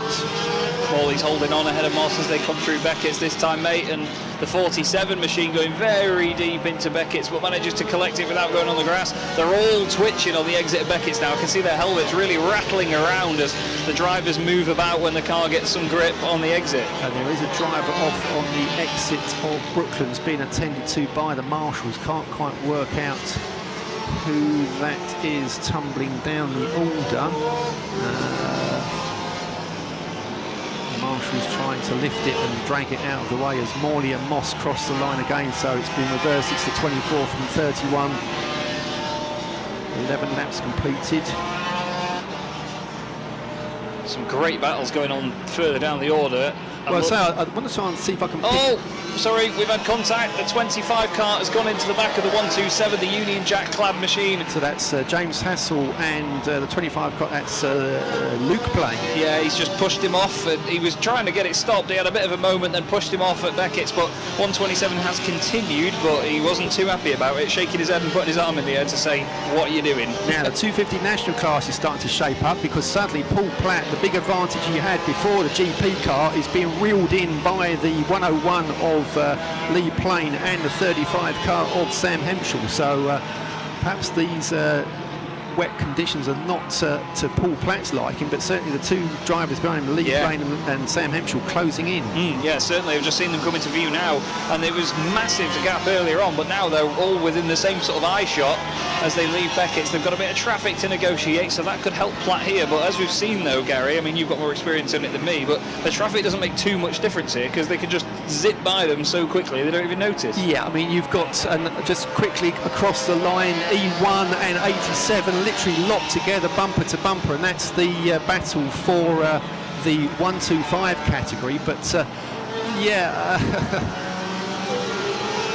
actually, no, hang on. Where's Platt? Platt crosses the line now, and Lee Plain has slowed up because Sam Hemschel goes past him into second place. So suddenly that gap has increased again. So did Paul Platt get the hurry up? But looking at the lap time, 58.9 for Platt, 59.8 for Sam Hemschel. But looking across, it's dry through here, Chaz, and say the guys can weave through the back markers. I mean, you know, the difference in horsepower between a Division 1 pushing out 100 brake horsepower and a 125 pushing out about what, 47, 48. So yes, you've got there's a big power difference between that, but some of the quicker 250 nationals could be up on the back of the slower Div 1. So Morley and Moss are going to come around for the final time, actually, now, mate. Is ahead of Mark Bramwell. Now the checker flag is... Oh, Moss is ahead of Morley as they've come past me, but I'm not sure if the flag waved last time. The checker flag's gone out. I've just spotted it as the 125 battle went across. Now, was that... Have I missed the leaders going through? Certainly... I was going to say, they've just come past I was me. looking at the clock ticking down, and then suddenly it caught me on the hop. So Morley takes the win, and the zero plate. In fact, Sam Moss has come round again to cross the line. So as Morley ducks into the pit lane, but Sam Moss has come round and done another lap. So I wonder whether it caught them out and me, because with so many karts out on circuit. But Morley takes the win and the O plate in the Division 1 category from Sam Moss. Andy Gulliford gets third from Lee Harpham, Matt Robinson and Jason Dredge. Paul Platt gets the O plate to add to his GP in the 250 Nationals, just holding off Sam Hemschel by 1.6 seconds. Curtis Seymour third and Tom Hatfield fourth. So that will please Keith's nodding his head in approval. And let's see, Kevin Ridley gets the zero plate for the 450s. And well, I'm over the moon for this one, because Jack Trenton's got the O plate for the 125s. Had his first long circuit supercar race at Alton Park in April, and here he is winning the O plate a couple of months later. So a cracking drive from Jack Trenton just to hold off the E1. I mean, Mark Bramwell's already got the E plate this year, so it's nice to share them around. But that's the O plate. It's only contested once a year, so... Well, what can we say? Once, twice, three times at Liam Morley. Yes, it's 3 wins here this weekend in the Superkarts for Liam Morley. But perhaps this is the most important thing. It's his O-Plate champion. Here he is, just getting Wade and Liam. We've got to stop meeting like this, haven't we? 3 wins. Is this the most important one? For today, yeah, I mean... started raining halfway through and it just got tricky as well. We nearly went off into cops. Do you know, I was debating with Leon, our cameraman, what are you guys going to do? Are you going to roll the dice? Are some people going to go on wets, or are you all going to go on slicks? And everybody went on slicks, and it was the right thing to do, I suppose, in the end. Yeah, I mean, I made my dad run back to the van for some wets, but you know, if it's dry when we go out, you've got to go out on the slicks to do what everybody else does. Yeah, it makes it interesting, good fun race. It certainly does. And we mentioned the rain there. It started to rain halfway through. Just how slippy was it coming through the first corner here? I mean, especially when you're out front, you know, you've got to try and keep it as, obviously, as quick as you can, but you're coming into everything first, so just try to take it steady while maintaining speed really, but then Sam came past and I was like, I'm going to have to risk it a bit more here, but I didn't even know I thought the flag would come out, but Sam kept going, so I thought I'd come in early, but luckily I think I got the flag. So. Well, a 3-time winner this weekend. Congratulations, Liam. Excellent stuff. Let's go grab Sam Moss as well. He's just down here. It's going to be handshakes all round, I think. Just let the boys. Well done. Well done. Right, Sam, what do we say about that? That was insane, wasn't it? You certainly got the tyre choice right this time, though, didn't you? Oh yeah. I didn't make a repeat of a mistake from first race, but that was a brilliant race between me and Liam. We just got that bit extra, and we kept coming to the front part of the circuit. We kept getting drizzle, and you had no idea how quick you could take a corner. And then obviously with back markers as well. Yeah, I think we both did a very good race. How brave did you have to be going through that first corner when that rain was coming down? It must have been terrifying, wasn't it? Yeah, I think, you kind of just leave your head to one side and up, but it's going to grip. Yeah, well, congratulations. It did as well, so congratulations. Second place there for Sam Moss. Right, that does round out the action. Must say congratulations as well to Andy Gilliford for coming home in third place in very difficult conditions. Of course, the rain came down halfway through. Could you imagine driving one of these with no seatbelts at 140 miles an hour in the rain? I certainly couldn't. That does round out the action here from Silverstone, and what a weekend we have seen. So much motorsport. I have a feast full of motorsport in my belly right now. That is it from us, though. I've been Ian Waterhouse, and until next time, everybody, drive safely.